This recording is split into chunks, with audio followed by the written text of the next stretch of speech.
Mr. Thaddeus Drybeck, stepping from the neat gravel drive leading from his house onto the road, found his further progress challenged, and indeed impeded, by the sudden onrush of several Pekingese dogs, who bounced and barked asthmatically about his feet. Repressing a desire to sweep them from his path with the tennis racket he was carrying, he used this instead to guard his ankles, for one of Mrs. Midghome's peaks was known to bite.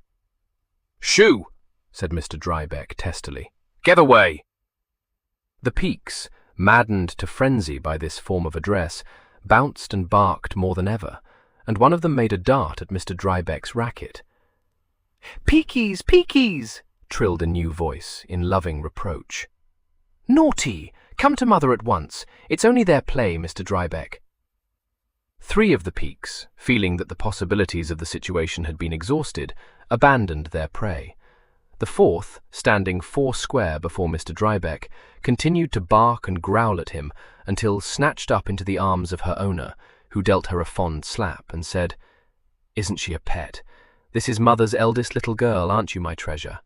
Now, say you're sorry to poor Mr. Drybeck."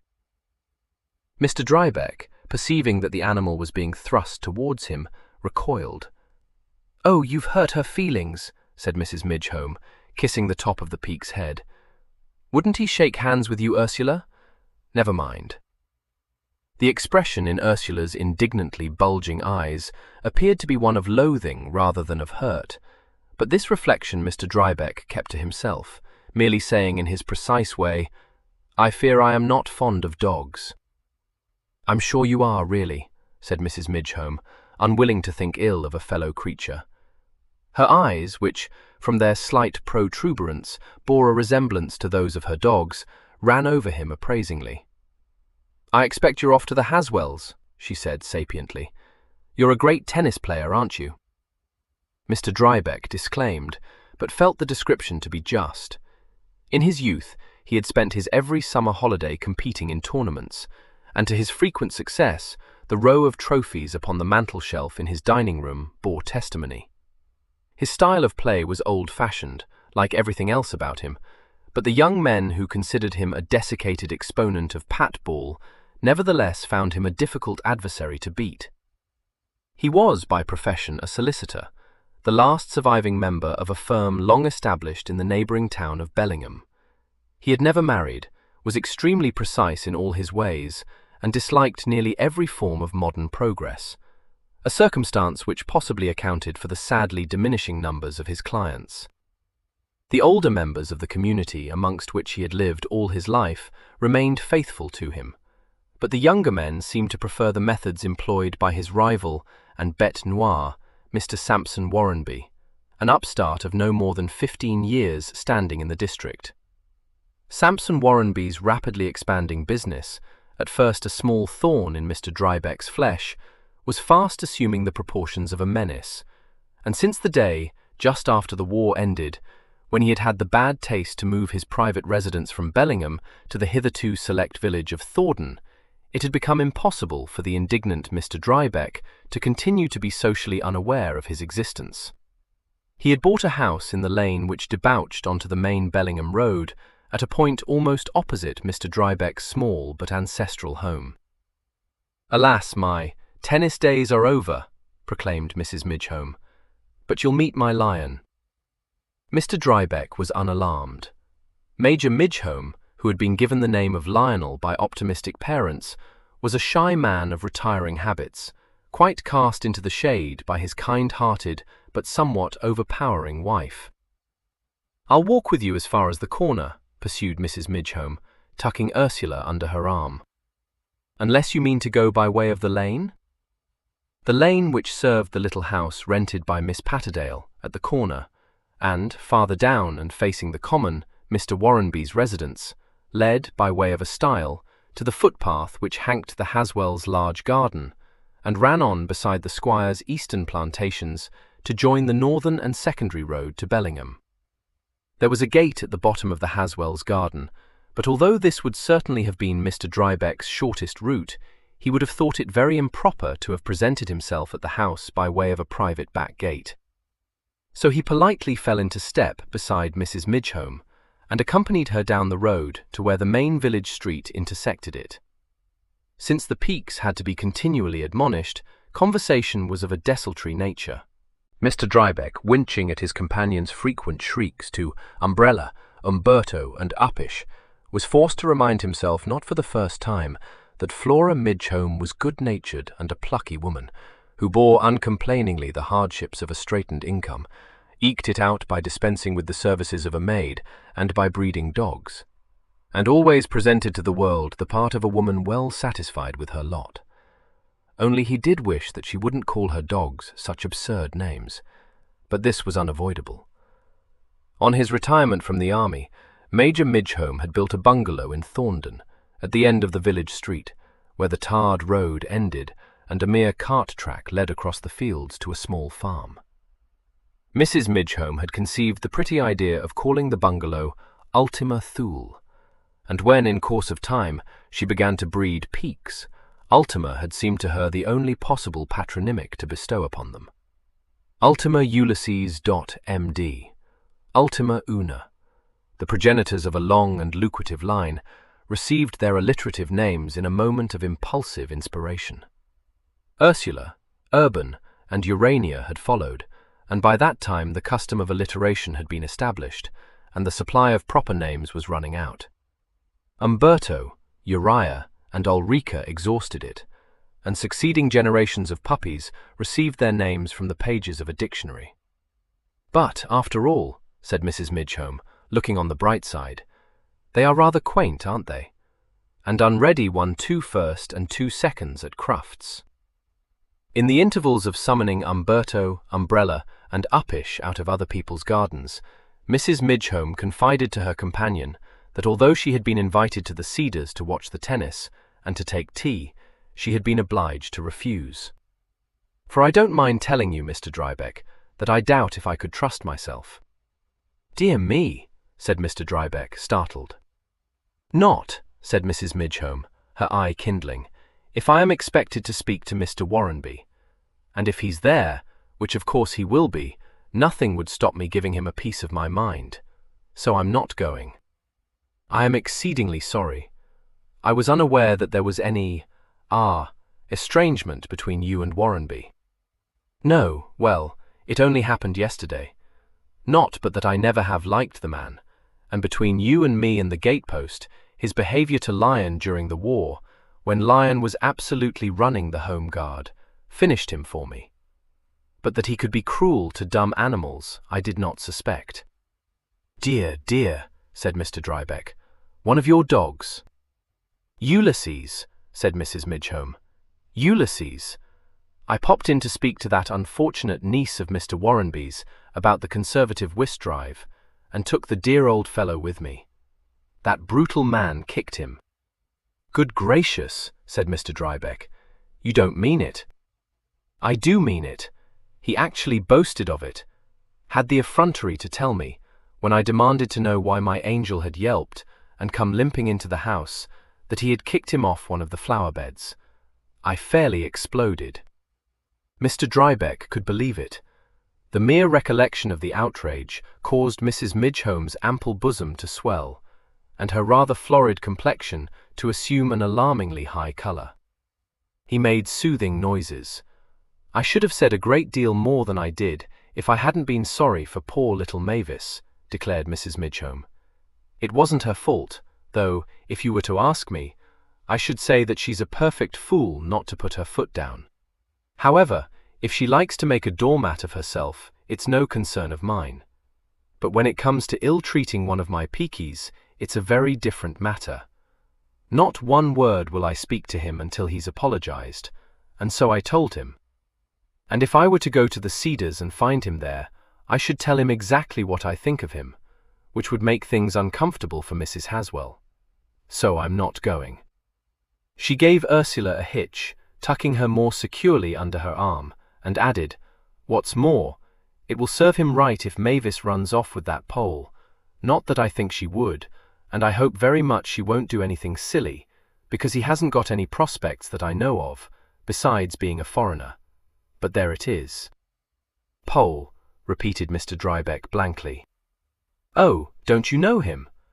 He works at Bebsides, and lives in the Broad and one of the row of cottages beyond you, said Mrs. Midgehome. At least, he lodges there. Old Mrs. Dockwray, she added, for his further enlightenment. I fancy I have not met the young man, said Mr. Drybeck, in a tone that gave little indication of his wishing to do so. Well, I dare say you wouldn't have. He hasn't been here long, and though I believe he's quite all right, I mean his father is supposed to have had estates in Poland and that sort of thing. One never knows with foreigners, does one? Actually, I met him at the Lindales, but of course he isn't generally received. I don't know how Mavis came to know him, but I'm sure I don't grudge her a little fun, for it's not much she gets. He's very attractive, so good-looking, and such lovely manners. I'm not surprised poor Mavis is a bit smitten. Are you perhaps referring to a dark youth who rides a particularly noisy motor bicycle? Inquired Mr. Drybeck in repulsive accents. Yes, that's the one. Ladislas Zama something or other. I never can get my tongue round it. There's Lion. Look who's coming, Peakies. Run and meet father. They had by this time reached the crossroad. To the left could be seen the unimpressive figure of Major Midgehome, trying to preserve his white flannels from the excited advances of the Ultimers, who were barking and jumping at him. To the right, the village street led, past the church and the vicarage, to the lane winding up to the front drive of the Cedars. Beyond this lane, the street continued serving a few small shops and picturesque cottages, and Mr. Gavin Plenmeller's Queen Anne house, which was set back from it in a walled garden. It then ran between hedges through open country, until it came to an end at the imposing, though sadly worn gates of Old Place, the squire's home. Thorndon could boast of no village green or ancient stocks, but it contained, in addition to several houses built in more elegant ages, which any house agent would have described as gentlemen's residences, a good many half-timbered cottages of honest antiquity, and a perpendicular church with a Jacobean rood screen, photographs of which had been reproduced in at least 3 books on ecclesiastical architecture. The vicarage was of Victorian date, and had apparently been designed to accommodate a large family. But besides Old Place, which had all the charm of a house built in the 16th century and enlarged by succeeding generations, there was Gavin Plenmeller's rose-red gem in the High Street, Mr. Henry Haswell's solid Georgian mansion at the end of Wood Lane, the rather older but less important house inhabited by Sampson Warrenby in Fox Lane, and Mr. Drybeck's unpretentious but seemly residence on the Trindale-Bellingham Road. The village, which included Old Place, with its wide domain, lay in the broad half of the triangle of the roads connecting Bellingham with Trindale on the south and Hawkshead on the north, the narrow part of the triangle being occupied by common land, which was, in fact, intersected by the northern road. Miss Patterdale's old world and extremely inconvenient cottage faced on to his, and also Mr. Warrenby's Fox house. It was a gravel common, with 1 or 2 pits, and a great many gorse bushes, and it provided the youth of the village with football grounds and cricket pitches, and Miss Patterdale with grazing for her 2 goats. Major Midgehome, having repelled the Peaks, joined his helpmate and Mr. Drybeck, as they stood together at the corner of the street. He was a slight man of medium height, with grizzled hair and a toothbrush moustache. It was tacitly assumed, since he had been retired with the rank of major, that his military career had been undistinguished, but when the local defense volunteer organization had been formed in the 2nd year of the war, he had surprised his neighbors by disclosing unsuspected talents. As the only military man in the district who was not of fighting age, it had fallen to him to raise and train the first recruits. This he had done with conspicuous success, even inducing the 2 most noted poachers in the neighborhood not only to join the force, but to present themselves occasionally at drill parades. There was no doubt that he had been in his element, and had enjoyed the war very much. With the peace, he had sunk back into the position of playing second fiddle to his wife, who, ironically enough, never ceased to regale her acquaintance with tales of his military efficiency, sage civil judgment, and general competence to deal brilliantly with any situation that might arise. She greeted him now with bright affection. "Well met, Lion. Just I ill to the Cedars. Give my love to Mrs. Haswell. Any news? This question was uttered rather tensely. The Major, bestowing a nod and a small perfunctory smile upon Mr. Drybeck, replied undramatically, "No, I don't think so." "Thank God," uttered Mrs. Midgehome, supplying all that was lurking in her husband's tone. I was of two minds about leaving the house, for I thought she seemed the weeest bit restless. She directed a conspiratorial smile at Mr. Drybeck and admitted him into the mystery, saying archly, "A happy event, my treasured Ullapool's first litter."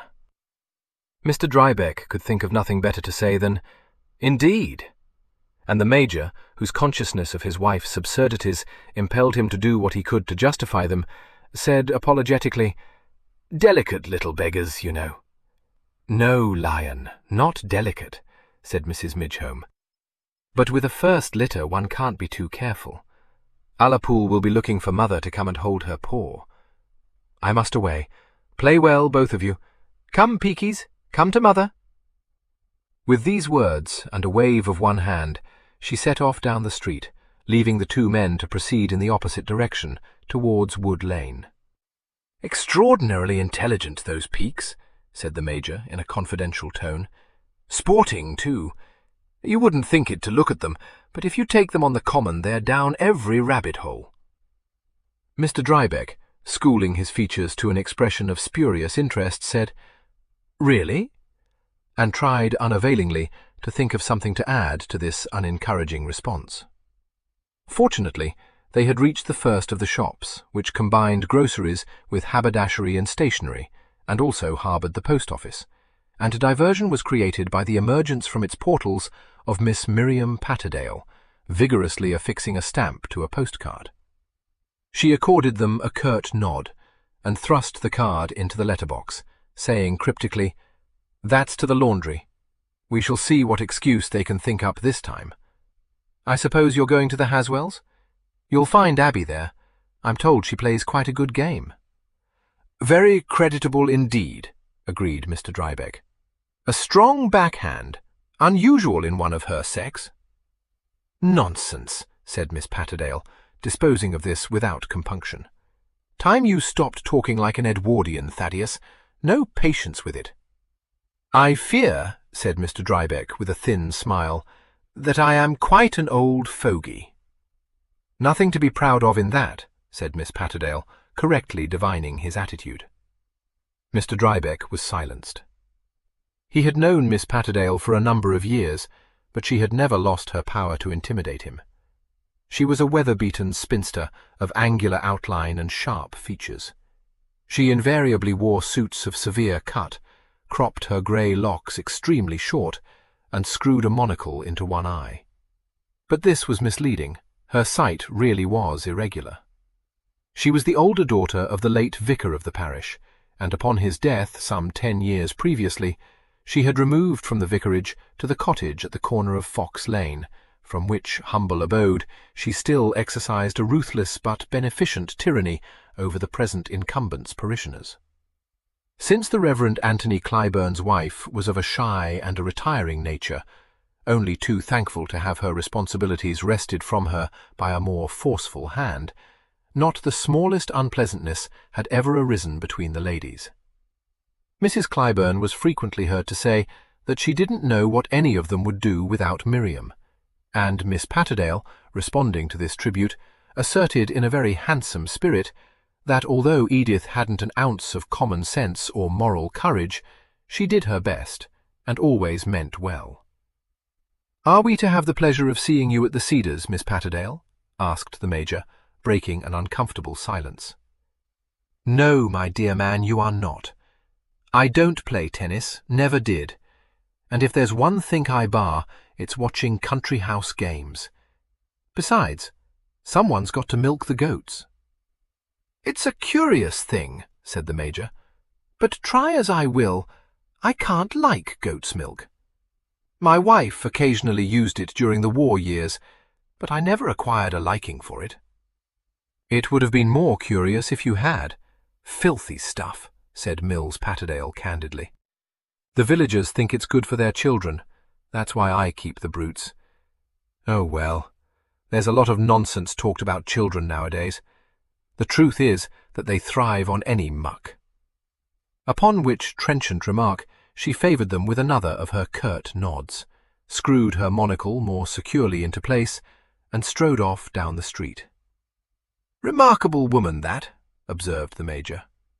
"Yes, indeed," responded Mr. Drybeck unenthusiastically. "Extraordinarily pretty girl, that niece of hers. Not a bit like her, is she?" "Her mother, Fanny Patterdale that was always considered the better-looking of the sisters," said Mr. Drybeck repressively. "I fancy you were not acquainted with her." "No, before my time," agreed the Major, realizing that he had been put in his place by the second oldest inhabitant, and submitting to it. "I am a comparative newcomer, of course." "Hardly that, Midgehome," said Mr. Drybeck, rewarding this humility as it deserved. "Compared to the squire and me, and I suppose I should add Plenmellow, perhaps you might be considered a newcomer, but the place has seen many changes of late years." "And not all of them for the better," said the Major. "Tempora mores, eh?" Mr. Drybeck winced slightly, and said in a pensive voice, as though to himself, "O tempora, o mores. Perhaps one would rather say tempora mutantur." The Major, prevented by circumstance from expressing any such preference, attempted no response. Mr. Drybeck said, "One is tempted to finish the tag, but I do not feel that I, for one, have changed very much with the times. It is sometimes difficult to repress a wish that our little community had not altered so sadly. I find myself remembering the days when the Brotherlys owned the Cedars. Not that I have anything to say in disparagement of the Haswells, very estimable people, I am sure, but not, it must be owned, quite like the Brotherlys."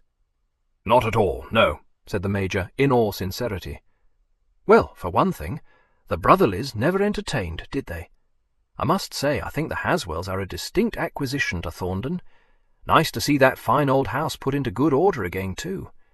But if you're thinking of the present owner of Fox House, why, there I'm with you. A very poor exchange for the Churnsykes, I've always held, and I'm not the only one of that opinion." Mr. Drybeck looked pleased, but only said in a mild voice, "Rather a fish out of water, poor Warrenby." "I can't think what induced him to move out of the town," said the Major. "I should have said he was a good deal more in his element in the Melkinton Road than he'll ever be at Fox House. Not by any means a pucker sahib, as we used to say in the good old days. Ah, well, it takes all sorts to make a world, I suppose." Mr. Drybeck agreed to this, but as though he found it a regrettable thing, and the two gentlemen walked on in meditative silence. As they reached the corner of Wood Lane, Gavin Plenmellow came out of the gate set in the wall of Thornton House and limped across the road towards them. He was a slight, dark young man, a little under 30, with a quick, lively countenance, and a contraction in one leg which had been caused by his having suffered from hip disease in his childhood. It had precluded him from taking any very active part in the war, and was held by the charitable to account for the frequent acidity of his conversation. He had inherited Thornton House, together with what remained, after excessive taxation, of a moderate fortune from his half-brother rather more than a year previously, and was not felt to be a newcomer to the district.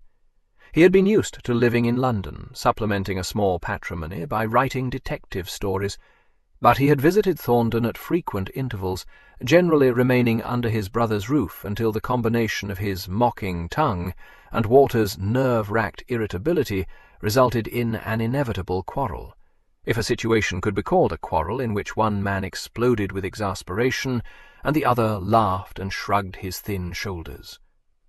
Walter had taken an all-too-active part in the war, and had emerged from it in a condition nearly resembling a mental and physical wreck, his temper uncertain, and his strength no more than would allow him to pursue, in a spasmodic way, his old passionate hobbies of entomology and bird-watching.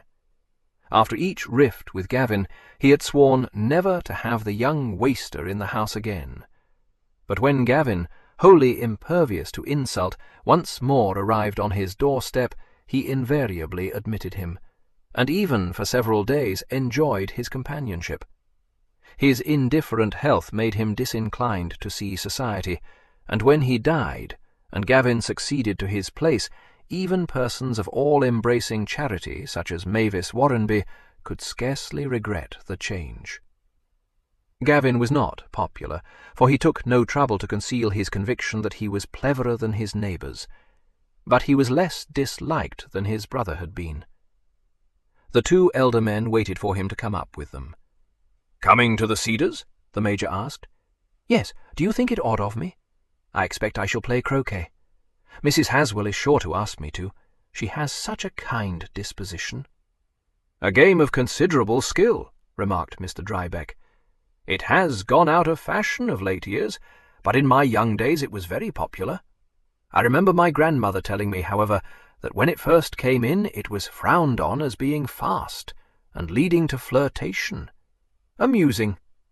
I can't flirt with Mrs. Haswell. She regards me with a motherly wry. Or with Mavis. Her eyes glisten, and she knows I don't mean the dreadful things I say." Besides, her uncle might take it to mean encouragement of himself, and that would never do. He would force his way into my house, and I am resolved that it shall be the one threshold he can't cross. My brother used to say that to me, but he didn't mean it. The likeness between us was only skin deep, after all. "Oh, yours won't be the only one," said the Major, chuckling a little. "Eh, Drybeck?" "No, you're quite mistaken, Major. Warrenby will cross Mr. Drybeck's threshold by a ruse. He will simulate a fit at his gate, or beg to be allowed to come in to recover from an attack of giddiness, and Mr. Drybeck will be too polite to refuse him. That's the worst of having been born in the last century. You're always being frustrated by your upbringing." "I trust," said Mr. Drybeck frostily, "that I should not refuse admittance to anyone in such need of assistance as you indicate." "You mean you trust you won't be at home when it happens, because your fear of appearing to the rest of us to be callous might prove stronger than your disinclination to render the least assistance in Warrenby." "Really, Plenmellow, that borders on the offensive," protested the Major, perceiving that Mr. Drybeck had taken umbrage at it. "Not at all. It was merely the truth. You aren't suggesting, are you, that Mr. Drybeck lived for long enough in the last century to think the truth something too indecent to be acknowledged? That seems to me very offensive." The Major was nonplussed by this, and could think of nothing of say. Mr. Drybeck gave a laugh that indicated annoyance rather than amusement, and said, "You will forgive me, Plenmellow, if I say that the truth in this instance is that Warrenby's presence in our midst does not, though I think it hardly adds to the amenities of Thorndon, occupy my mind as it seems to occupy yours. I am sorry to be obliged to tamper with the dramatic picture you have painted, but honesty compels me to say that my feeling in the matter is one of indifference." The Major turned his eyes apprehensively towards Gavin, fearing that it could scarcely have escaped his acute perception that Mr. Drybeck's loathing of his professional rival and social neighbour was fast approaching the proportions of monomania. But Gavin only said, with a flicker of his unkind smile, "Oh, I do so much admire that attitude. I should adopt it myself if I thought I could carry it off. I couldn't, of course. You would have to be a Victorian for that." Now, that's enough about Victorians," interposed the Major. "Next, you'll be calling me a Victorian." "No, you have never laid claim to the distinction." "I am not ashamed of it," stated Mr. Drybeck. "How should you be? The Squire isn't. By what means, do you suppose, did Warrenby obtain a foothold in Old Place? The Ainstables do receive him, you know. I find that so surprising. I'm sure they wouldn't receive me if I weren't a Plenmellow. Do you think Sampson Warrenby employed devilish wiles to induce the Squire to include him on his visiting list? Or are we all equal, seen from the Olympian heights of Old Place? What a coruscating suspicion! I can hardly bear it." The Major could only be thankful that they had by this time reached the front gates of the Cedars. 2. Mr. Henry Haswell, who had bought the Cedars from Sir James Brotherly, was one of the more affluent members of the county. His grandfather had founded a small estate agent's business in Bellingham, which had succeeded well enough to enable him to send his heir to a minor public school. Not having himself enjoyed the advantages of such an education, he regarded them with a reverence soon justified by the rapid expansion of the business under the management of his son. William Haswell made the firm important, and himself a force to be reckoned with in civic affairs. Penetrated nun society, which his father did not doubt was out of his own reach, contracted an advantageous marriage, and presently sent his own son to Winchester and to New College. Sticklers who looked askance at William accepted Henry as a matter of course. He knew the right people, wore the right clothes, and held the right beliefs, and since he was an unaffected person, he did not pretend to despise the prosperous business which had made it possible for him to acquire all these advantages. He threw a large part of his energy into the task of expanding it still further, but always found time to promote charitable schemes, sit on the board of the local hospital, and hunt at least once a week. He sent his only son to Winchester and Oxford, not because he hoped for his social advancement, but because it was the natural thing to do. And although he would not have opposed any desire on Charles's part to abandon estate agency for one of the more exalted professions, he would have felt a good deal of secret disappointment had Charles not wished to succeed him. But Charles, born into an age of dwindling capitals and vanishing social distinctions, never expressed any such desire. He knew himself to be fortunate to have a sound business to step into, and felt a good deal of pride in its high standing. He had just been made a full partner in the firm, and his mother had begun to tell her friends, but without conviction, that it was time he was thinking of getting married. Henry Haswell had bought the Cedars in a dilapidated condition from the last surviving member of a very old county family, and to such persons as Thaddeus Drybeck it was ironic and faintly displeasing that he should have set it in order, and done away with all the hideous anachronisms, including a conservatory built to lead out of the drawing-room, and chocolate-painted Lincrusta Walton lining the hall and staircase, with which the Brotherlys had disfigured it. It was now a house of quiet distinction, furnished in excellent taste, and set in a garden which had become, thanks to Mrs. Haswell's fanatical and tireless efforts, one of the loveliest in the county. As the three men entered the gates and walked up the drive towards the house, they saw her approaching from the direction of the tennis courts, a single salmon-pink poppy in her hand. She at once came to meet them, saying, "How nice! Now I can arrange a second four. How do you do, Major? How are you, Gavin? I was just thinking of you, Mr. Drybeck. How right you are not to keep cats. I don't know why it is that one can train dogs to keep off the flower beds, but never cats. Just look at this. The wretched creature must have lain on the plant, I should think. Isn't it a shame? Do you mind coming through the house? Then I can put this poor thing in water." Talking all the way in her gently amiable fashion, she led them into the cool, square hall. She was a stout woman, with grey hair, and clothes of indeterminate style and colour, betraying no sign in her person of the unerring taste she showed in house decoration and the arrangement of herbaceous borders.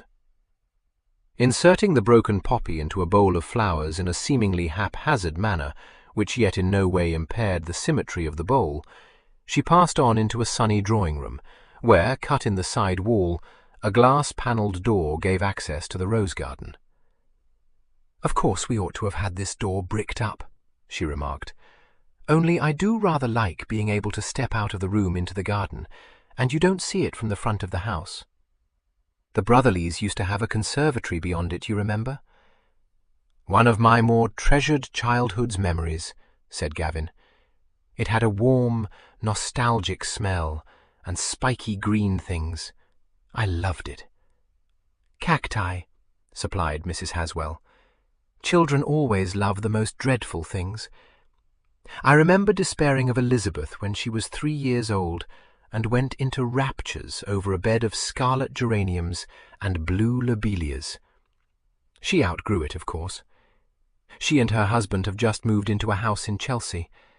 I hope they won't had it damp, but she's done wonders with her window boxes.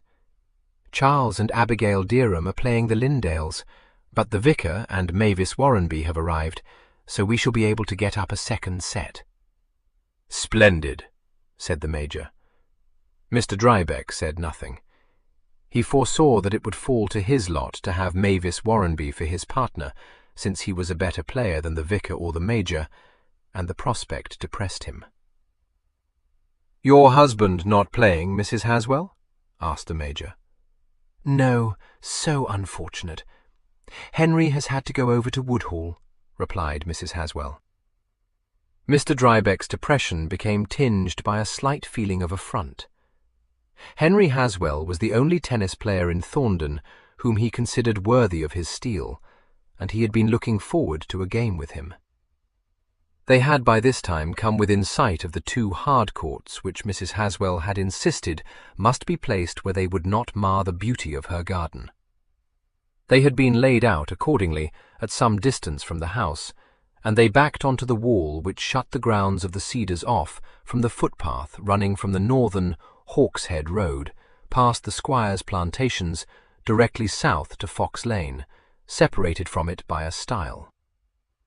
At this point, the path, skirting the spinney belonging to the Cedars, turned sharply westward until it met Wood Lane immediately south of the Cedars' front gates. A gate set in the wall close to the tennis courts gave access to the footpath. It was through this gate that the Lindales, who lived on the Hawkshead Bellingham Road, had come to the party. Miss Warrenby and Miss Derham had also used it, none of these persons being so punctilious in the use of front entrances as Mr. Drybeck. When Mrs. Haswell led the 3 men up to the courts, only one was being used. A cheerful and hard-fought set was in progress between the son of the house and Miss Patterdale's niece on the one side, and the Lindales, a young married couple, on the other, while the vicar, a tall, bony man with a gentle countenance and grizzled hair receding from a broad brow, engaged Mavis Warrenby in desultory conversation on a garden seat behind the court. "Well, I don't have to introduce any of you," said Mrs. Haswell, smiling generally upon her guests, "or ask you what sort of games you play, which is such a comfort, because no one ever answers truthfully. Mavis, I think you and Mr. Drybeck ought to take on the vicar and Major Midgehome." "I'm not nearly good enough to play with Mr. Drybeck," protested Mavis, with what that gentleman privately considered perfect truth. "I should be dreadfully nervous. I'm sure they'd much rather have a men's 4. "Not, I imagine, if you are suggesting I should make the 4th, interpolated Gavin, throwing her into confusion and watching the result with the eye of a connoisseur. "They will be able to make up a men's 4 later," said Mrs. Haswell, quite unperturbed. "I'm sure you'll play very nicely, my dear.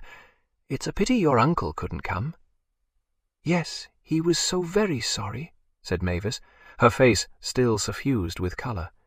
"But some papers have come in which he said he simply must deal with, so he made me come alone and made his excuses. I don't feel I ought really to be here." "Yes, dear, you told me," said her hostess kindly. "We're all very glad you have come." Miss Warrenby looked grateful, but said, "I don't like leaving Uncle to get his own tea. Saturday is Gladys's half-day, you know, so he's alone in the house. But he wouldn't hear of letting me stay at home to look after him, so I just put the tray ready and the kettle on the stove and ran off to enjoy myself. But I do feel a little bit guilty, because Uncle hates having to do those sort of things for himself. However, he said he didn't mind for once in a way, so here I am. It was really awfully kind of him." Her pale grey eyes hopefully scanned the circle.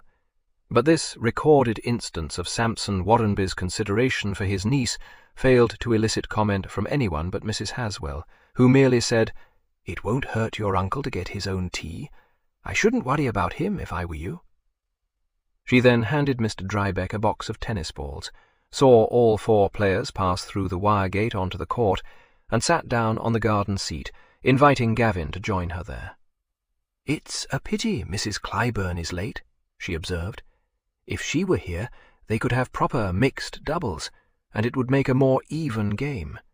However, it can't be helped. I'm glad Sampson Warrenby didn't come." "You said you were not?" "Yes, of course. One does say that sort of thing. I had to ask him, because it would have looked so pointed if I'd left him out. You can't leave people out in a small community. It makes things awkward, as I told Henry." "Oh, is that why he went to Woodhall?" asked Gavin, interested. "And if I left Mr. Warrenby out," pursued Mrs. Haswell, apparently deaf to this interruption. "I should be obliged to leave Mavis out too, which I should be sorry to do." "I wish you had left him out." "She leads a wretched enough life without being ostracized," said Mrs. Haswell, still deaf, "and you never hear her say an unkind word about him." "I never hear her say an unkind word about anyone. There is no affinity between us." "I wonder what is keeping the Ainstables." "Possibly the fear that nothing has kept Warrenby." "I'm sure I said 3:30. I hope Rosamond hasn't had another of her bad turns. There now, the young people have finished their set, and the others have only just begun theirs. I wanted to arrange it so that Mr. Drybeck should play with the good ones. Well, how did it end, my dears? Who won?" "Oh, the children," said Kenelm Linderley, with a flash of a rueful smile. "Delia and I were run off our feet." "You are a liar," remarked Abigail Deerham, propping her racket against a chair and picking up a scarlet cardigan. "We should be still it if it hadn't been for Charles's almighty fluke." "Less of it," recommended the son of the house, walking over to a table which bore a phalanx of tumblers and several kinds of liquid refreshment. "A brilliantly conceived shot, executed with true delicacy of touch." What'll you have, Delia? We can offer you lemonade, orangeade, beer, ginger beer, and Mother's Ruin. You have only to give it a name." Mrs. Lindale, having given it a name, sat down in a chair beside her hostess, her coat draped across her shoulders, and surreptitiously glanced at her wristwatch. She was a thin young woman with pale hair, aquiline features, and ice-blue eyes that never seemed quite to settle on any object. She gave the impression of being strung up on wires, her mind always reaching forward to some care a little beyond present. Since her husband had abandoned a career on the stock exchange to attempt the precarious feat of farming, it was generally felt that she had every reason to look anxious. They had not been settled for very long at Rushiford Farm, which lay to the north of Thorndon on the Hawkshead Road, and those who knew most about the hazards of farming in England wondered for how long they would remain. Both were energetic, but neither was accustomed to country life, and for Delia at least the difficulties were enhanced by the existence of a year-old infant, on whom she lavished what older and more prosaic parents felt to be an inordinate amount of care and adoration. Those who noticed her quick glance at her watch knew that she was wondering whether the woman who helped her in the house had remembered to carry out the minute instructions she had left for the care of the infant, or whether Rose Veronica might not have been left to scream unheard in her pram. Her husband knew it too, and catching her eye smiled, at once comfortingly and teasingly. He was a handsome, dark man, some few years her senior. He had the ready laughter that often accompanies a quick temper, a pair of warm brown eyes, and a lower lip that supported the upper in a way that gave a good deal of resolution to his face.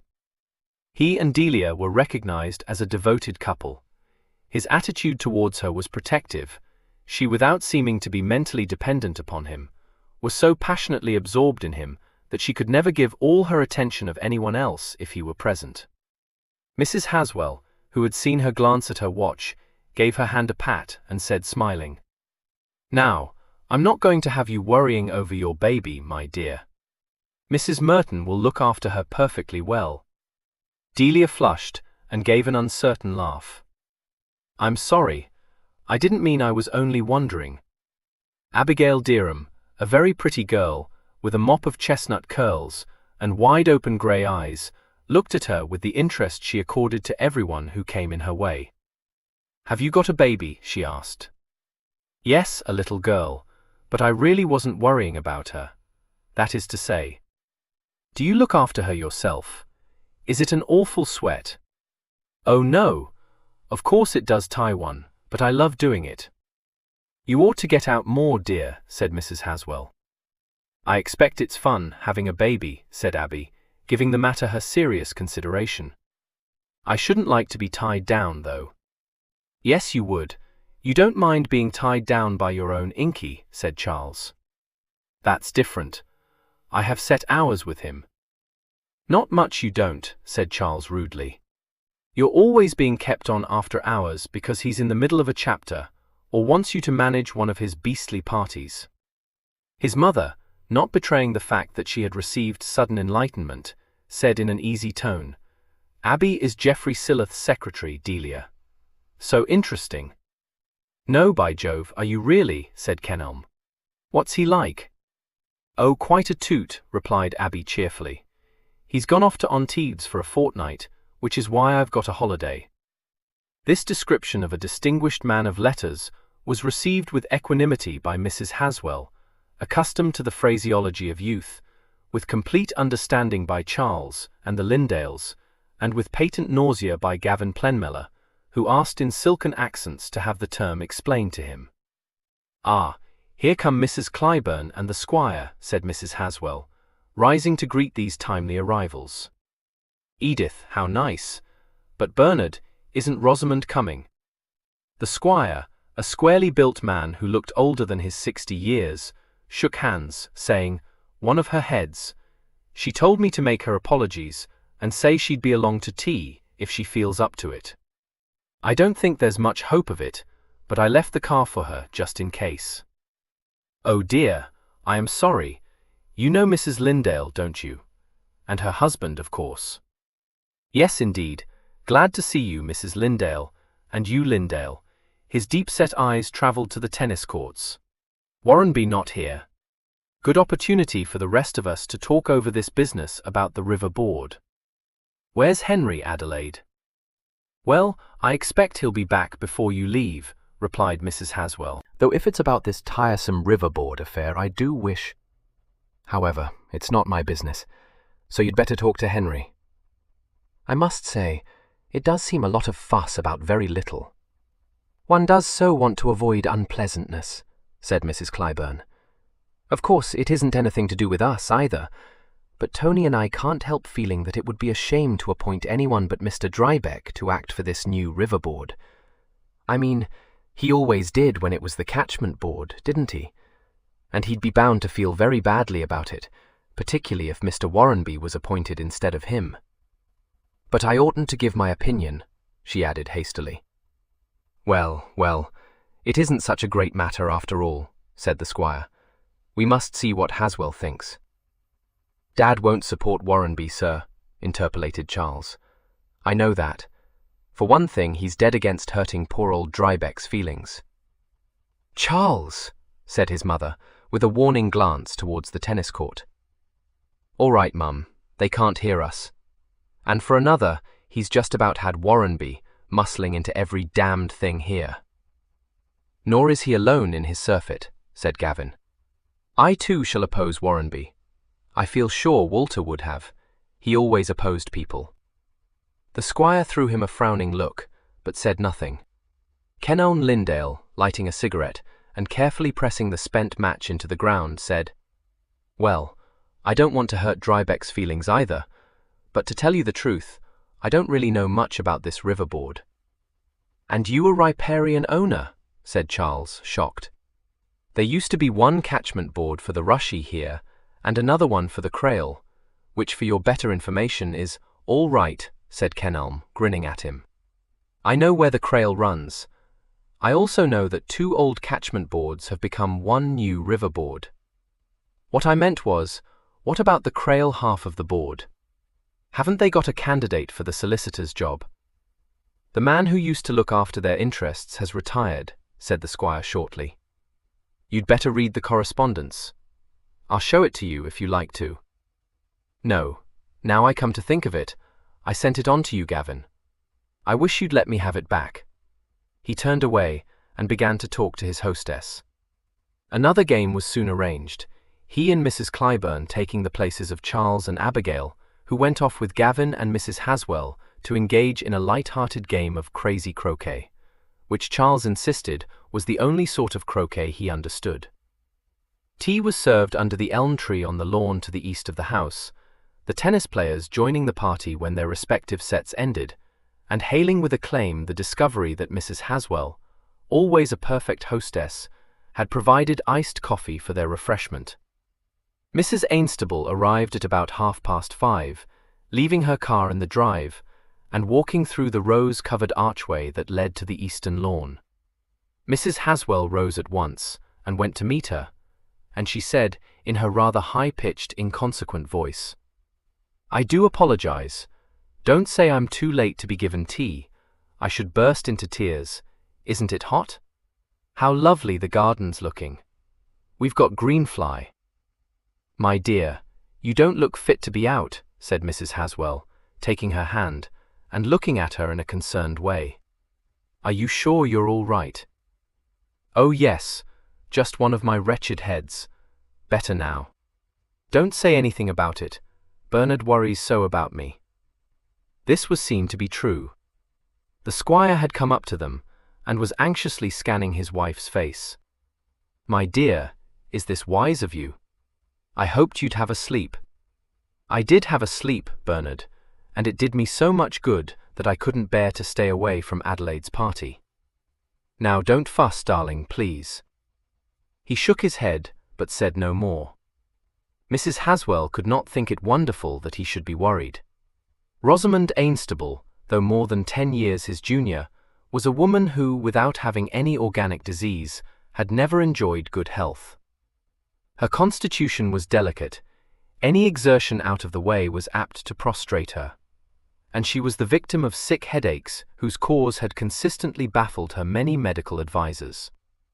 She had ceased to try to discover it, saying, with rueful laugh, that having worked her way expensively up Harley Street, she had neither the means nor the stamina to work her way down it. In the popular phrase, she lived o'er her nerves, which were ill-adapted to bear the strain. She had endured 2 world wars, dying 1,000 vicarious deaths in the first, when she had known that every telegram delivered to her must contain the news that her husband had been killed in action, and losing her only child in the second.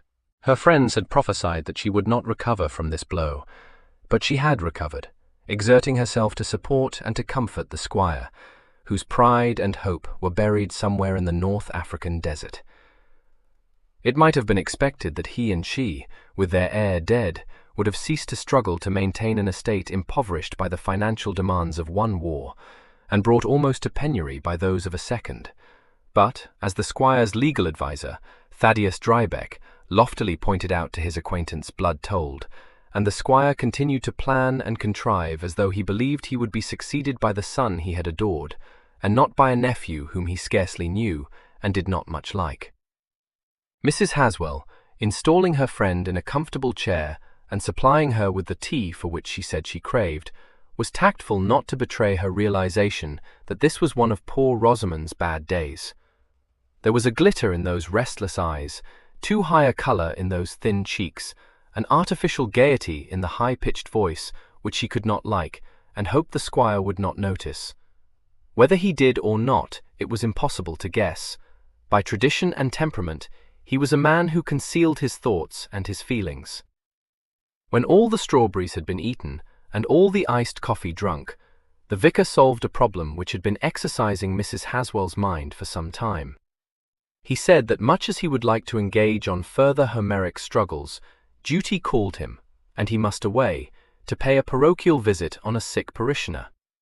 This left only 9 potential tennis players to be accommodated on 2 courts, and no one could doubt, as Gavin Plenmellow informed Kenelm Lindale under his breath, that Miss Warrenby would honestly prefer to watch. He was quite right, but judging by his expression, had scarcely foreseen the immediate sequel to this act of self-abnegation. When polite opposition had been overborne, Mrs. Haswell said, "You and Gavin must keep one another company then, dear.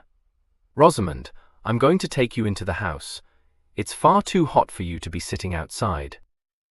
"Good God," uttered Gavin for Kenelm's ear. "This is where I must think fast. None of you who pity me for my disability have the least conception of the horrors to which I am subjected. I will not bear that afflictive girl company. Quick, what does A do?" "You can't do anything," said Kenelm, rather amused. "You betray your ignorance of my character." Kenelm laughed, but soon found that he had underrated Mr. Plenmellow's bland ingenuity, and had certainly been ignorant of the ruthlessness which led that gentleman to implicate him in his plan of escape. He now learned that owing to his own importunity, Gavin was about to return to his home to fetch for his perusal the River Board correspondence. and he began to perceive why it was that Gavin was not popular with his neighbours. "Oh, I'm sure you ought not to," exclaimed Mavis, glancing reproachfully at Kenelm. "But I am sure I ought. You could see the squire was displeased with me. He felt I shouldn't have forgotten to return the papers, and I have a dreadful premonition that I shall go on forgetting." "You needn't fetch them for my sake," interrupted Kenelm maliciously. "No, for my own," retorted Gavin, not in the least discomfited. "Something accomplished will earn me a night's repose. I rarely accomplish anything, and never suffer from insomnia, but Miss Warrenby has often told me what an excellent maxim that is." "Oh yes, but all that way just for a few papers. Couldn't someone else go for you?" said Mavis. "I'm sure I'd love to, if you think I could find them." Kenelm, who guessed that Gavin's mocking references to his lameness masked his loathing of it, was not surprised that this well-meant piece of tactlessness met with the treatment he privately thought it deserved. "Does it seem to you a long way to my house? I thought it was only half a mile. Or are you thinking that my short leg pains me? Do let me set your mind at rest, it doesn't. You have been misled by my ungainliness." He turned away and went, with his uneven gait, to where his hostess was standing. Mavis said, sighing, "I often think it does hurt him, you know." "He has told you that it doesn't," replied Kenelm, rather shortly. She brought her eyes to bear on his face. "He's so plucky, isn't he? People don't realize what it must mean to him, or make allowances."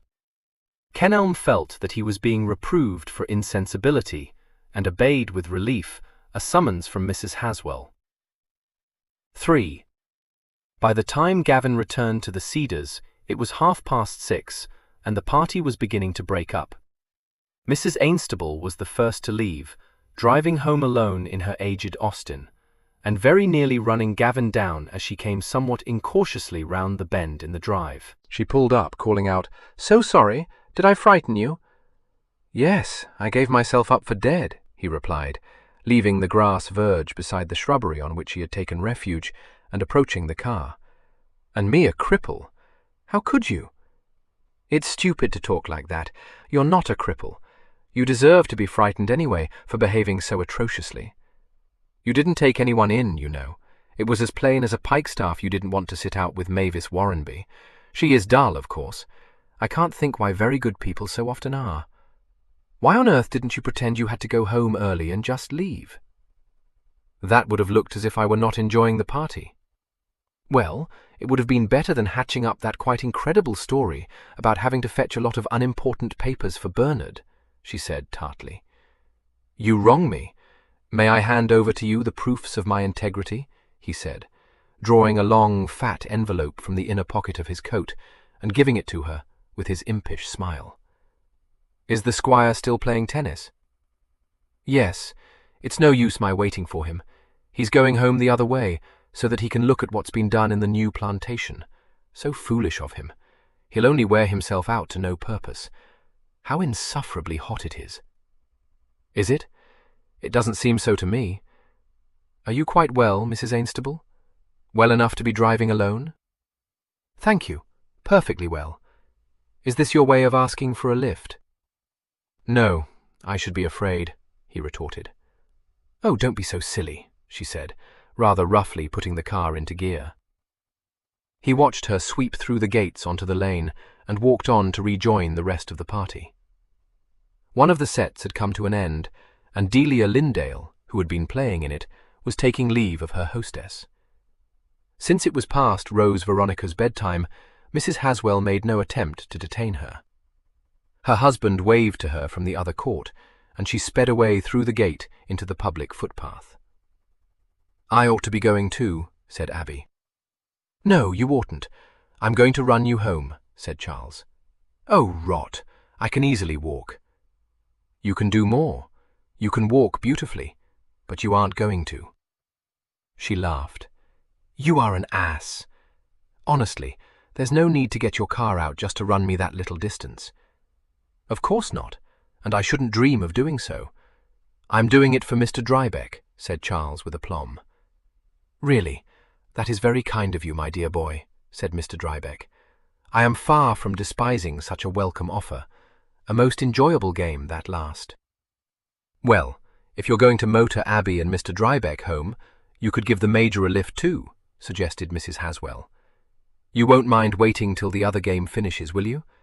Mavis, now that I've got you both here, I want you and Mrs. Clyburn to help me over the prizes for the whilst drive. I ought to get them on Monday, I think, but we never settled what we ought to spend on them. It won't take many minutes. Ah, I see the game has ended. Who won? You look to be very evenly matched. Yes, a good ding-dong game, said the squire, mopping his face and neck. Midgehome and I just managed to pull it off, but it was a near thing. I'm not as young as I was. Hello, you back, Plenmeller? Thought you'd gone. But could you have doubted that I should, sir? Your words struck home. I have fetched the correspondence which has for too long languished on my desk. I have no excuse. I didn't 33 even find it interesting. The squire stared at him under his bushy brows and gave a grunt. No need to have rushed off for it then and there. However, I'm obliged to you. Where is it? Can it be that I have erred again? I gave the envelope into Mrs. Ainstable's keeping. Pity. Lindale could have taken it home and run his eye over it. If you're going my way, I'll walk along with you, Lindale. I'm afraid I'm not, sir. We didn't come in the car. I'm going by way of the footpath. Yes, that's all right. So am I. Going to have a look at my new plantation. My land stretches as far as the path, behind this place, you know. Now nobody must go before they've had a drink, interposed Mrs. Haswell hospitably. Nothing more for me, thank you, Mr. Drybeck said. I must not hurry my kind chauffeur, but I have promised my housekeeper I will not be late. She likes to go to the cinema in Bellingham on Saturday evening, you know, and so I make it a rule to have an early supper to accommodate her. By Jove, yes, said the Major, glancing at his watch. I must be getting along too. Perhaps I had better go quietly away, said Gavin, setting down his empty glass. Something tells me I am not popular. Of course, I see now. I should have presented those papers to the squire on bent knee, instead of handing them casually to his wife. She can't very well say anything else, Charles pointed out. I was her host. I don't suppose that would stop her. Have some gin, said Miss Patterdale, supporting the character given her by her niece. You'd better mix it yourself. I bought the things the man said people put in gin. I hope they're all right. Charles grinned, surveying the array of bottles set forth on the Welsh dresser. Something for every taste. You have been going it, Aunt Miriam. Let's experiment. What on earth is it? Asked Abby, presently receiving a glass from him and cautiously sipping its contents. The discovery of the age. And a glass of nice, moderately pure orangeade for Aunt Miriam, Charles said, putting a glass into Miss Patterdale's hand and disposing his large person on the sofa beside her. You haven't put anything in it, have you? Said Miss Patterdale suspiciously. Of course I haven't. What do you take me for? Miss Patterdale regarded him with grim affection. I'm not at all sure. You were one of the naughtiest little boys I ever encountered. That I do know. That was before I came under your influence. Best of my aunts. Get along with you. Who was at your party? Besides Thaddeus Drybeck and the Major, I know they were there. Everyone was at our party, except you and our Flora. In fact, it was the success of the season. The Major told us that our Flora was expecting a litter. No, I don't mean that, though she looks so like an Ultima herself that I almost might. Ullapool, said Miss Patterdale. I ran into Flora on the common, and she told me. Ullapool, exclaimed Charles reverently. That's a new one on me, and it has my unqualified approval. It isn't as good as Ultima Uplift, objected Abby. That's my favourite easily. What, more than Umbrella? Said Charles incredulously. This naturally led to a lively discussion on the respective merits of all the more absurd names which Mrs. Midgehome had bestowed on her peaks.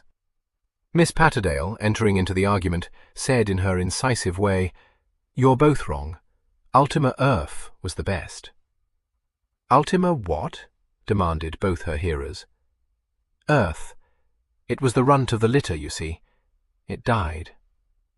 Angel, I don't see, complained Abby. It means a stunted child, explained Miss Patterdale. Not bad, 37 really, except that one would feel such a fool shouting Earth, Earth, Earth in the street. At least I should. Not that I've any right to poke fun at Flora. Anything more unsuitable for a couple of goats than Rosalind and Celia I've yet to discover. I must have been out of my mind. Celia got loose this afternoon and strayed. That's how I met Flora. She was giving some of her dogs a run on the common. Has Ullapool had her puppies? I'd love to see them, said Abby. You wouldn't be able to for several weeks. No, she hasn't. Flora doesn't think they'll arrive until tomorrow. It wasn't really that which kept her away from the party. She didn't want to meet Mr. Warrenby. They've had a violent quarrel. He kicked Ulysses off one of his flower beds. Beast, said Abby. Yes, I'm not at all in favour of that, said Charles. I shall pay a visit of condolence. I like Ulysses. He's a dog of dignity. Ready for another Haswell special, Abby? She handed him her glass. Thanks. As a matter of fact, Mr. Warrenby wasn't there. He had to do some work or something. Mavis was rather dim and boring about poor uncle having to get his own tea. Do him good, said Miss Patterdale. If Mavis had an ounce of common sense, but she hasn't, and she never will have. The longer I live, the more convinced I become that self-sacrificing people do a great deal of harm in the world. Charles choked over the Haswell special. Abby, regarding her aunt with indulgent fondness, said, You're a nice one to talk. If you mean by that I'm self-sacrificing, you are mistaken. Aunt Miriam, you spend your entire life slaving for the indigent and the sick and every charity that raises its head. That isn't self-sacrificing. It comes of being a parson's daughter and acquiring the habit young. Besides, I like it. Shouldn't do it if I didn't.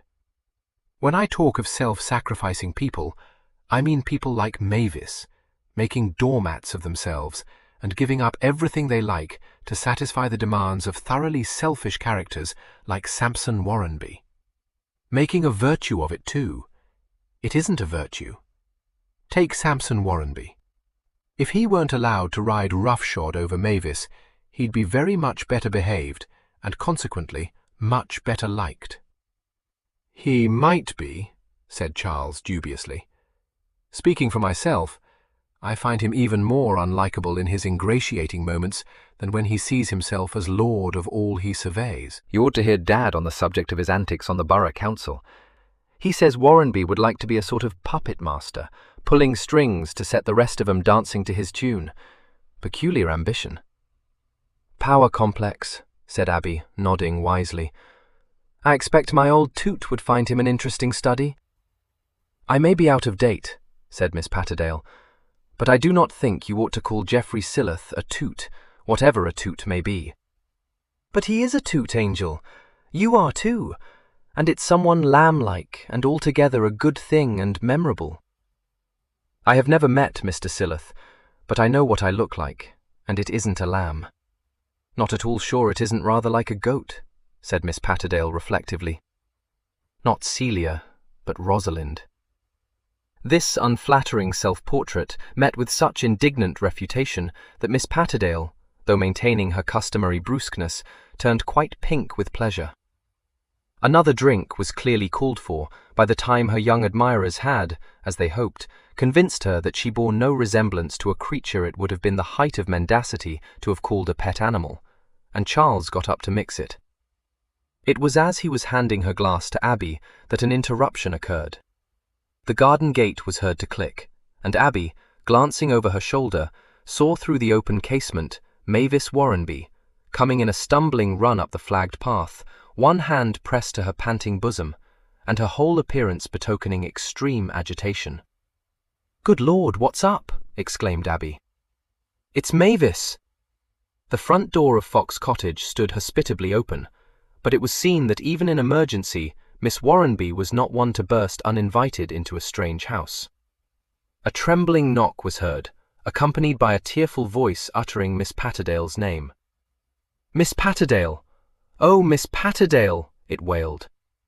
Charles, who was standing by the dresser, with the gin bottle in his hand, cast a startled and inquiring look at his hostess, and then set the bottle down and went out into the narrow front passage. "Hello," he said. "Anything wrong?" Mavis, who was leaning in a limp way against the doorpost, gasped and stammered. "Oh, I don't know what to do. Miss Patterdale. Oh, I don't know what to do." "What's the matter?" asked Miss Patterdale, who had by this time joined Charles in the passage. "Come inside. Good gracious, are you ill, child?" "No, no. Oh, it's so awful," shuddered Mavis. "Here, hold up," said Charles, seeing her wilt against the wall and putting his arm round her. "What's so awful?" "Bring her into the parlour," commanded Miss Patterdale. "Abby, run up and get the sal volatile out of my medicine chest. Now you sit down and pull yourself together, Mavis. What has happened?" "I ran all the way," gasped Mavis. "I shall be all right. I didn't know what to do.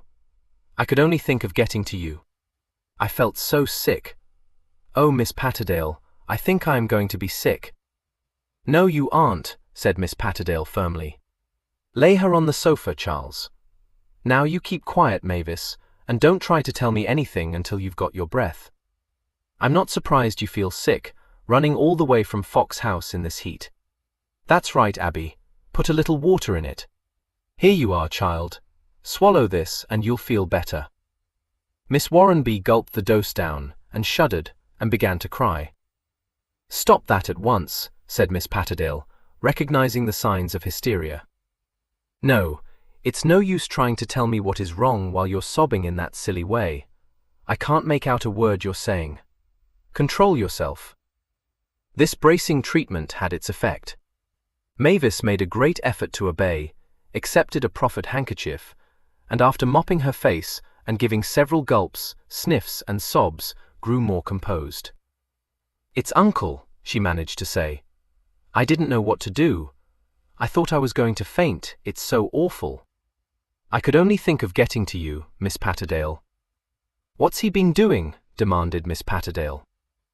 "Oh, no, no, it isn't that. Oh, poor Uncle. I knew I oughtn't to have left him alone like that. I shall never forgive myself." "Look here," said Charles, who was becoming bored with Mavis's exclamatory and obscure style of narrative. "Just what has happened to your uncle?" She turned dilating eyes towards him. I think he's dead," she said, shuddering. "Dead?" Charles repeated incredulously. "Do you mean he's had a stroke or something?" She began to cry again. "No, no, no. It's much, much more dreadful. He's been shot." "Good God," said Charles blankly. "But, for heaven's sake, girl," interrupted Miss Patterdale. "You say you think he's dead. Surely you didn't come here, leaving the unfortunate man alone, without making certain there was nothing you could do for him." Mavis covered her face with her hands. I know he's dead." I thought he was asleep, and it seemed so unlike him somehow. I went up to him, and then I saw. "You saw what?" said Miss Patterdale, as Mavis broke off. "Try to pull yourself together." "Yes, I'm sorry, it's been such a shock. In the side of his head, just here," she pressed her left temple, "a hole. Oh, don't ask me. And I heard it. I didn't think anything about it at the time. I was just getting over the stile at the top of the lane, and I heard a gun fired. It made me jump because it sounded quite close, but of course I only thought it was somebody shooting rabbits. And then I opened the garden gate and saw Uncle on the seat under the oak tree." "Gosh," uttered Abby, awed. "Who did it? Did you see anyone?" Mavis shook her head, wiping her eyes. "No one hiding in the garden? Round the back? If you were in the lane, they couldn't have escaped that way, could they?" Mavis looked at her in a bemused fashion. "I don't know. I was so shocked I never thought of anything but that poor Uncle was dead." "But didn't you even look?" insisted Abby. "I mean, it had only just happened, and whoever did it can't possibly have managed to get away. Well, not far away, at all events." "No, I suppose. But I didn't think about that. I only thought of Uncle." "Yes, well, all right," said Charles. "I suppose that's fairly natural. But when you realized he was dead, what did you do?" She pushed her rather lank hair back from her brow. "I don't know. I think I was sort of stunned for a few minutes. It seemed so impossible. My legs were shaking so that I could hardly stand, and I felt so sick. I managed to get to the house, and I'm afraid I was sick." "Yes, that's not what I mean," said Charles, trying not to speak impatiently. "Have you rung up the police? The doctor?" She blinked. "No, oh no. I knew it was no use sending for the doctor. I didn't think about the police. Oh, need we do that? It seems to make it worse, somehow. I mean, Uncle would have hated it. Having an inquest, and everyone talking about it." "Merciful heavens!" ejaculated Miss Patterdale.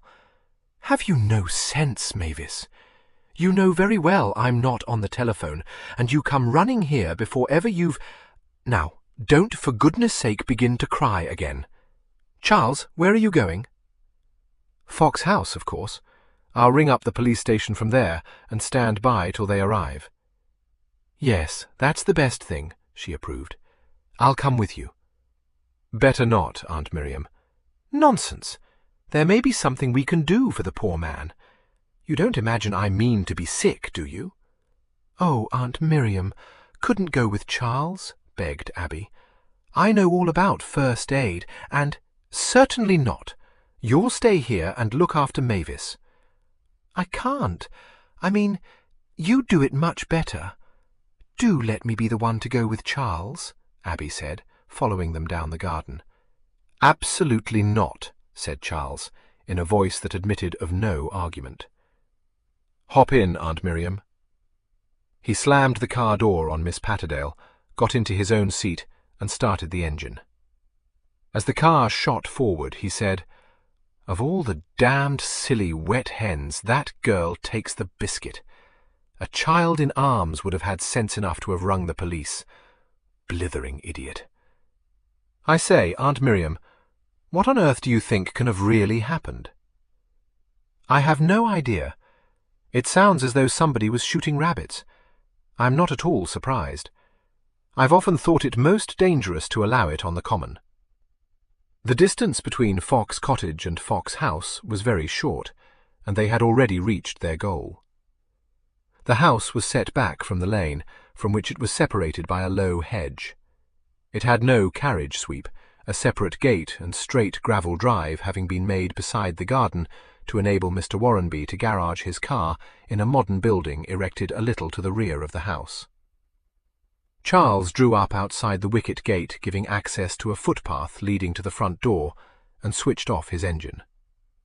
In another minute he and Miss Patterdale had entered the garden and were bending over the lifeless form of Sampson Warrenby, slumped on a wooden seat set under an oak tree and at right angles to the lane.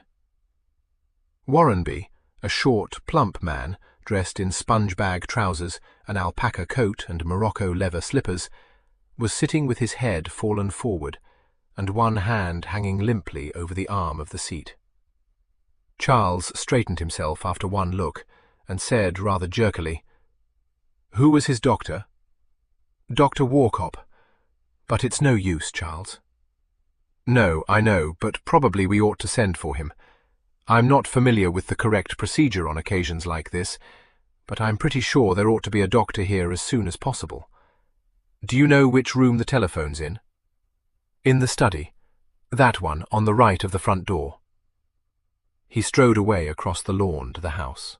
It was built of mellow brick, in the form of an E, and the principal rooms faced across the garden to the lane and the rising ground of the common beyond it. The long windows on the ground floor stood open, and Charles stepped through one of these into Sampson Waddonby's study. The telephone stood on the knee-hole desk, which also bore a litter of papers and documents. Charles picked it up and dialed Dr. Warcop's number. When he rejoined Miss Patterdale a few minutes later, that redoubtable lady was staring fixedly at a bed of snapdragons. "Well, find Dr. Warcop in?" she said. "Yes, surgery hour. He's coming at once. Also the police from Bellingham." Miss Patterdale cleared her throat and said in a fierce voice, "Well, Charles, there's nothing you or I can do for the poor man. He's dead, and that's all there is to it." "He's dead, all right," said Charles grimly. "But if you imagine that's all there's going to be to it, Aunt Miriam, you'd better think again." 4.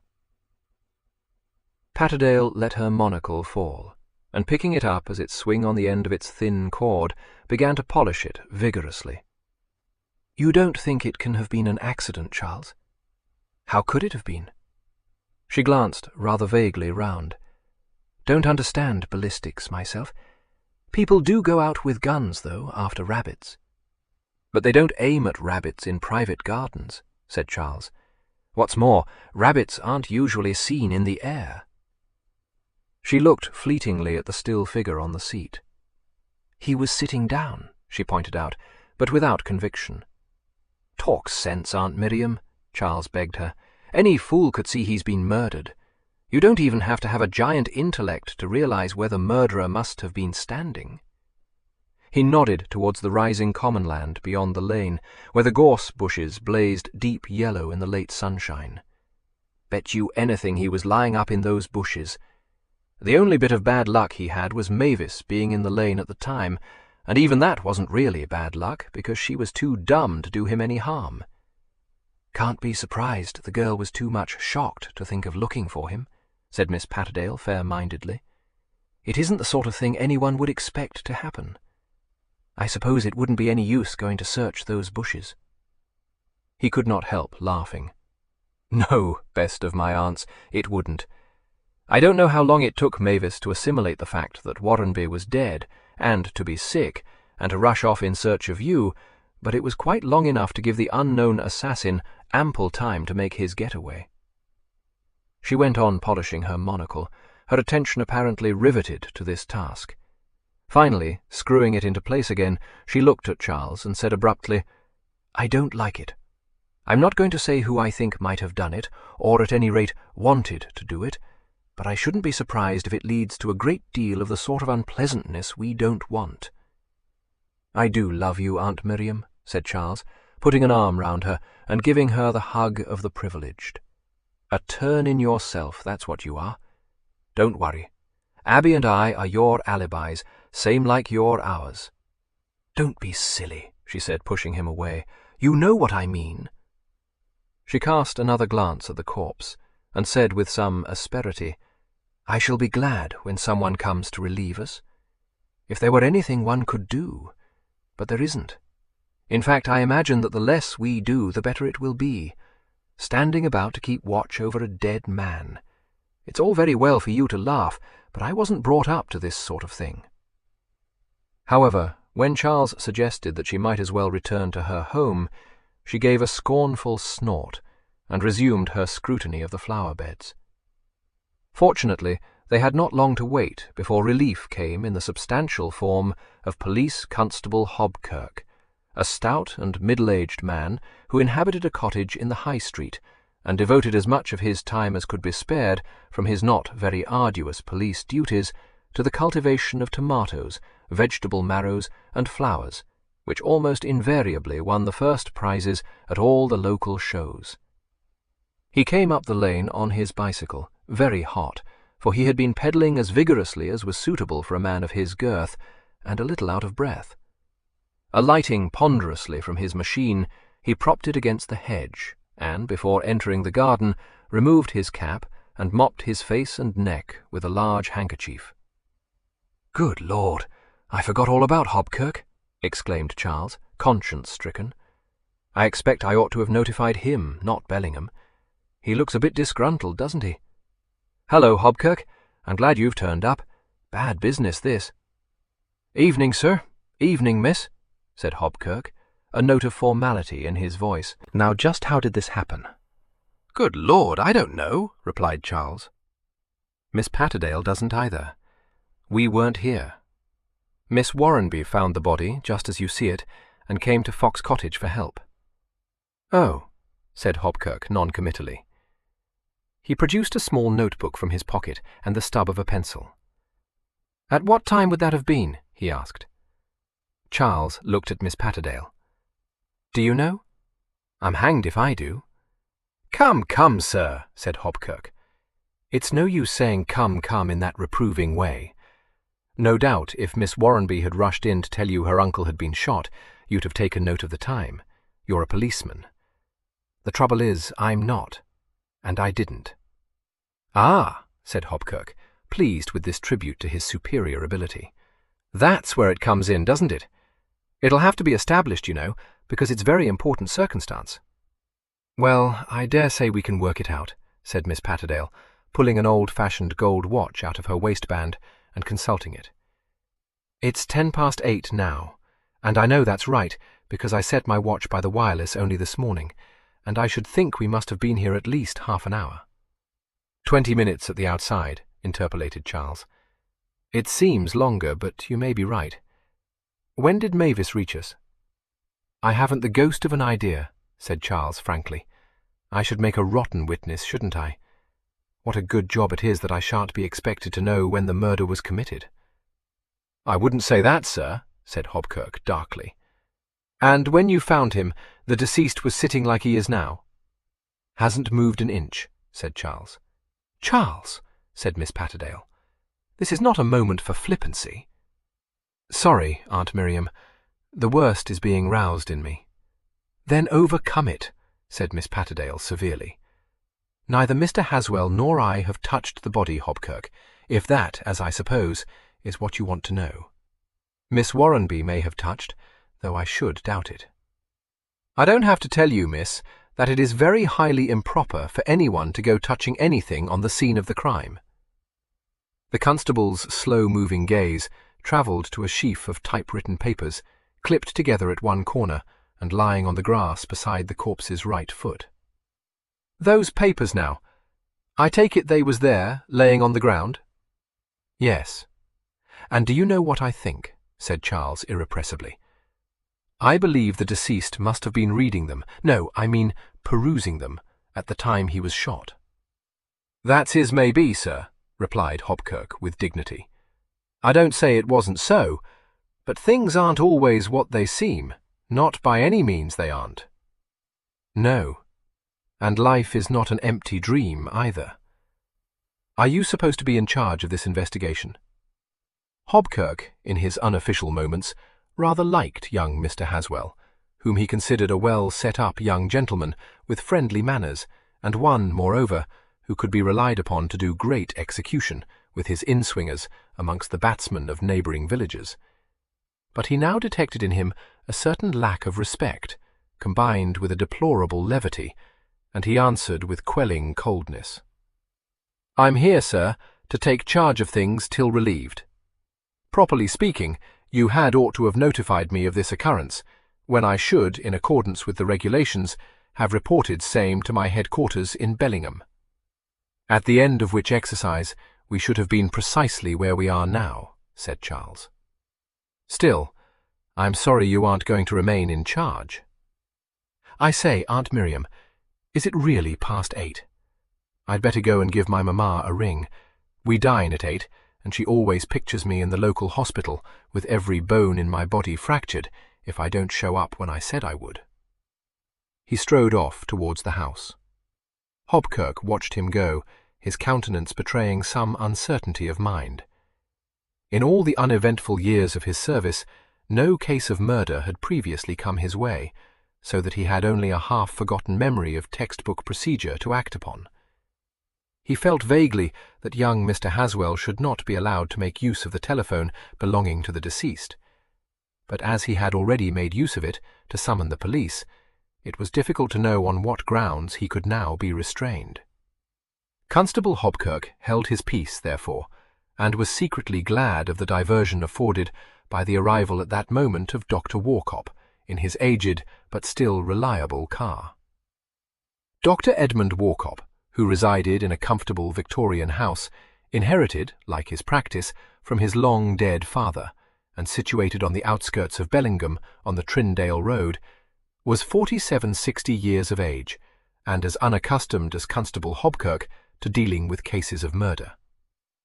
His professional methods, which were old-fashioned, might be the despair of younger and more progressive colleagues, but he enjoyed a very respectable practice, his simpler patients being as conservative as he was himself, and thinking it scarcely possible that they could be born or die without a Workop to attend them, and the more sophisticated believing that they must be safe in the hands of a man who rode so well to hounds, and who had been established in the district for as long as most of them could remember. He held himself in high esteem, rarely called in a second opinion, and had never been known to admit himself to have been at fault.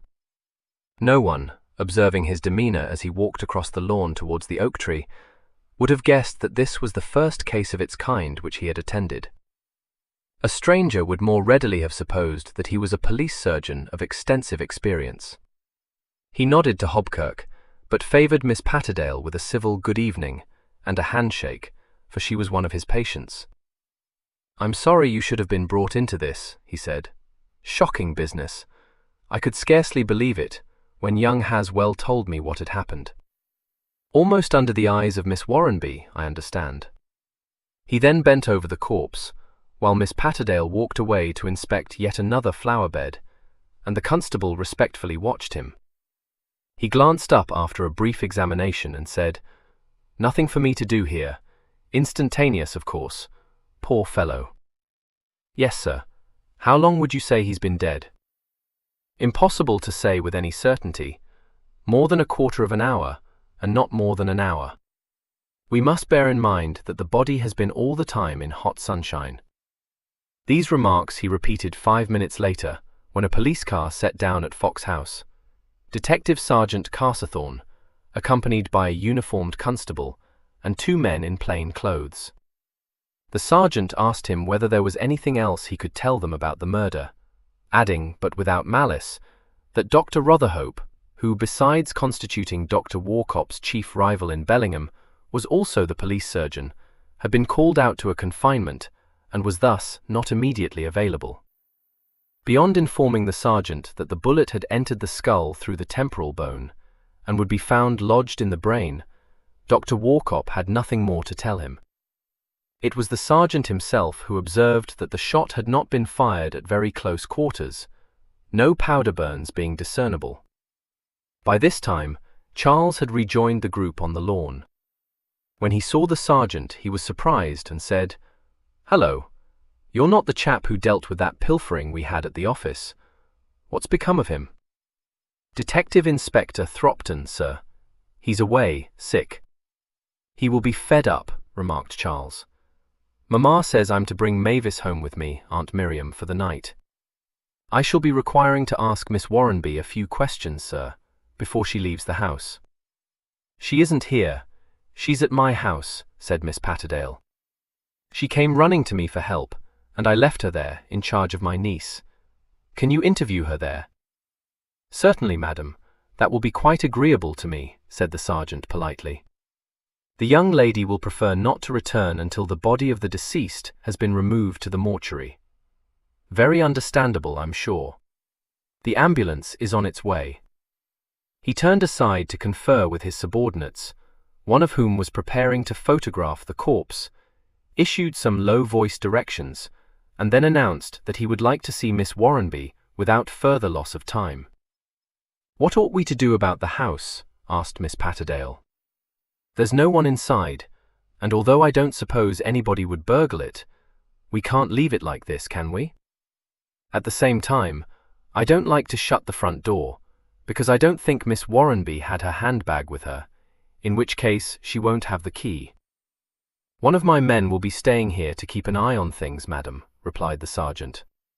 "Everything will be quite safe." "Then, if you have no objection, I'll go with you," said Miss Patterdale. "Are you coming, Charles?" He nodded and accompanied her out into the lane. The sergeant waited until he had skillfully turned his car in the narrow space afforded for this maneuver, and then started up the engine of the police car. Miss Patterdale was thus able to reach Fox Cottage far enough in advance of him to give her time to prepare Mavis's mind for the coming ordeal, which, as she trenchantly observed to Charles, was an extremely desirable circumstance. However, when they stood once more in the low-pitched parlour, they found that Miss Warrenby had regained her composure and was drinking tea, a stimulant she had preferred to gin. She received the news that she was to be questioned by the police with a wan smile, and said that she had known this must happen, and had been doing her best to collect her thoughts. When the sergeant arrived, and offered her a formal apology for being obliged to trouble her at such a time, she said that she quite understood, and was anxious to be as helpful as possible. Since she had already discussed her part in the affair with Abby, going over her every movement and mental reaction in exhaustive detail, she was able to tell her story fluently, and even to establish the approximate time of the murder. "You see, Mrs. Clyburn and I stayed on after the others had gone to talk about the prizes for the village whist drive," she explained. "And I know it was 7:10 when I left the Cedars, because I caught sight of the clock in the drawing room, and that's what it said. I'd no idea it was as late as that. I told Mrs. Haswell I must simply fly, or poor uncle would be wondering what had become of me, and I ran across her garden to the gate onto the footpath, and came home that way. And it only takes about 5 minutes to reach the stile from there, so it must have been about 7:15, or perhaps 20 past when it happened." "Thank you, miss. That's very clear. And after you heard the shot, you didn't hear or see anything else?" "No, only a sort of smack, and I didn't think anything of that at the time. I mean, it was so soon after the bang that it seemed part of it, in a way." "You didn't see anyone? No one on the common, for instance?" "No, I'm sure I didn't. Of course, I wasn't looking particularly, but I should have been bound to have noticed if there had been anyone." "You didn't look particularly?" repeated the sergeant. "The shot was fired from close enough to give you a fright, wasn't it, miss?" "Yes, but you see, I didn't know that. I'm afraid I'm silly about guns. I can't bear sudden bangs. I just thought it couldn't have been as close as it seemed." The sergeant made a careful note in his book, but offered no comment on this explanation. After a minute he said, "Do you know of any person, miss, who had a grudge against your uncle?"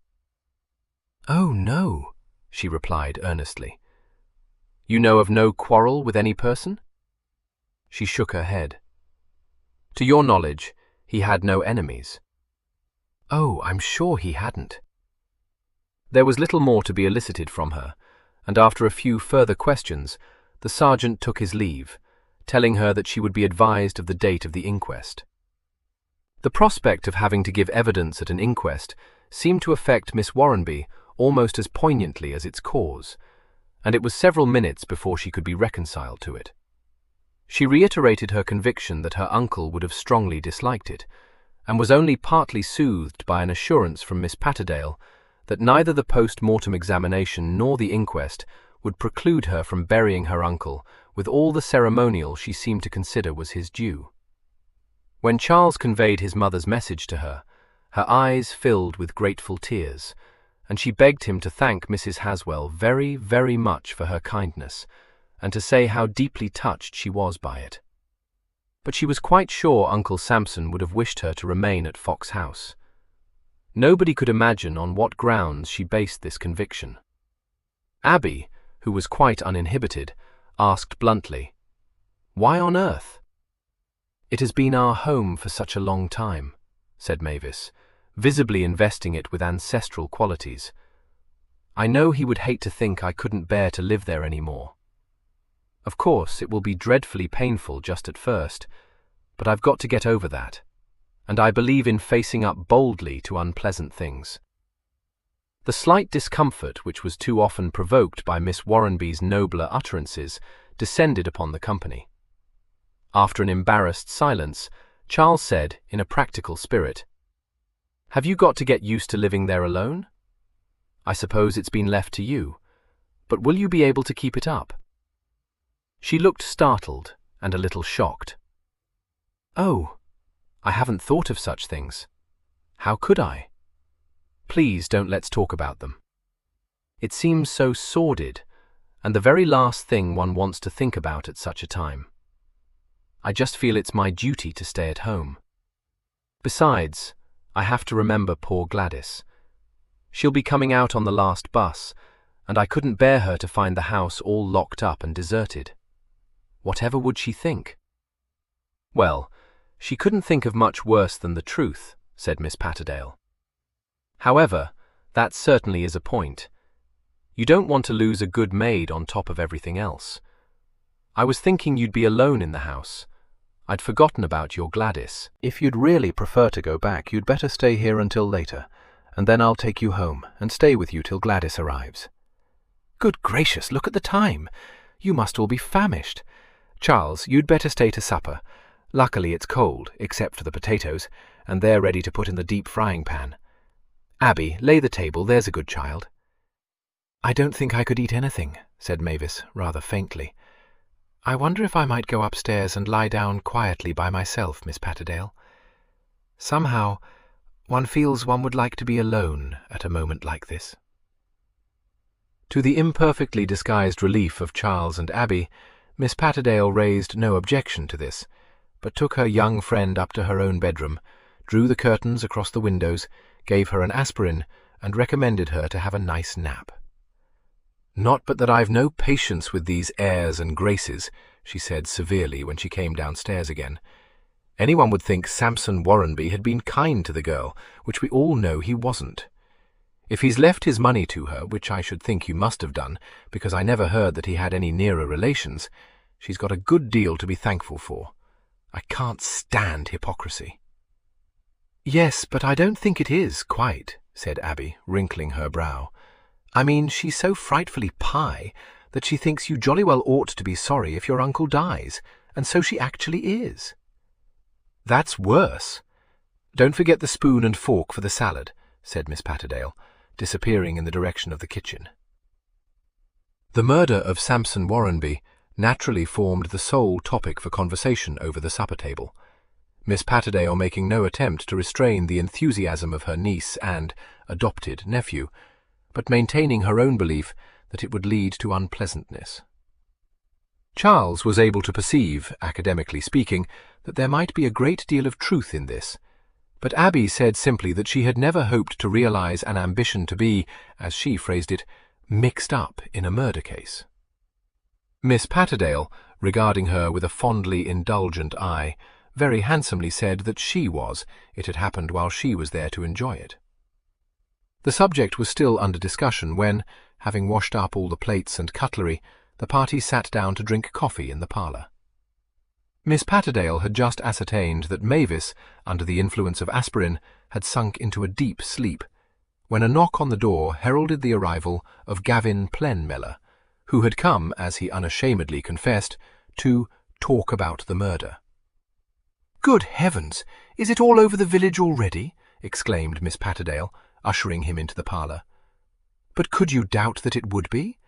We had the news in the Red Lion within 10 minutes of Hobkirk setting out for the scene of the crime. Mrs. Hobkirk brought it to us, and very grateful we were. News has been coming in for the past hour and more. I was quite unable to drag myself away, though there was a duck and green peas waiting for me at home. Instead, I ate a singularly nauseating meal at the Red Lion. I can't think how we ever came to be famed for our hostelries.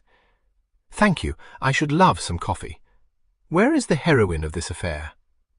"Lying down upstairs," answered Abby. "How did you know she was here?" "It is easy to see that you are a town dweller," said Gavin, dropping a lump of sugar into his cup.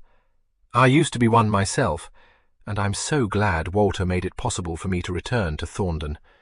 Life is very dull in London. You are dependent on the radio and the press for all the news. Of course, I know that Mavis Warrenby is here. I'm delighted to learn, however, that she's lying down upstairs. I didn't know that, though I suppose I might have guessed it.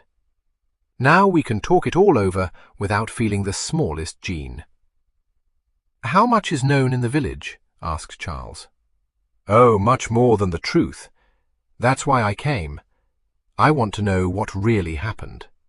Now, don't tell me it was an accident. That was the first rumor that reached the Red Lion, but nothing would induce me to lend it ear. Of course Samson Warrenby was murdered. He is recognizable as a character created only to be murdered. You mean if he's been a character in one of your books? Said Abby. Well, he may yet be that. Charles thinks he must have been shot from the bushes opposite the house on the common, said Miss Patterdale. Gavin turned his eyes inquiringly to Charles, who briefly explained his reasons for holding this opinion. He was sitting in the garden with his profile turned to the lane, presumably reading some papers he's taken out with him. It wouldn't have been a very difficult shot. But where was Mavis while all this marksmanship was going on? Report places her actually on the scene of the crime. No, she wasn't quite that, though darned nearly. According to her story, she was getting over the stile at the top of the lane when she heard the shot.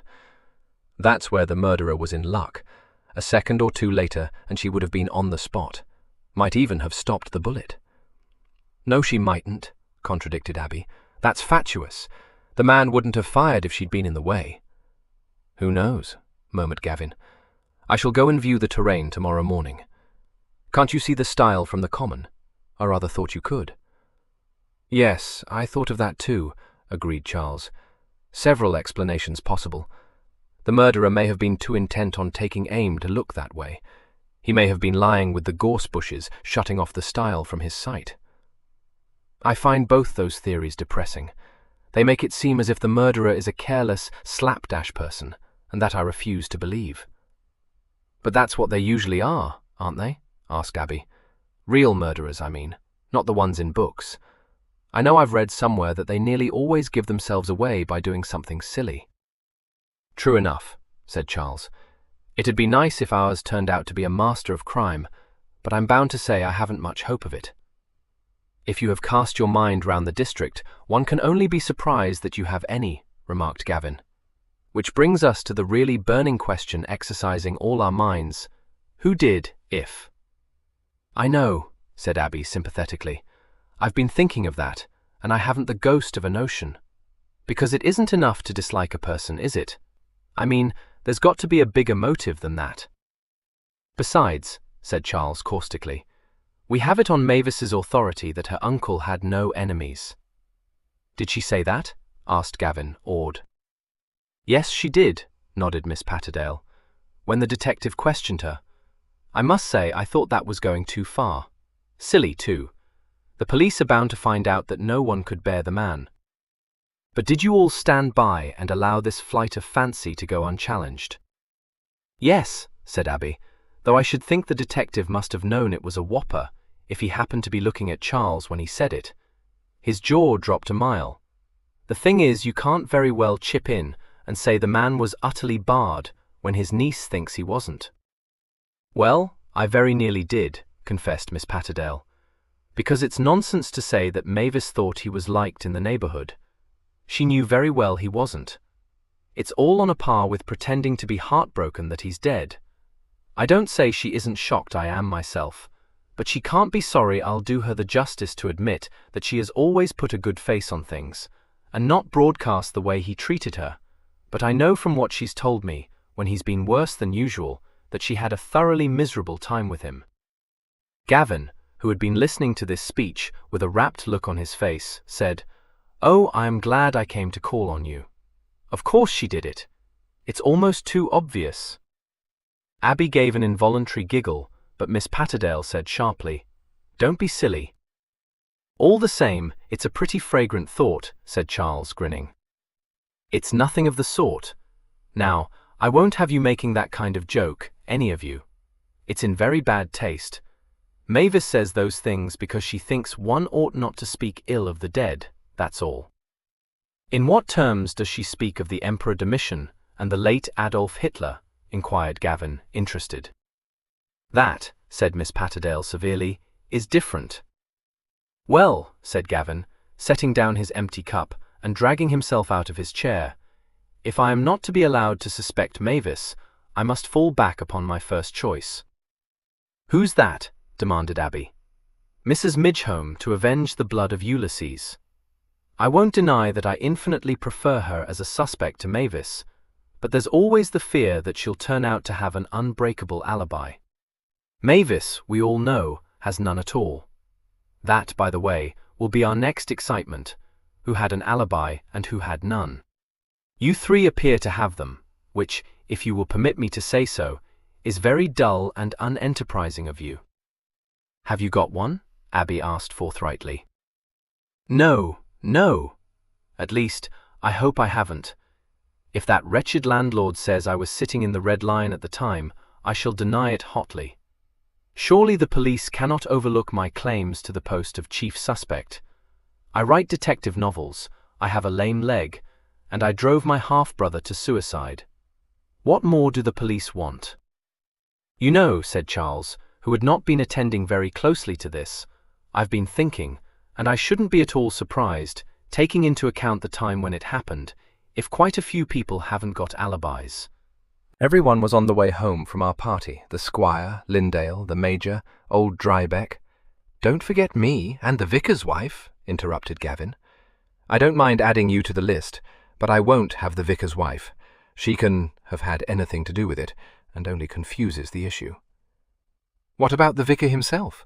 asked Abby, her chin propped on her clasped hands. "Where was he?" "Went off to visit the sick, didn't he? Anyway, he's out of the running too." "So are Major Midgehome and Mr. Drybeck," Abby pointed out. "We ran them home." "On the contrary, I set the Major down at the crossroad because he told me to. I don't know what he did when I drove on. Not that I think he's a likely candidate for the list, but we must stick to the facts. I then set old Drybeck down outside his house. We left him waving goodbye to us. We didn't actually see him enter his house, and for anything we know, he didn't." "No, that's true," agreed Abby, her eyes widening. "And he really is a likely candidate. Gosh." "Now that's quite enough," Miss Patterdale interposed. "Talk like that can lead to trouble." "That's all right, Aunt Miriam," said Charles. "I bet he isn't the only one who might have done it." "Well, just you remember that," she admonished him. "It's all very well to talk like that about people like poor old Thaddeus Drybeck, but you wouldn't think it nearly so amusing if someone were to do the same about your father, for instance." Charles stared at her. "Dad? But he wasn't there." "Of course he wasn't. But what would you feel like if we started to make up stories of where he might have been? You shouldn't let your tongue run away with you." She appealed to deaf ears. Young Mr. Haswell, betraying an unfilial delight in this novel aspect of his parent, gave a shout of laughter and gasped, "Dad? Oh, what a rich thought!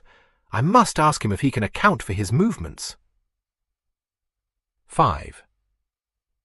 By noon on the following day, the Chief Constable was listening to a report from Detective Sergeant Carsthorne, who had spent a busy but unpromising morning. Half an hour later, he expressed a desire to be allowed to think the thing over, and within 10 minutes he had reached a not unexpected, but not very welcome decision.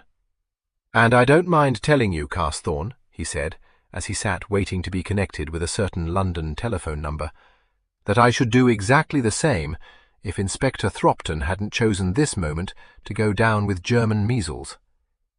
"Yes, sir," said the sergeant, torn between a natural desire to achieve promotion through his brilliant handling of a difficult case and an uneasy suspicion that the problem was rather too complicated for him to tackle.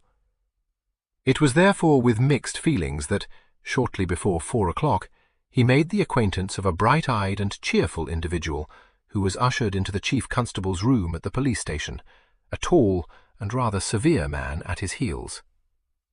"Chief Inspector Hemingway," said Colonel Scales, rising behind his desk and holding out his hand across it.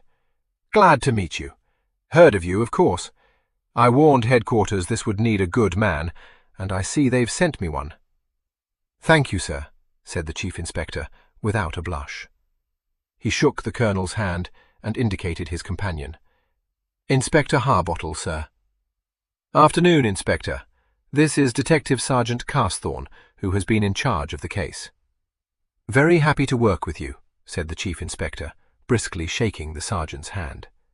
"Of course, I don't know much about it yet, but I'm bound to say it sounds like a nice case on the face of it." "Eh?"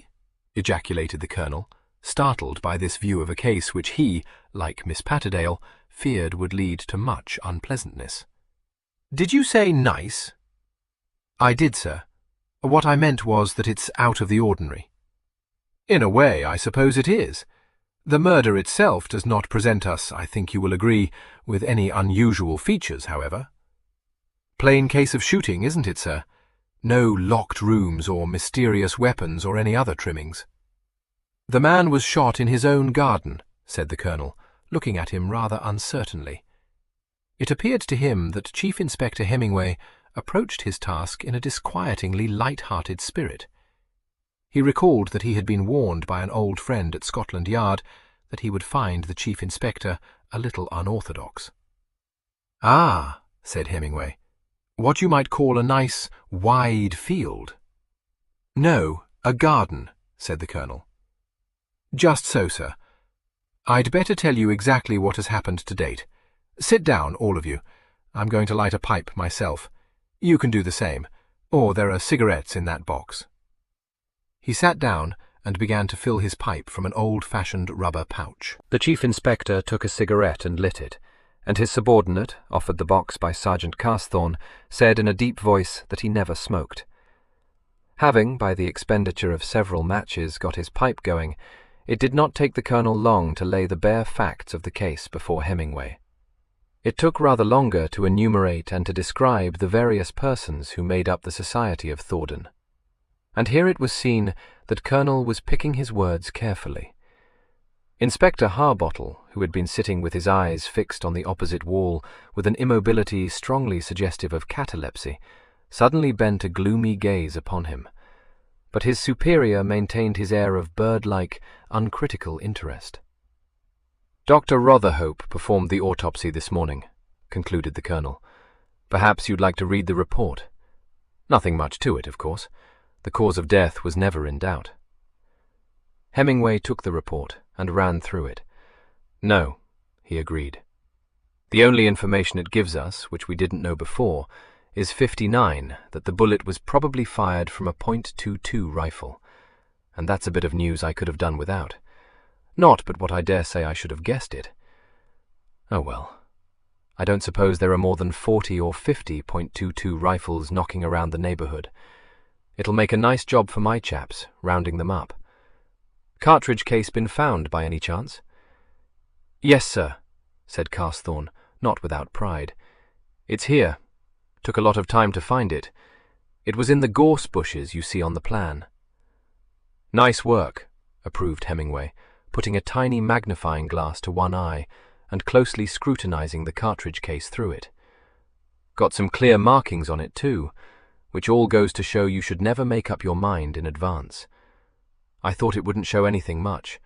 9 times out often a .22 rifle is so worn it doesn't give you any help at all. We ought to be able to identify the gun this little fellow was fired from. Supposing we were to find it, which I dare say we shan't, if I didn't know that the easier a case looks at the start, the worse it turns out to be in the middle, I should say this one's a piece of cake." "I hope you may find it so," said the Colonel heavily. "Yes, sir, but it's standing out a mile I shan't. From what you've told me, I can see we've got a very classy decor, and in my experience that always makes things difficult." "Does it?" said the Colonel, staring. "Stands to reason, sir," said Hemingway, flicking over a page of the police surgeon's report. "For one thing, these people you've been telling me about, squire, vicar, family solicitor, retired major, will all stand by one another. I'm sure I don't blame them," he added cheerfully, oblivious of a slight stiffening on the Colonel's part. "They don't want to have a lot of nosy policemen prying into their affairs. They weren't brought up to it, like the more usual kind of criminal. And, for another, they're apt to have a lot more sense than the criminal classes. In fact, it's a good thing they don't take to crime more often. Yes, I can see this isn't going to be all beer and skittles. Not by a long chalk it isn't." He laid the report down. Bit coy about the time of death, your Dr. Rotherhope, sir. Any doubt about that? Dr. Rotherhope was unfortunately prevented from seeing the corpse until some hours had elapsed. Dr. Warcop, the deceased's medical advisor, was called in by young Haswell. It is true that he did not commit himself to any very precise time, but he is a man of strict integrity, and the time was, in any event, fixed by Miss Warrenby's evidence. Any reason, barring a bit of professional jealousy, sir, why Dr. Rotherhope doesn't, what you might call, confirm that? A laugh was surprised out of the chief constable. You're very acute. None at all. Dr. Warcop has been for long established in Bellingham, and is perhaps thought by his colleagues to be a trifle out of date, but a perfectly sound man. I see, sir. Is it known yet who stands to benefit by this death? Barring a few very minor legacies, his niece. His will was in the safe at his office. If you want to go into his business affairs, you'll find his head clerk very helpful. Coupland's his name. Decent little chap, living in Bellingham pretty well all his life. On good terms with him, sir? Oh, I think so. Speaks very nicely about him. He conies in for a small legacy, a couple of £100, I think. Nothing much. A good deal shocked by the murder, wasn't he, Sergeant? Yes, sir, he was. Well, he's a very respectable man, Mr. Coupland is, so it's natural he would be shocked. Setting aside that it's a pretty serious thing for him. Head clerkships don't grow on every tree, as you might say, and I'm sure I don't know where he's to find another. Not in Bellingham, he won't. For even if Throckington Flimby wanted a new head clerk, it isn't quite the kind of business he'd fancy. And Mr. Drybeck's had his head clerk with him for 30 years. Drybeck, repeated Hemingway. That's the gentleman you told me was given a lift to his home after this tennis party. Where does he live? The sergeant placed a spatulate finger on the plan. Here, sir, nearly opposite the opening into Fox Lane. As far as we can make out, he must have been set down there at about 7 o'clock or just after. He sat down to his supper at 7:30. That's corroborated by his housekeeper. What he was doing before that she doesn't know, not having seen him. What does he say he was doing? The sergeant consulted his notes. He states that he let himself into the house and went straight upstairs and had a shower, which he might have done because he's got one of those old-fashioned baths with a shower fixed up at one end of it. After that he went out into the garden to water his flowers. According to his story, that was what he was doing when the housekeeper sounded the gong for his supper. She states that she had to sound it twice, him not hearing it the first time. Where was the housekeeper all this time? Between the kitchen and the dining room, getting supper ready and laying the table. The dining room's at the front of the house, and the kitchen's behind it at the back. There's a pantry between the two with communicating doors. She states that she always goes from one room to the other through the pantry, which would account for her not having seen Mr. Drybeck. What I mean is, she never went into the hall during that half hour, so there was no reason why she should have seen him. If the kitchen's at the back, doesn't it overlook the garden? No, sir, not properly speaking. There's just a bit of ground outside the kitchen window, like a gravel yard, and then there's a laurel hedge shutting off the kitchen from the garden. Nice, cheerful lookout, commented Hemingway, his eyes on the plan. So what it boils down to is that from about 7 o'clock to 7:30, this Mr. Drybeck might have been anywhere. If this plan of yours is accurate, I make it under half a mile from his place to Fox House. Yes, sir. He'd have had to pass Miss Patterdale's cottage, of course. Any reason why he shouldn't have walked across this common? He could have done that, admitted the sergeant. Well, that isn't to say he did, said Hemingway in consoling accents. I can see he isn't a popular candidate for the chief role in this highly interesting drama. What terms was he on with Sampson Warrenby? The sergeant hesitated, casting a glance at Colonel Scales, but the colonel did not raise his eyes from his pipe, which had gone out and needed attention. The sergeant said, a little awkwardly, Well, sir, I wouldn't say they was on good terms. I don't want to put it too high, but it's a fact that Mr. Warrenby has done Mr. Drybeck a good deal of harm. Professionally speaking, him being what you might call very go-ahead, and Mr. Drybeck more old-fashioned like. Very successful, Mr. Warrenby has been. "All right," said Hemingway, apparently dismissing Mr. Drybeck. "Tell me a bit about the rest of the dramatis personae. You can skip this Miss Patterdale of yours, and young Mr. Haswell, and the niece, I've forgotten her name, but as she's got an alibi, same like the other two, I dare say it doesn't matter." The Colonel looked up. "You have a good memory, Chief Inspector." Inspector Harbottle, casting upon his superior a look of vicarious and slightly melancholy pride, made his voice heard. "He has that, sir." "That'll be all from you, Horace," said the Chief Inspector conclusively. "Let's take this Pole of yours first, Sergeant. If I'd been told there was a Pole mixed up in this case, I'd have reported sick. What's his unnatural name?" The sergeant once more consulted his notes. "Zamagoriski," he enunciated painstakingly, though they mostly seem to call him Mr. Ladislas, that being his Christian name. "Well, we'll call him that too, though a more unchristian name I never heard," said Hemingway. "The sooner we can be rid of him, the better. I've had one case with a Georgian mixed up in it, and 2 more with Poles, and they pretty nearly gave me a nervous breakdown. This Ladislas, now. Who was seen riding his motorbike up Fox Lane shortly after 5:30? How does he come into the picture?" "Well, sir, they do say, in the village, that he's running after Miss Warrenby, and that her uncle wouldn't have him, not at any price. He's some sort of an engineer by profession, and he's got a job at Bebsides. He lodges with Mrs. Dockeray in one of the cottages beyond Mr. Drybeck's house. That one," the sergeant added, indicating it on the plan. "Nice-looking young fellow, in his way, but a bit excitable.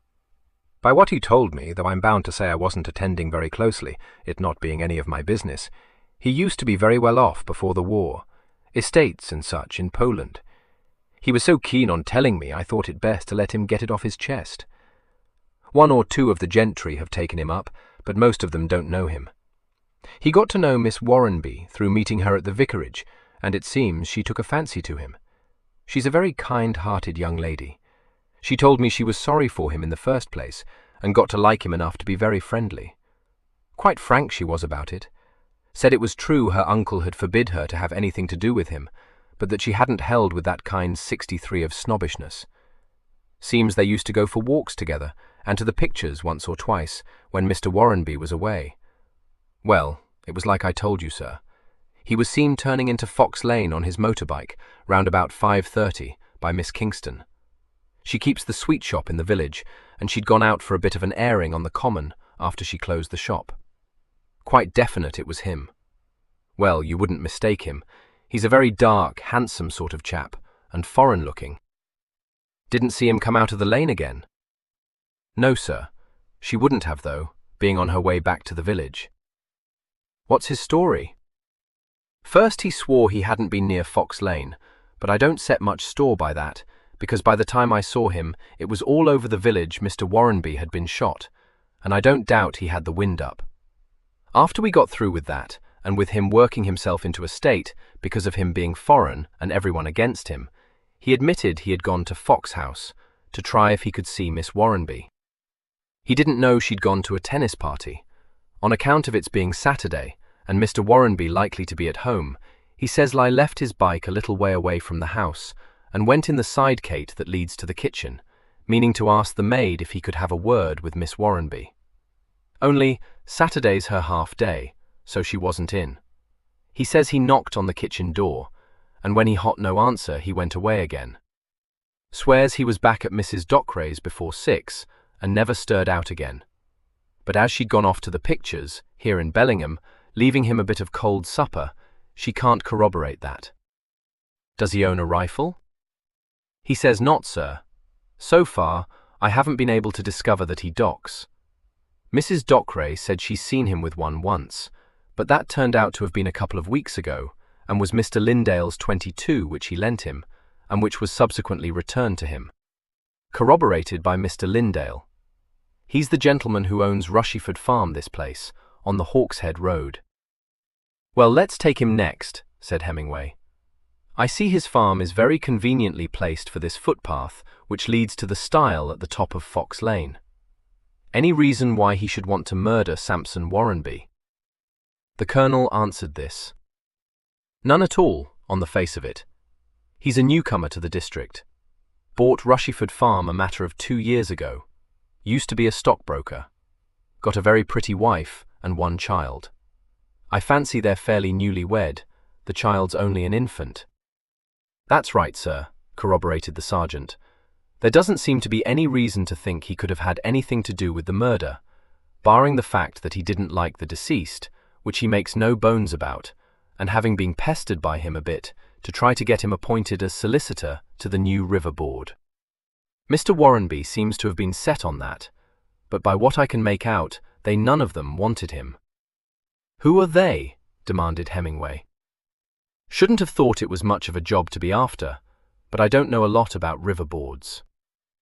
Oh no, it isn't, said the Colonel.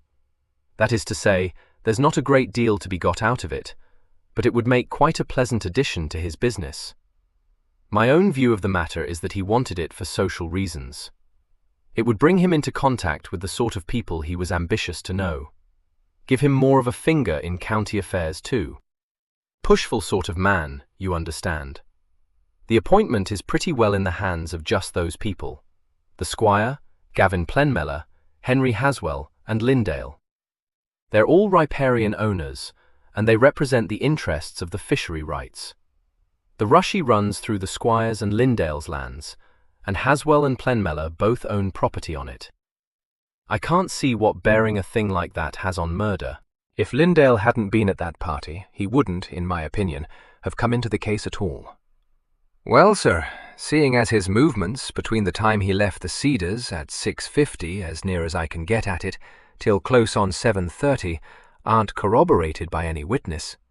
Oh, yes, Carsthawn, you were quite right to interrogate him, the Colonel said impatiently.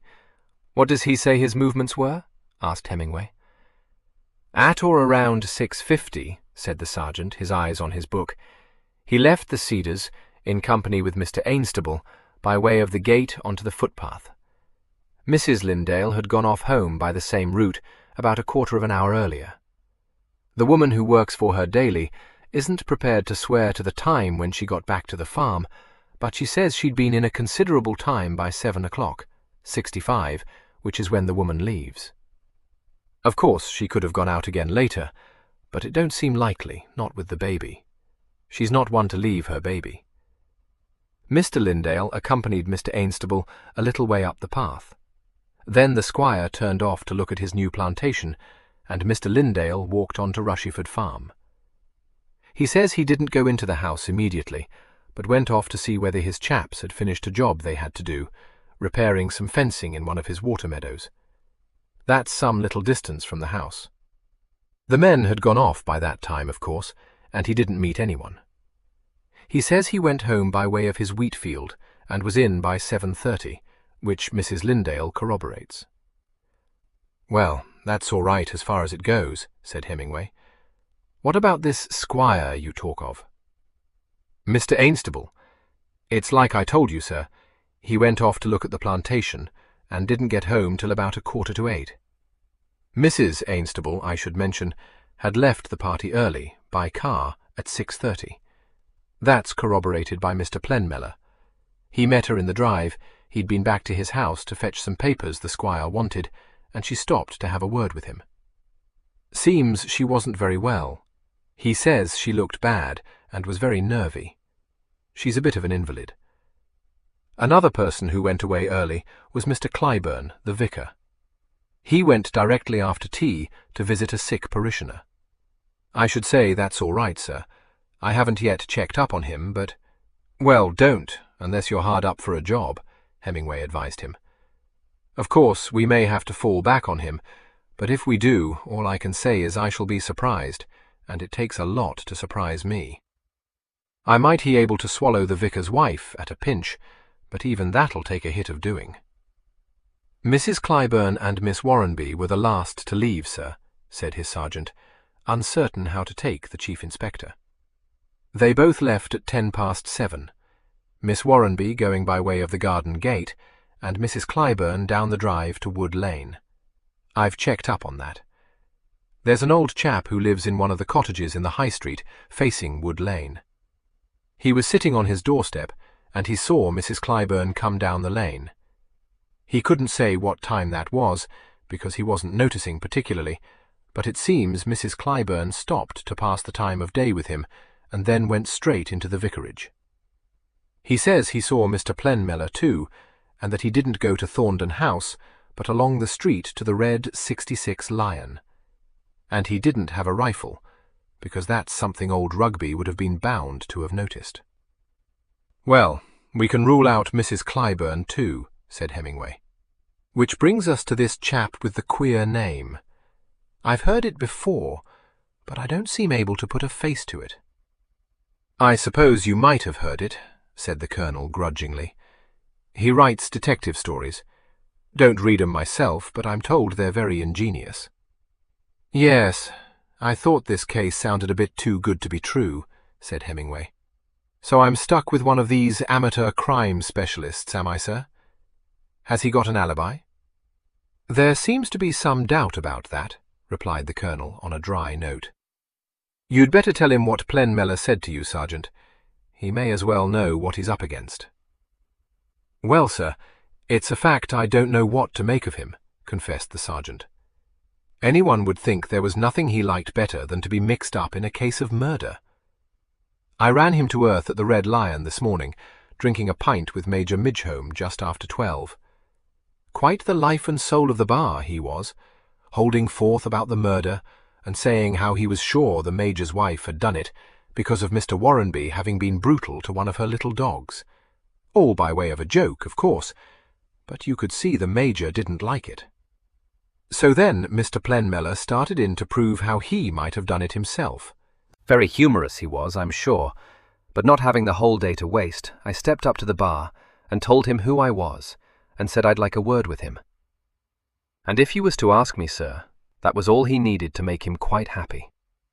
Anyone would have thought the whole thing was a play, and we was having drinks between the acts and talking it over. Indecent, I call it, not to say cold-blooded. Naturally, I'd no thought of asking him questions in a public bar. My idea was we'd step up to his house, but that wouldn't do for him. "Oh," he says, "you want to know where I was at the time the crime was committed, and I'm sure I haven't got an alibi." The Major took him up pretty sharp on that, and said as how he knew very well he was on his way home, when the rest of them, him, and Mr. Drybeck, and Miss Derham, set off in young Mr. Haswell's car. "Ah," says Mr. Plenmellor, "but how do you know I did go home? I might have been anywhere," he says, "and Crayling, that's the landlord of the pub, will swear I didn't come in here till 67 close on 8 last night." Which, however, Crayling didn't do, not by a long chalk. He said he was positive Mr. Plenmellor came in long in for that, though he couldn't be sure what the exact time was. Then I'm blessed if Mr. Plenmellor didn't tell him not to go saddling him with an alibi he didn't want. Before I could say anything, the Major spoke to him, very military, told him not to make a fool of himself, and to stop trying to turn the whole thing into a farce.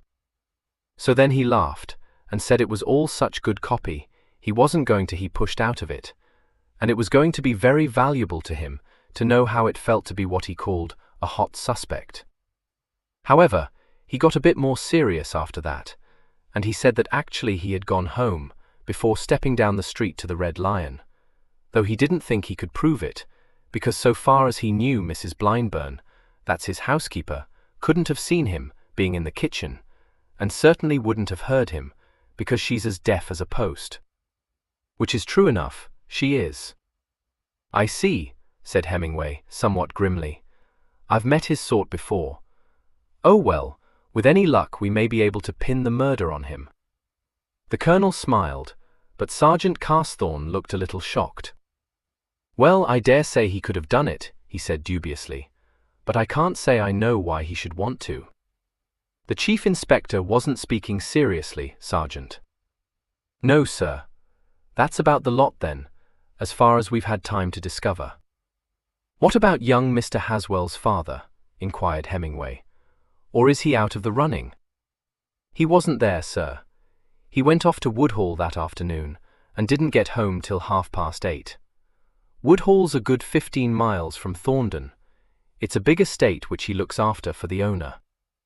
He's an estate agent, and he does a good bit of that sort of work." "Was he on good terms with Mr. Warrenby?" The sergeant hesitated. "I wouldn't say that exactly, but on the other hand, I wouldn't say that there was anything definite, if you take my meaning. They were both on the council, and I believe they had a few differences of opinion." "Tell me something else," invited Hemingway. "Do you know of anyone who was on good terms with this character?" The sergeant grinned.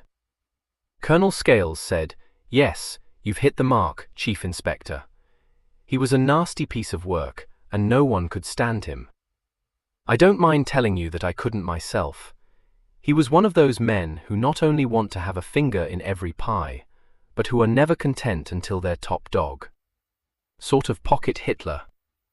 A bumptious little upstart who wanted to be the kingpin in the district and would go to any lengths to muscle in on things that were no concern of his, and which you wouldn't have thought he'd want to be bothered with. He even got himself onto the committee for the charity ball Lady Binchester organized a year ago.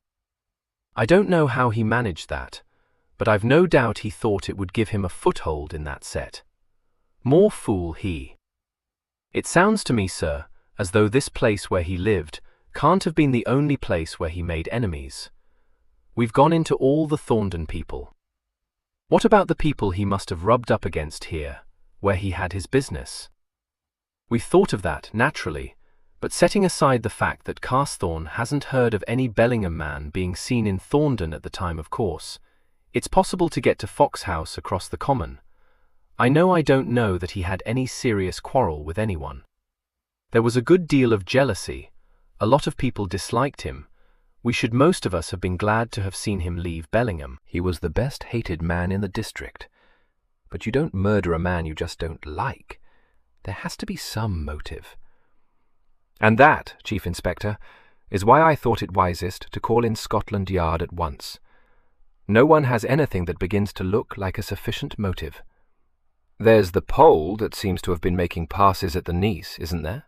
Suggested Hemingway mildly. What's more, there's the young lady herself.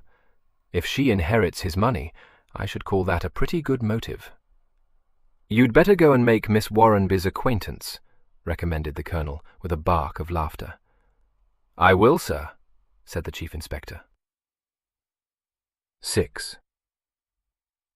The trouble with you, Horace, is that there's no pleasing you, said the Chief Inspector some little time later.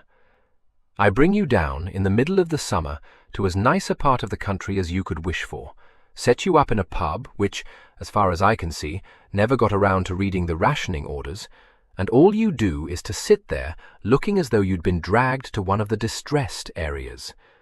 I'll trouble you for the butter, my lad.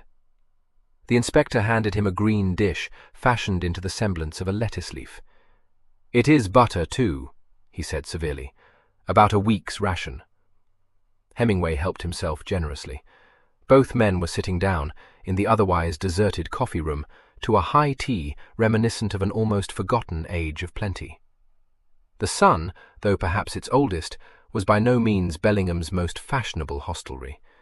It was situated in a back street and catered for commercials. The rigours of its beds were alleviated by feather mattresses. It had one bathroom, containing an antiquated painted bath with an old-fashioned plug and a wooden surround, and several of its tiny lattice windows could, by the exercise of careful force, be induced to open.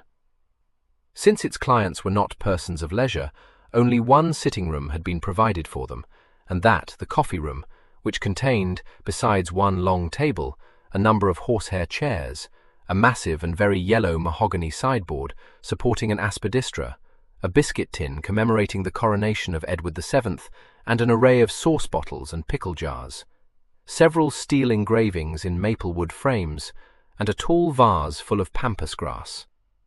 Meals were not served with elegance or dignified by menu cards, but the food itself was excellent and prepared by a large-minded person.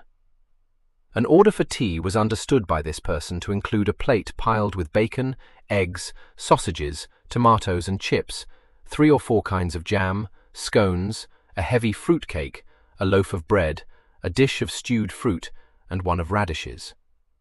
Sergeant Carthorne had recommended the sun to Hemingway, a circumstance which was causing that cheerful officer to take what his assistant considered a roseate view of his ability.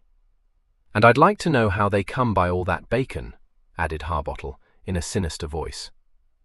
The chief inspector poured himself out another cup of tea and lavishly sugared it. "Why you ever went in for homicide beats me," he remarked. "What you ought to have done was to have got yourself a job as snooper for the Ministry of Food. What's it matter to you where they come by their bacon? I didn't hear you making any bones about eating it. Have another cup of tea."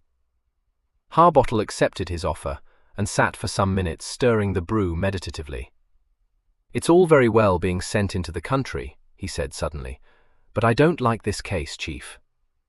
"That's because you've got an inferiority complex," responded Hemingway, unperturbed. "I thought there'd be trouble when they started talking about the squire. It set you off remembering the days when you were one of the village lads, carting dung and touching your forelock to the squire." "I did no such thing," said his indignant subordinate. "What's more, I never carted dung in my life, or touched my forelock.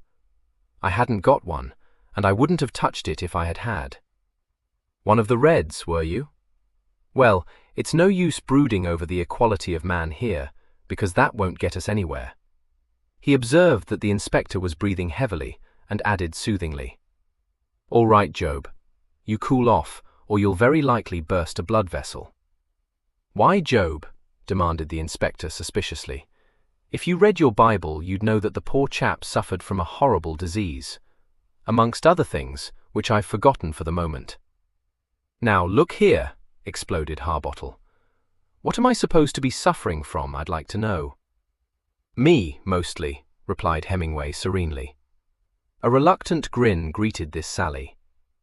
"Well, you're the boss, so it's 71 won't do for me to contradict you, sir. But what you see in this case to be pleased about, I can't make out. Seems to me it's either going to be easy that this local sergeant you think so well of might just as well have solved it for himself, or it's going to be such a snorter that we shall never get to the bottom of it." "It's got class," said Hemingway, selecting a radish from the dish. "It's got a good decor, too, and barring the pole, I like the sound of the dramatis personae. It isn't every day you get a murder amongst a lot of nice, respectable people living in a country village. Of course, I dare say Snettisham will dig up some character with a record as long as your arm, here in Bellingham, who'll turn out to be the guilty party, but so far it looks a lot more promising than that. It's got what you might call possibilities." The inspector frowned over these. "The pole which you wouldn't like, and the niece which the chief constable laughed at. I didn't reckon much to any of the others, except that I'd like to know why the chief constable shut up so tight when Carthorne started on the solicitor Drybeck." "Because Drybeck's his own solicitor, and he plays golf with him every weekend," replied Hemingway promptly. "Did Carthorne tell you that, sir?" "No, he didn't have to. It's standing out a mile the chief constable's on friendly terms with most of the people mixed up in the case. That's why he was so prompt in calling us in, and I'm sure I don't blame him." Harbottle shook his head over this evidence of the frailty of human nature, but he appeared to accept it, and relapsed once more into meditative silence. The frown deepened between his brows. He presently said abruptly, "There's one thing that strikes me about this case, Chief." "What's that?" asked Hemingway, not looking up from his study of the plan of Thorndon. "Well, it seems to be fairly well established that the shot was fired from close to that clump of gorse. How did the murderer know that the deceased was going to be so obliging as to sit down on that seat in his garden at just that time of day?" "He didn't," replied Hemingway. "He probably didn't even know he was going to have the luck to find Warrenby in the garden at all. You think it over, Horace. If the murder was committed by one of the people at that tennis party, he knew Miss Warrenby wasn't in the house, and it's a safe bet he also knew it was the maid's day out. He may have thought Warrenby was likely to be in the garden on a hot June evening, but it wouldn't have mattered if he hadn't been. You've seen the house. It came out good and clear in one of the photographs. It's got long French windows, which would be bound to be standing open on a day like that. As for the time, that didn't matter either. If the Pole did it, obviously he couldn't have, because he must have had to lie up waiting for Warrenby to show himself for nearly a couple of hours. Which is one reason why I don't, so far, much fancy young Ladislas. The more I think of it, the more I can't help feeling it must have been someone who wasn't at that party at all, said Harbottle. If it was one of them, where was the rifle? If it had been a cricket match, we could assume it had been all the time in the murderer's cricket bag. But what would anyone take to a tennis party which could possibly hold a rifle? Nothing, of course. That's quite a good point, Horace, but there's an easy answer to it. If the murderer was at that party, he knew the locality well, and somewhere between the Haswell's place and Warrenby's, he had that rifle cached, where he could pick it up easily at the right moment. You're a countryman. You ought to know it isn't very difficult where you've got woods and hedges and ditches. I'd choose a ditch, myself, at this time of the year, when the grass is long and everything a regular tangle of dog roses and meadow sweet and the rest of it. Yes, admitted Harbottle, if it turns out to be like you describe. Well, we shall soon see, said Hemingway. Carsthoorn's coming round here before 6 to pick us up and take us out to Thorndon. They've had a chap keeping an eye on Fox House ever since yesterday, and Miss Warrenby wants him to be removed as soon as convenient, on account of the maid, who says she can't stay there with a policeman on the premises. Nice reputation the police have got in these parts. People don't like having police in the house, said the inspector seriously. It isn't respectable. Well, once I've had a look at the scene and gone through any private papers there may be in the desk, he can be taken off. I don't want to lose that girl a maid, even if she did murder her uncle, which 73 we don't know after all. Warrenby had a London solicitor, but beyond having drawn up his will, he doesn't seem to have done much for him. He's fishing in Scotland at the moment anyway. The chief constable had a word with his clerk, and then with Miss Warrenby, who said she was sure her uncle wouldn't have minded us doing whatever it was our duty to do. So we don't have to lug this bird back from Scotland before we can get on with the job. What about the will? Objected Harbottle. That was in Warrenby's safe at his office. This London lawyer is one of the executors, according to what his clerk told the colonel, and Miss Warrenby's the other, which made it all plain sailing. It was opened in her presence, and I can go through any papers there may be, in her presence too. And when we get through at Fox House, we'll call on Mr. Drybeck. We don't want to start a scandal in his office by going to interview him there tomorrow. This programme was carried out. At the appointed hour, Sergeant Carsthoorn arrived with a police car, and 20 minutes later the chief inspector was enjoying his first view of the village of Thorndon. A game of cricket was being played on the common, where a level piece of the ground beside the Trindale Road had been turned into a playing field, but the village itself was wrapped in a Sunday stillness. The sergeant drove up to the crossroad, to enable Hemingway to see where Wood Lane turned out of the High Street, and then turned, and drove back to Fox Lane. Before entering the garden of Fox House, the three men, leaving the car, climbed the rising ground of the common to where the flaming gorse bushes stood. From this point of vantage, quite an extensive view could be obtained over the common, which stretched away eastward in the general direction of Bellingham. It was dotted over with similar clumps of gorse and a great many blackberry bushes, with here and there one or two trees, mostly silver birches. Away to the north, close to the Hawkshead Road, some fencing railed off a gravel pit which, the sergeant told Hemingway, had recently been opened up by the squire. He explained that the common was not crown land, but manorial waste. All the land here used to belong to the Ainstables, except what the Plenmillers had west of the village, but you know how things have been for people like them ever since the First War. They say young Plenmiller doesn't care, and from what I've seen of him, I shouldn't think he cares about anything much, but the squire's a very different sort of man. Quite one of the old school, as you may say.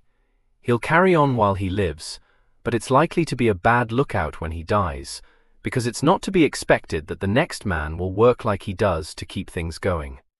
Lost his son in the last war, you know.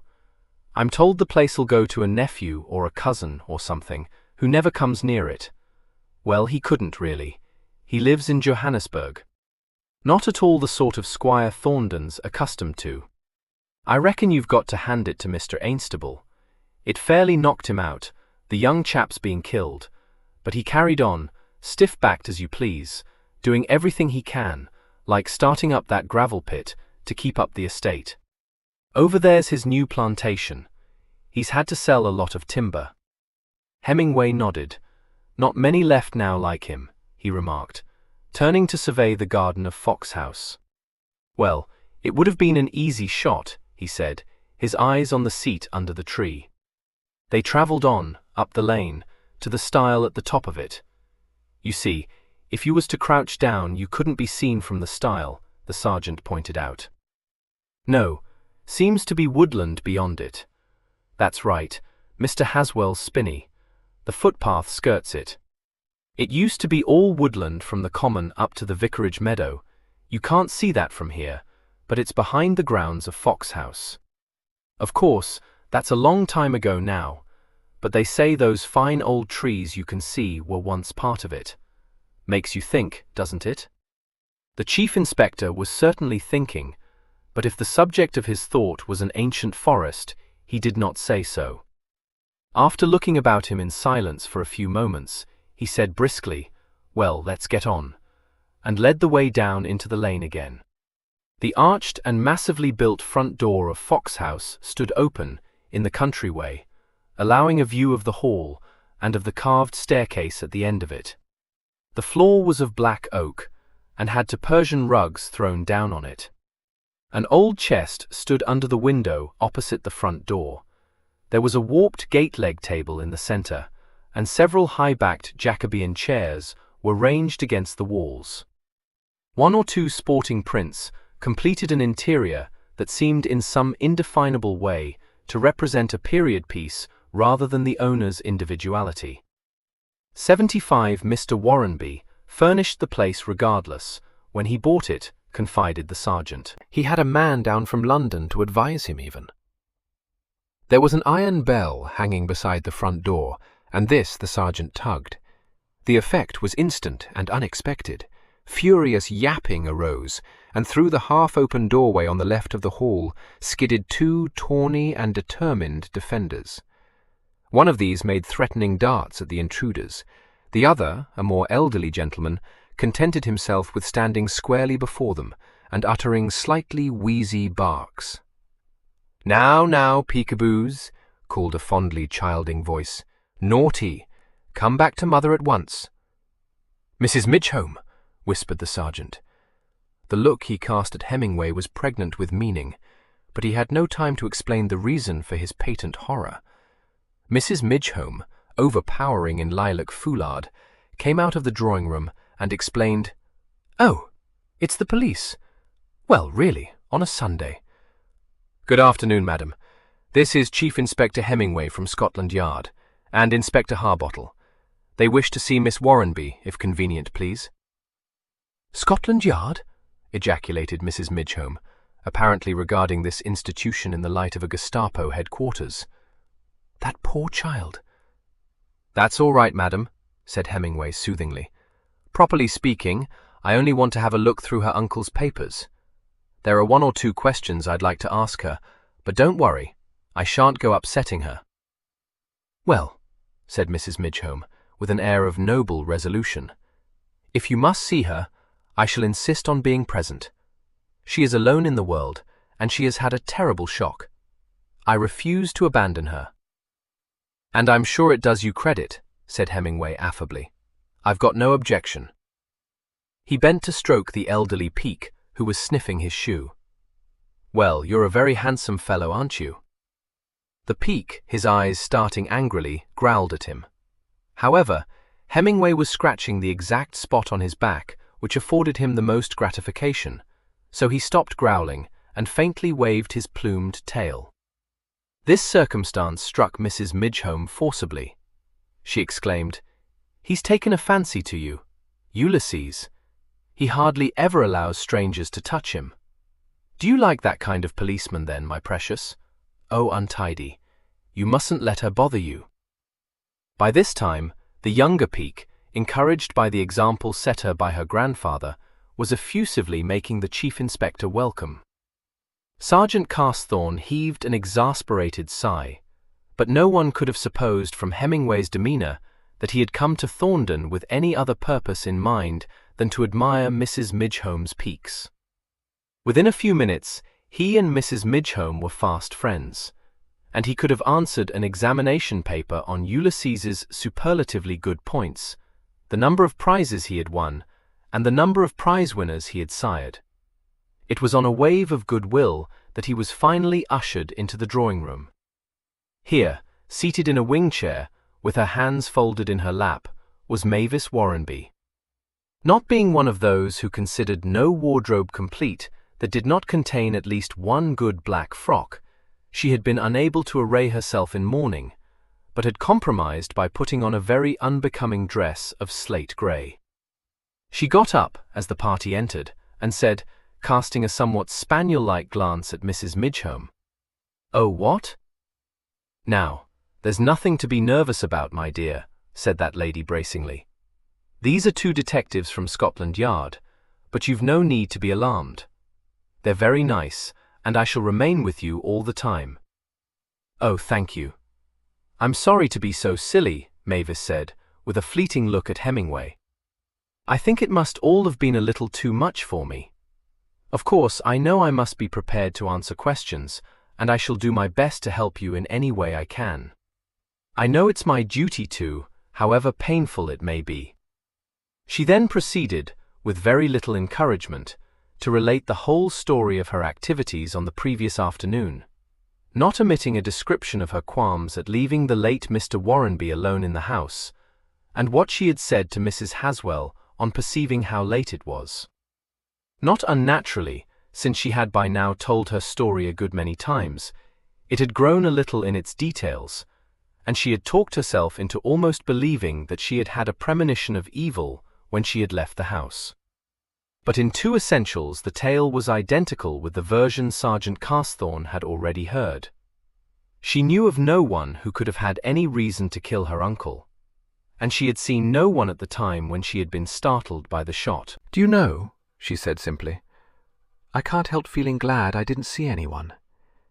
It would be such a terrible thing to know. I mean, it can't bring Uncle back, and I'd much, much rather not know."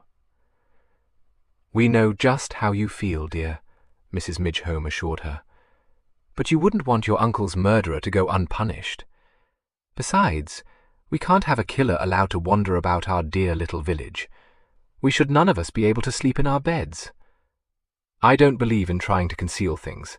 I was just talking it over with Miss Warrenby when you arrived, Inspector, trying to think who might have done it." "I don't think one ought to," said Mavis in a troubled tone. "Well, if you'll pardon me," said Hemingway, "that's where you're wrong. If you do know of anyone who might have done it, it's your plain duty to talk about it to me." "Oh, but I don't. I can't imagine." "Really, Mavis, that's going too far," protested Mrs. Midgehome. "It's all very well to be loyal to your uncle's memory, not that you've any reason to be, but when you tell the inspector that your uncle had no enemies, well, it just isn't true, dear, because you know very well that he had. I don't say it was his fault, though of course it was, but facts are facts. Heaven knows I'm not one to gossip about my neighbours, but I should very much like to know what Kenelm Lindale was doing after he left that party. I've always said there was something fishy about the Lindales, the way they live, never going anywhere, or taking a real part in Thorndon society. It's all very well for Mrs. Lindale to say she can't leave the baby, but I think she's just standoffish. Why, when they first came to Rushyford Farm, I went to call immediately, and did my best to be a friend to her, but she was quite unresponsive. In fact, She made it very clear that she's rather I didn't drop in at the farm without being invited. I'm sure she's always been very nice to me, said Mavis repressively. Oh, I'm not saying she isn't perfectly polite, but do you get anywhere with her? Demanded Mrs. Midgehome. When I asked her about her people, and where she came from, and how long she'd been married, she was evasive. There's no other word for it. Evasive. I wondered at the time if she had anything to hide. Well, it isn't natural for a girl, for that's what she is to me, not to talk about her people. And I'll tell you another thing, she added, rounding on Hemingway. They never have anybody to stay. You'd think her mother and father would visit her, or his mother and father, or a sister or something, wouldn't you? Well, they don't. Not once. Perhaps they're dead, suggested Hemingway. They couldn't all be dead, said Mrs. Midgehome.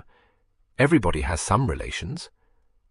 Oh, Mrs. Midgehome, please don't talk like that, begged Mavis. Now poor uncle has passed over, I haven't any relations either. Not ones I know. But you're not married, dear, said Mrs. Midgehome, somewhat obscurely, but with an air of one who had clinched the matter. At this point, the Chief Inspector intervened. He said that he would like to go through the late Mr. Warrenby's papers, and in Miss Warrenby's presence. Must I? Mavis asked, shrinking from the prospect. I'm sure Uncle wouldn't have liked me to pry into his desk. Well, it's not to be supposed he's have liked any of us to do so, said Hemingway practically. However, that can't be helped, and as I understand you're an executor to his will, I think you'd better come and keep an eye on me. A biddable girl, she rose to her feet, saying as she did so, I couldn't believe it when Colonel Scales told me that. I never had the least idea Uncle meant to appoint me. I'm afraid I don't know what executors do, but I'm so touched it makes me want to cry. She then led the way across the hall to the large, sunny room on the other side of it, which Mr. Warrenby had appropriated as his study.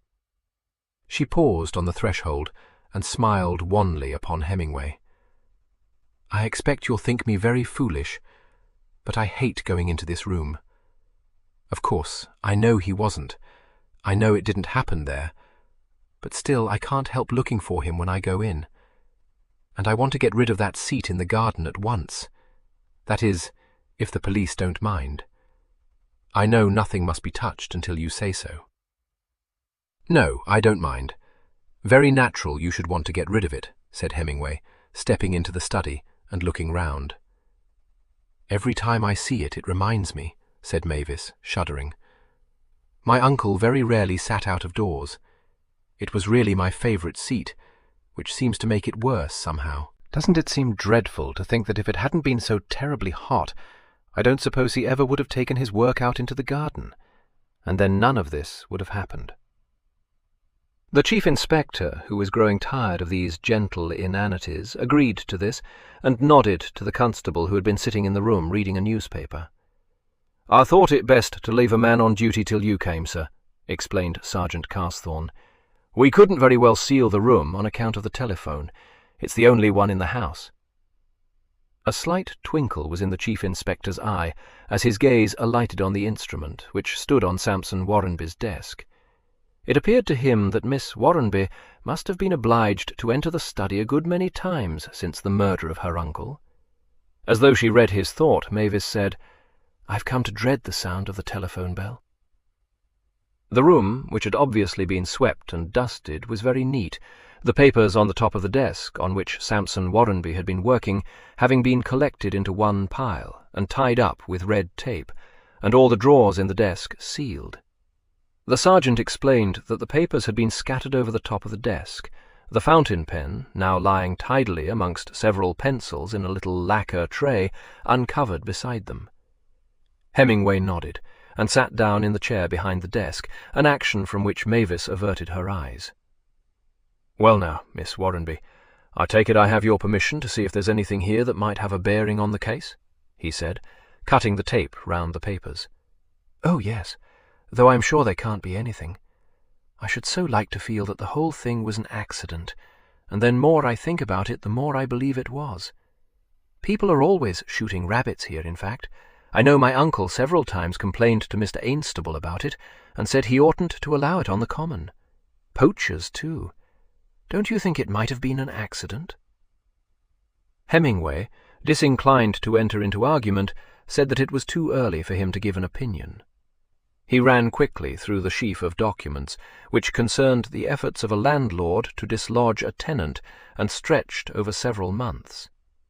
Hemingway recalled that the letters which had been found, clipped together, at Sampson Warrenby's feet, had been written by this tenant, presumably before Sampson Warrenby had been called into the dispute, since the papers attached to them were copies of the landlord's own acidly worded replies. It was the old story of a tenant protected by the Rent Restriction Acts, and the correspondence was increasingly acrimonious. But since Sampson Warrenby had merely acted in it in the role of legal representative to the landlord, it was difficult to perceive what bearing it could have upon his murder. Hemingway laid the papers aside, and began to go through the contents of the drawers in the desk. One of these contained only such oddments as paper clips, sealing wax, spear nibs, and pencils. 2 others held virgin stationery, and another a collection of different-sized envelopes. 2 other drawers were devoted to bills and receipts. Below these, a third held nothing but account books and used cheques, and the 4th, on that side, contained bank sheets. Such private correspondence as Sampson Warrenby had preserved was found thrust into the long central drawer at the top of the desk. Unlike the other drawers, it was in considerable disorder.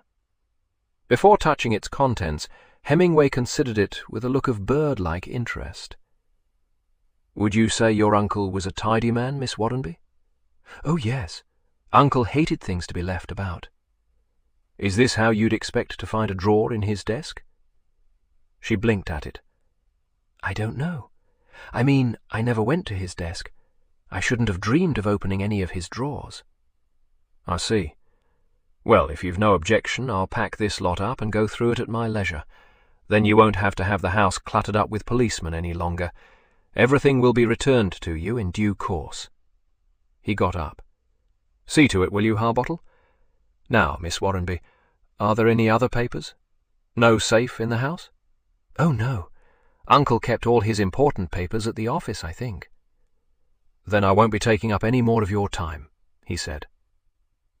She escorted him into the hall, where they were immediately joined by Mrs. Midgehome and the Ultimers.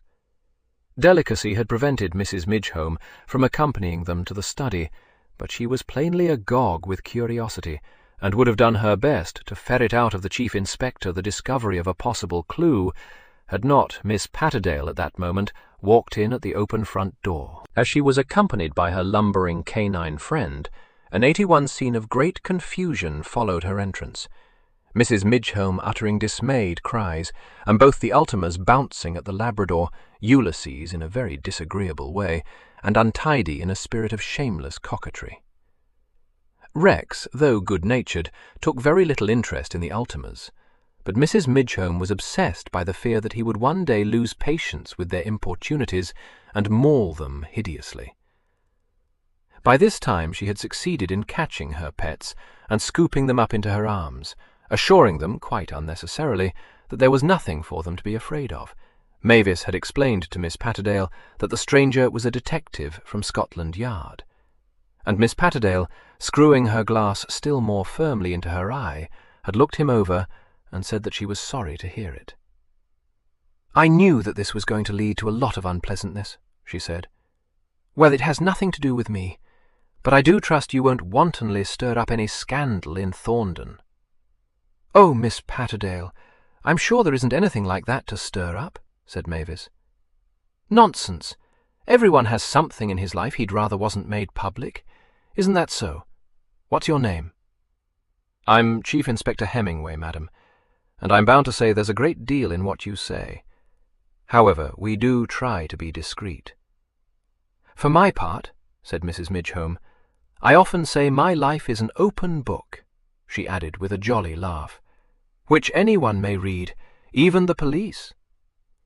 "I don't suppose the police have the slightest wish to do so," replied Miss Patterdale, correctly assessing the Chief Inspector's feelings. "I looked in to see how you're getting on, Mavis, and to ask you if you'd like to come down to the cottage to share my supper. Abby's none to the Haswells." "My own errand!" exclaimed Mrs. Midgehome, struck by the coincidence. "And Lion would be only too pleased to escort her back later. But will she be sensible and come? No." "It's very, very kind of you both," said Mavis earnestly, "but somehow I'd rather stay at home today, by myself." "Well, I shall leave Miss Patterdale to deal with you, my dear," said Mrs. Midgehome, perceiving that Hemingway was about to leave the house, and determined to accompany him. The Ultimers still tucked under her arms, she sailed down the garden path beside him, saying mysteriously that there was something important she felt she ought to tell him.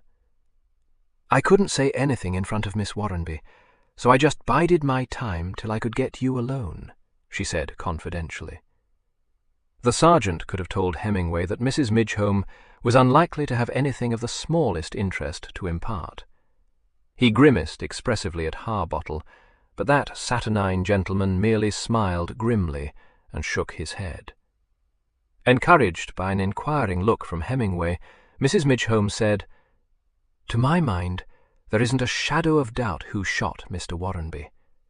It's one of two people, for although I always think Delia Lindale is a hard young woman, I don't think she would actually shoot anyone. No, I never quite like people with those pale blue eyes, but I beg you won't run away with the idea that I have the least suspicion about her. It's her husband. What's more, if he did it, it's my belief she knows it. I popped in to see her this morning just to talk things over, and the instant I opened my mouth, she tried to turn the subject. She gave me the impression of being in a very nervy state, not to say scared. She didn't talk in what I call a natural way, and she didn't seem able to keep still for as much as 5 minutes. Either she thought she heard the child crying, or she had to go out to speak to Mrs. Merton, her daily woman. Something fishy here, I thought to myself. She nodded, but added surprisingly, "But that's not what I wanted to say to you. It may have been Kenelm Lindale, but only if it wasn't someone else. Ladislas Zammer something or other." "Yes, I wondered when we were coming to him," said Hemingway, with deceptive affability. "Now, I couldn't say a word about him in front of Miss Warrenby, because the poor girl, I'm afraid, is very fond of him. I always did think it would be a most unsuitable match, and of course, if he killed Mr. Warrenby, it really wouldn't do at all." "Well, if he did that, madam, he won't be in a position to marry Miss Warrenby or anyone else," Hemingway pointed out. "But what makes you think he did?" "If you knew the way he's been running after the girl, you wouldn't ask me that," said Mrs. Midgehome darkly. "I dare say I wouldn't, but then, you see, I'm new to these parts." "Yes, that's exactly why I'm being perfectly frank with you. My husband says the least said, the soonest mended, but there I disagree with him. It's one's duty to tell the police what one knows, and know that never would Sampson Warrenby have consented to such a marriage. He forbade his niece to have anything to do with Mr. Ladislas, and if he so much as guessed she was still seeing him behind his back, well, there would soon have been an end to that young man." "You think he's have done the shooting instead?" "No, I don't go as far as that, for though I've no doubt he'd have been capable of it, he was far too sly and clever to do anything like it had. Mr. Ladislas would have found himself out of a job and been obliged to leave the district. Don't ask me how Warrenby would have managed that. I only know he would. He was that kind of man. And of course, Mr. Ladislas must have guessed he'd leave his money to his niece, even if he didn't know it for a fact, which he may have done. And he was actually seen turning into this lane that afternoon. 2. He didn't know Miss Warrenby was at the Haswells. All I can say is that I'm surprised. I won't put it any more strongly than that, just surprised. So there we have him, on the spot, with a motive, and I ask you, what more do you want?" Well, just a few things, said Hemingway apologetically. No fut, what I'm much obliged to you, and I'll bear all you've said in mind. Now, I wonder what Ultima Untidy has found to roll in. This ruse was successful. Mrs. Midgehome, who, once clear of the garden, had set the Ultimas down, turned, and hurried with admonishing cries towards Untidy. The chief inspector swiftly joined his subordinates in the car, and said, "Step on it." 7. The sergeant, concerned, said, "I'm sorry we walked into Mrs. Midgehome, sir, wasting your time like that. If I'd known, I'd have warned you about her." "You'd have been wasting your time to have done so," said Harbottle, from the seat beside the police driver. "The chief likes talkers." He spoke in the resigned voice of one forced to tolerate a weakness of which he disapproved, but Hemingway said cheerfully, "That's right, I do. You never know what they'll let fall." "I picked up quite a lot from Mrs. Midgehome." "You did, sir," said the sergeant, faintly incredulous. "Certainly I did. Why, I didn't know one end of a peak from another when I came to Thorndon, and I could set up as a judge of them now, which will probably come in useful when I'm retired." The sergeant chuckled. "She wins a lot of prizes with those dogs of hers," he remarked. "That I will say." "Well, you have said it, so I can't stop you, but you don't need to say any more. I've got a very good memory, which means I don't have to be told things more than once in one afternoon," said Hemingway unkindly. "Strictly speaking, it wasn't the peaks I meant either, or that unnatural pole. It was what she had to say about the Lindales that interested me." "Well, sir, but just a bit of spite, wasn't it?" "She doesn't like them, if that's what you mean, but I wouldn't call her spiteful. And I don't think she said anything about them that wasn't true, or at any rate what she believes to be true. Of course, you can say that it's quite enough to make anyone nervy to have her bursting in on them, and I'm bound to agree that I should think up a lot of jobs to do myself if it happened to me.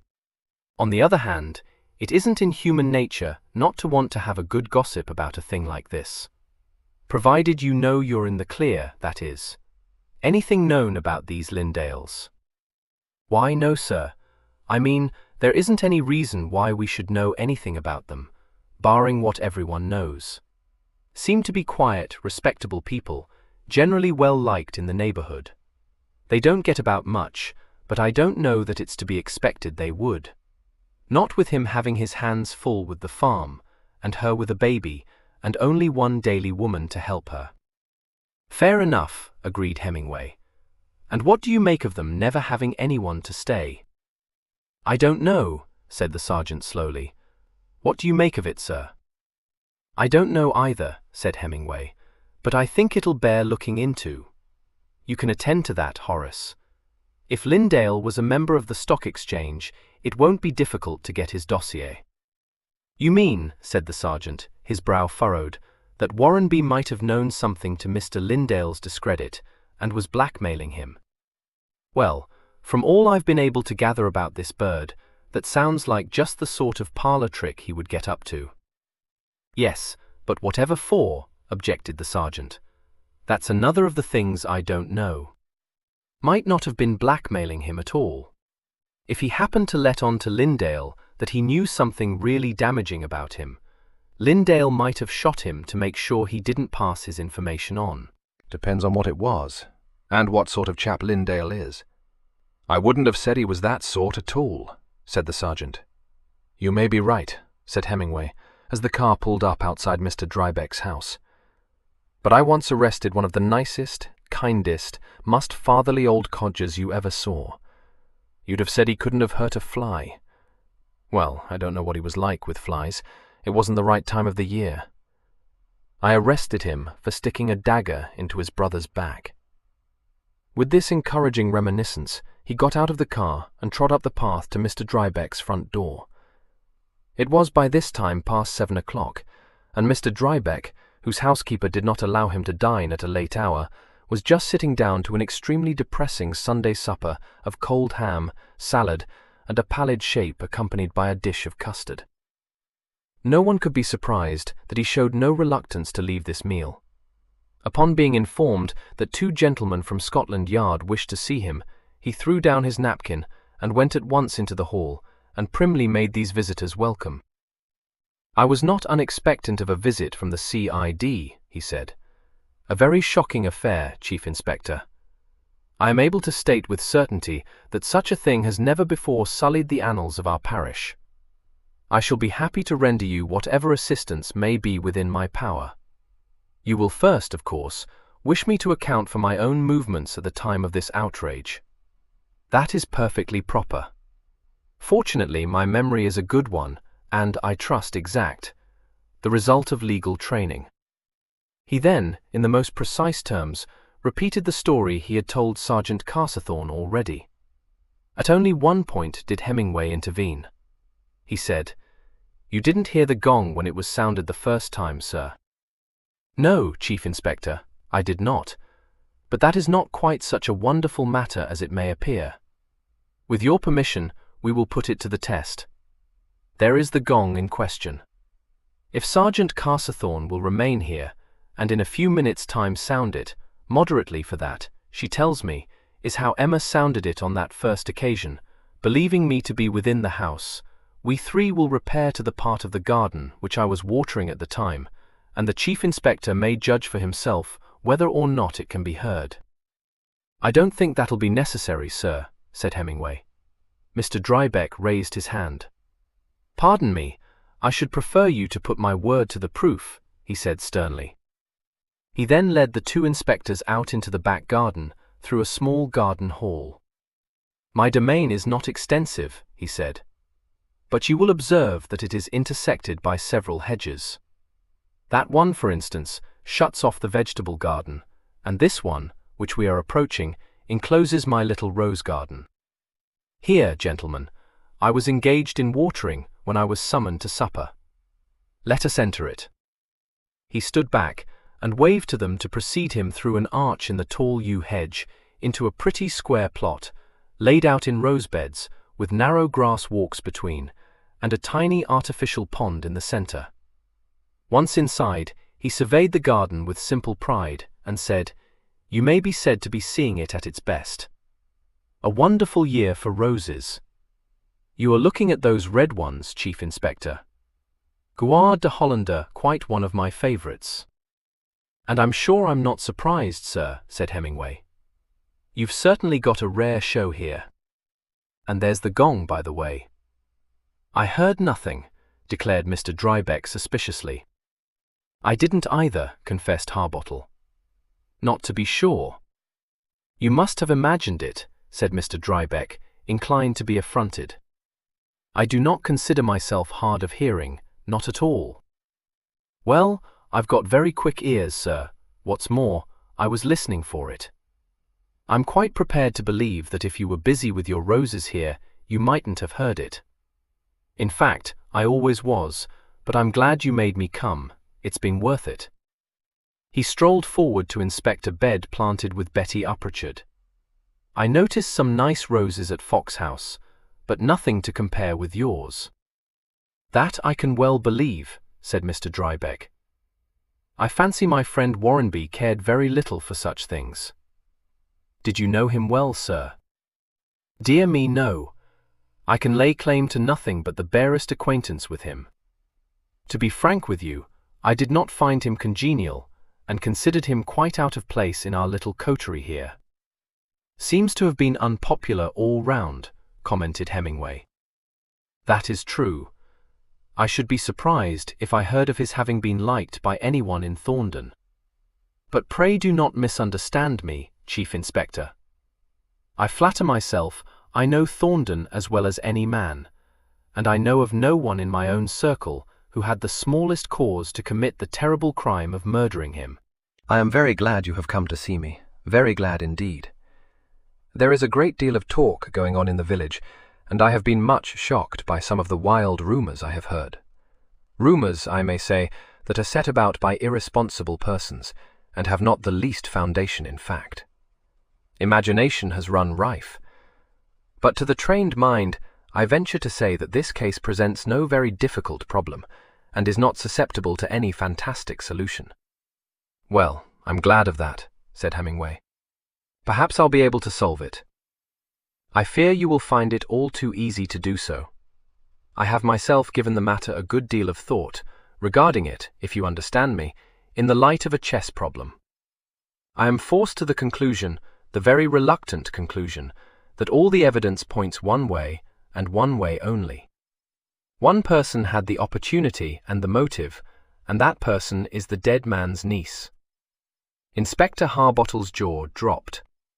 Recovering his countenance, he said in accents of strong disapprobation, "Setting aside the fact that it is rarely that a woman will use a gun."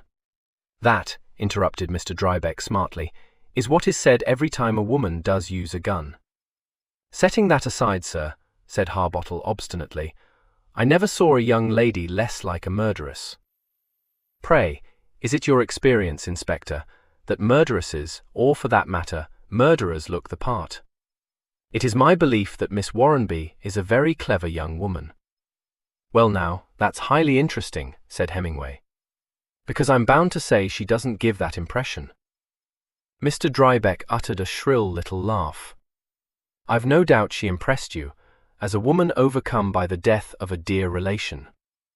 Unkum, Chief Inspector, bosh and bunkum. She talks as if Warrenby rescued her from destitution when she was a child. You may as well know that she has only lived with him for rather less than 3 years. He offered her a home when her mother died, and she accepted it, although I happen to know that she has a small income of her own, and was certainly of an age to earn her own living. No doubt she had her reasons for preferring to take up the position of an unpaid housekeeper and hostess in her uncle's house. Indeed, one is tempted to say that one knew sees she had. If rumor does not lie, she has lately become attracted by a young Pole, who rides about the country on a noisy motorcycle. I need scarcely say that the popular theory in the village is that this man is the guilty party. My own belief is that such a theory will not hold water. If it is true that the young man went to Fox House at the hour stated, I find it impossible to believe that he can have waited until 20 minutes past 7 before shooting Warrenby. Consider. The house contained none but Warrenby himself. Not only the front door, but the windows on the ground floor also stood open. Why then did this man wait until Warrenby stepped into the garden? Why indeed, said Hemingway. The trained mind therefore rejects the theory, said Mr. Drybeck, rejecting it. Consider again. Let us follow Miss Warrenby's own story step by step. Well, if it's all the same to you, sir, I've done that twice already today, and though I'm sure it's highly instructive. She leaves the Cedars alone, and by the garden gate, pursued Mr. Drybeck, disregarding the interruption, and stabbing an accusing finger at Hemingway. In spite of the fact that during the course of the afternoon she repeatedly told us of her qualms at leaving her uncle alone, she remained on at the Cedars after all the other guests, with the single exception of Mrs. Clyburn, had left. She thus makes sure that she will not meet any of the party on her way home. She states that she climbed the stile into the lane and entered Fox House through the front gate. It may have been so, but I incline myself to the belief that she approached the house from the rear. A hedge separates its grounds from the footpath that runs between them and the spinney attached to the Cedars. Not, you will agree, an insuperable obstacle. In this way, she is able to abstract her uncle's rifle from the house without his knowing that she had in fact returned from the tennis party. No doubt she regained the footpath by the same route, having ascertained that her uncle was conveniently seated in the garden. Then, and then only does she cross the stile. Always supposing her uncle happened to have a rifle, interpolated Hemingway. Of course, if he didn't, it upsets your theory a bit. Did he? I am not in a position to say whether he had a rifle or not, said Mr. Drybeck testily. A .22 rifle is a very ordinary weapon to find in a country house. Inspector Harbottle looked rather grimly at him. His eyes narrowed, but Hemingway said blandly, "Just so. Mind you, it hasn't come to light, but there, it's early days yet." "Ah," said Mr. Drybeck triumphantly, "you are forgetting one significant circumstance, Chief Inspector. If we are to believe that Warrenby was shot at 7:20, and I see no reason for disbelieving this, what was Miss Warrenby doing between that time and the time when she reached Miss Patterdale's house? When was that? asked Hemingway. Unfortunately, said Mr. Drybeck, it seems to be impossible to discover exactly when that was, but my inquiries lead me to say that it cannot have been less than a quarter of an hour later. I am much inclined to think that Miss Warrenby made a fatal slip when she correctly stated the time when she, as she puts it, heard the shot. Before she went to Miss Patterdale, the rifle had to be disposed of. The young lady came over faint, and small wonder, interjected Harbottle. Nonsense, Horace. She was burying the rifle in the asparagus bed. Well, sir, I'm sure I'm much obliged to you. Wonderful the way you've worked it all out. I shall know where to come if I should find myself at a loss. But I won't keep you from your dinner any longer now. He then swept the fulminating Harbottle out of the rose garden, bade Mr. Drybeck a kind but firm farewell, and joined Sergeant Casthorne in the waiting car. "Where to now, sir?" asked the sergeant. "What's the beer like at the local?" demanded Hemingway. The sergeant grinned. "Good. It's a free house. Then that's where we'll go. The inspector's a bit upset and needs something to pull him round." "Well, you know that I never drink alcohol," said Harbottle under his breath as he got into the car beside him. "Who said anything about alcohol? A nice glass of orangeade is what you'll have, my lad, and like it." "Give over, sir, do," Harbottle besought him. The sergeant spoke over his shoulder. "Did you get anything more than I did out of Mr. Drybeck, sir?" "Yes, I got the whole story of the crime," said Hemingway cheerfully. "What you boys wanted me and Harbottle for when you had Mr. Drybeck beats me. He's got a trained mind, and he's bringing it to bear on this crime." "A trained mind," snorted the incensed inspector. "You haven't that, of course, Chief." "You're dead right I haven't." "He fairly turned my gorge," said the inspector, ignoring this piece of facetiousness. "Him and his trained mind. A real wicked mind, that's what he has. Trying to cast suspicion on a nice young lady." "Taken your fancy, has she?" said Hemingway. "I'm bound to say she didn't take mine. You aren't going to tell me that you think a gentle little thing like that could have anything to do with this," said the inspector, shocked. "No, I'm not. I've got what wouldn't hurt you, an open mind. There's a great deal in what Drybeck says. And the fact that he said it because he's in the devil of a funk is neither here nor there. He was that all right. Of course he was. So would you be in his shoes? He's worked it all out, and whether he shot Warrenby or not, I don't know, because I haven't got second sight. But what I do know is that he's proved to himself that he could have done it in the time. Which saves me having to prove it for myself." "He made one slip," said the inspector with satisfaction.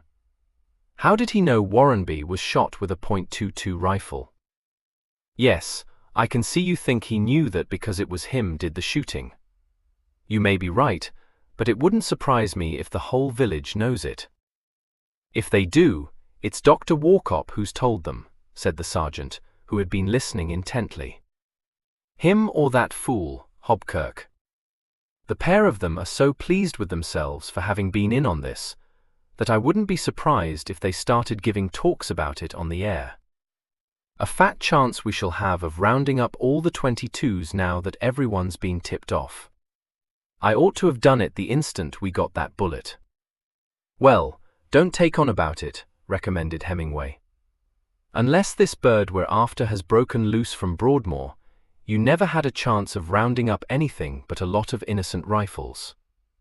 The best you could ever hope for was to find someone who did have a .22 and has unaccountably mislaid it. What are we sitting here for?" "Red Lion, sir," ventured the driver. "You should have said so before. Come on, Horace. We'll see what the lads of the village have got to say about this horrible crime.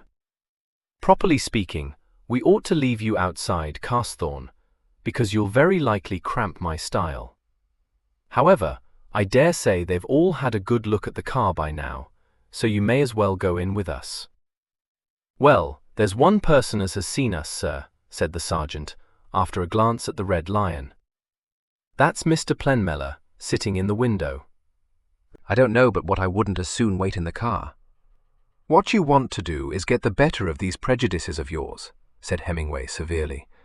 "What with your having it in for this author, and the inspector getting a down on poor old Mr. Drybeck, as helpful a gentleman as I ever met, you'll very likely infect me between the pair of you. You come and introduce me to the local crime expert." This, in the event, proved to be unnecessary.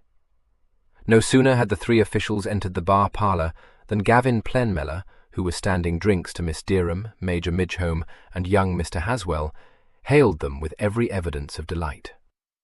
"If it isn't my friend, Sergeant Casthorne, with, unless my instinct betrays me, which it rarely does, dignitaries from Scotland Yard.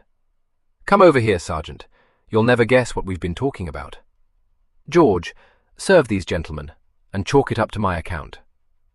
That," he added, addressing himself to Hemingway, after one piercing scrutiny of his face, "is to put you under a sense of obligation in case you decide to arrest me. You're Chief Inspector Hemingway. You had charge of the Gisborough case. At some future date, I shall do my best to get you into a malleable condition. I would give much to know the details of the evidence which was suppressed. I was in court every day. Let me make you known, by the way, to Miss Derham. She, like Mr. Haswell here, doesn't come into this case, much to her regret, and quite unlike Major Midgehome, whose motive for shooting Sampson Warrenby, though obscure, you will no doubt discover." "Really, Plenmeller, your tongue runs away with you," said the Major stiffly. "Good evening, Chief Inspector. Sad business, this." "What a mendacious thing to say," remarked Gavin, "when we are all perfectly delighted. Or did you mean sad for Warrenby?" "Yes, I rather got the impression that Mr. Warrenby wasn't what you might call popular," said Hemingway. "Good evening, Major. I've had the pleasure of meeting Mrs. Midgehome already." The Major looked startled. "You've been to see my wife?" "Not properly speaking, sir, no. I met her up at Fox House, with Ulysses and Untidy," he added calmly. "Very handsome little dogs. Prize winners, I understand." "The way the police ferret out information," murmured Gavin, causing the Major to flush slightly. "But I don't think Mrs. Mid-93 Guillaume ought to have forced Ulysses to visit the scene of his humiliation. Rather sadistic, don't you agree?" "No, I do not," snapped the Major. Abby turned her candid gaze upon Gavin and spoke with paralyzing frankness. "Definitely unfunny," she said. "Why don't you try to find out who really did it, instead of making up fantastic stories about people who couldn't possibly have done it? You ought to be able to. You write awfully clever thrillers." "I haven't read any of them myself, actually, but that's what everyone says." "Atta girl," said Charles admiringly. "What a low, nasty backhander," remarked Gavin. "I shall ignore it. When I write my clever thrillers, Ducky, I have the advantage of knowing from the start who did the murder. In fact, I know who is going to do it. It makes quite a difference, and serves to show how depressingly unlike life is fiction. My suspects all have lovely motives, too. You never met such a set of crooks as I can, and do, assemble in one restricted scene. Why, I once wrote a good stabbing mystery set in a village just like this, and even the verger turned out to have the murkiest kind of past. The people of Thorndon are too respectable for me. I won't say dull, leaving that to be inferred." "Would you describe yourself as dull, sir?" inquired Hemingway. "It isn't the word I'd have chosen. No, or respectable either. But when I tried to cast myself for the role of chief suspect, I met with nothing but discouragement. The sergeant even snubbed me. I wonder that beer isn't choking you, Sergeant." "What you did, sir, if you'll pardon me saying so, was to try to pull my leg," retorted the sergeant. "Not at all. As an amateur of crime, I felt I ought to be the culprit. Now, don't, anybody, talk to me of that Pole said to be walking out with Mother's good girl. Any student of crime knows that the guilty man is never the mysterious foreigner. Besides, he's so obvious. If I can't have myself or Mrs. Midgehome, I'll have the squire, I think. Here, I say. Draw it mild, protested Charles. It's silly, said Abby flatly. He's just about the most unlikely person you could possibly think of. He is quite the most unlikely person I can think of, Gavin corrected her. Therein lies his charm. I'm not interested in the obvious. Have another pint, Chief Inspector. No, I won't do that, thank you, sir. But I find all you're saying very interesting, speaking as a professional. My father had it altered for me when I was a kid, but it's knocking around somewhere. Do you mean you don't know where it is? Demanded Abby. He looked smilingly down at her. Don't sound so accusing. It's either amongst my junk or in the gun room. If Mother didn't shove it up in the attics with my old tram lines. But don't you see? Exclaimed Abby, her eyes brightening. Someone could have pinched it. Don't be a goop, he besought her. They'd have to have a nerve, snooping round the house looking for a stray rifle. Come on, we must push off. But I like that theory, said Gavin. It brings Mavis Warrenby back into the picture, and she was one of my first fancies. Try as I will, not that I would have you think I've tried very hard, I can't believe in so much saintliness.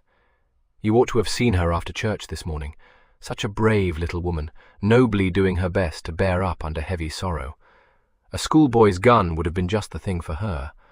Oh, I must go home and work on this new theory. I would, said Hemingway cordially.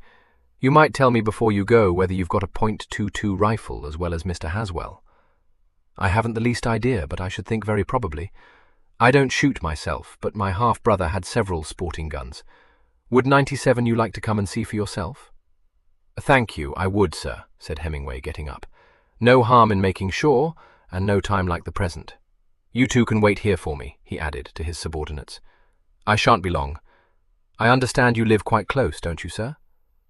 100 yards up the street, Gavin answered, pulling himself out of his chair with one of his awkward movements and limping across the floor.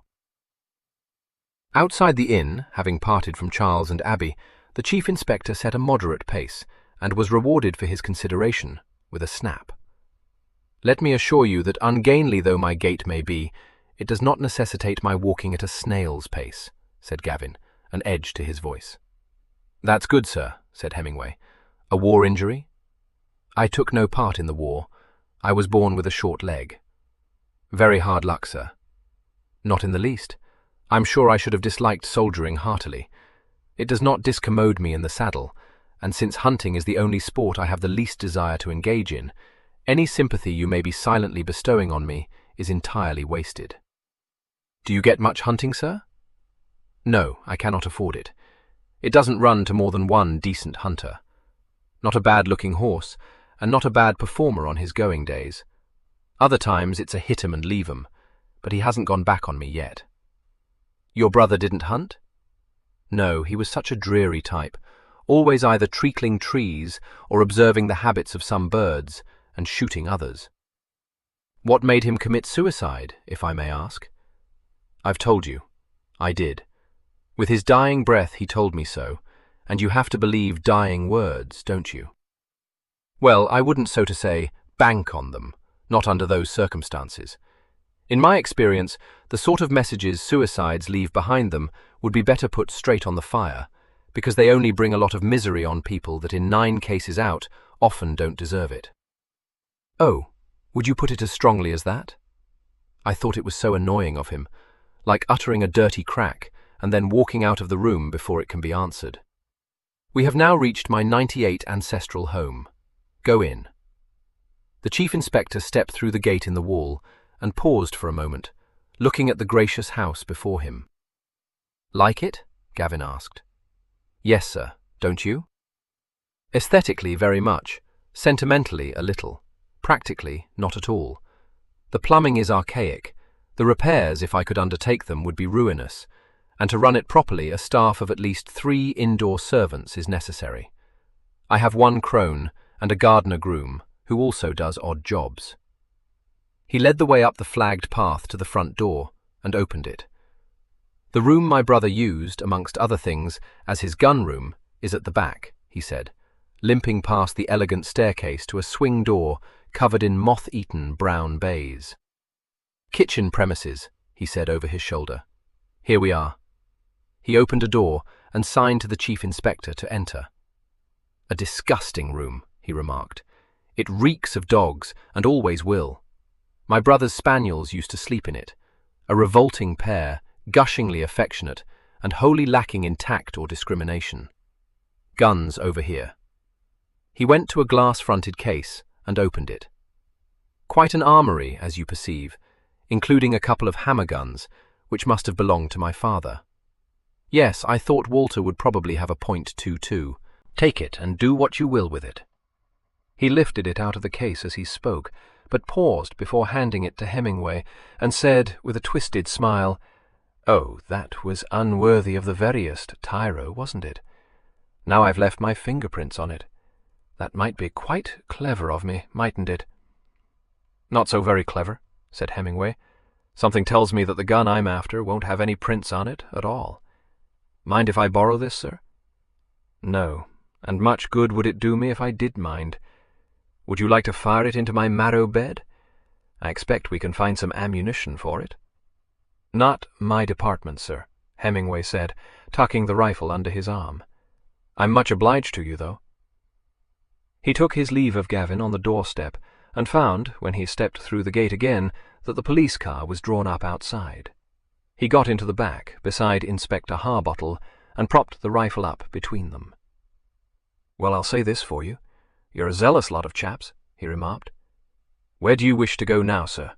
asked Harbottle severely. "Back to Bellingham. We've done about enough for today and given ourselves plenty to think about. Also, I've picked up the first of the rifles we aren't looking for." "You don't think it could be that one, sir?" asked the sergeant. "I mean, you've got some reason?" "No, I haven't got any reason, but if I've hit the right one, first crack out of the bag, it'll be a miracle, and I don't believe in them. Step on it a bit, son. No one will have you up." "You have now seen a few of the people you have to deal with," said Harbottle, with gloomy satisfaction. "Are you still liking the case, Chief?" "Of course I am. Why shouldn't I, when I've got half a dozen people doing my job for me?" This drew a smile from Harbottle, but slightly puzzled the sergeant, who did not recall having seen quite so many persons in the chief inspector's train. "Half a dozen, sir," he repeated. "Well, that's what's called a conservative estimate," said Hemingway. "From what I've seen, I shouldn't think there's a house or a cottage in Thorndon where they aren't chewing over the crime at this very moment. If your Mr. Drybeck hasn't solved the whole mystery by tomorrow, very likely that nice young couple will have done it, and then we can go back to London and take all the credit." 8. Whatever may have been the topics under discussion in other houses, nothing but the murder of Sampson Warrenby was considered worthy to be talked about at the Cedars, where the son of the house and Miss Derham were regaling Mrs. Haswell over cocktails with a description of the encounter at the Red Lion. Mrs. Haswell, beyond entertaining a vague hope that no one she knew would prove to be the guilty person, took really very little interest in the affair. She inclined to the belief that the murder had probably been committed by a Bellingham man, and was a good deal more exercised in her mind over the disquieting symptoms suddenly evinced by one of her rarer plants.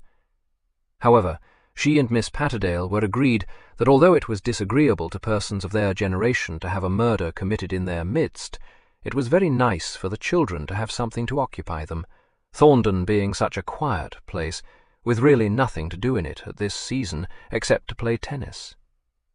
Miss Patterdale went so far as to say that if it had had to happen, she was glad it had happened during Abby's visit, because she was always so afraid Abby would grow bored when she stayed with her.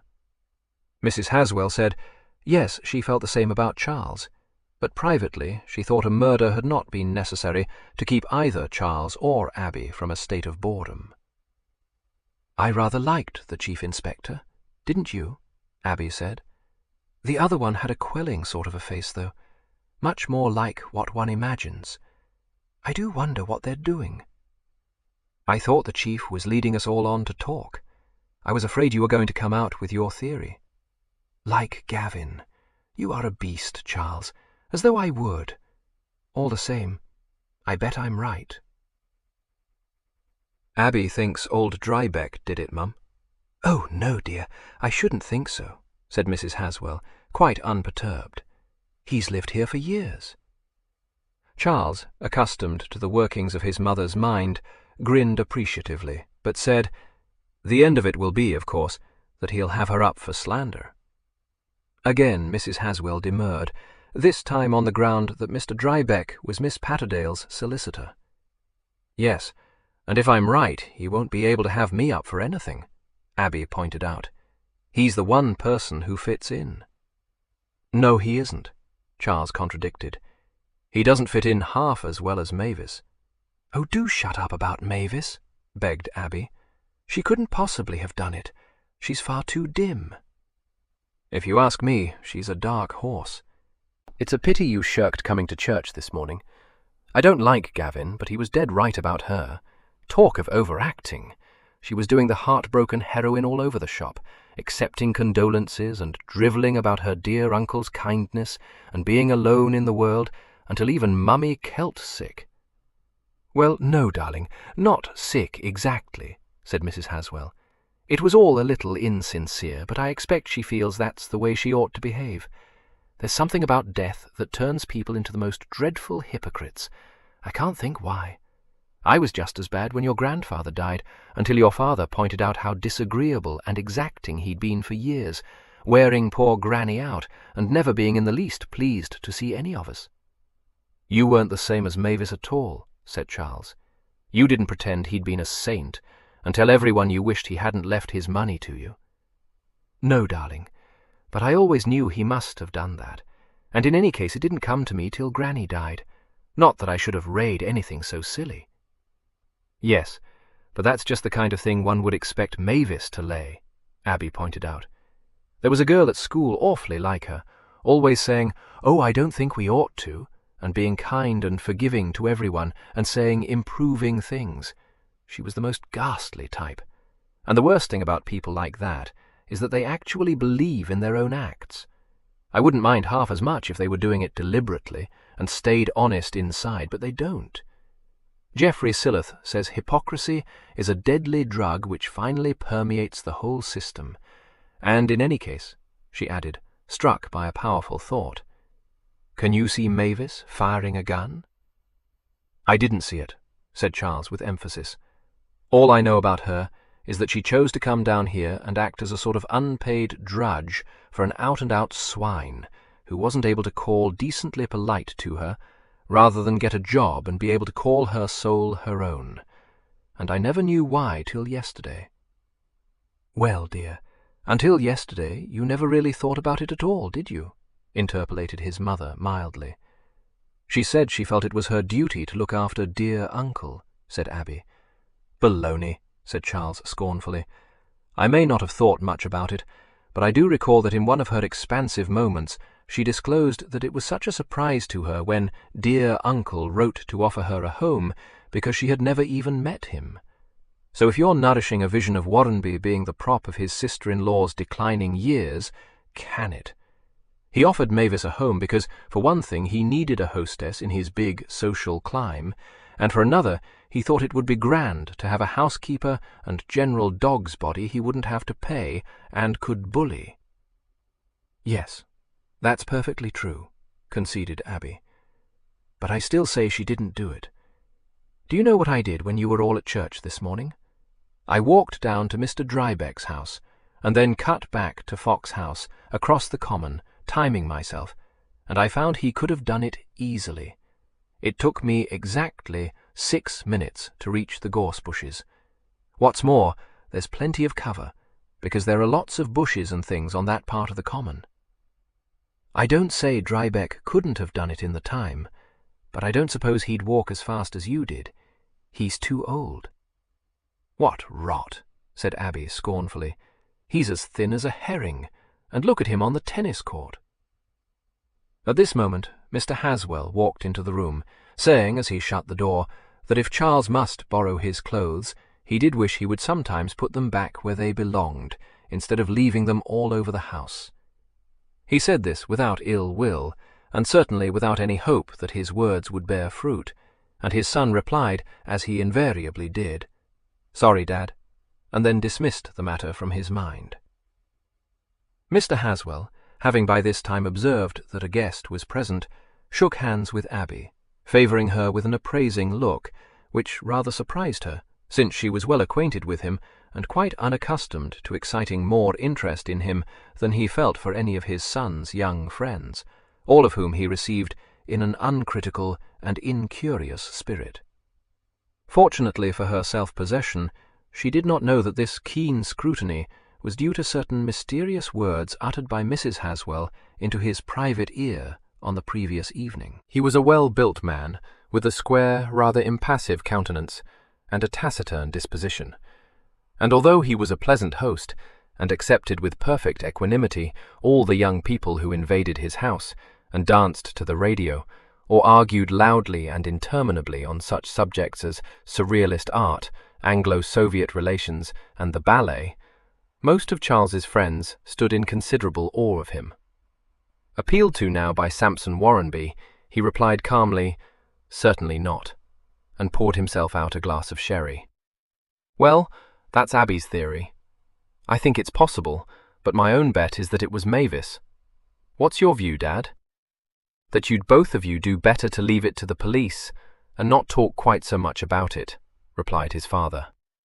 Abby, who had been very well brought up, would have abandoned the entrancing topic at once, but Charles, though extremely fond of his parents, naturally held them in no exaggerated respect. He said, "You know perfectly well we're bound to talk about it. It's quite the most interesting thing that's ever befallen Thorndon." "Oh, Mr. Haysel," said Abby, feeling that Charles had broken the ice. "There's a chief inspector from Scotland Yard, and we actually talked to him at the Red Lion." "Did you indeed?" he said, smiling faintly. "That must have been a thrill for you. I hope you didn't tell him what your theories are." "No, we were madly discreet," she assured him. "I didn't have to tell him my theory," said Charles. "Gavin did that for me." "Oh, I say, Mummy, do you know what became of my old 22 by any chance? The one Daddy got for me when I was at school." "Do you mean the one you used to shoot rabbits with, darling?" "Yes, I lent it to old Newbigin's grandson, the one with the extraordinary ears, who was so helpful that time Woodhorn was ill, and I couldn't get the car to start." "Good Lord! Did he bring it back?" "Oh yes, I'm sure he must have," said Mrs. Haswell, folding up her tapestry work and removing the thimble from her finger. "Why, you don't want it, do you, Charles?" "No, but it looks as if the chief inspector will. Gavin had the bright idea that it would have been just the rifle for Mavis to handle, and I should think they're bound to follow that up. And if it's sculling about the village—" "No, it isn't. I remember now," said Mrs. Haswell. "Jim Newbigin returned it one day when I was in London, and Molly put it in the cloakroom. I meant to put it with the rest of your stuff, in the attic, and then I forgot, and I don't know what became of it." "Lord love a duck," said Charles inelegantly, and immediately left the room. He returned in a very few minutes, carrying in one gloved hand a light rifle. "Shoved at the back of the coat cupboard," he said briefly. "Now, where would be a safe place to put it? I haven't touched it, and no one must because of fingerprints. Look, Mummy, I'll put it on the top of the cabinet for the time being." "Must you use my gloves?" asked his father. "Sorry, Dad. There weren't any others, and it isn't greasy." He then deposited the rifle well out of any housemaid's reach, stripped off the glove, and dropped it on a chair. Mr. Haswell observed this with disfavour, but as the gong sounded at that moment, he said nothing, merely picking his glove up on his way out of the room, and restoring it to the cloakroom himself. Since only one of her 3 servants was on duty on Sunday evenings, supper at the Cedars was cold, and no one waited at table. There was thus no other bar to exhaustive discussion of the murder than Mr. Haswell's silent disapproval. And as it was Mrs. Haswell who set the ball rolling again, by saying that she really didn't think Mavis was the kind of girl to borrow things without asking if she might, Abby felt herself at liberty to pursue her own theory. Exhaustively searching the inside of a large lobster claw with a silver pick, she said, "Of course she wouldn't. Gavin only said it to be clever. Like saying that if he couldn't have Mavis or himself, for the murder he's have Mr. Ainstable." "What?" said Mr. Haswell, looking up. "Yes, because he was the most unlikely person he could think of." "Do you mean to say that Plenmella said that in front of this chief inspector you say you met?" "Oh, Lord, yes," replied Charles, turning the contents of the salad bowl over in chase of an elusive olive. "I thought it was a bit thick myself, but I don't suppose it really mattered much. Too fatuous. Besides, he didn't mind Mr. Warrenby nearly as much as most people did," Abby remarked. "I mean, he and Mrs. Ainstable have him to parties, don't they? Had him, I mean." "Yes, and, come to think of it, why?" said Charles slowly. "He was about the last man on earth you'd expect the Ainstables to have had any time for at all, and it wasn't even as though he was their solicitor." Why did they take him up, Dad? I have no idea, nor should I have said that they did more than show him a little ordinary civility. Charles was frowning. Well, I think they did. The squire quite definitely introduced him to you, didn't he, Mummy? And he'd never have wormed his way into the club if the squire hadn't sponsored him. I expect the Ainstables felt it was their duty to be neighbourly, said Mrs. Haswell placidly. Well, they didn't feel it was their duty to be neighbourly to those ghastly people who evacuated themselves here from London during the Blitz and took Thorndon House for the duration, said Charles. They never had anything to do with them at all. No, but that was different, replied his mother. They weren't permanent residents, and they got things on the black market and said that if you knew your way about, you could always get extra petrol. You couldn't expect the Ainstables to have anything to do with them. No, but that's just the type of man Warrenby was too, Charles said. We don't know he was, dear. He wasn't here during the war. At all events, he wasn't the kind of man the squire usually encourages. Oh, no, not in the least. I must say, remarked Mrs. Haswell reflectively, I have sometimes wondered why he bothered to be nice to him, particularly when poor Mr. Drybeck disliked him so much. He did dislike him, didn't he? Said Abby eagerly. Well, dear, I'm afraid we all did.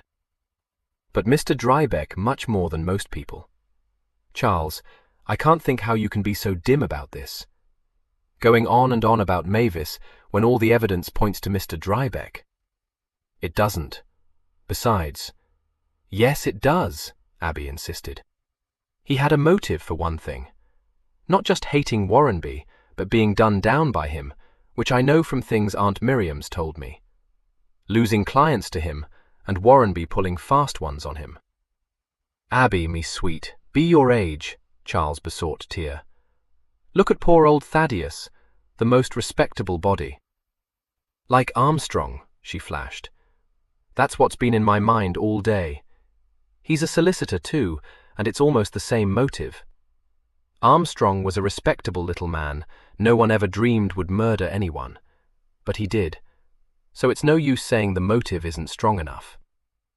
I agree with all that, but you're forgetting that it was Armstrong's second murder at least. He didn't pull it off, did he? I remember he was tried for having poisoned his wife, and he had a much stronger motive for that. I don't suppose he'd have tried to do in his rival if he hadn't got away with the first murder. Probably made him think he was so damned clever he could get away with any number of murders. Like the brides in the Bath Man. Isn't it true, Dad, that if a murderer gets away with it, he very often commits another murder? Sort of blood to the head. So I believe, replied his father. But if you are suggesting that Drybeck has already murdered someone, it's high time you curbed your imagination. I'm not. I'm merely pointing out to Abby where Drybeck's resemblance to Armstrong ceases. Well, whatever you're doing, I think we've had about enough of the subject, said Mr. Haswell. Promaybe having an unperton was one of the district newsly for the Mr. Haswell, but the something becomes just filt of an Eldon for me. Well, we've had about enough. Did you get any tennis this afternoon? This question, impartially addressed to both the young people, put an effectual end to the discussion. It was not reopened, the rest of the evening being spent in playing bridge. Only when Charles motored her back to Fox Cottage did Abby say, "Was your father annoyed with us for talking about the murder?" "Oh no," said Charles. "I think he's afraid we shall be indiscreet in the wrong company, that's all. Like Gavin." She wrinkled her brow. "He isn't indiscreet, he's waspish." "Baiting the Major? I don't think he's doing anyone any harm, you know. Merely being witty and showing off." "He was definitely waspish about Mavis," she insisted. "And who shall blame him? So am I." "Yes, but you wouldn't set the police on to her," she said seriously. "Under certain circumstances I might." "What circumstances? I don't believe you would." "Like a shot, I would. If I thought the police were after me, or my people." He paused, rounding the corner into Fox Lane. "Or you," he added. "Thanks awfully. Big of you."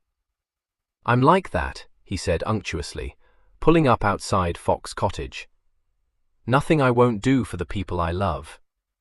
"Go to the stake for them, I wouldn't wonder," she returned, with an uncertain little laugh. "With enthusiasm for you." Don't be so silly. Oh look, here comes Aunt Miriam." "Blast Aunt Miriam," said Charles savagely. "Hallo, Charles," said Miss Patterdale, opening the gate and coming up to the car with a large cardboard dress box under her arm. "I thought you'd bring Abby back, so I packed up the things for your mother's sale of work." "Will you give them to her, please?"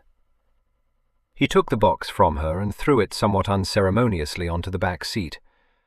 "All right, Aunt Miriam. Is that ghastly sale upon us again already?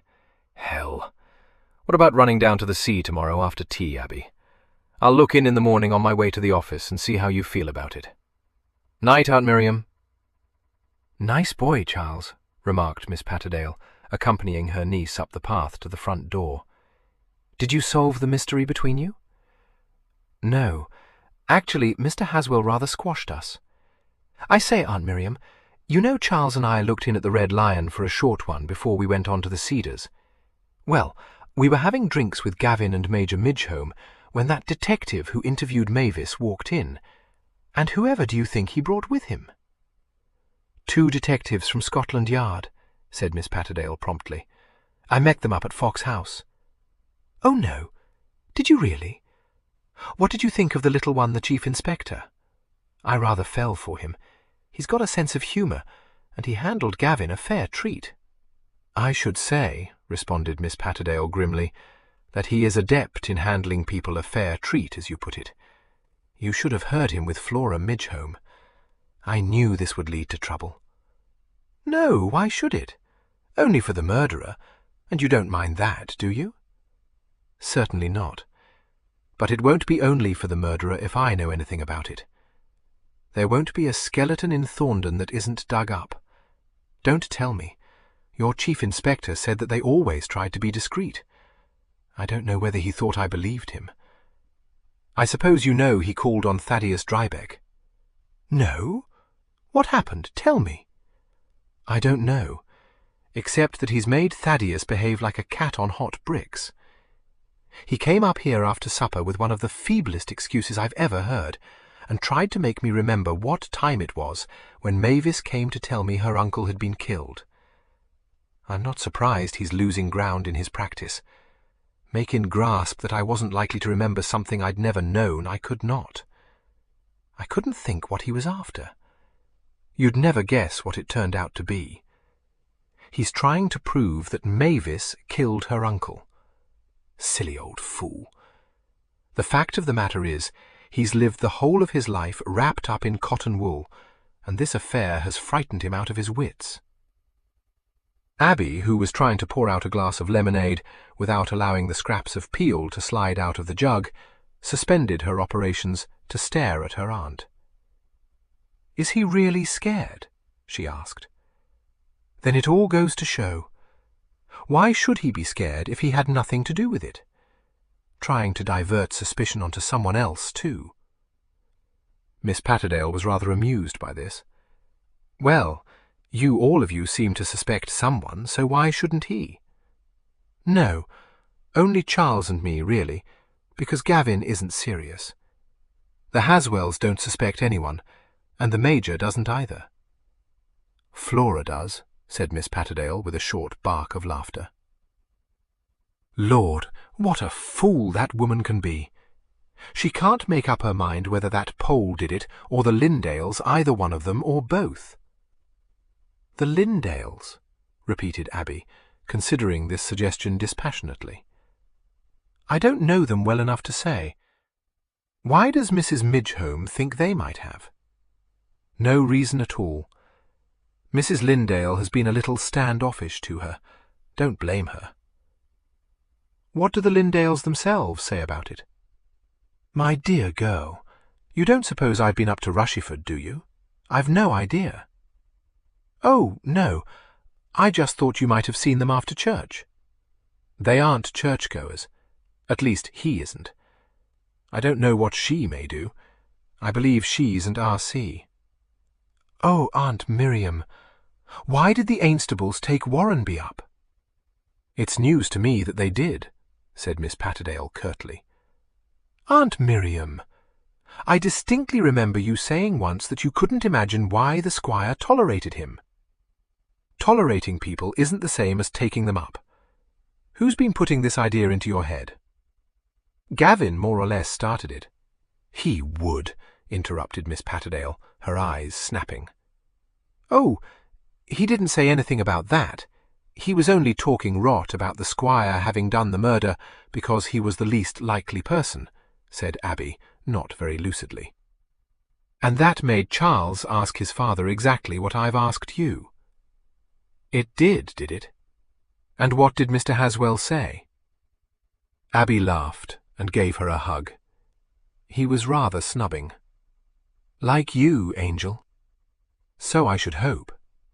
Now, Abby, I've nothing to say against your playing at detection, but you stick to Thaddeus. Do him good to be harried a little, old stick-in-the-mud. Leave the Ainstables alone. They've had enough trouble, poor things, without being worried by policemen." "I should be seriously annoyed if I found you'd said my thing to that Scotland Yard man, which put a lot of false ideas into his head. If the Ainstables were kinder than most of us to that odious man, it was because they always feel they have a duty towards everyone in the district." "It's all right. I'm not going to do anything snakish," Abby assured her. "All the same, you do think it was funny of the Ainstables, don't you? Funny, peculiar, I mean." "Whatever I may have thought on that subject, I most certainly don't think it had anything to do with Warrenby's murder. Come along. It's time we went to bed." 9. Before he went to bed that night, Inspector Harbottle, who had spent some part of the evening at the police station studying the firearms register, was able to inform his chief, with a certain gloomy satisfaction, that 37 persons, living within reasonable distance of Thorndon, possessed 22 rifles.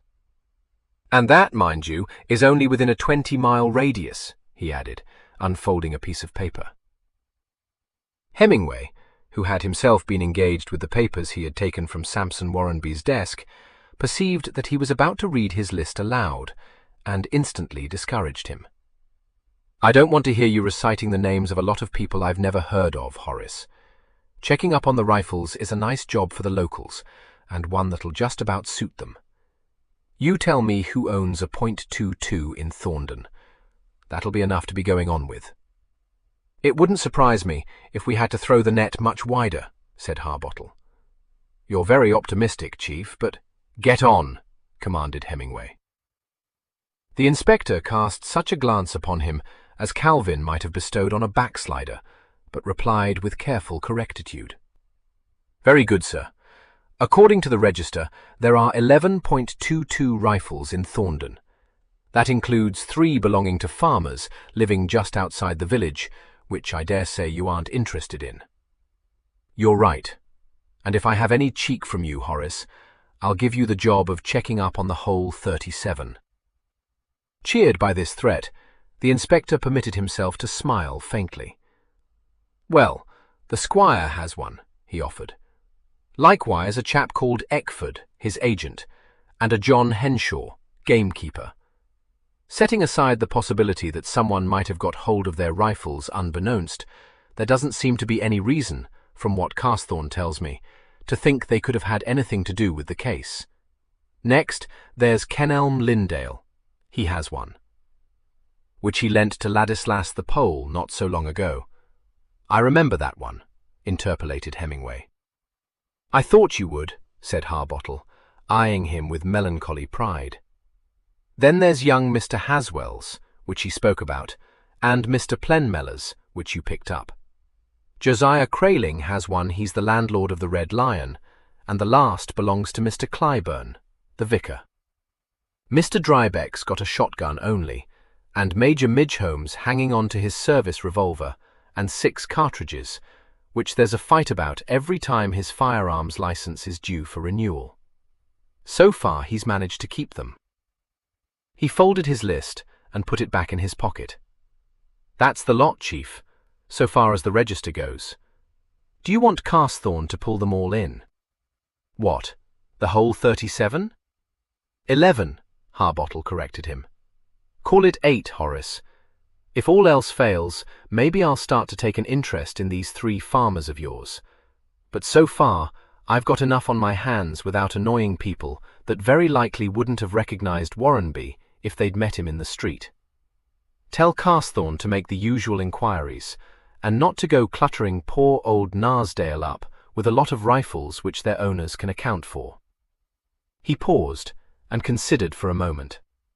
"No sense in us treading on one another's heels, nor in getting ourselves disliked more than we probably are already. I'm going to Thorndon myself tomorrow, and I shall be paying a call on the vicar. Tell Carthorne I'll bring in that rifle if I see fit. He'd better pull in the Squires, Lindales, and young Haswells first thing. He seems a fairly sensible chap, but you'd better warn him to do the thing tactfully, particularly when he gets to the Squire. The usual stuff about persons unauthorized perhaps having got hold of it." The inspector nodded, but said, "You're going to see the vicar?" "Yes, and his rifle gives me a nice excuse." Carthorne did check up on his alibi. "It seems all right, Chief."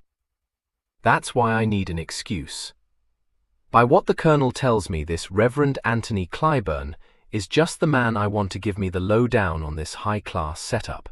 So far, I've had to listen to Mrs. Midgholm, who thinks Lindale murdered Warrenby, because Mrs. 113 Lindale gave her a raspberry, and to Drybeck, who's in a blue funk, and to Plenmeller, who wants to be funny, and I'm getting muddled. When you want to know the ins and outs of village life, Horace, go and talk to the vicar. Not that it's any use telling you that, because you haven't got the art of making people talk, which is what becomes of drinking sarsaparilla instead of an honest glass of beer." "Anything in Warrenby's papers, sir?" said the inspector coldly. "Nothing that looks like doing us any good. We may find something at his office tomorrow, but I shall be surprised if we do." The inspector grunted and sat down. He watched Hemingway collect the papers into a pile and then said, "There is something that strikes me, Chief." "Second time today. You're coming on," said Hemingway encouragingly. "Go on. Don't keep me on tenterhooks." "From the moment I was told the shot was probably fired from a .22 rifle," said the inspector, "I've been turning it over in my mind, wondering what was done with that rifle. Because it seems to me it would be taking a big risk to walk away with it over your shoulder or under your arm. Who's to say you'd meet no one? But I watched you go off up the street with Plenmeller, Chief, and it came to me then that if anyone could walk about with a rifle concealed, he could push it down his left trouser leg, and, with that queer limp of his, no one would notice a thing." "Not bad at all, Horace," approved Hemingway. "Now tell me why he takes it home and puts it back in the gun cabinet instead of dropping it in the river or somebody's backyard, which is just the sort of little joke that would appeal to him, I should think. He inherited his guns from that brother of his. He doesn't shoot himself, which I believe, because, for one thing, he's not the kind of fool who'd tell lies to the police which they could easily disprove, and, for another, I noticed that the guns in that cabinet were showing signs of rust, and if he'd chosen to say that he didn't know where the rifle was, and hadn't even known it wasn't in the cabinet, it would have been a difficult job to prove it hadn't been pinched. Because it could have been, easy. His door's kept on the latch, and he's got a deaf housekeeper. He got up, glancing at the marble clock over the fireplace. I'm going to turn in, and you'd better do the same, or you'll start brooding, or get struck by another idea, which would be bad for my heart. The inspector rose, and after eyeing his chief for a pregnant moment, addressed himself to the vase of pampas grass in a musing tone. If I had to explain why I like my present job, I'm blessed if I could do it. If you're thinking the BBC is going to ask you to take part in a program, you needn't worry, retorted Hemingway. They won't. How Sandy Grant put up with it as long as he did, I don't know, said Harbottle. That's all right, Horace. He knew if he stuck to me, he'd precious soon get promoted. It's a fact your assistants do, admitted Harbottle grudgingly. Of course they do. Recommending them for promotion is the only way I can get rid of them. Come on up to bed. On the following morning, Inspector Harbottle betook himself to Sampson Warrenby's office, and Hemingway went round to the police station, where, after putting through a call to headquarters, he had an interview with the chief constable and received a brief report from Sergeant Narsdale. The sergeant had already dispatched the bullet, with its cartridge case, which he had fired from Gavin Plenmeller's rifle, to London, but said frankly that he was not hopeful. I wouldn't like to say, not for sure, without seeing them under the comparison microscope, he told Hemingway, but I think they'll find there's some marks on this cartridge case I couldn't spot on the other. Got any more for me, sir? Sergeant Carsthawn will be bringing in 3 more this morning, unless they've got unaccountably mislaid. Narsdale grinned. Regular arsenal we'll have here. You don't know the half of it. The inspector's got 37 on his list. Ah, well, we'll be able to get up a competition, said the sergeant, who knew his chief inspector. That's right. I'm just off to Woolworths to buy some nice prizes for you, said Hemingway, and left him chuckling gently. 10 minutes' walk brought the chief inspector to Sampson Warrenby's office. A guide was offered, but as he was informed that he had only to cross the marketplace to South Street, which was the main shopping street in Bellingham, and to walk down it until he 115 reached East Street, which intersected it, he declined the offer and set off alone. A large number of country omnibuses were ranked in the marketplace, and South Street was already congested with all those who had come into the town to do the week's shopping. Hemingway caught a glimpse of Miss Patterdale stalking into a grocer's with a large basket on her arm, and a minute later he met Gavin Plenmeller emerging from the portals of a bank. "Good heavens! Scotland Yard in person!" exclaimed Gavin, causing everyone within earshot to turn and stare avidly at Hemingway. "But what are you doing, frittering away your time in idle sightseeing, Chief Inspector?" "Yes, it's easier to see why you aren't, so to say, popular with Sergeant Carsthawn, sir," said Hemingway, eyeing him grimly. "Pity you forgot your megaphone." Gavin laughed. "I am so sorry," he mocked, and passed on up the street. Hemingway proceeded on his way, and soon arrived at Sampson Warrenby's office in East Street. Here he was received by a junior clerk, and afforded 2 stenographers and the office boy their second thrill of the day. All 3 contrived to catch a glimpse of him as he was led to Sampson Warrenby's room, and although the glimpse was a brief one, it was sufficient to enable the elder of the 2 damsels to state that he had eyes that looked right through you, and to convince the younger that if she were summoned before him to answer any questions, she wouldn't be able to speak a word, on account of her being very high-strung, as anyone who knew her could testify. The office boy said in a very boastful way that it would take more than a C.I.D. man to scare him, after which he went off to the post office with 2 unimportant letters, his mind being troubled with a horrid fear that from so high-ranking an official not one of his youthful peccadilloes could remain hidden. Meanwhile, the Chief Inspector had joined his subordinate in Samson Warrenby's room and had made the acquaintance of Mr. Coupland, the head clerk. Mr. Coupland was a thin little man with sparse, grizzled hair and anxious face. He greeted the Chief Inspector nervously and said, "This is a shocking business. I can't get over it. As I've been saying to the Inspector, I don't know what's going to happen, I'm sure. Mr. Warrenby not having a partner. It's very worrying. Very. I really don't know what I ought to do. Not when we've cleared up what we have on hand." "Well, I'm afraid I can't help you there," said Hemingway. "Busy practice, this?" "Oh, very, very busy indeed," Mr. Coupland said earnestly. "The biggest practice in Bellingham, and growing so well. Mr. Warrenby was talking of having to take a partner. And now this. Well, I don't seem able to believe it's happened, and that's a fact." "Came as a surprise to you, did it?" The clerk blinked at him. "Oh, yes, it did indeed. More like a shock, really. Well, as I say, I can't realize it. I keep thinking Mr. Warrenby will come walking in any moment, wanting to know if the Widringham lease has been posted, but of course he won't." He glanced up with an uncertain smile, and was disconcerted to find himself the object of a bright, piercing scrutiny.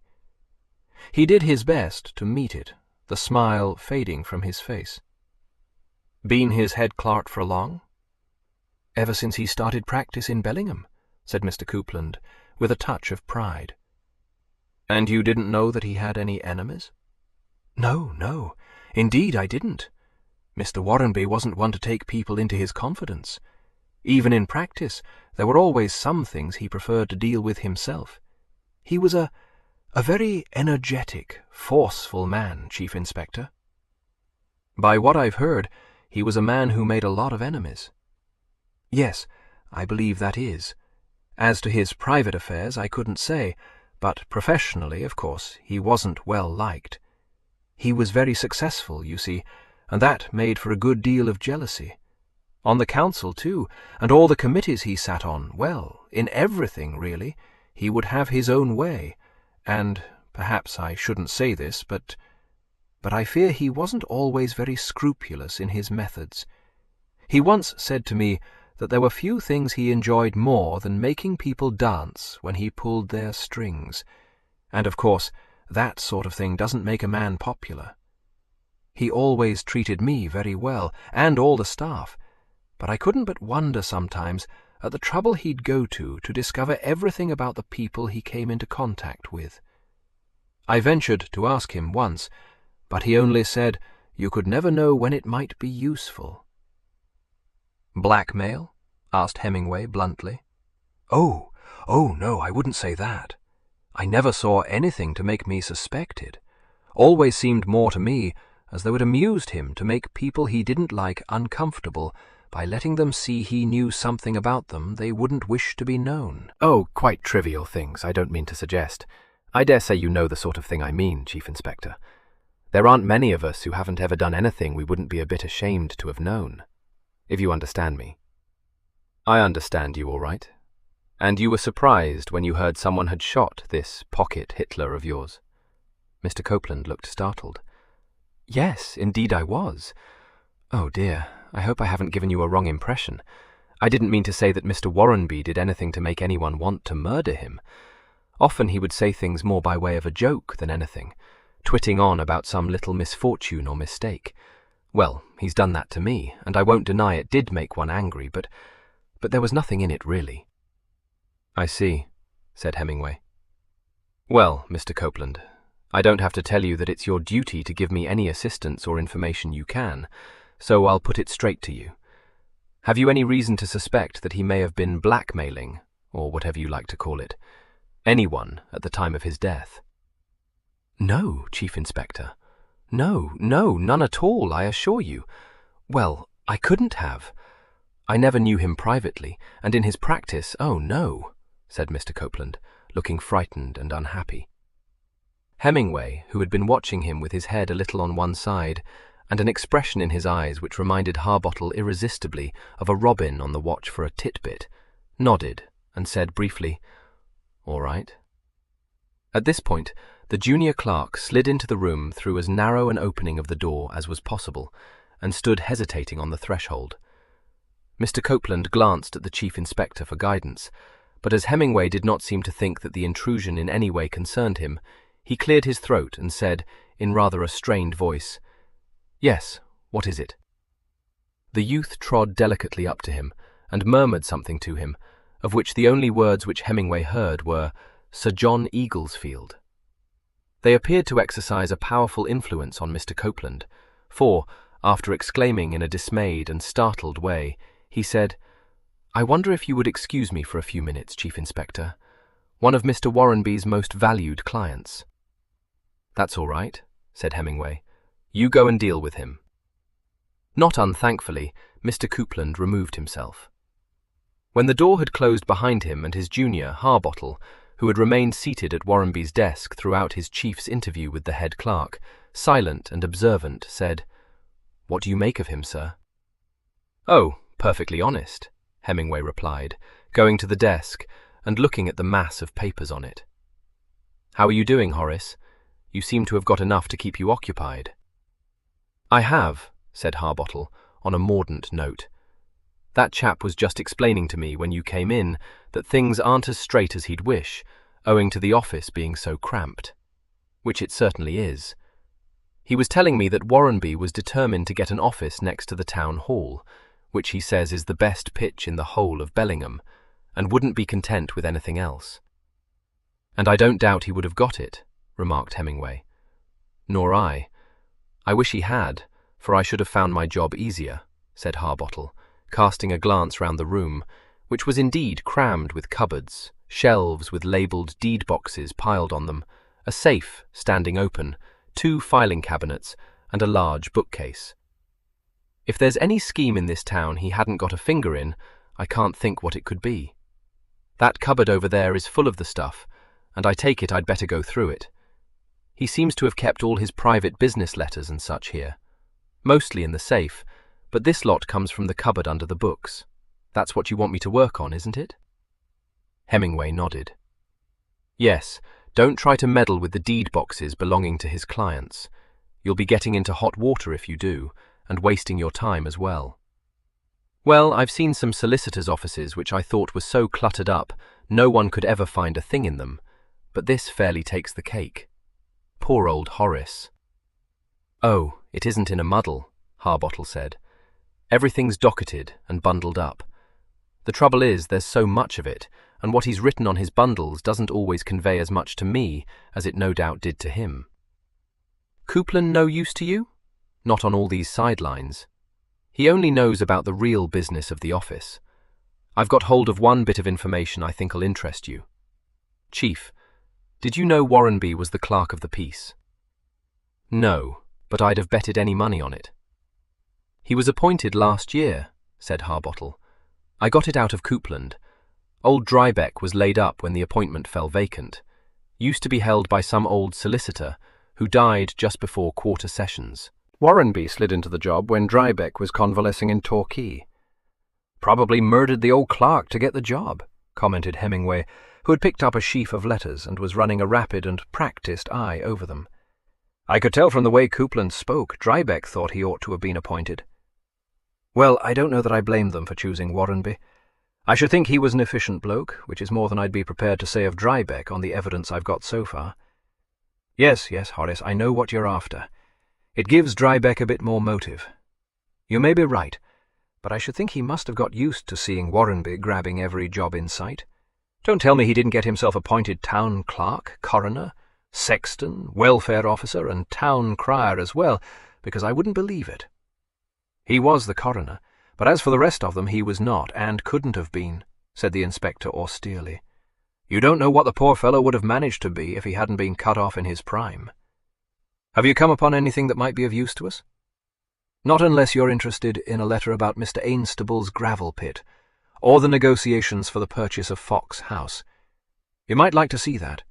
It gives you a fair idea of what the deceased was like. The way he beat the owner down. But it's old stuff. What was he writing about the squire's gravel pit? Trying to buy that too at cost price?" No, it's only a letter from some firm of London solicitors, which is an answer to one from him on behalf of a client. There ought to be a copy of that, but I haven't found it yet. Must have slipped out of the clip." "You don't seem able to find the answer, either," remarked Hemingway, watching him scuffle through the heaps of papers on the desk. "What was it about?" "Seems Warrenby had a client who was interested in gravel, and he was making inquiries on his behalf. The hobbies people go in for." "For goodness sake," snapped the inspector, exasperated by his own failure to lay his hand on the letter he wanted. "I put it aside to show you, but there's no room to turn round in here. His client wanted a license, of course." "Temper," said Hemingway reprovingly. "What have these London solicitors got to do with it? I thought Drybeck was the squire's solicitor. In fact, the chief constable told me he was." "I don't know anything about that, sir. But these people seem to be the solicitors for the estate or some such thing." "Ah! Found it?" "No, but this must be the copy of Warrenby's letter. Got into the wrong lot. Here you are, sir." Hemingway took the copy and read it, while the inspector continued his search. 2 years old, I see. You were quite right, Horace. He had a client who was interested in the squire's gravel pit. He was informed they were the proper people to apply to, and would be glad, etc., etc. Next installment in tomorrow's issue with luck. Go on, Horace. I can hardly wait." The inspector cast him a fulminating look and said coldly, "I have it here. You put those letters you were reading down on top of it." "That's right. You can't learn too early how to pass the buck if you want to get on in life," said Hemingway encouragingly. He read the letter, a crease between his brows. "Well, they seemed quite willing to do business, but I don't get the hang of this tenant for life business. The license would have to be by arrangement with the tenant for life. Oh, I see, it's the squire. Some sort of an entail, I expect. And all monies would have to be paid to these people for apportionment as between the tenant for life and the trust funds. Well, I dare say it's all very interesting. Any more of it?" "I found nothing more so far." "No letters from the unnamed client?" "No, which is why I thought it worthwhile to show you those two. Looks as if nothing came of the proposal. I wondered if perhaps the squire refused to do business, and whether there might have been bad blood between him and Warrenby over it," said Harbottle slowly, frowning over it. "And then Warrenby started pinching the gravel for his client when no one was looking, and so the squire up and shot him. Really, Horace, I'm surprised at you." "If I'd meant anything of the kind, you might well be, unless you think such folly is catching," retorted Harbottle. Hemingway laughed. "Not bad," he said, "but I've got something better to do than to stay here listening to you being insubordinate. Keep at it. You may find something, though I doubt it. I'll send young Morebattle in to give you a hand." "You're not taking him to Thornton, sir?" "No, I don't need him. He's all yours, Horace." "I shall be glad of him," admitted the inspector, casting a jaundiced eye over the work awaiting him. Hemingway left him and walked back to the police station. Sergeant Carsethorne had not yet returned from Thornton, but the station sergeant had news for the chief inspector. He said, with a twinkle in his eye, "Got a message for you, sir." Hemingway regarded him shrewdly. "You have you? Now come on, out with it, and don't stand there grinning." "Sorry, sir. It's from Mr. Drybeck," said the sergeant solemnly.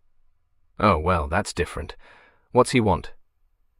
"Told me to give you this, sir, and to be careful how I handled it, because he found it close to the scene of the crime, in some long grass by the gorse clump. He was quite put out not to find you here. Said at first that he'd look in later, but I told him we wasn't expecting you in, not till this evening." "You're wasted down here, my lad," said Hemingway approvingly. "What's he found?" "A hairpin, which he thinks must have belonged to Miss Warrenby." The sergeant, who had produced from the drawer of the high desk some small object wrapped in a linen handkerchief, looked up quickly. "If I may say so, sir, you're onto things pretty sharp." "I've no objection, but you're not going to tell me that is what he found, are you?" "No, sir," said the sergeant, unfolding the handkerchief. "But when he decided to leave it in my charge, he told me to draw your attention to the initial." "You'd have to, wouldn't you?" said Hemingway, surveying with an expression of revulsion a powder compact made of pink plastic, with the letter M superimposed in imitation rubies. "He said," continued the sergeant carefully, "that it was not for him to draw conclusions, and he would leave the matter in your hands." "Well, that's handsome of him at all events. I'd give something to see Sergeant Carthorne's face when he hears he missed this in his search for that cartridge case. You'd better put a notice outside the station saying a valuable compact has been found. I dare say some girl's boyfriend gave it to her, and she'd like it back." "Do you mean that, sir?" "Of course I mean it. You don't think I want it, do you?" "I must say it didn't seem likely to me it was the sort of compact Miss Warrenby would have," admitted the sergeant. "It isn't the sort any young lady in her walk of life would have. I never saw such a nasty, cheap job." "No. Of course, there is the initial. But you know best, sir," he added hastily. "You may take it from me that I do. How many girls in Bellingham have got names beginning with M, do you suppose? That compact wasn't by those gorse bushes when Carthorne and his chaps searched the ground, and it wasn't there when I went out to Fox House. But I'll tell you what was there then, or very shortly afterwards, and that was sightseers, very likely come out from this place to look at the scene of the crime. There was a couple hovering backstage while I was there. I saw them. By Sunday evening it was probably all over the town there'd been a murder, and a lot of us had come down from headquarters to take over. Miss Warrenby's probably had them picnicking on the front lawn, poor girl. What's more, she doesn't use powder. I've seen her. And finally, if she did, where do girls keep their compacts? In their handbags. All I can say is, if you think she powdered her nose before shooting her uncle, you ought to go and get yourself certified." "Yes, sir," said the sergeant, grinning broadly. "And if that's Mr. Drybeck's handkerchief, give it back to him. Hallo, here's Carthorne. Well?" "I've brought in the 3 you wanted, sir." "Good man. Any difficulty?" "Not with Mr. Ainstable, sir, nor yet at the Cedars. Mr. Ainstable quite saw why we wanted his rifle, and made no objection at all. It 123 was in his estate room. That's not part of Old Place, just a small kind of summer house, which was converted, so as Mr. Eckford, the squire's agent, wouldn't have to go through the house every time he went there. I had a look at it, the squire taking me to it, and I wouldn't like to say the rifle couldn't have been lifted and put back later, because I think if you knew when the estate room was likely to be empty, it might have been. Young Mr. Haswell left his rifle wrapped up in a bit of sacking, and told Mrs. Haswell to give it to us if we called asking for it. Now, that rifle was found by him in the cupboard in the cloakroom, sir, and could easily have been taken by anyone at that tennis party if they could have hidden it, which I don't think." "What about Lindale's?" "Yes, sir, I have that too. He wasn't best pleased, said no one could possibly have borrowed it without his knowing. But it wasn't him that made the real trouble over it. That was Mrs. Lindale. He wasn't in when I called, and had to be fetched off the farm. She sent the Daily Woman to find him, though I told her I only wanted to test the rifle, as a matter of routine. Very hostile she was. Scared, I thought. Started tearing me off the strip, the way women do when they've got the wind up. Only then her husband came in, and she quietened down as soon as he spoke to her. Very gone on one another they are, I'd say. He said if it was really necessary for me to take the rifle, I could do so, but he'd be obliged to us if we wouldn't come bothering his good lady, because she's very nervous, and things like this murder upset her. "In that case," said Hemingway, "I'm going to be unpopular, because I'm going to go out there to bother her this afternoon." 10. The chief inspector was taken to Thorndon by the young constable who had driven him there on the previous day. But since Rushiford Farm was his first objective, Constable Melkenthorpe took the right fork out of Bellingham, which led to Hawkshead. This road, after a few miles, intersected the common north of the Trindale Road, and about a quarter of a mile before it reached Rushiford, past the squire's gravel pit. Men were working there. Hemingway asked whose men they were, and Melkenthorpe replied with the name of a local firm, adding that they did say that Mr. Ainstable made quite a good thing out of it. Constable Melkenthorpe, who was enjoying his present assignment more than any that had previously fallen to him, and dreamed of vague heroic deeds, turned circumspectly into the rather narrow entrance to Rushyford Farm, and asked hopefully if the Chief Inspector wanted him to go with him into the house. "Not unless you hear me scream," said Hemingway, getting out of the car. "Then of course you'll come in double quick to rescue me." He slammed the car door, and paused for a moment, surveying the house before him, which was a rambling, picturesque building set in a small garden, and with its farm buildings clustered to one side of it. The front door stood open onto a flagged passage, but Hemingway very correctly knocked on it and awaited permission to enter. He had to knock twice before he could get a response. Then Mrs. Lindale came running down the uncarpeted oaken stairway, hastily untying an apron as she descended and casting it aside. "Sorry," she said, "my daily has gone into Bellingham to get the rations, and I couldn't come down before. Do you want Mr. Lindale?" "Well, I should like a word with him, madam," said Hemingway. "My name's Hemingway, Chief Inspector, CID. Perhaps you'd 125 like to have my card." She made no attempt to take it, but stood in the doorway as though she would have denied him ingress. "We've already had one detective here today. What on earth can you want? Why do you come badgering us?" "My husband was barely acquainted with Mr. Warrenby. I think it's the limit." "I'm bound to say it must be a nuisance for you," admitted Hemingway. "But if we weren't allowed to make inquiries, we wouldn't get much farther, would we?" "Neither my husband nor I can possibly be of any use to you," she said impatiently. "What is it you want to know?" "Oh, I just want to ask you both a few questions," he replied. "May I come in?" She seemed to hesitate, and then, reluctantly, stood aside for him to pass, saying ungraciously, as she pushed open a door on the right of the passage, "Oh, all right, go in there, will you? I'll send to fetch my husband." She then walked away down the passage, and could be heard a minute later shouting to one Walter to tell the master he was wanted up at the house. When she came back to the sitting room, she still wore a defensive look, but said, with a perfunctory smile, "Sorry if I bit your head off. But really it's a bit much. We've already told the police all we know about what happened on Saturday, and the answer is nothing. I left the Cedars just after 6:30 and came straight back here to put my baby to bed.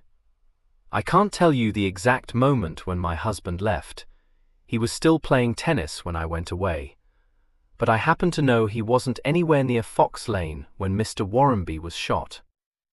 Hemingway, who rarely found it necessary to consult his notes, said affably, "Ah, that's a bit of evidence the local police must have forgotten to give me. It's a good job I came." "How do you happen to know it, madam?" "Because he was down by the water meadows," she replied, boldly meeting his eyes. "I saw him there." "You did?" said Hemingway, all polite interest. "I'll take you up and show you the window if you like. You can see the water meadows from one of the attics. I happened to run up to get something. We keep a lot of junk stored in the attics, and I distinctly saw my husband." She paused and added, "I'm sure I told the other detective when he first came to see us. I'd be ready to swear I did." "I don't doubt that for a moment," said Hemingway. "Or you might have had your reasons for not telling Sergeant Carthorne at the time." "What possible reason could I have had?" "Well, I don't know. But perhaps you hadn't realized, when the sergeant first called on you, that you could see the water meadows from that attic window," suggested Hemingway. Her color rose, flaming into her naturally pale face. "Of course I knew it.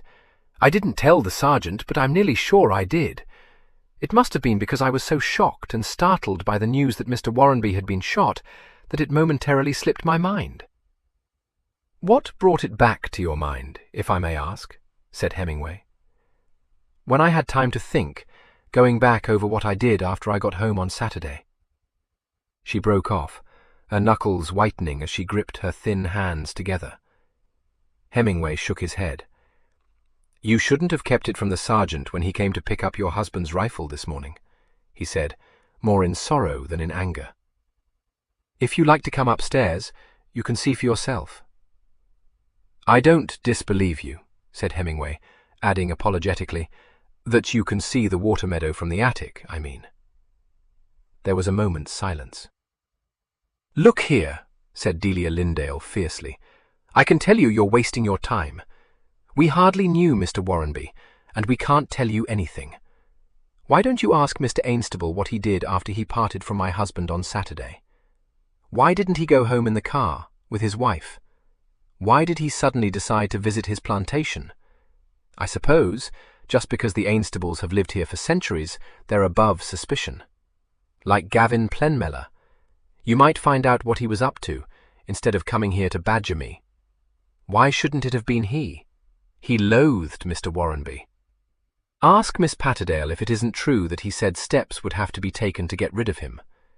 I was standing beside her when he said it, at a cocktail party the Ainstables gave last month, and so was Mr. Clyburn. The Warrenbys were both at the party, and I can tell you this. Everyone was saying how extraordinary it was of the squire to have invited them, particularly when he 127 knew that Mr. Warrenby was pretty well barred in the neighbourhood. "Why was that?" inquired Hemingway. "Because he was a bounder, I suppose. The sort of person the Ainstables look down their noses at. They don't welcome Tom, Dick, and Harry to Old Place, I assure you. In fact, I'm dead sure Mrs. Ainstable wouldn't have called on me if it hadn't been for Miss Patterdale's asking her to. She as good as said so. I don't want to try to cast suspicion on anyone, but I do wonder whether Mr. Warrenby had some sort of hold over the squire. Since this happened, I've naturally thought about it a good deal, trying to think who might have had a reason for shooting Mr. Warrenby, and remembering all sorts of little incidents which, at the time, I didn't attach any importance to." "Such as?" interpolated Hemingway. "Oh, Mr. Ainstable trying to get my husband to back Warrenby for the River Board lawyer, for instance. I can't see what it matters, who gets the job, but no one but the squire wanted it to be Warrenby. And now, when I think it over, I wonder why the squire wanted him instead of Mr. Drybeck. Mr. Drybeck is his own solicitor, and an old friend, and he wants the appointment too." The sound of a firm step on the flagged passage made her break off and turn her head towards the door. Kenelm Lindale came into the room, a slight frown between his eyes. He was dressed in ancient grey slacks and a colour shirt open at the throat, and he looked to be both hot and annoyed. "Police?" he said shortly. "It's a chief inspector from Scotland Yard," his wife warned him. "I've told him we can't help him." He dug a handkerchief out of his trouser pocket and wiped his face and the back of his neck. "All right," he said, looking at Hemingway. "What is it you want to know? We've started to cut the hay, so I shall be glad if you can make it snappy." "I just want to check up on your evidence, sir," said Hemingway mendaciously. "We do have to be so careful in the department. Now, I think you said you left that tennis party at about 10 to 7, didn't you?" "As near as I can make it. I don't know exactly, but I think it was about then. Mr. Ainstable and I left together by the garden gate. He may know when it was. I haven't asked him."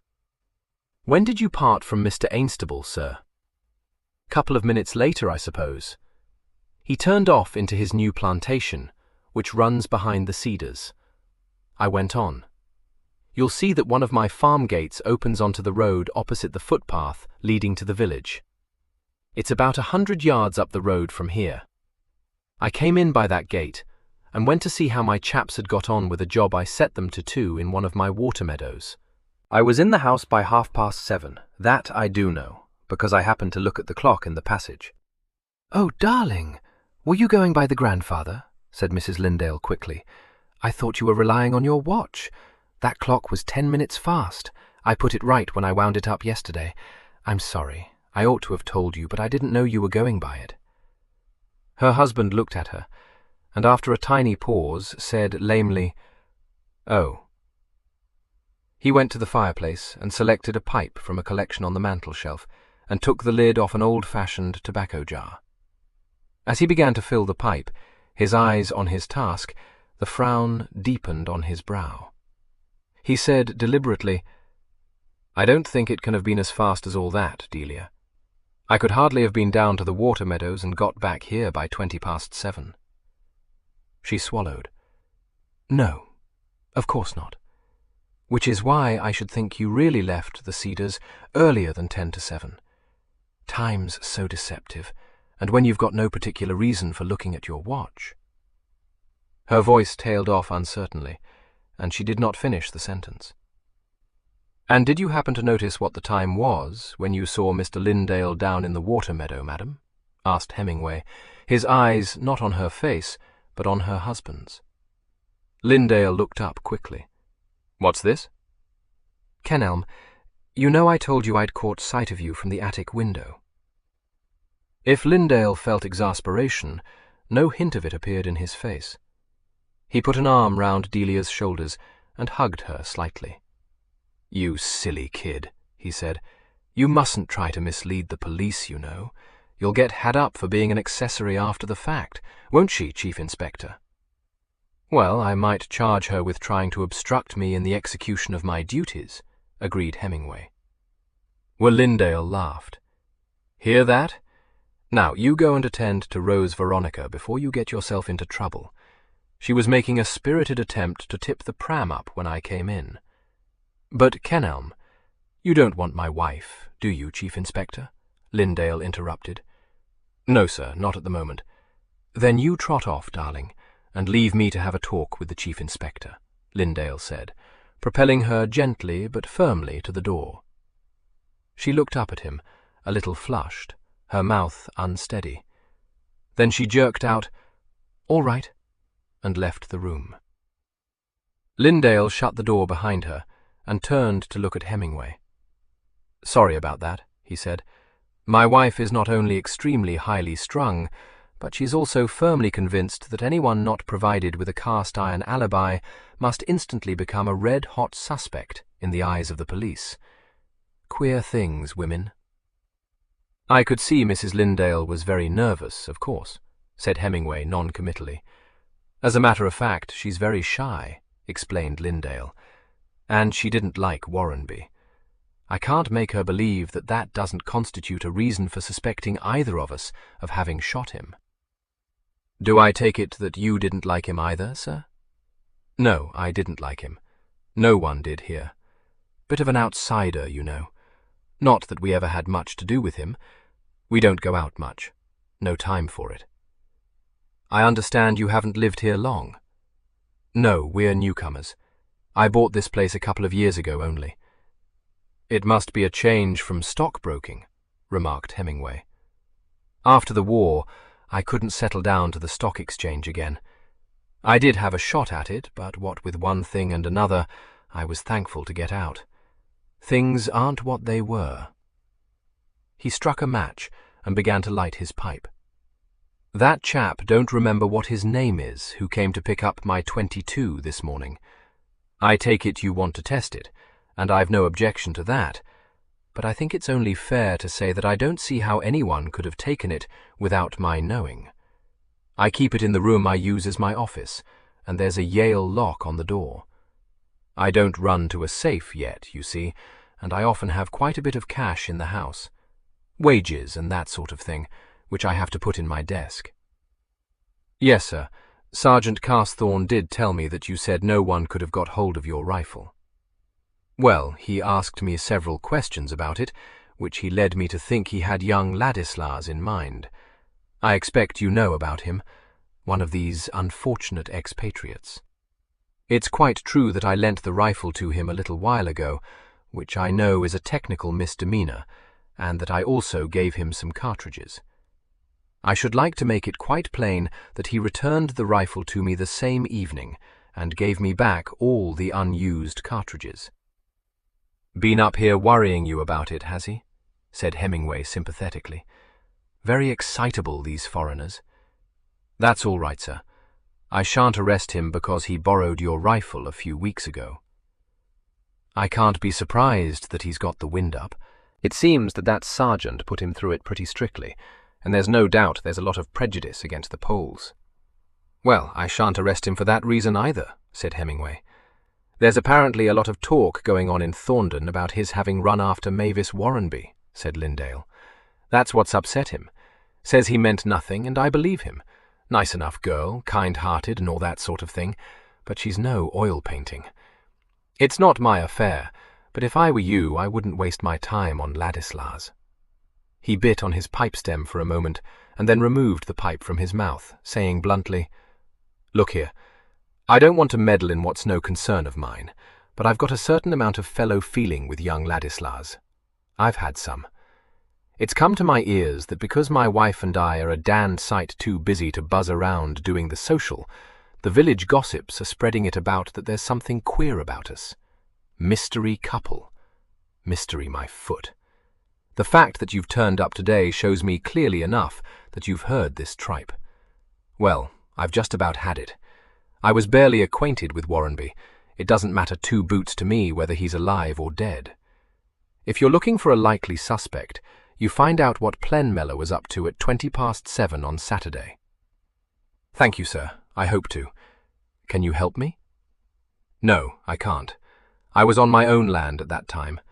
I'm not even sure 1:31 when he left the Cedars, though I have an idea we most of us left in a bunch, the squire and I by the gate onto the footpath, the others by the front drive.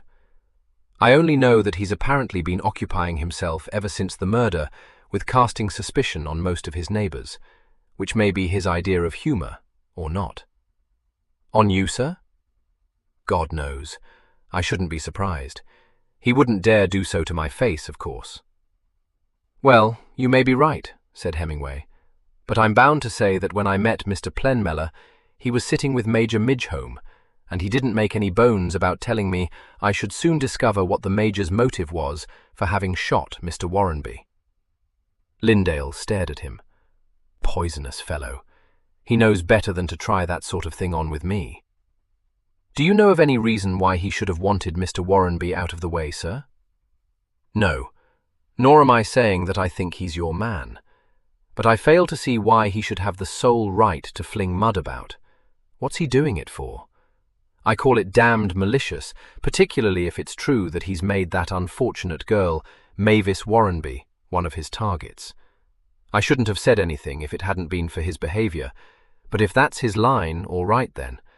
I'd like to know first why he had it in for Warrenby more than anyone else, and then why he made an excuse to leave that party on Saturday after tea.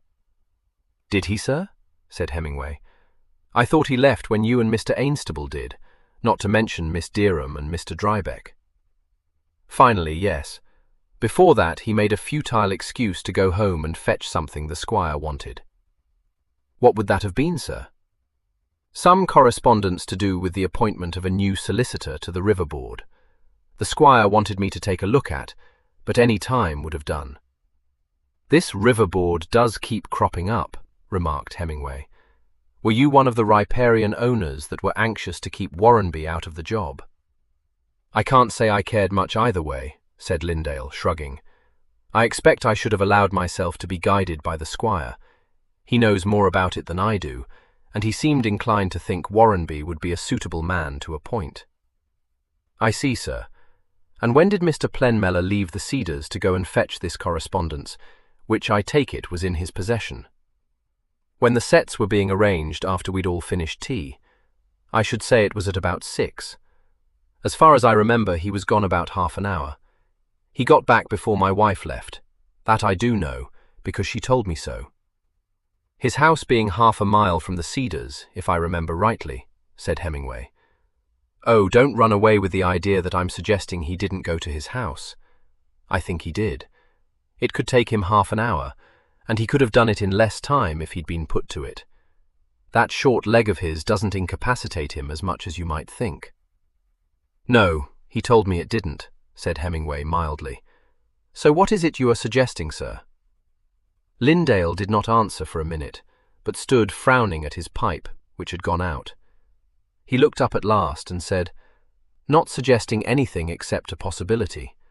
which is that he might have gone home to pick up his rifle if he had one, but that I don't know. I've never seen him with a gun. And to cache it somewhere along the footpath near the Cedars front gate. Hemingway eyed him speculatively. Found he'd come out without it, so to speak? No, not having known until he got to the Cedars that he would have the opportunity to use it, said Lindale.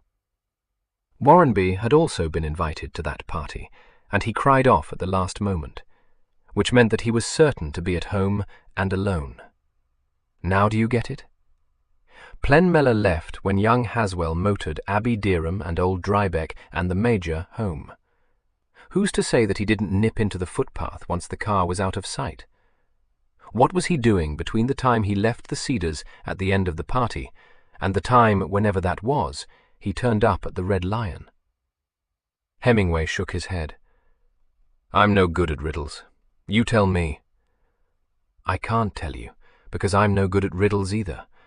But it seems to me it's something the police might look into, instead of nosing round my place and scaring my wife, said Lindale, his eyes smouldering. I don't know whether Plenmellow did it, or even if he had any reason to do it. Not that I think that'd worry him. I've 133 often wondered whether these fellows, who are so damned clever at murdering people on paper, ever put their methods into practice. But I can see how he could have concealed a light rifle without exciting any suspicion, supposing he'd walked into someone. Ever thought that that limp of his might be turned to good account? Well, it's the sort of thing that's bound to strike one sooner or later, isn't it? Said Hemingway, picking up his hat. Lindale escorted him out to the waiting car. No doubt you think I shouldn't have said any of this. I dare say I shouldn't have, if I didn't know that Plenmellow himself had no such scruples. You can tell him if you like. I've no objection. Well, from what I've seen of him, said Hemingway, I don't suppose he'd have any objection either. I hope we shall be able to let you have your rifle back in a day or two. Good day to you, sir. Constable Melkinthorpe, sedately driving towards the gate, hoped that his unconventional passenger might tell him what had been the outcome of his interview. But all Hemingway said was, Can we get to the Ainstable's house from where we are? Old place, sir? Yes, sir. There's an entrance onto this road. Matter of a mile farther on. Shall I drive there now? Hemingway nodded. Yes, but you can pull up first by this footpath I've heard so much about. Melkinthorpe obeyed, turning to the right as he emerged from the farm and stopping 100 yards up the road. Hemingway alighted and slammed the door. Right, you wait here, he said, and walked off down the footpath. On his left lay the common, on his right, for about 100 yards, a ditch surmounted by a post and wire fence separated the path from a plantation of young fir trees. A lichened stone wall marked its southern boundary, and this wall then flanked the path for perhaps 50 yards. Hemingway knew that behind it lay part of the garden of the Cedars, and took note of the position of the gate set in it at its southern end. Just beyond the gate, the wall turned at right angles again, completely shutting the gardens from view. The path then continued for another 50 yards between the common and a small spinney, before curving sharply westward to join Wood Lane at a point immediately south of the Cedars front gate. Where it turned to the west, a stile had been set, giving access to it from Fox Lane. Hemingway paused there for a few minutes, thoughtfully considering the lie of the land. He glanced along the path, but a bend in it hid Wood Lane from his sight. Over the stile Fox House could be seen, through the trees in its garden, and so too could the gorse clump on the rising common, gleaming gold behind the bole of an elm tree growing beside the lane. Uncultured voices, and the flutter of a summer frock, informed the chief inspector that in one of his surmises at least he had been right. Fox Lane had suddenly become attractive to sightseers. He pursed up his mouth, shook his head slightly, and walked back to the main road, disappointing his chauffeur by saying nothing more as he got into the car than, "Go ahead." The Hawkshead Road entrance to Old Place consisted merely of a white farm gate, opening onto a narrow, unmade road with grass growing between the wheel ruts.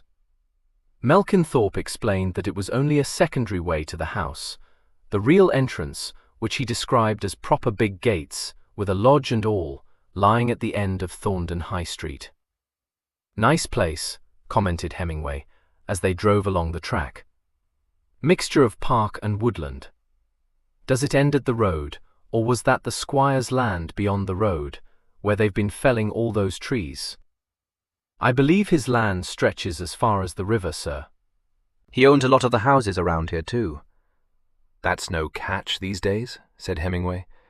He said no more, but when the car presently drew up before the house, his quick eye had absorbed more than the indestructible beauty of the park. The road had led them past a small home farm, with 2 more gates to be opened and shut, and what had once been an extensive vegetable garden, with an orchard beyond it, and had reached the front drive by way of the stable yard, where weeds sprouted between the cobblestones, and rows of doors, which should have stood with their upper halves open, were shut, the paint on them blistered and cracked. Where 6 men had once found congenial employment, 1 middle-aged groom was all that was to be seen. "Progress," said Chief Inspector Hemingway. But he said it to himself, well knowing that his companion, inevitably reared in the hazy and impracticable beliefs of democracy-run riot, would derive a deep, if uninformed, gratification from the reflection 135 that yet another landowner had been obliged, through excessive taxation, to throw out of work the greater part of his staff. As though to lend colour to these sadly retrogressive thoughts, Constable Melkinthorpe said, as he drew up before the house, "They say the squire used to have 6 gardeners, and I don't know how many grooms and gamekeepers and such. Of course, things are different now." "They are," said the Chief Inspector, getting out of the car, "and the people as notice it most are those gardeners and grooms and gamekeepers. So you put that into your pipe, my lad, and smoke it." With which damping words he left Constable Melkinthorpe gaping at him, and walked up to the door of Old Place. A tug at the iron bell pull presently brought to the door a grizzled servitor, who, upon learning his name and calling, bowed in a manner that contrived to convey to the Chief Inspector his respect for the law and his contempt for its minions. Combining courtesy with disdain, he consigned the Chief Inspector to a chair in the hall, and went away to discover what his employer's pleasure might be. When he returned, he was accompanied by Mrs. Ainstable, 2 Sealyham terriers, and a young Irish setter, who effusively made the Chief Inspector welcome. "Down," commanded Mrs. Ainstable. "I'm so sorry. Down, you idiot." Hemingway, having wrestled successfully with the setter's advances and brushed the hairs from his coat, said, "Yes, you're a beauty, aren't you? Now, that'll do. Down." "How nice of you not to mind him," said Mrs. Ainstable. "He isn't properly trained yet." Her tired, strained eyes ran over the Chief Inspector. "You want to see my husband, I expect. He went down to the estate room a little while ago. So I'll take you there, shall I? It'll save time, and since that's where he kept his rifle, I'm sure you'd like to see the place." "Thank you, madam." A light laugh sounded.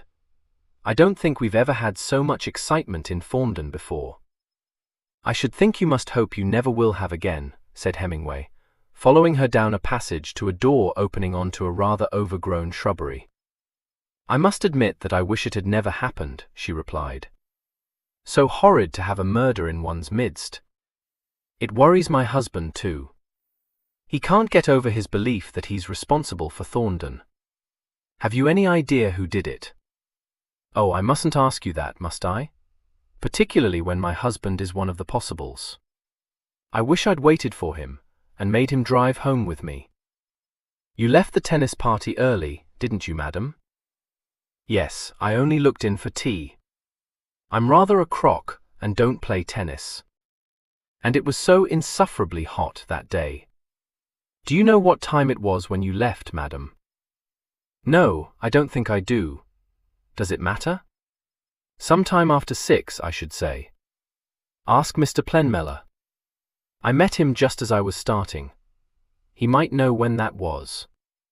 That would have been when he was returning with some papers for your husband." Again she laughed. Yes, were you told about that? I was told he made an excuse to leave the party after tea, and came back half an hour later. I didn't know he had met you, madam. She paused, turning her head quickly to look at him. That sounds as if someone were trying to make mischief. Well, it serves him right. Hoist with his own petard. Were you told why he made an excuse to go away? No, I can't say I was, madam. Do you know why? Yes, of course, everyone knew. It was quite atrocious and entirely typical. When they made up 2 sets after tea, Miss Warrenby was won over, and she elected to sit out, which meant she would talk to Gavin Plenmellow. So he said he must go home to fetch some papers for my husband. You can't be surprised that he makes enemies.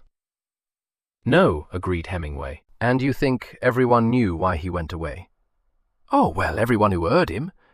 Mrs. Haswell said that he and Miss Warrenby must keep one another company, upon which he told Mr. Lindale, in what he may have meant to be an undertone, but which was all too audible, that this was where he must think fast. Whether Miss Warrenby hear it, I don't know.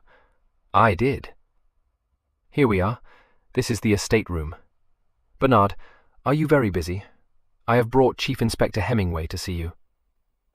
2 steps led up to the open door of the room, which was a large, square apartment, severely furnished with a roll-top desk, a stout table, some filing cabinets, and several leather-seated chairs. A map 137 of the estate hung on one wall, and a door at one side of the room gave access to another and smaller office. The squire was seated at the table, official forms spread before him. He looked up under his brows and favoured Hemingway with a hard stare before rising to his feet. "Scotland Yard," he said brusquely. "You ought to be resting, Rosamond." "Nonsense, dear," said Mrs. Ainstable, sitting down and taking a cigarette from the box on the table. "Resting when we actually have the CID on the premises. It's far too interesting. Like living in one of Gavin's books." He looked at her, but said nothing. Glancing up as she lit her cigarette, she smiled at him, reassuringly, Hemingway thought. The squire transferred his attention to Hemingway. "Sit down, won't you? What can I do for you?"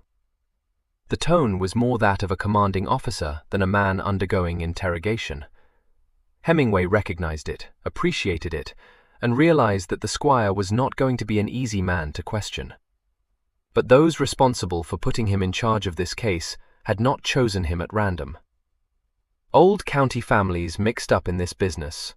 Likely to be sticky, had said the assistant commissioner, to Hemingway's immediate superior and lifelong friend, Superintendent Hinckley. "I think we'll send Hemingway down. I don't pretend to know how he does it, and probably it's just as well that I don't, for I've no doubt he behaves in a thoroughly unorthodox fashion, but he does seem to be able to handle that kind of difficult witness." To which Superintendent Hinckley had replied with a grin, "He can be exasperating, can't he, sir? Still, there it is.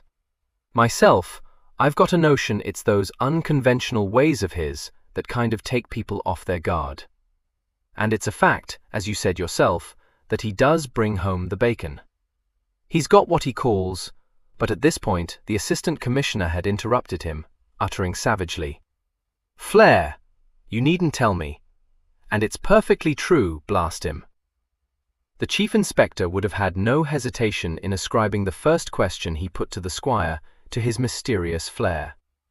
Taking a chair on the opposite side of the table, he said, at his most affable, "Thank you, sir. Well, I thought I'd best come up to have a chat with you, because I understand you were by way of being a friend of Mr. Warrenby's." This unexpected gambit had the effect of producing a silence which lasted just long enough to satisfy the chief inspector.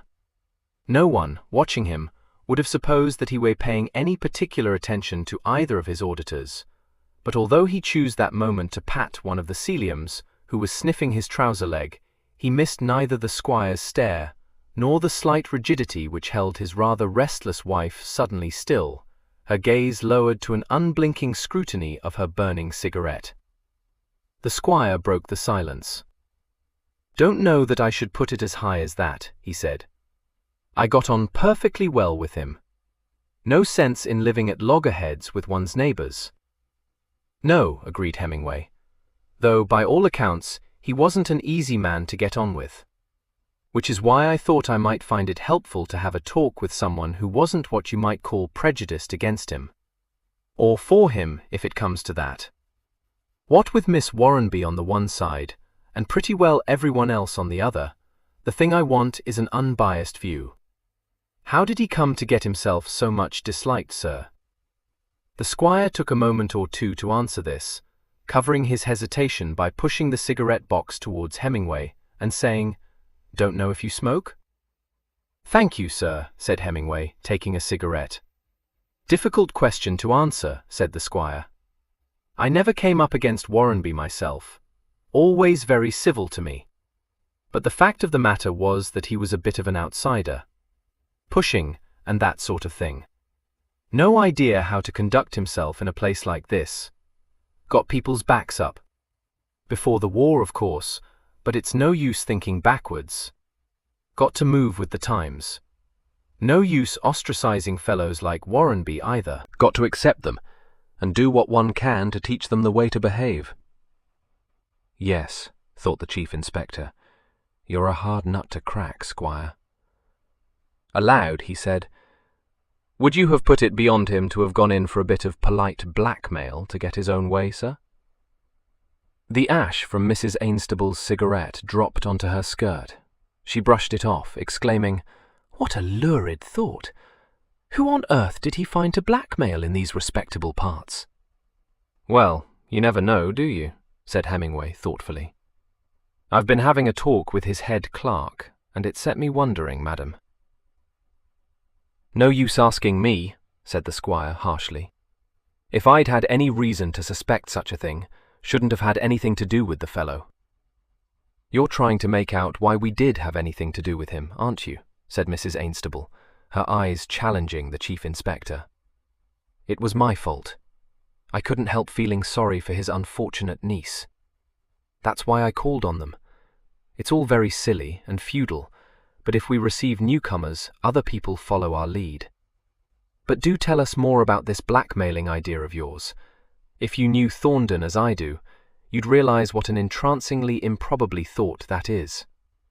It's all getting more and more like Gavin Plenmeller's books." Out of the tail of his eye, Hemingway could see that the squire's gaze was fixed on his wife's face.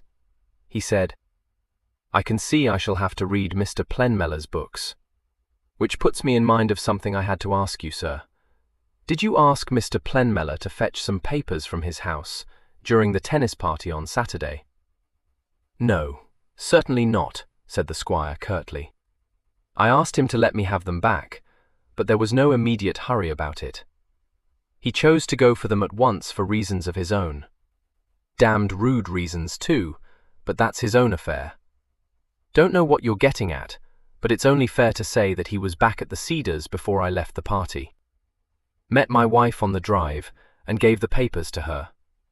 Might have given them to Lindale and saved me the trouble, but that's not his way. Something to do with this river board I hear so much about, weren't they, sir? I understand a solicitor's wanted, and Mr. Warrenby was after the post." The squire stirred impatiently in his chair. "Yes, that's so. Don't know why he was so keen on being appointed. There's nothing much to it. However, he had a fancy for it, and as far as I was concerned, he could have had it. Not worth worrying about." "Well, that's what it looks like to me," confessed Hemingway. "Not that I know much about such matters. Mr. Drybeck wanted it too, I understand." "Oh, that's nonsense," said the squire irritably. "Drybeck's well enough established here without wanting jobs like that to give him a standing, as I told him. However, I dare say he'd have got it in the end. There was a lot of opposition to Warrenby's candidature." "Well," said Hemingway, stroking his chin, "I suppose he has got it, hasn't he, sir? The way things have turned out." "What the devil do you mean by that?" demanded the squire.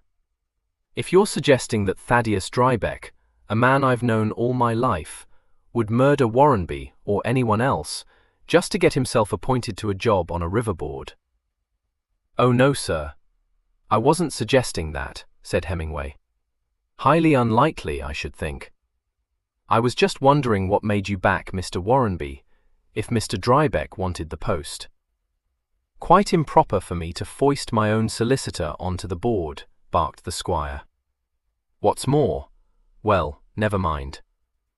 "But Bernard, of course he minds," interrupted his wife. "Mr. Drybeck is the family solicitor, Chief Inspector. But well, he isn't quite as young as he was, and alas, not nearly as competent as Mr. Warrenby was.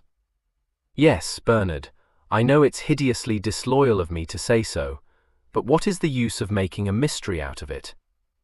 "No use talking about it at all," said the squire. "Got no possible bearing on the case." He looked at Hemingway. "I take it you want to know where I went, and what I did when I left the Cedars on Saturday."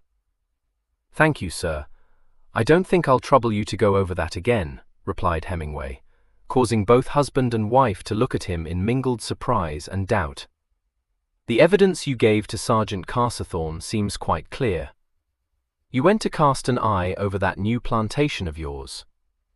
I was looking at it myself a little while back. Don't know much about forestry, but I see you've been doing a lot of felling."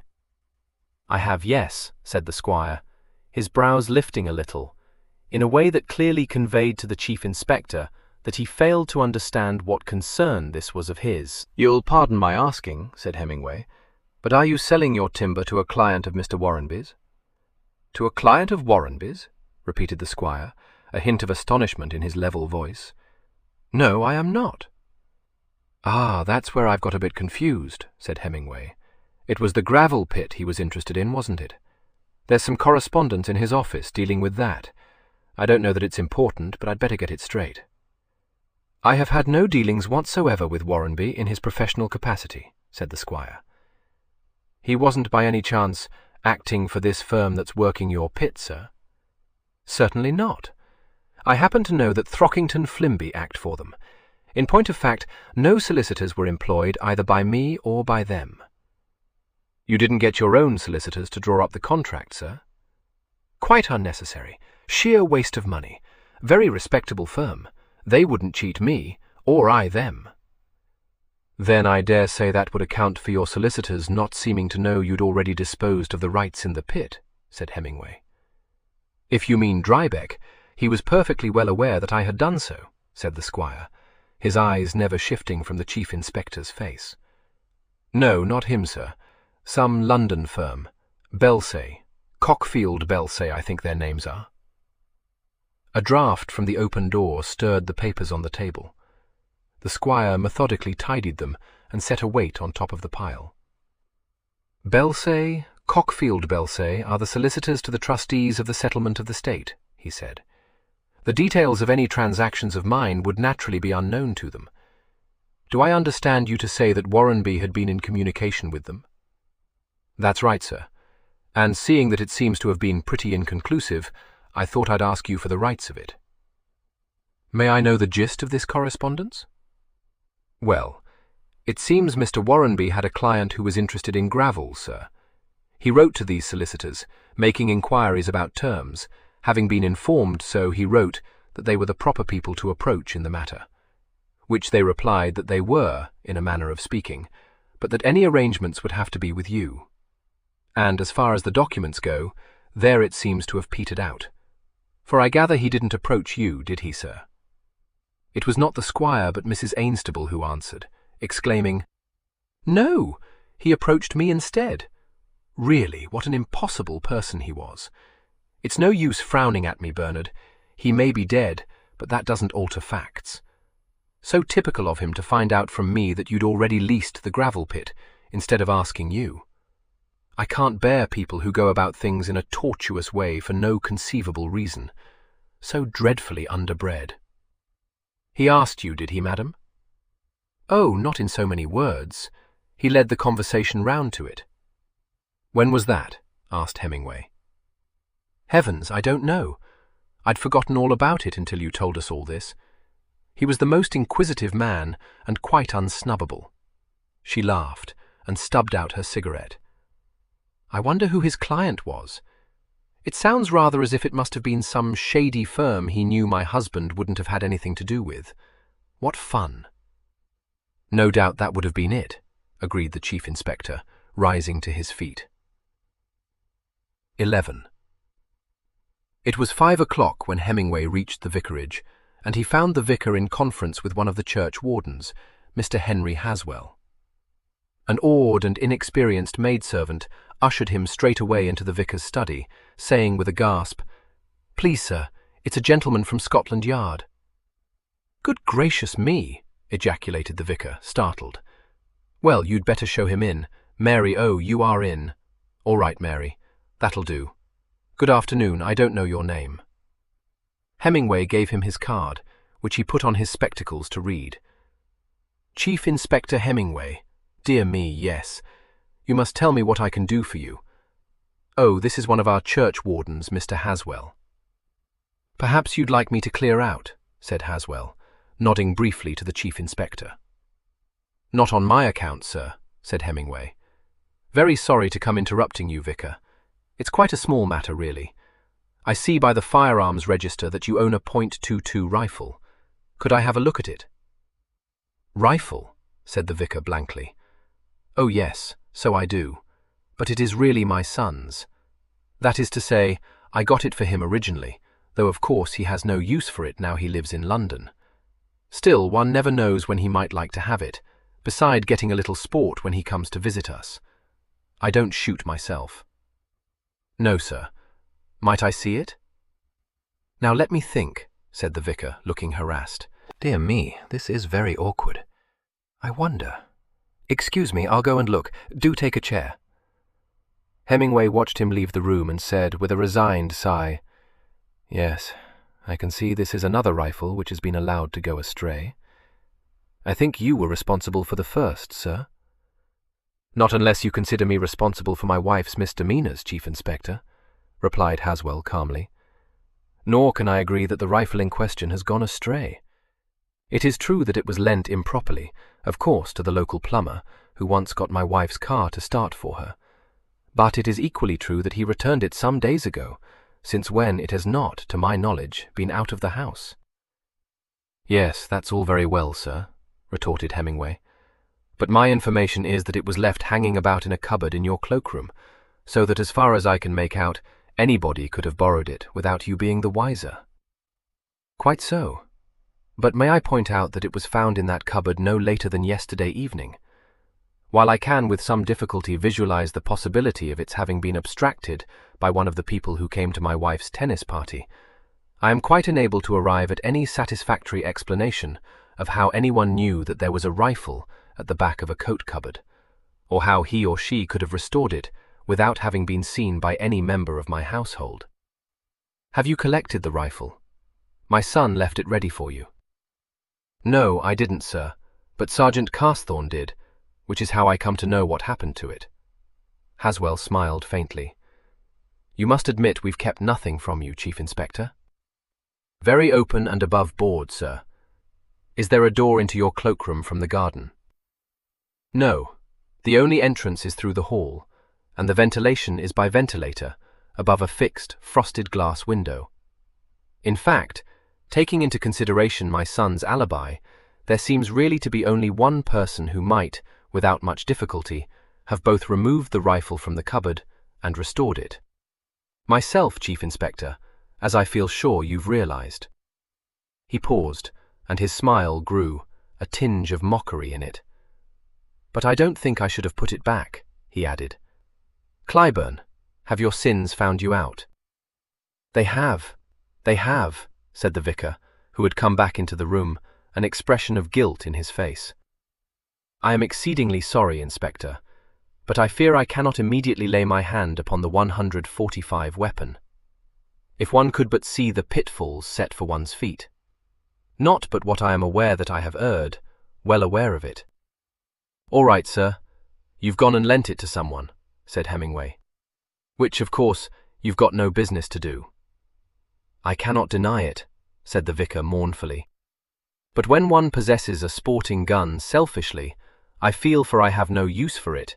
It seems churlish to refuse to lend it to lads less fortunate, particularly when the example is set me by our good squire, who allows shooting on his wasteland, and is always the first to encourage the village lads to spend their leisure hours in sport, rather than the pursuits which, alas, are by far too common in these times.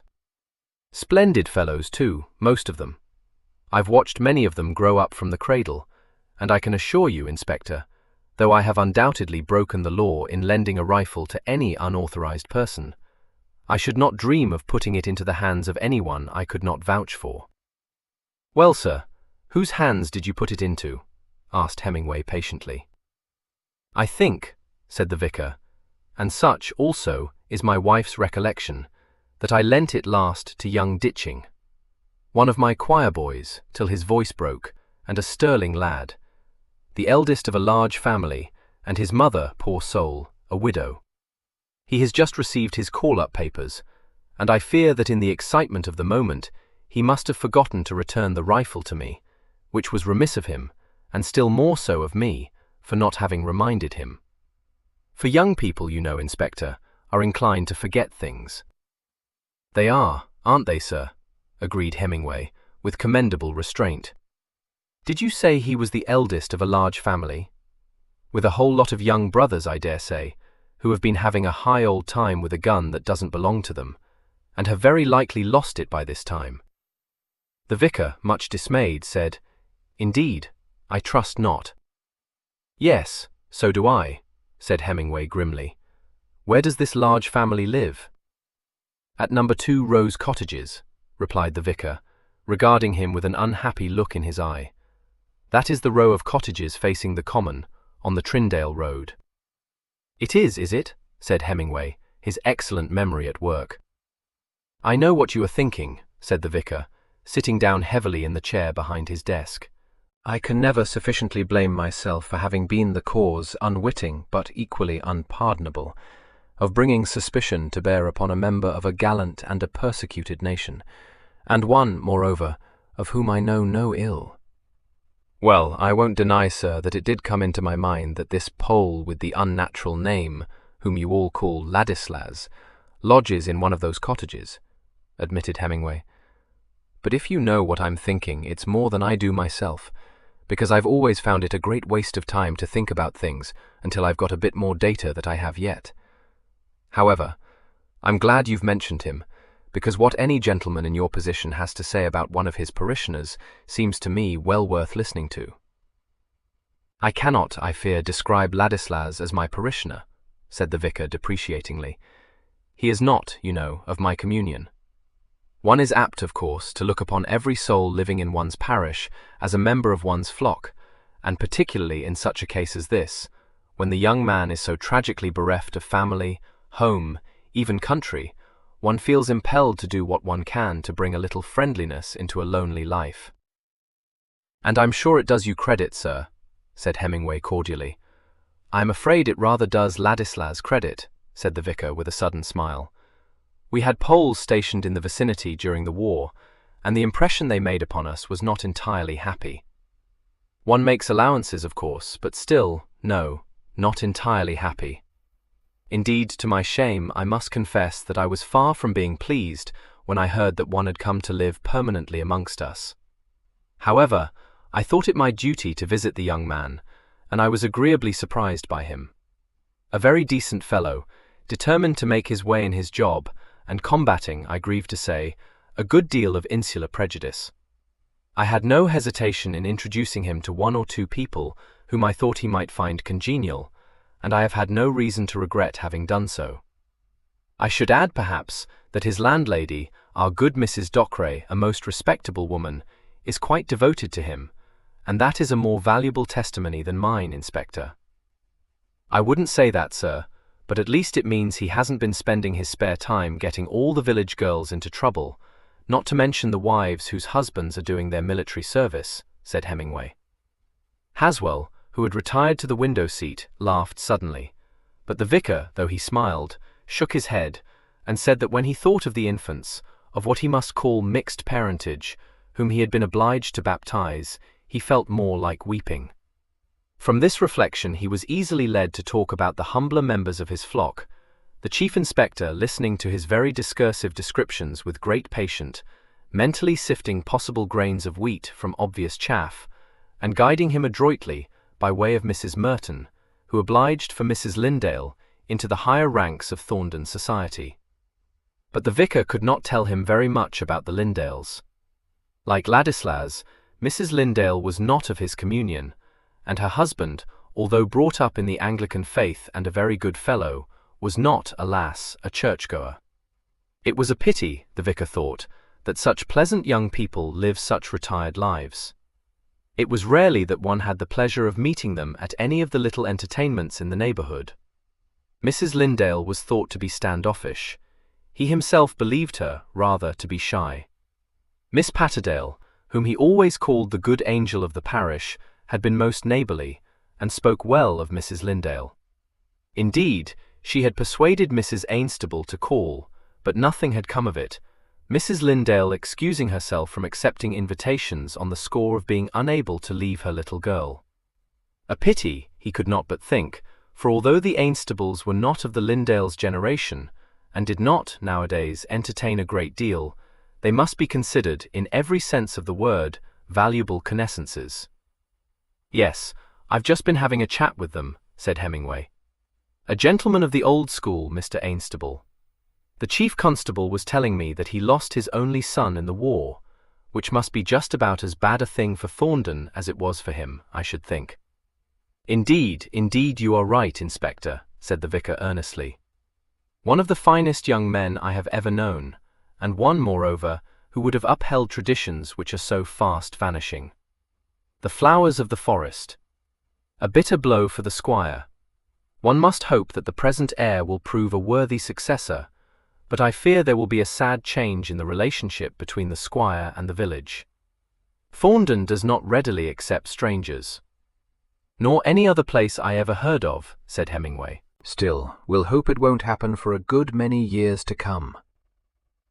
The squire looks pretty hale and hearty, more so than Mrs. Ainstable, I thought." The vicar sighed. "For thou knowest not what a day may bring forth," he said, as though he spoke to himself. "Well, no, sir," said Hemingway, startled but respectful. "That's true enough, but—" "The squire has angina pectoris," said the vicar simply. "You don't say so!" exclaimed Hemingway, shocked. "There is no reason to suppose that the squire won't live for a great many years yet," said Haswell. "Indeed, we must all pray that he will, my dear Haswell." "Yes, but I see what the vicar means," said Hemingway. "With that disease, well, you don't know what a day may bring forth, do you? I'm not surprised Mrs. Ainstable looks so anxious, and he's not the sort to spare himself, by what I can see." "He is not an invalid," said Haswell shortly. "He has been an energetic man all his life, and it would be extremely bad for him not to take the sort of exercise he's accustomed to." "True, very true," the vicar said. "One wishes, though, that he had fewer cares to weigh upon him. I am almost tempted to say that he were less conscientious, but one should not, and indeed one does not, wish that. Struggling to keep up an estate which some kind of a cousin or nephew who lives in South Africa will inherit," said Hemingway slowly, "and I should say it is a struggle." He glanced at Haswell. "I saw he'd been cutting down a lot of timber. Also planting new trees, however." "Yes, I saw that too." "The squire is a remarkable man," said the vicar warmly. "Indeed, I tell him sometimes that he has all the enterprise of a man half his age. I remember when he first made up his mind to turn the common to account. I should explain, Inspector, that the common—" "Talking about the common," interrupted Haswell, "can anything be done, Chief Inspector, to dissuade people from trailing across it, dropping litter all over it, and staring over the hedge at Fox House? It's extremely unpleasant for Miss Warrenby, to say the least of it." Poor girl," exclaimed the vicar. "This is most disgraceful. One wonders what the world is coming to. This unmannerly 149 craving for sensationalism. Gavin Plenmeller said something to me about it this morning, but I paid little heed, since the way in which he phrased it led me to believe that he was merely indulging in one of those jokes which I, frankly, neither like nor find any way amusing. Inspector, something must be done. I'm afraid there's nothing the police can do about it, sir. Not as long as people stick to the common and the public road, and don't go creating obstructions, which they really can't be said to do, right up the end of a blind road, replied Hemingway. An anxious look came into the vicar's face. I wonder if I were to go up and address a few words to them, pointing out to them how some of them would giggle, and others would be extremely rude to you, interposed Haswell. You'd do better to persuade Plenmellor to take on that job. He'd enjoy it, and might even succeed in dispersing the mob. Unless they lynched him. Haswell, my dear friend, the vicar reproved him. Haswell laughed. Don't worry. Can you imagine him lifting a finger on behalf of Warrenby's niece? The vicar shook his head and said that their poor friend had a very unkind tongue, but one must strive to make allowances, and the heart knew its own bitterness. Well, I dare say it would sour one a bit, to be as lame as he is, said Hemingway. It's certainly an education to hear him talk, and the things he can find to say about pretty well everyone he lays his tongue to fairly made me sit up. However, I don't know that I set much store by it. It wouldn't surprise me if he was living up to a reputation for coming out with something shocking every time he opens his mouth. The vicar bent an approving look upon him, and said in his gentle way that he was a wise man. I have been much distressed at the attitude he has seen fit to assume over this shocking affair, he said. Upon the lack of Christian charity, I will not enlarge, but from the worldly point of view, I have ventured to warn him that the unbridled exercise of his wit is open to misconstruction. In the event, he added, inclining his head in the suggestion of a bow, I perceive that my fears were groundless. Thank you very much, sir, said Hemingway cheerfully. Come to think of it, I might feel a lot more suspicious if Mr. Plenmellor had seen fit to change his tone, because from what I'm told he's been saying for months that Mr. Warrenby would have to be got rid of. What I haven't yet been able to make out is why he had it in for Mr. Warrenby more than anyone else, which is saying something according to what I'm told. He paused, but the vicar merely sighed, and Haswell gave a laugh and a shrug.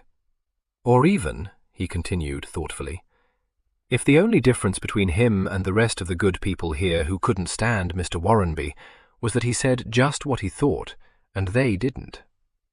I fear so, said the vicar mournfully. There was a decided twinkle in the chief inspector's eye. You too, sir? I cannot deny it, replied the vicar, sinking deeper into dejection. One has tried not to entertain uncharitable thoughts, but the flesh is weak, terribly weak. You will soon find yourself regarding with suspicion anyone who did not dislike Warrenby, Chief Inspector, said Haswell. Let me hasten to assure you that I found him quite as objectionable as the vicar did. Hemingway laughed and got up. He does seem to have made himself unpopular, he agreed. I won't take up any more of your time now, sir. Not at all, said the vicar courteously. My time is at the disposal of those who may need it. He then escorted Hemingway to the front door, shook hands with him, and said that he could have wished to have met him on a happier occasion. Constable Melkinthorpe then drove away, asking the chief inspector as he halted the car in the vicarage gateway which way he was to go. He was told to drive to Rose Cottages, and after allowing a boy on a bicycle to pass down the high street, he swung his wheel over to the left and was just changing gear when the chief inspector told him to stop. He obediently pulled in to the side of the street and saw Major Midgehome crossing the road towards the car. "Good evening, sir," said Hemingway. "Want me?" "Yes," said the Major with an air of resolution. "I have been turning it over in my mind, and I think it's my duty to put you in possession of a piece of information. Mind you, it may be nothing. I don't say I attach much importance to it, but one never knows, and 151 in such cases as this I consider it to be every man's duty to tell the police whatever he may know." "Quite right, sir," said Hemingway, and waited. But the Major seemed still to be a little undecided.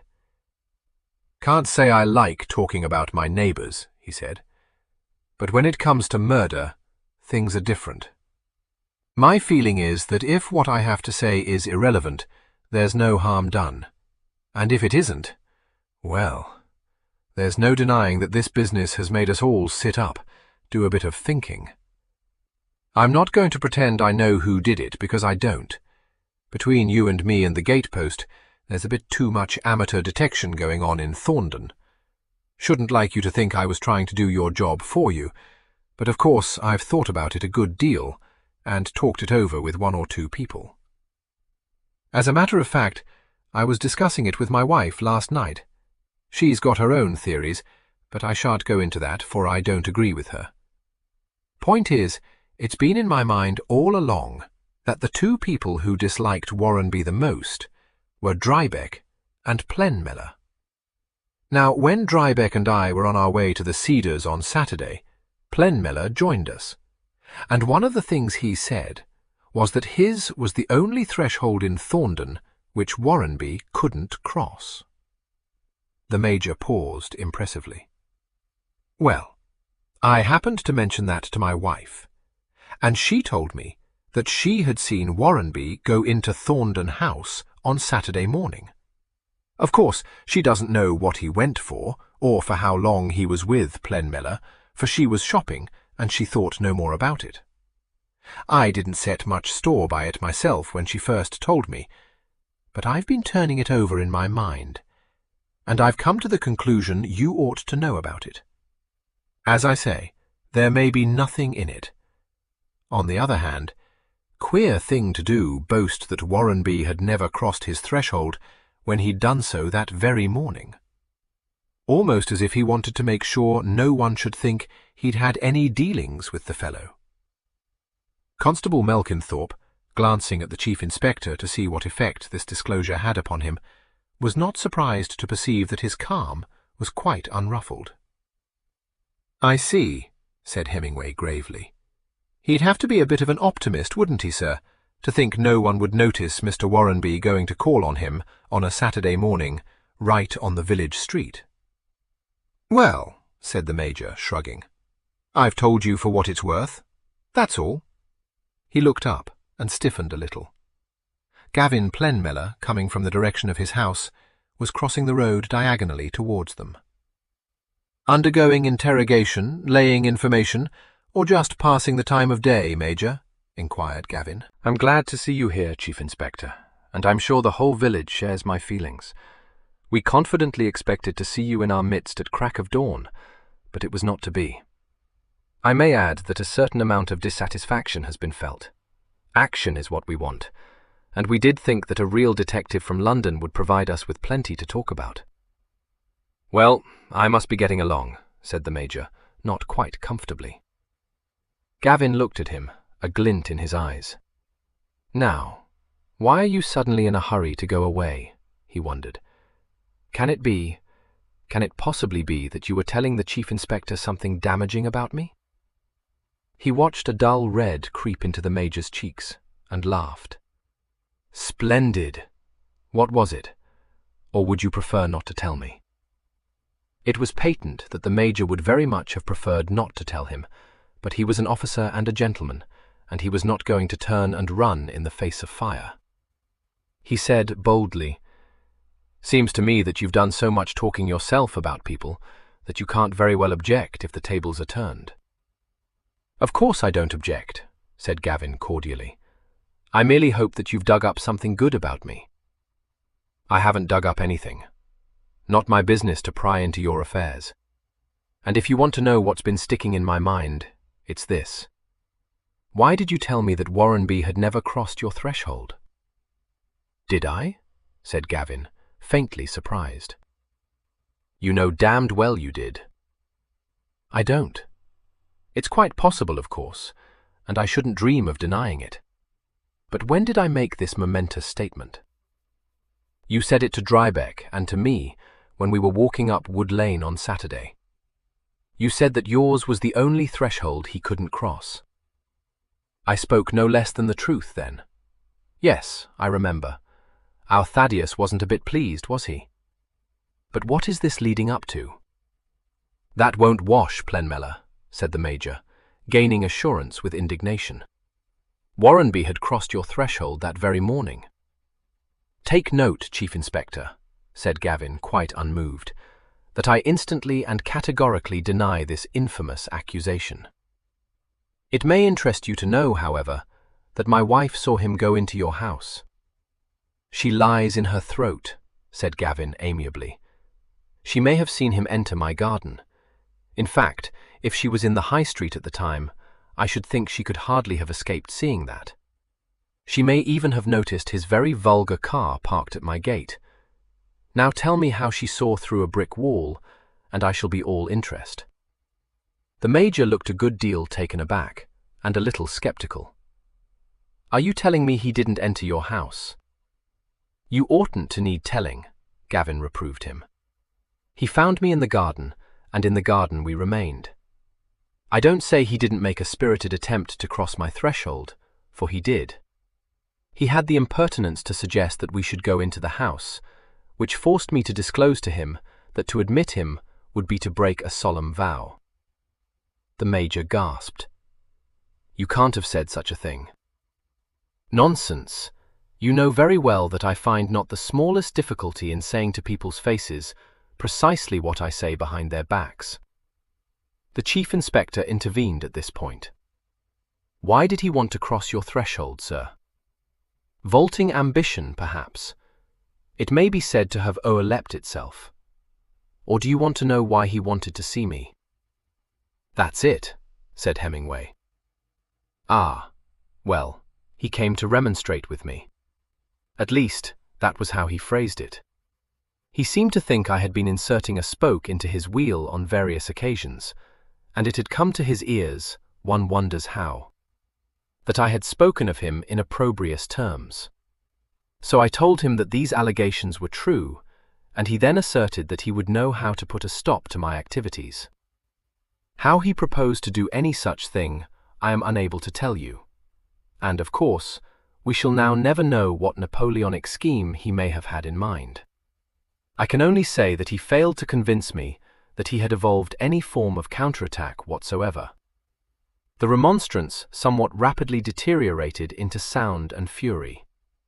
He favoured me with a catalogue of the service he had rendered to the country, adding, a trifle infelicitously I felt, a list of the distinguished persons whom he had, as he regrettably put it, forced to play ball with him. After that he became incoherent, and I showed him off the premises. Well, by Jove, exclaimed the Major, bristling with suspicion.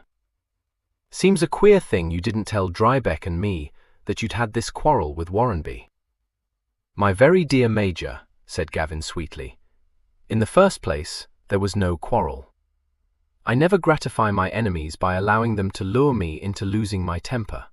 In the second place, I have not so far been conscious of the smallest impulse to confide my minor triumphs to a Drybeck or a Midgehome, and in the third, I have long realized that in my not wholly unsuccessful attempts to depress Warrenby's pretensions, I have been playing a lone hand. You're the most offensive fellow I have met in all my life, said the Major, his face by this time richly suffused with colour. I'll be damned if I'll stand her bandying words with you. No, I didn't think you would, said Gavin. He watched the Major stride off down the street, and said pensively, It's a mystery to me that so many persons find it impossible to shake off crashing bores. Did you ever see a fish take the fly more readily? Hemingway said, ignoring this question, What made you dislike Mr. Warrenby so particularly, sir? Sheer antipathy, Chief Inspector, mixed with a certain amount of atavism. The blood of the Plenmellows arose in me when I saw that repulsive upstart storming every citadel, including the Ainstables. When he lived, I rarely managed to earn my brother's approval, but now that he is dead, I feel sure I'm behaving just as he would have wished. Which is what people so often do, isn't it? There's a moral to be drawn from that, but I beg you won't. Do you want to know any more about Warrenby's ill-advised visit to me, or have you had enough of it?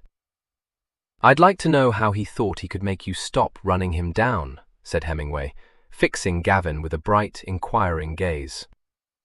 155. So would I, but it was never disclosed. I discount his veiled threat to take me into court on a charge of uttering slander. My imagination boggles at the thought of such a man as Warrenby complaining publicly of the things I've said about him. Not quite the kind of notoriety he craved for, you know. Oh, he did threaten to take you into court, sir. He did, and I promised him that I should do my best to ensure his winning his case. He was not in the least grateful. In his blundering way, he was not devoid of intelligence. Tell me, Chief Inspector, have you in your diligent research come upon the name of Nenthal? Why do you ask me that, sir? Countered Hemingway. There was a derisive gleam in Gavin's eyes. I'm not at all sure, but I see that you haven't. Well, when you have finished following up the theories put forward by the village halfwits, you might find it profitable to discover what was the significance of that name. I can't help you. I never heard it until it was tossed, with apparent carelessness, into the conversation at the Red Lion one evening about a month ago. Who by? Asked Hemingway. By Warrenby, upon receiving a well-merited snub from Lindale. He asked Lindale if the name conveyed anything to him. Lindale replied that it did not, but it was all too apparent that it conveyed a great deal to him. Oh, and what happened then? Nothing happened. Our curiosity remained unsatisfied. Warrenby said that he had just wondered, and the incident terminated. It appeared to me, however, that the question had had a profound effect upon Lindale, and I just wonder too. When you talk of a profound effect, sir, what exactly do you mean? Well, said Gavin thoughtfully, it did occur to me for one moment that I might be going to witness a murder. But you have to bear in mind, of course, that I am by profession a novelist. Perhaps I allowed my imagination to get the better of me. But I still wonder, Chief Inspector.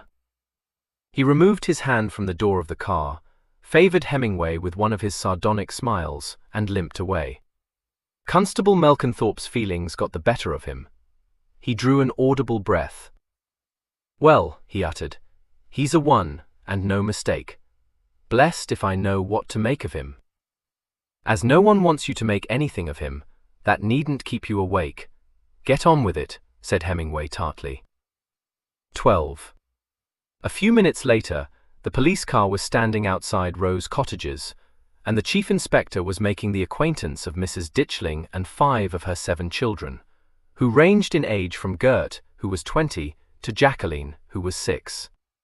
He would willingly have dispensed with the introductions which were forced upon him, but while Mrs. Ditchling was cast into housewifely distraction by his visit, because she was afraid he would find the place a bit untidy, which was her way of describing a scene of such chaos as might be expected to exist in a very small cottage inhabited by 7 persons, most of whom were of tender years. It was obviously considered by the rest of the family to constitute a red-letter day in their lives.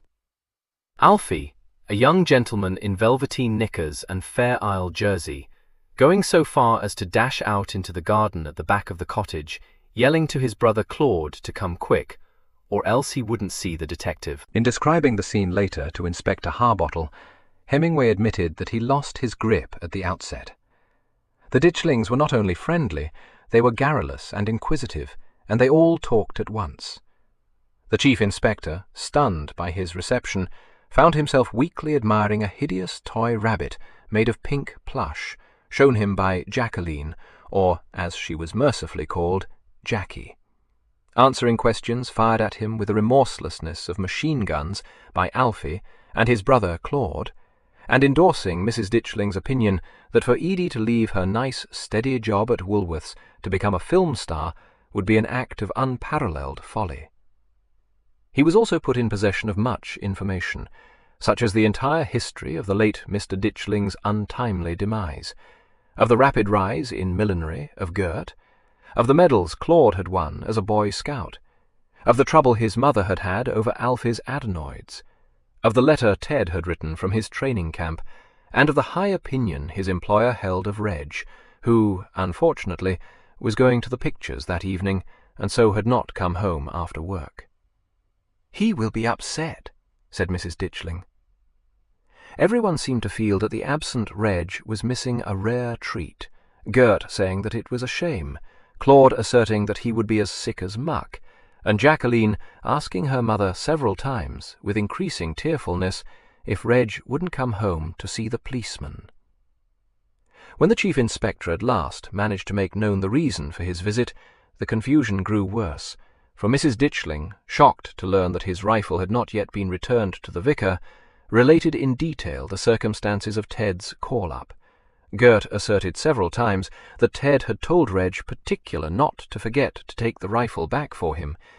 Edie said that that was Reg all over.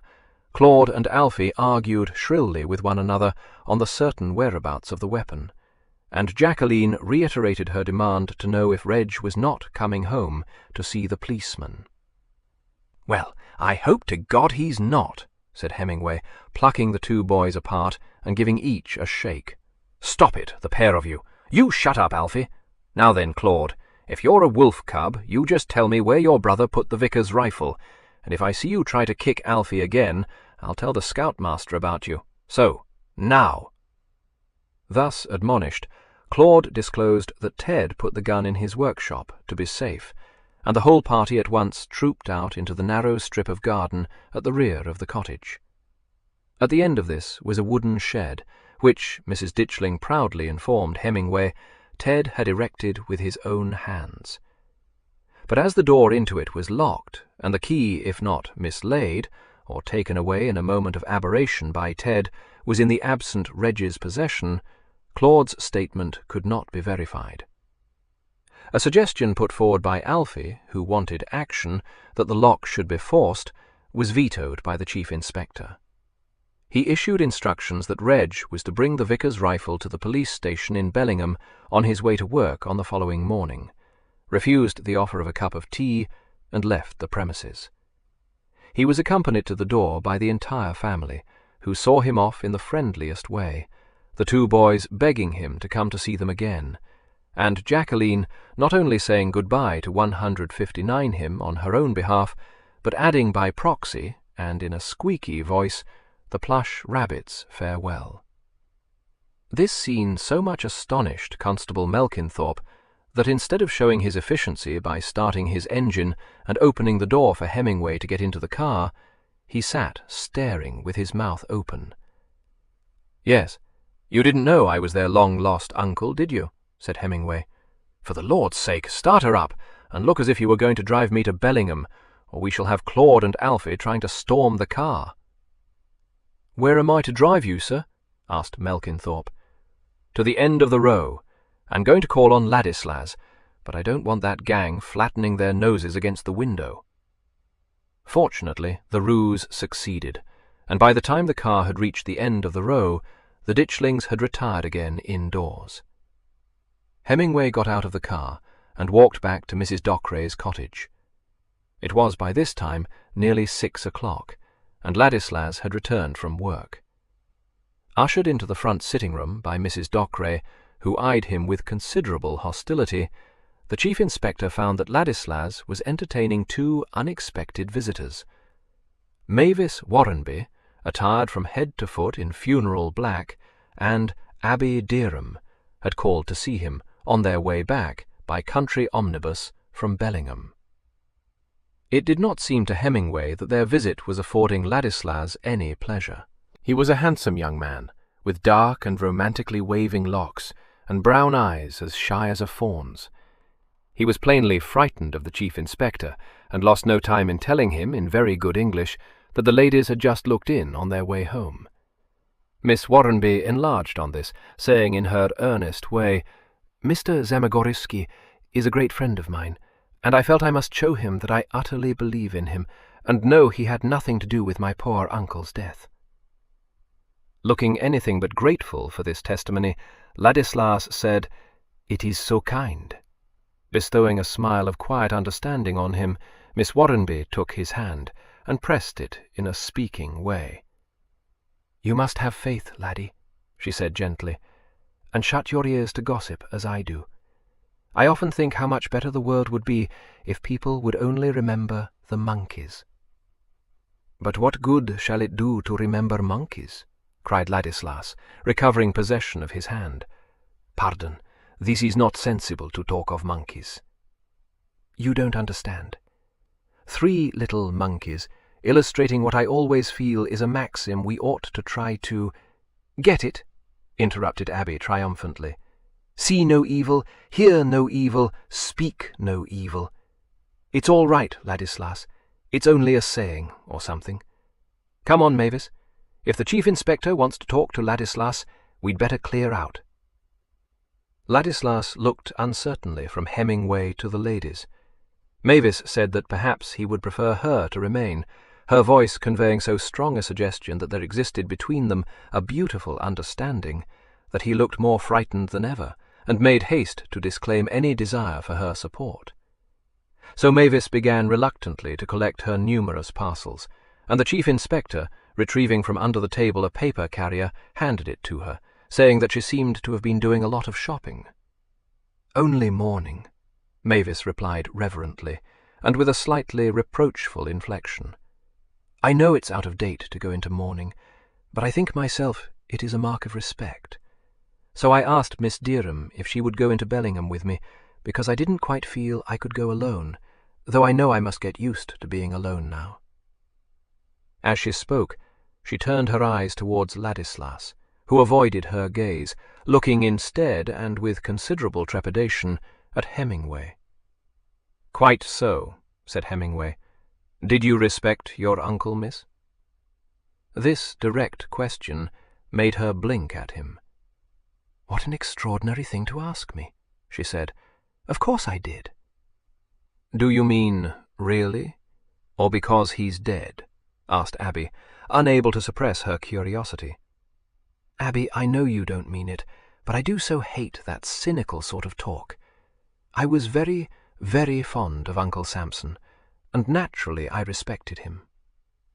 "Well, that interests me very much," said Hemingway, "because, if you don't mind my saying so, miss, you seem to be about the only person I've met who did respect him." "Perhaps," she suggested, "I knew him better than anyone else did." "Just what I was thinking," agreed Hemingway. "So perhaps you can tell me why he managed to get himself disliked. Now don't say 161 he wasn't disliked, because I know he was, and you must have known it too." If he had hoped to startle her out of her self-possession by these bludgeon-like tactics, he was destined to be disappointed. She only looked at him in a soulful way and said, "I always think it's such a pity to judge by exteriors, don't you? My dear uncle had lots of little foibles, but under them he had a heart of gold. People just didn't know him. Of course, he wasn't perfect. Everyone has some faults, haven't they? But it's like that beautiful little verse I learned when I was at school and made up my mind I'd try to live up to." She signed, smiled, and, to the acute discomfort of Miss Abigail Derham, recited in a rapt tone, "There is so much good in the worst of us, and so much bad in the best of us, that it hardly becomes any of us to talk about the rest of us." "Gosh!" uttered Abby, revolted. "Did they really make you learn rancid things like that at your school? Mine was much better. We used to learn really good things like 'Fair stood the wind for France,' and 'Edward, Edward,' and 'Lord Randall, my son.' There was some sense in that. Come on, we must go." The Chief Inspector raising no objection, she then hustled Mavis out of the room, and was heard adjuring her in the passage not to talk such ghastly tripe, because it made everyone want to be sick. The Chief Inspector was left confronting Ladislas, who appeared to believe that he had fallen into the hands of the Gestapo. "I can tell you nothing," he declared, standing with his back to the wall. "It does not matter what you do to me. I can tell you nothing, for I know nothing." "Well, "If that's so, it wouldn't be any use doing anything to you," remarked Hemingway. Not that I was going to. I don't know what antics they get up to in Poland, but in England you don't have to be afraid of the police. Are you and Miss Warrenby going to get married, may I ask? No, 1,000 times no. All right, there's no need to get excited about it. Just a friend of yours? She is most kind, said Ladislas, more quietly, but watching him suspiciously. I do not have many friends here. When I am presented to her, I am pleased, for she is sympathetic.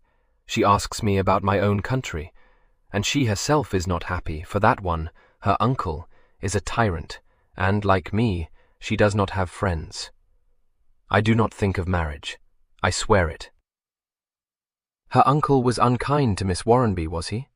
But yes, she does not say so. She is very good. She makes no complaint, but I have eyes. I am not a fool. She does even the work of a servant, for it is a large house that, and there is only one servant who is in it, living in it. Miss Warrenby has told me that when the other became married to the gardener, Mr. Warrenby would not have another to replace her, for he was not generous, and he said Miss Warrenby had nothing to do, so she could do work in the house. And always she must be obedient, and she must be at home to wait on this uncle, and to be polite to his friends, but her own friends she must not have. No. Didn't like her making a friend of you, in fact. Hemingway paused, but Ladislas only glared at him. How was that? I am Polish, Ladislas uttered bitterly. He didn't, by any chance, get it into his head that you wanted to marry Miss Warrenby. It is untrue. All right, don't get excited. Did you see Mr. Warrenby when you went to the house on Saturday? No. Yes, you did. What was he doing? Ladislas broke into impassioned speech, the gist of the torrent of words which burst from him being that if he were not a foreigner, the chief inspector would not dare to question him or to doubt his word. In my job, we get into the way of doubting people's words, said Hemingway equably. Besides, you've got a trick of telling first one story and then another, which confuses me. You told Sergeant Carthorne you didn't go to Fox House, and when he didn't believe that, you said you did. You told him you went to the back door, which leads me to think that you knew Mr. Warrenby was in the house because you'd seen him. I dare say you reconnoitered a bit, and I'm sure I don't blame you, for he seems to have been the sort of man no one would have wanted to meet if they could have avoided it. So now you tell me just what did happen. This matter-of-fact speech appeared to damp Ladislas's passion.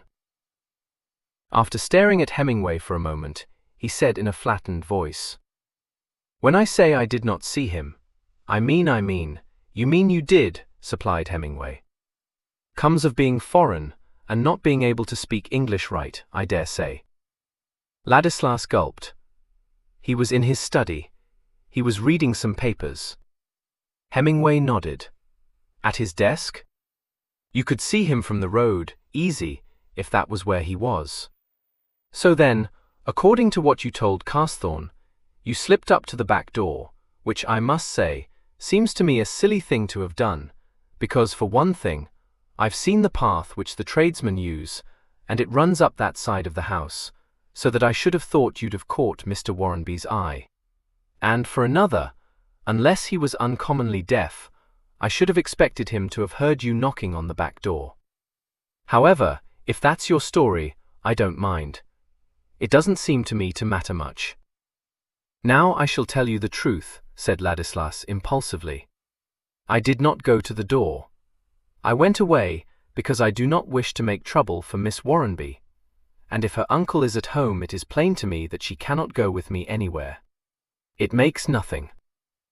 Only a bit of extra work for the police, and that's fair enough, isn't it? Said Hemingway.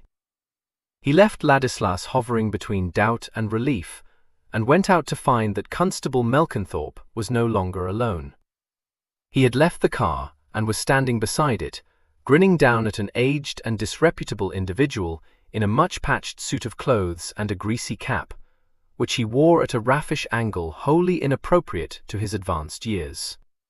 Beside him stood a buxom lady, who appeared to be torn between anxiety and annoyance, and, Eyeing them both in a boding fashion was a stout and middle-aged constable. As the chief inspector paused for a moment, surveying the group, the buxom lady tried to take the old gentleman's arm, and besought him urgently to give over and come off home to his tea.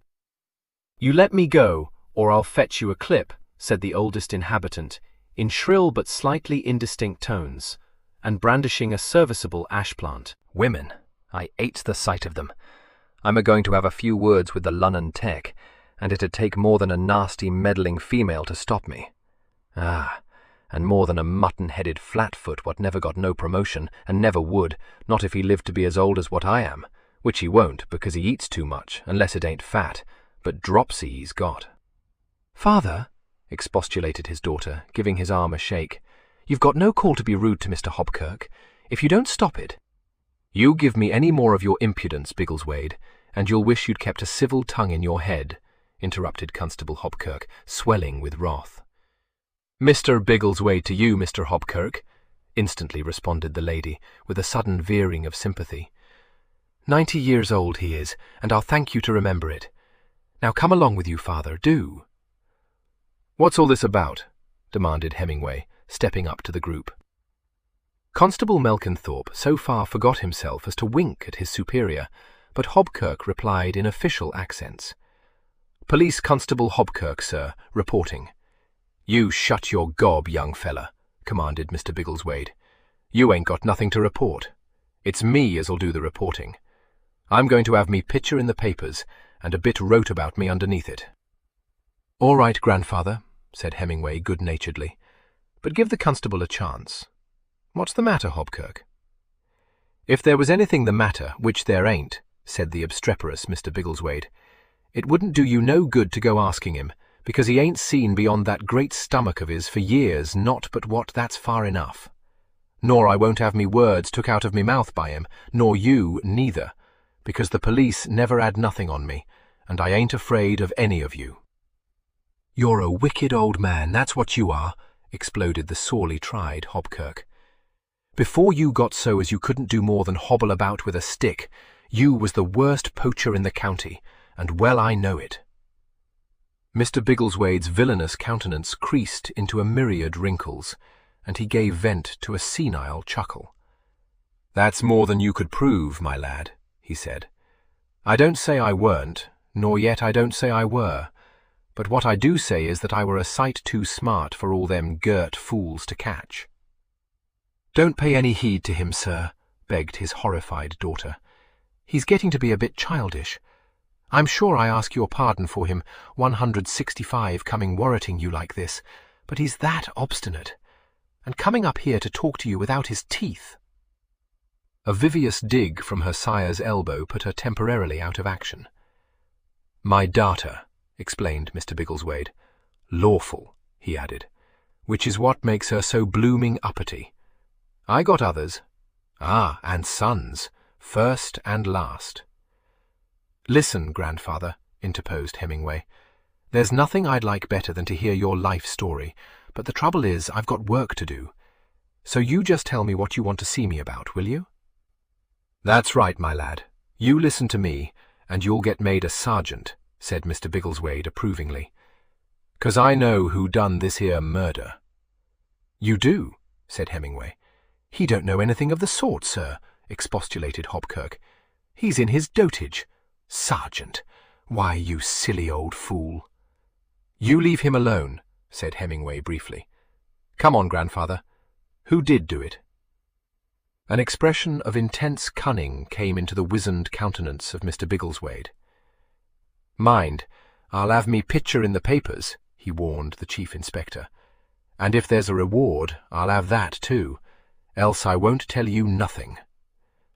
"That's all right," said Hemingway encouragingly. "If you can tell me the name of the man I'm after, I'll take a photo of you myself." Much gratified, Mr. Biggleswade said, "You're a smart lad, that's what you are. Well, if you want to know who done it, I'll tell you. It were young Reg Ditchling." "Father," said his daughter imploringly, "it isn't right to go taking that poor boy's character away from him. I keep telling you you've got it all wrong." Reg Ditchling, repeated Mr. Biggleswade, nodding his hoary head mysteriously. And don't you let no one tell you different. I was up on that there commoner, and no so far from Cox Lane neither, and I eared a shot. Plain as I ear you yammering now, I carded, and don't none of you start talking to me about no backfires, 'cause there ain't any man living knows more about gunshots than what I do. I didn't pay no heed, 'cause it weren't none of my business, but who do you think I seen not 10 minutes later, idling behind a blackberry bush? Reg Ditchling, replied Hemingway promptly. You leave me tell it you myself, said Mr. Biggleswade, affronted.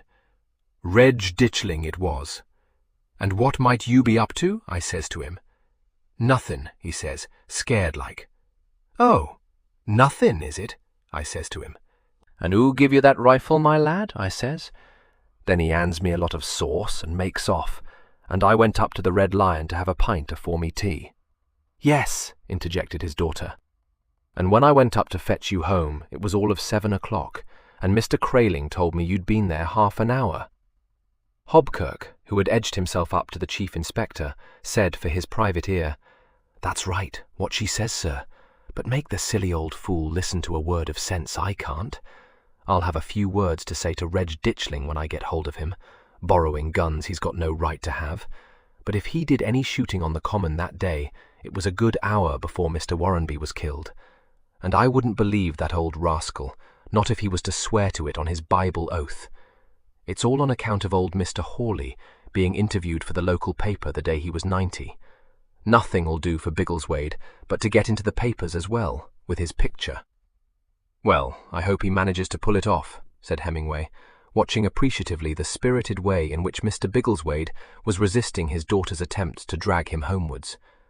A very lively old gentleman, I call him. He deserves to get his picture in the papers. Hobkirk eyed him doubtfully. If you had to see as much of him as I do, sir. Lord bless you, he wouldn't worry me. Have you had many of the villagers trying to do a bit of detection?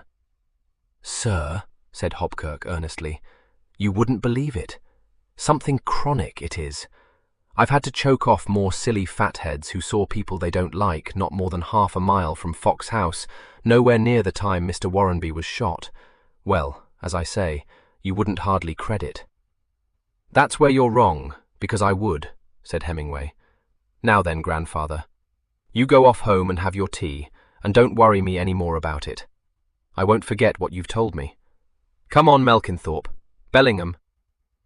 At the police station, he found the chief constable awaiting him, 167, and chafing a little. He said cheerfully, Sorry, sir, did you want to speak to me? I've been a bit held up by the local talent. He saw that he had puzzled the colonel, and added, Amateur detectives, sir. The place is swarming with them.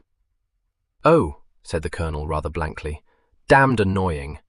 Got anything to tell me? No, sir, I can't say I have.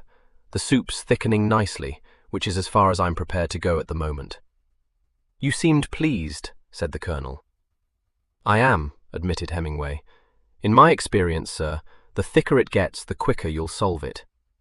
Can you tell me anything about the way Mr. Ainstable's estate is settled? No, replied the colonel, looking at him narrowly. I can't. Except that the heir is Ainstable's nephew. Do you mean it's entailed? Not exactly, no. At some date a settlement was made, but what the terms of it were, I don't know. The squire doesn't own the estate, that's all I know. Good God! I had no idea. Are you sure of your facts, Hemingway? I'm sure he's only the tenant for life, sir, and I know the name of the firm of solicitors who act for the trustees of the settlement, but that's just about all I do know. How old was Mr. Ainstable's son when he was killed? The colonel reflected. He and my boy were at school together, so he must have been 19 and, no, he was a few months older than Michael. About 20. Not of age. Then the estate must have been settled by his grandfather, or resettled by him. It can't have been resettled by this man while his son was still a minor. I'm not very well up in these things, but I did once have a case which hinged on the settlement of a big estate. How did you find all this out? Demanded the colonel. I should doubt whether anyone except, I suppose, Drybeck knows anything about Ainstable's affairs, and good God, he wouldn't talk about a client's private business. Properly speaking, replied Hemingway, it was Harbottle who discovered it. And Mr. Drybeck wasn't the only person who knew there'd been a settlement. Sampson Warrenby knew it. And unless I'm much mistaken, Mr. Haswell knows it too, or at any rate, suspects it.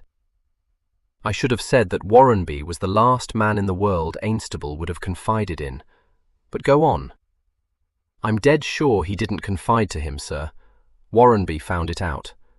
There's a copy of a letter he wrote to the solicitors of the trustees, saying that he had a client that was interested in Mr. Ainstable's gravel pit, and that he was informed they were the proper people for him to apply to.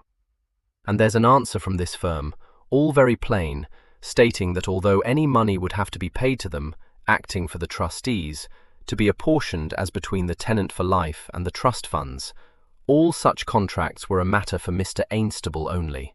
Now, on the face of it, it looks as if Warrenby must have approached Mr. Drybeck, knowing him to be Mr. Ainstable's solicitor, and been passed on by him to this London firm. I suppose so, said the Colonel, staring at him. Yes, sir, only I've met a lot of false faces in my time, and it's my belief this is one of them.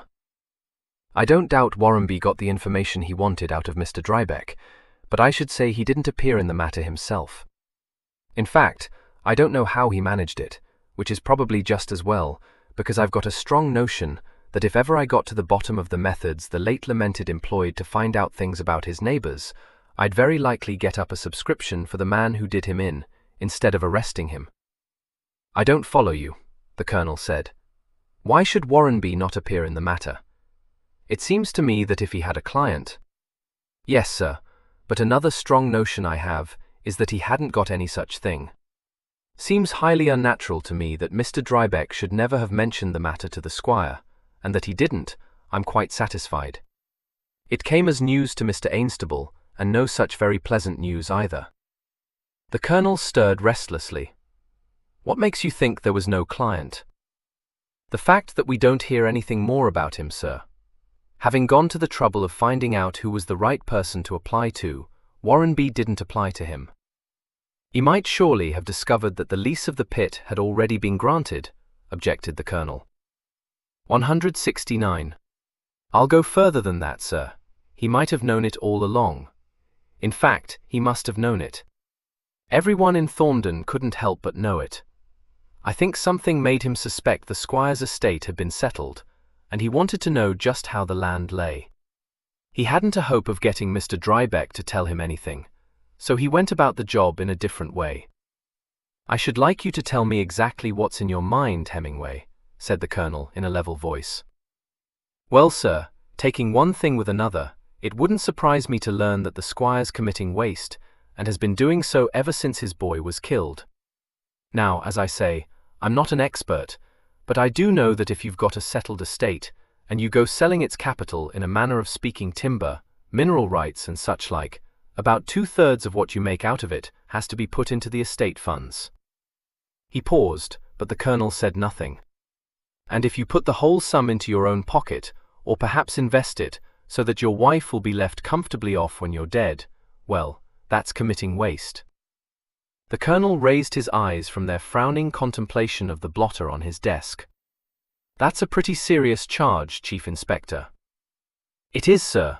Only, of course, I'm not concerned with what Mr. Ainstable may be doing with his estate, except in so far as it might have a bearing on this case. It isn't a criminal offense. What do you mean to do? Get the department to make a few discreet inquiries for me. There won't be any noise made over it, but it's got to be done. Of course, said the Colonel, a little stiffly, if you think you have enough evidence to justify an inquiry. Well, I do think so, sir.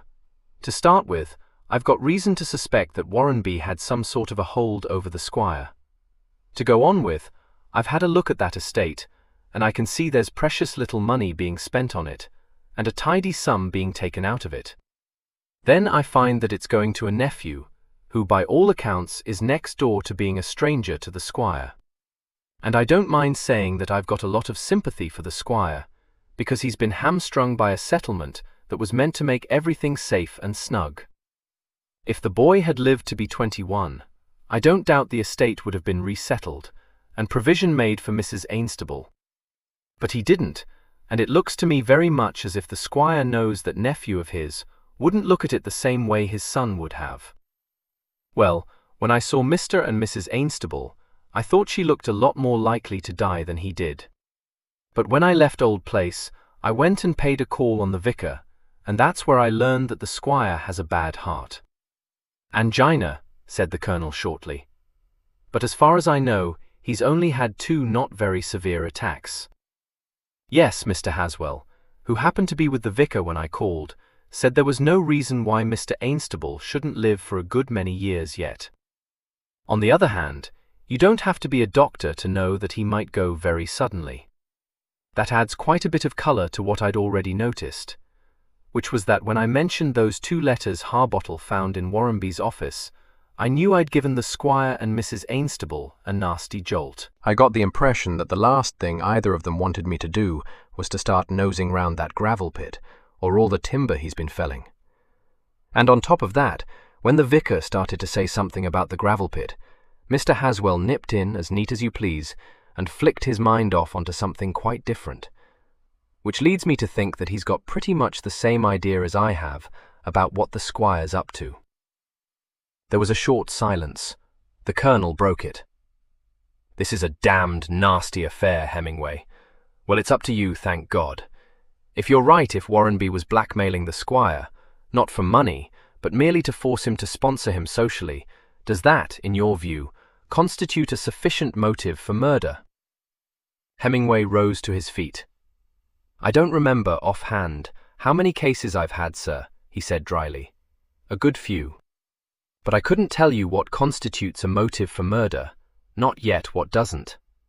Some of the worst I've handled were committed for reasons you wouldn't even consider to be possible if homicide didn't happen to be your job.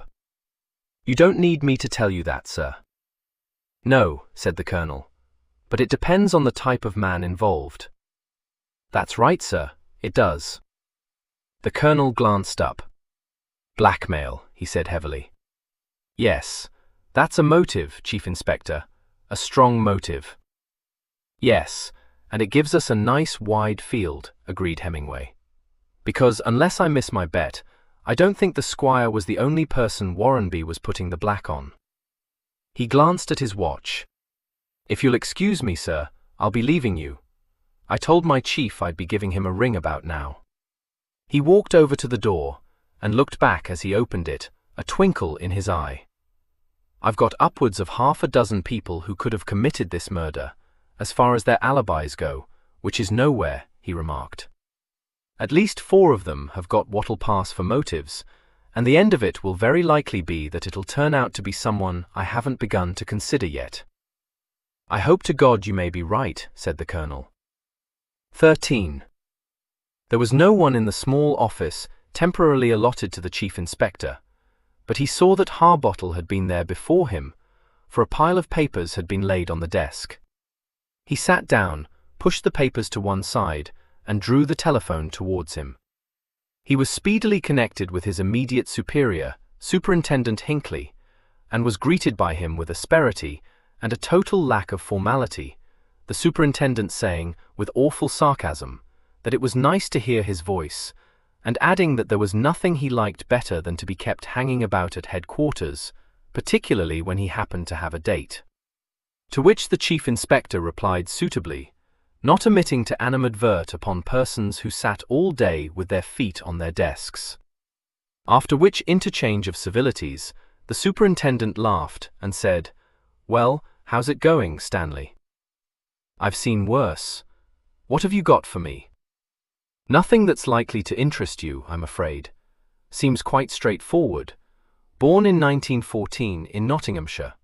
Only son of the Reverend James Arthur Lindale. Father still living, mother died in 1933.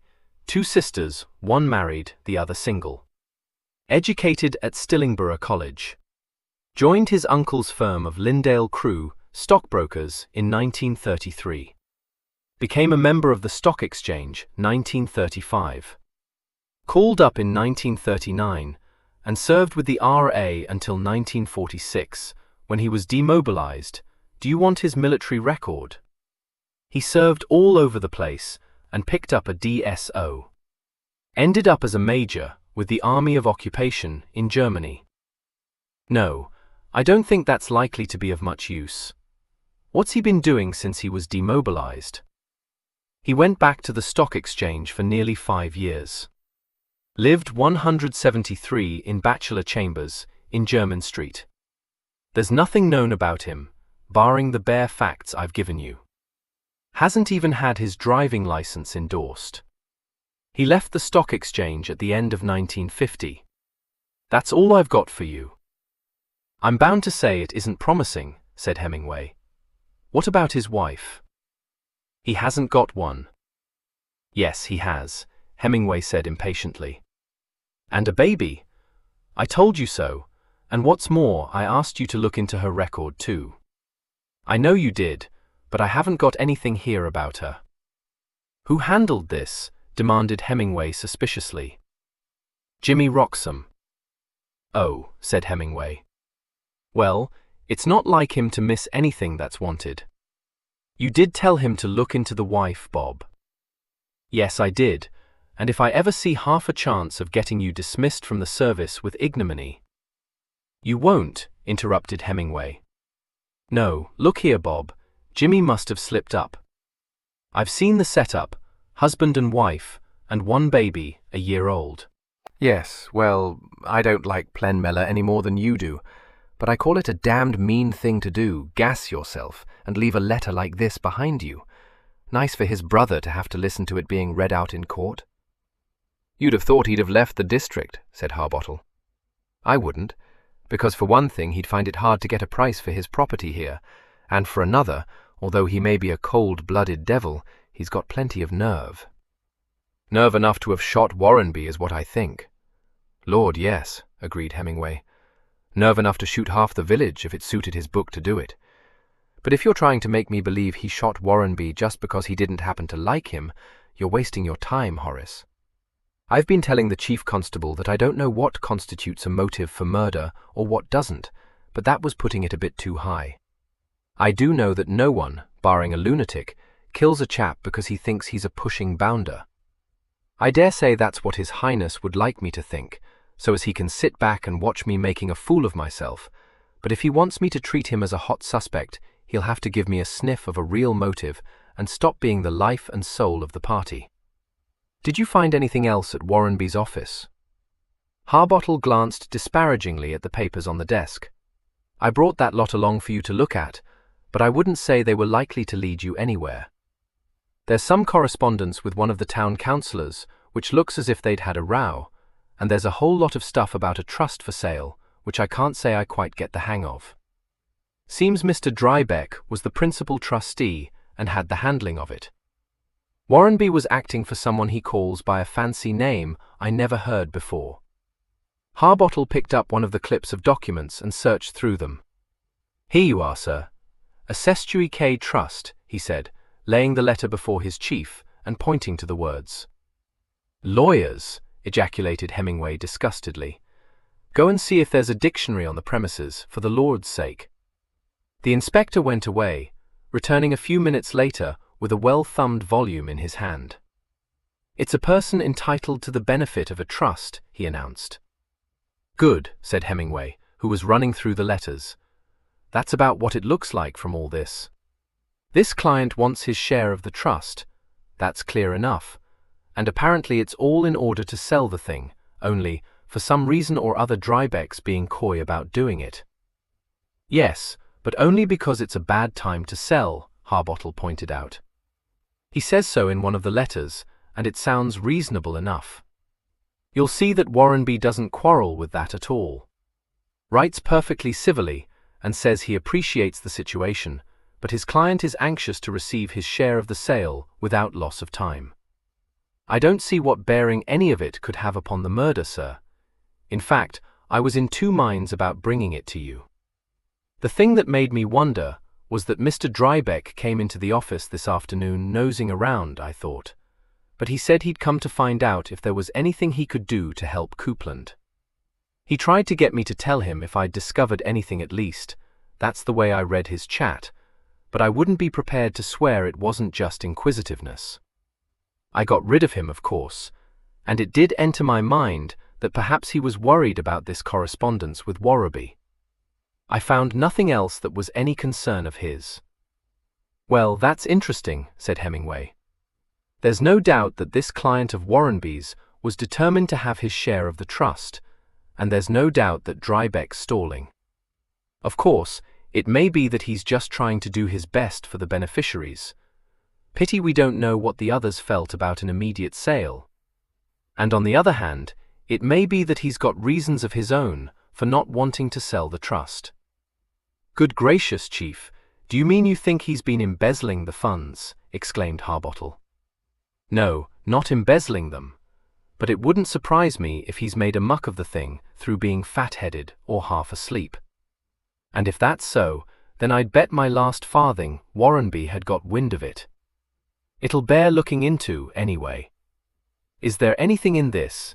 He picked up an address book as he spoke and opened it at random. "I haven't studied it, sir. I thought I'd better do so, though." Hemingway nodded, turning over the thin leaves in a cursory survey. "Yes, quite right. You never know what—" He broke off suddenly. "Well, I'm damned." "What have you found, sir?" demanded the inspector, bending over him to see what was written on the page. "Something I wasn't expecting, and didn't more than half believe in." Horace, let it be a lesson to you. Always pay attention to what people say to you, no matter how silly you may think it sounds. "You do," said Harbottle. "I didn't this time. I had a suspicion that your friend Plenmeller was trying to see whether he could get me to follow a red herring. He told me to look for someone called Nentall, and here he is, my lad. Francis Aloysius Nentall, Red Lodge, Braidhurst, Surrey. Damn! I wish I'd looked at this book before I rang the superintendent up.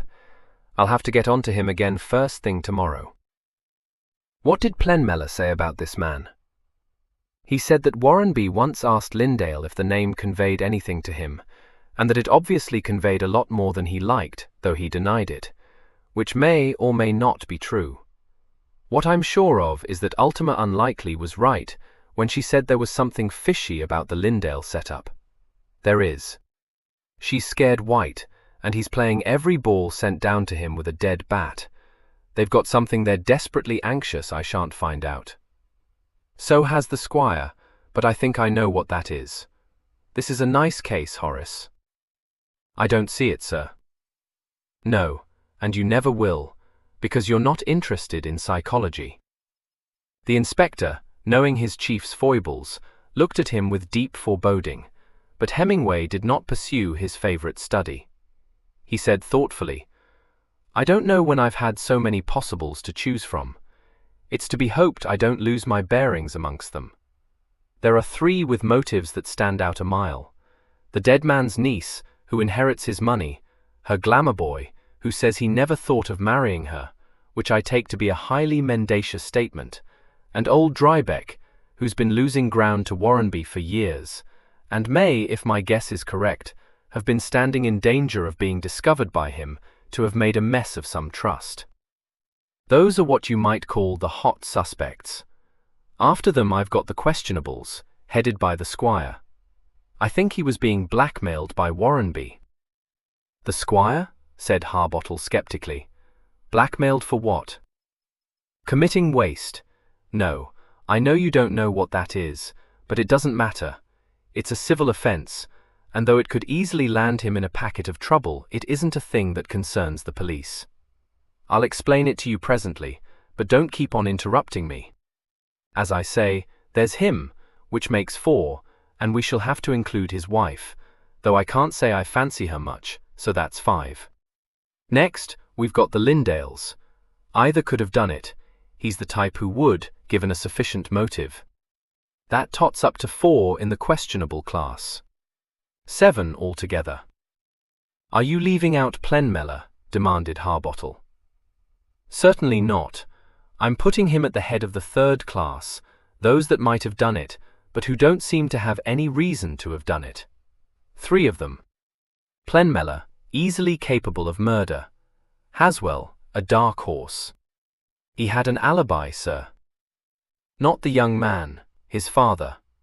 I met him today with the vicar, and he's one of these cool, level-headed customers who say just about as little as they need.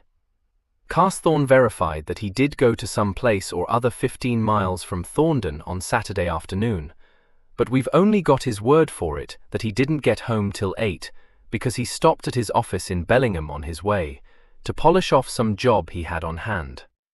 They close at midday on Saturdays, so there was no one there to corroborate his story. What about the vicar? Asked Harbottle. He could have reached Fox House by way of his own meadow. If the vicar did it, I'm not fit to direct traffic, let alone conduct an investigation into a case of murder. The only other possible, unless you have a fancy for Mrs. Midgehome, because Warrenby kicked one of her dogs, is Reg. Who is he? I haven't met him yet, but I've got reason to think he may have been cavorting about the common with the vicar's gun on Saturday. He's a very unlikely suspect, but I'm including him because he's got that rifle hidden away somewhere. I've left orders he's to bring it in to us tomorrow on his way to work. From what I've seen of his family, I should say he would. If he doesn't, you can go and pull him in. All told, that makes 9 people, but I admit I don't fancy some of them. You've forgotten the Major, said Harbottle dryly. I'm keeping him up my sleeve, in case all else fails, retorted Hemingway, gathering the papers on the desk into a pile and tying them up. Come on, we've done enough for today. Are you asking for an adjournment tomorrow, sir? Who is going to preside over the inquest? Fellow from Hawkshead. The Chief Constable tells me he's all right, but one of these chatty old boys that like to go into all the irrelevant details, so I dare say we shall waste the better part of the morning on the job. However, there's not much I can do till I hear from Hinckley again. Come on. On the following morning, Hemingway was greeted by the news, when he walked into the police station, that young Ditchling had arrived there 10 minutes earlier and was awaiting his pleasure. Did he bring in that rifle? Asked Hemingway. Yes, sir. Sergeant Narsdale has it. All right. Know anything about this lad?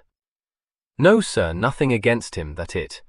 It's a very respectable family, all in steady jobs, and none of them been in any kind of trouble. This kid's just over 16, works at Ockley's stores, and is well spoken of by the boss. But I'd say he's pretty scared. Fancy that, marvelled Hemingway. Send him in to me. The youth who was presently ushered into the small office was a shock-headed boy with a slightly pimpled countenance, and the rather clumsy limbs of the rapidly growing adolescent. He entered the room with every evidence of reluctance, and remained just inside it, staring at the chief inspector out of a pair of round, serious eyes, and tightly gripping a Trilby hat before him. Hemingway looked him over. So you're Reg Ditchling, are you? He said. Yes, sir, acknowledged Reg with a gulp. All right, come and sit down in that chair, and tell me what you mean by not giving his gun back to Mr. Clyburn. This command was uttered in quite a friendly tone, but it was apparent that Reg saw the prison gates yawning wide before him. He shrinkingly approached the chair in front of the desk, and sat down on the extreme edge of it, but the power of speech seemed to have deserted him. Come on, said Hemingway kindly. I'm not going to eat you. Where was the rifle? Did you have it in that shed I saw? Ted put it here, 'cause of Alfie, sir. Well, that was a sensible thing to do, at all events. Was the shed locked every day? Yes, sir. Where do you keep the key? Ted and me had a place for it the others don't know about, sir, so as Claude and Alfie couldn't get in and monkey with the tools when we wasn't there. Well, where was this place? Reg twisted his hat round and round between his hands. Ted and me put tarred felt over the roof, to keep the rain out, sir. There's a place where you can slip the key underneath it. Hemingway's brows snapped together. Is that where you always put the key? Yes, sir, said Reg nervously. Nobody knows about it, "'Cept Ted and me honest, sir."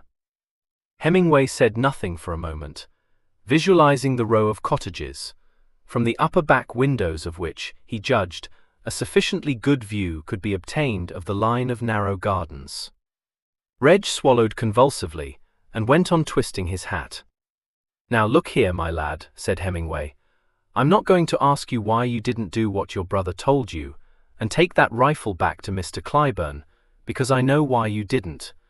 Nor am I going to tell you that you've been breaking the law by having in your possession a gun without a firearms license, because I've no doubt Constable Hobkirk's already torn you off the strip." "Yes, sir," acknowledged the culprit with a sickly smile. "I'm very sorry, sir."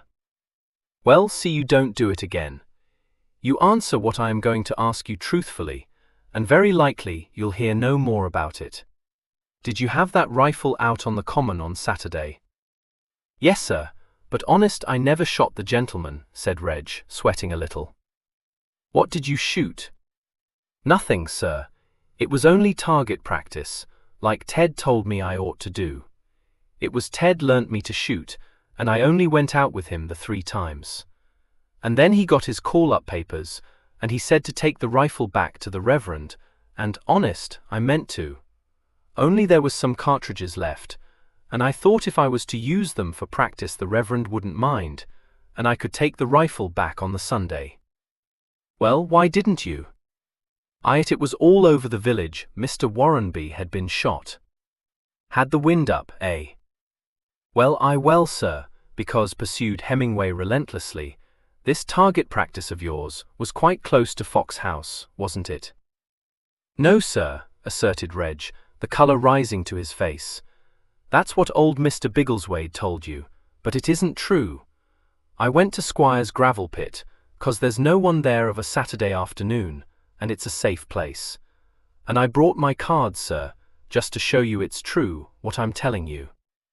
With these words, he produced from his pocket several small cardboard targets, and laid them on the desk before the chief inspector. If they were valueless as proof that Reg had not fired the vicar's rifle in the vicinity of Fox House, they did at least convince Hemingway that only by accident could he have shot a man through the head at a range of nearly 100 yards. There was a decided twinkle in his eye as he looked at the targets. He said, "What was your range?" 25 yards, sir, about," replied Reg. "You got quite a lot of shots on the targets, didn't you?" said Hemingway gravely. "Yes, sir," said Reg with simple pride. "I was trying to get a good group, like Ted does. If I could practice regular, I soon would." "Well, what you want to do is to join a rifle club, my lad, and not go practicing with other people's rifles in public places," said Hemingway, handing him back his targets. "What time was it when you were in the gravel pit?"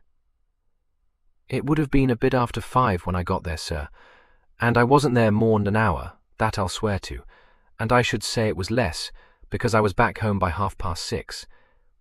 And please, sir, Mum and Edie and Claude will tell you the same, because—" "Yes, well, if I want to check up on your story, I'll ask them," said the chief inspector hastily, mentally registering a resolve to depute this task to Harbottle. "What I want to know at the moment is what you did with the rifle when you got home."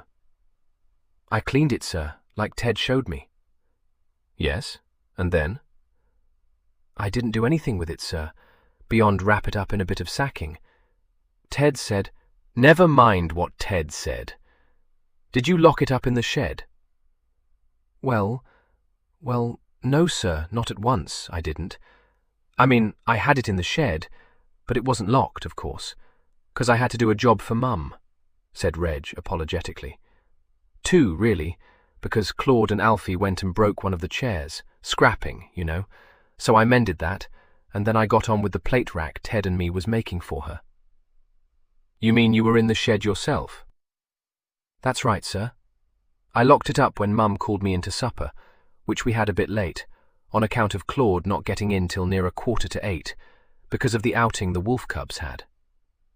"So that you're quite sure no one could have got hold of the rifle?" "Well, they couldn't, sir. Not possibly. And what's more, sir, I don't see how Mr. Biggleswade could have heard me shooting, not from where he was sitting. Because when he came in to tell Mum how he'd been talking to you, which he did, right away, he told her where he'd been sitting when he heard the shot. And Mum says his own daughter told him not to talk so silly, because he couldn't have heard it, not all that way off. And it stands to reason he didn't, sir, because if he heard one shot, why didn't he hear all the others? Hemingway pulled open a drawer in the desk and took from it the sketch plan of Thorndon. "Where was he sitting?" he asked. "Come and show me." Reg obediently got up and stared at the plan over the Chief Inspector's shoulder. It took him a minute or two to grasp it. Then he said, "Well, sir, it's a bit difficult, because this doesn't show the trees and the paths and that on the common. Only the gorse bushes beside Fox Lane. There's some trees just beyond them, about here." He laid a finger on the plan, a little to the northeast of the gorse clump. "Between the bushes and the gravel pit. Yes, I saw them. And beyond them the ground falls away, doesn't it?" "That's right, sir. You get a view over the common from there, and there's a seat and a path leading to it. Mr. Biggleswade said he was sitting there, and I dare say he was, because it's the walk he always takes. And you can see for yourself it's a long way off the gravel pit." He paused, a frown of deep concentration on his brow. "What's more, if he had heard me shooting, he must have known which side of him I was, and he's gone and said I was firing in the very opposite direction to what I was. He must be getting balmy. But what I think, sir, is that he never heard anything, and he only said he did because of seeing me with the rifle and wanting to get into the papers." "Where did he see you?"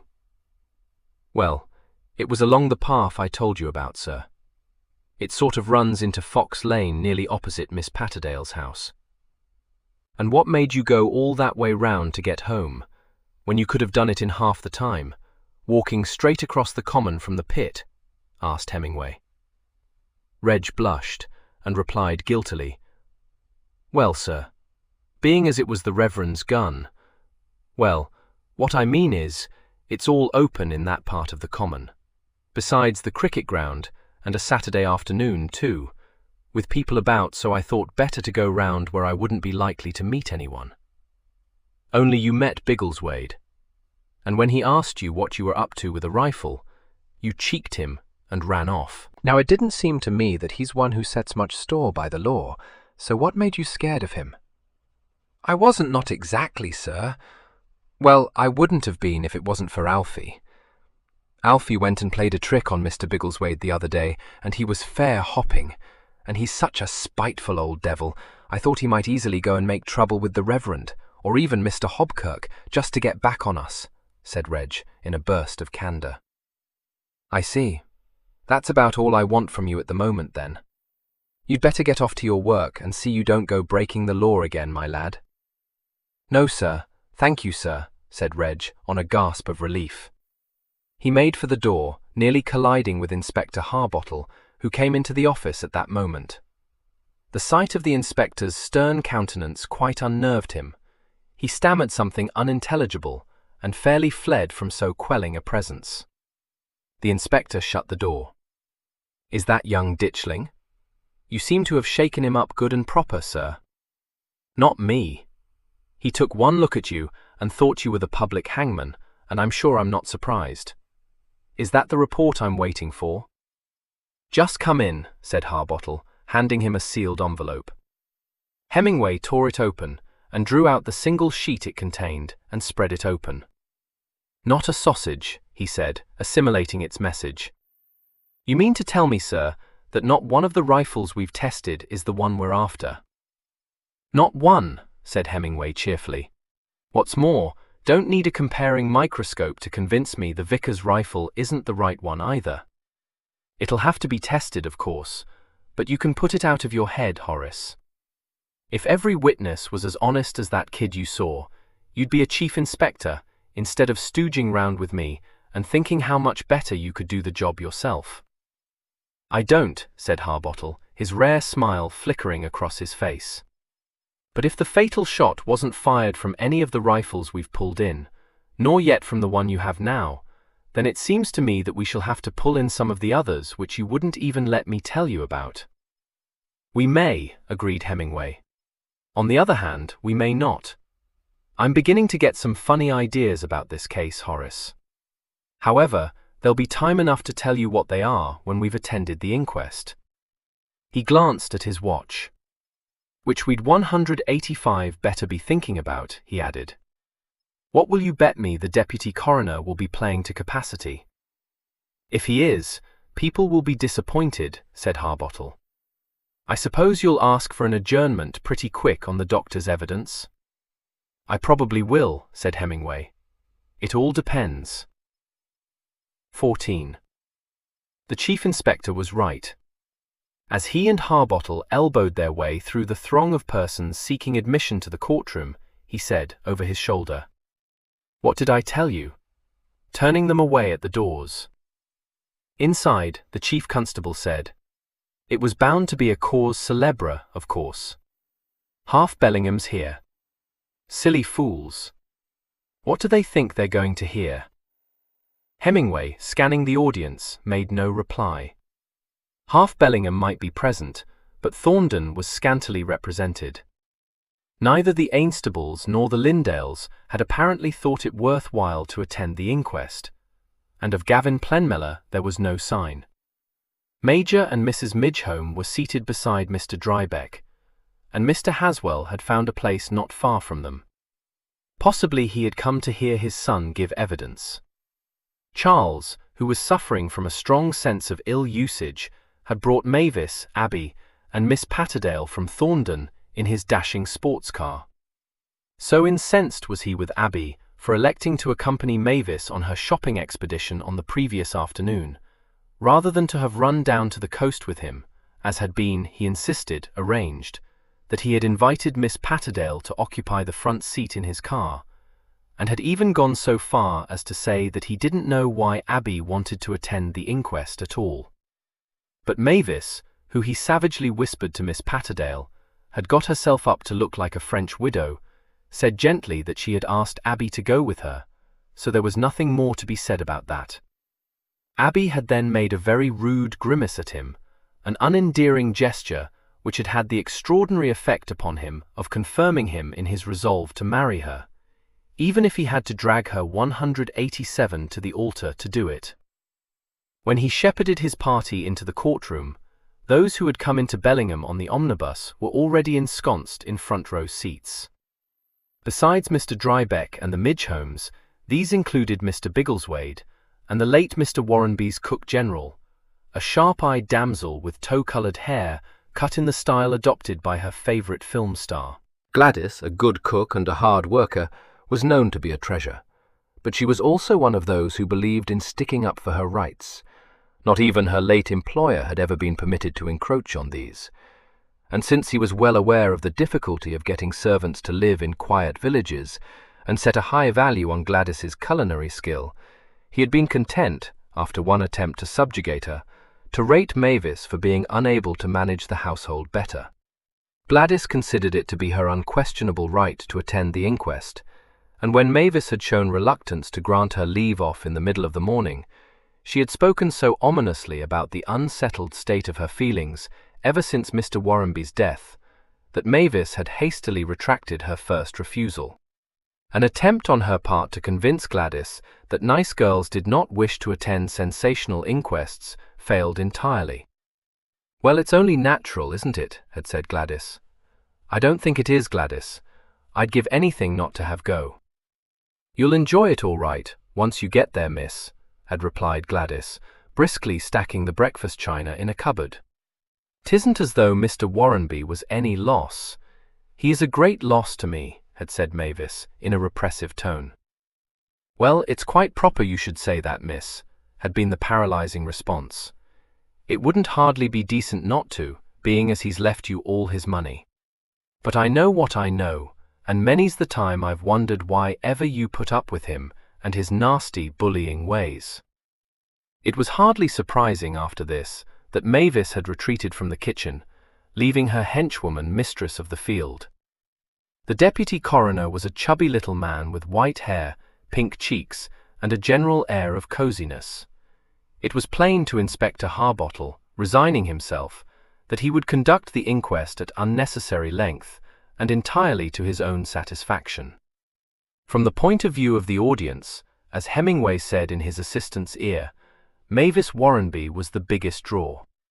Whether she was conscious of the stir her appearance created, it was impossible to guess, for she conducted herself just as a heroine should, bravely, modestly, and with enough sensibility to win not only the sympathy of the mob, but also that of the coroner, who handled her with the greatest tenderness, assuring her several times that he appreciated how painful it must be for her to be obliged to give her evidence.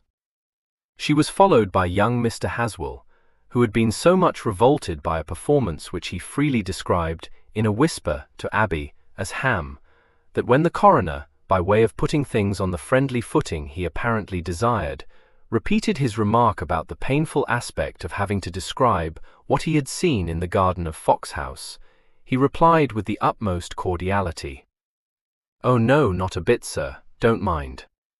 He then told the court, with admirable brevity, just how he had found the dead man, and what his own actions had been. Chief Inspector Hemingway provided everyone with a mild thrill by rising to his feet and putting a question to him. "When you went into the study, to use the telephone, did you touch anything on the desk?" "No, only the telephone," Charles replied. "I took care not to. There was a mess of papers and things all over it." "Did you see anything to make you think someone might have looked for anything on or in the desk?" "No," Charles said unhesitatingly. "When I said a mess, I meant only the sort of muddle of papers you'd expect, if a man had been working there. It looked to me from the way the chair had been pushed back, and the fountain pen left lying on the blotter, as though Mr. Warrenby had left the room rather suddenly, and meant to return." "Now, what do you mean by that?" asked the coroner chattily. Charles glanced at him. "Well, just that, sir. It was a blazing hot day, and that room had had the sun on it for hours. It was pretty hot still when I was in it. I thought, from what I've told you, and from the fact that Mr. Warrenby was wearing Morocco slippers, and had a clip of papers at his feet, that he'd strolled out for a breath of air. That's all." The chief inspector sat down, and the coroner told Charles that he might leave the box. Dr. Walcott was summoned to take his place. The chief inspector leaned across his assistant to speak to Sergeant Carsthawn. "Who's the blonde sitting 3 from the end of the row behind us, next to a fat girl in blue?" The sergeant turned his head and was able to identify the blonde as Gladys Mitchum, cook general at Foxhouse. Hemingway nodded and sat back. Inspector Harbottle asked softly, "What is it, Chief?" Something young Haswell said made her sit up. "Looked as though for 2 pins she'd have chipped in," replied Hemingway briefly. "Are you going to ask for an adjournment?" "Soon as the doctors have had their innings. The police surgeon won't keep us long. He's all right. This old dodderer will hold the stage for as long as he's allowed to from the look of him." This prophecy was soon found to have been correct. Dr. Walcott proved to be the worst kind of medical witness, and he seemed to be laboring under the delusion that he was addressing a class of students.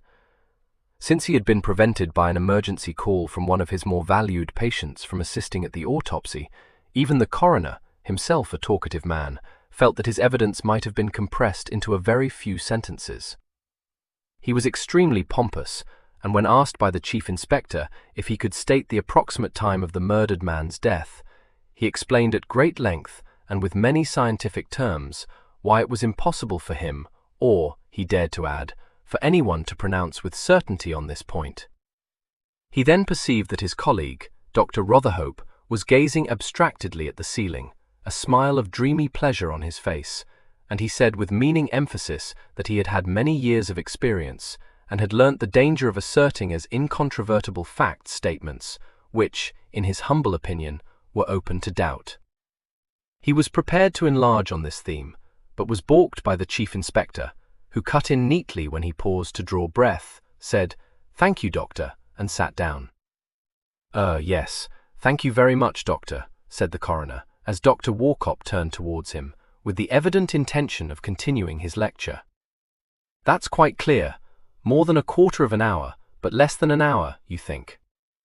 If the Chief Inspector has no further question he wishes to put to you, we need not keep you any longer." Dr. Rotherhope rose briskly to his feet as his name was called. His evidence was brief, technical, and, to the general public, very uninteresting. The Chief Inspector asked him no questions, but the coroner was inspired to ask if he was able to give an opinion on the probable time of Warrenby's death. Dr. Rotherhope was swift to seize opportunity. "No, sir," he replied. "A considerable time had unfortunately elapsed before I saw the body." He then stood down, bearing the appearance of a man who considered the morning not wholly wasted, and the Chief Inspector rose to ask for an adjournment.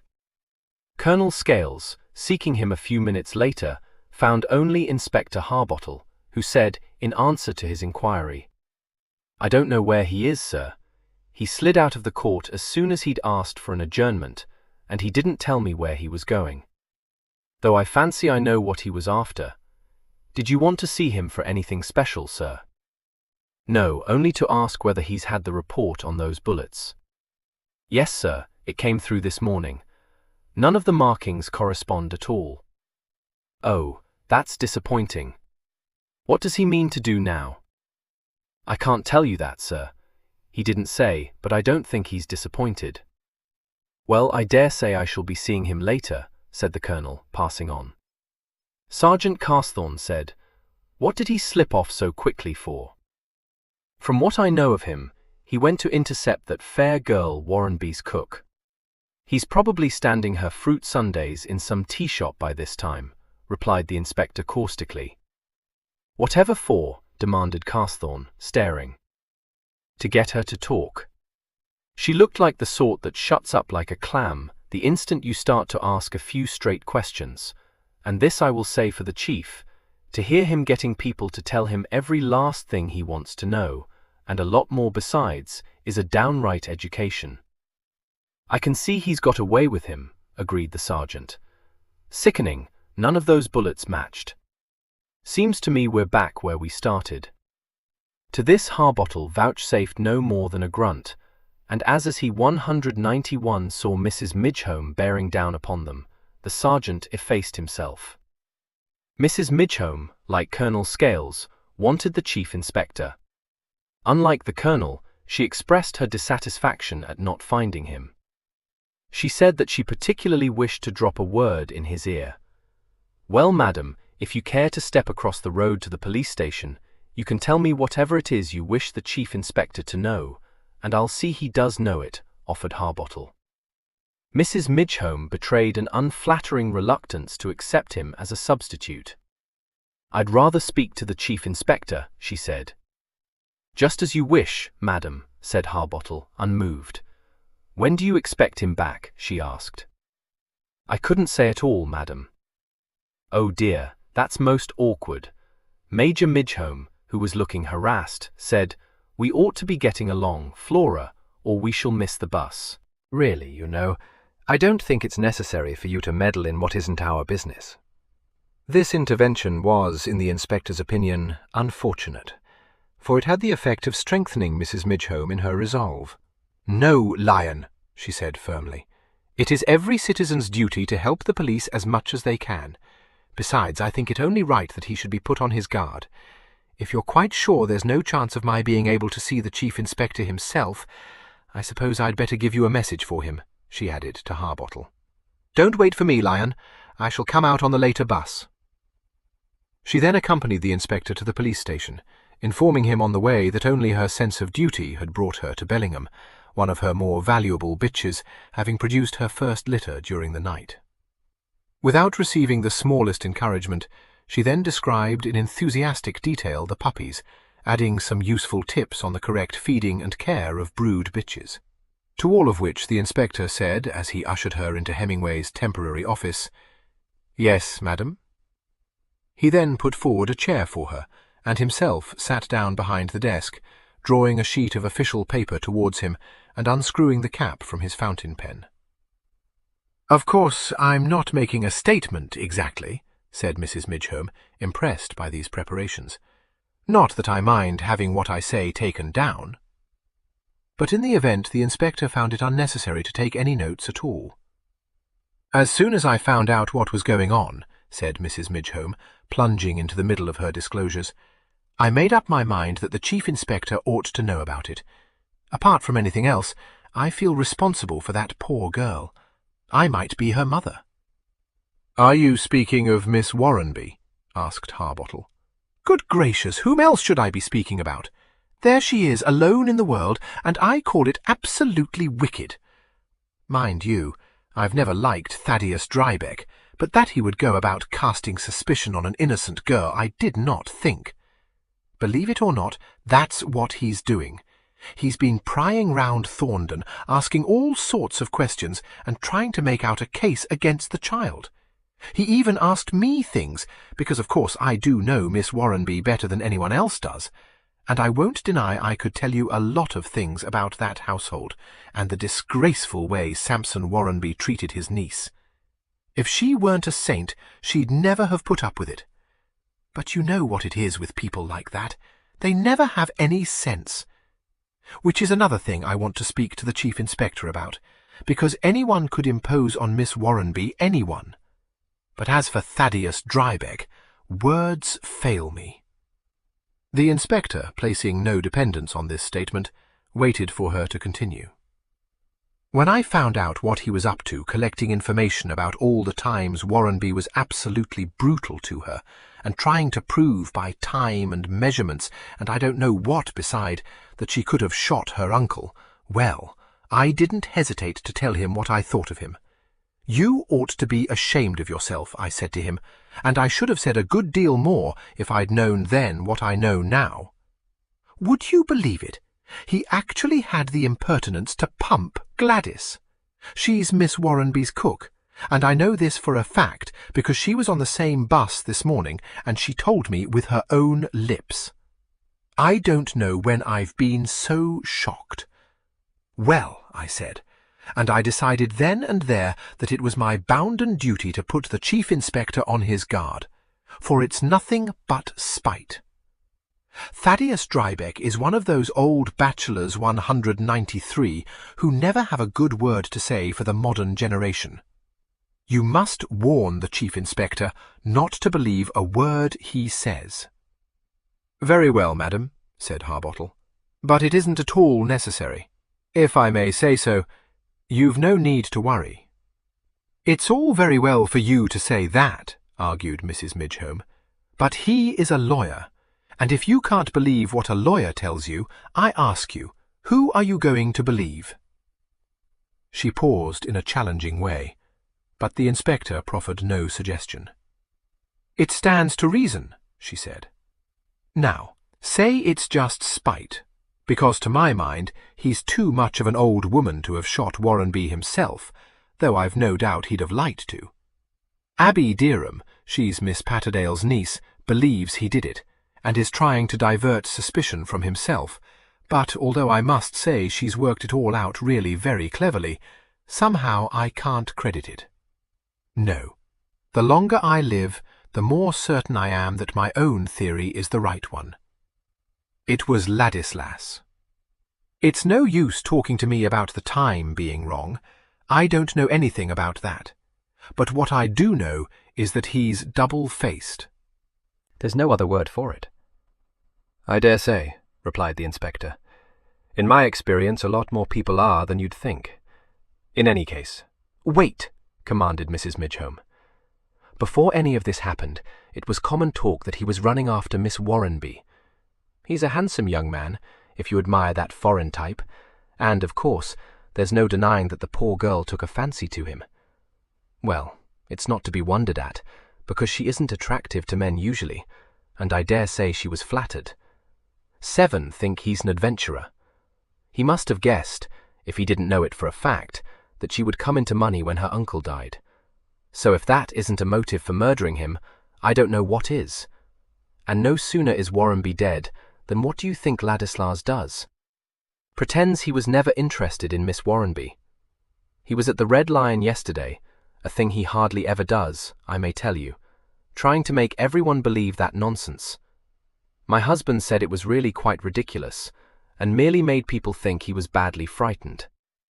Well, I might not have made anything much of that, if it hadn't been for what I discovered after dinner. What was that? Inquired the inspector mechanically. I happened to ring Miss Warrenby up, and that maid of hers answered the call. And what do you think she said? I don't know. She said she thought Miss Warrenby was sitting in the summer house. You wouldn't know it. It's at the bottom of the garden, at the back of the house, talking to Mr. Ladislas. You could have knocked me down with a feather. After all that fine talk of his, sneaking off when he knew no one would be about, to visit Miss Warrenby. I just told Gladys not to bother, and rang off, and made up my mind that the thing to do was to report it to the chief inspector. I'll tell him, madam, said Harbottle, bent on getting rid of her. As soon as he comes in, and I'm sure he'll be very grateful to you. I only hope he does something, said Mrs. Midgehome, beginning, to his relief, to collect her gloves and handbag. 10 minutes after her departure, Hemingway walked in. You've missed Mrs. Midgehome, Harbottle told him. I told you I'd got flair. What did she want? To help you do your job. I was very near to telling her you'd gone off with a blonde. It's a good thing you didn't. She's a blonde herself, and if she once got the idea I go for blondes, I'd never be able to shake her off. I was right about Gladys. Young Haswell did make her sit up. Did you get anything important out of her? Harbottle asked curiously. That I can't say. But she's got her head screwed on the right way, has Gladys. She says that if the late Warrenby was sitting in the garden with his slippers on, it must have been something highly unexpected which took him out of the house. Why? Demanded Harbottle.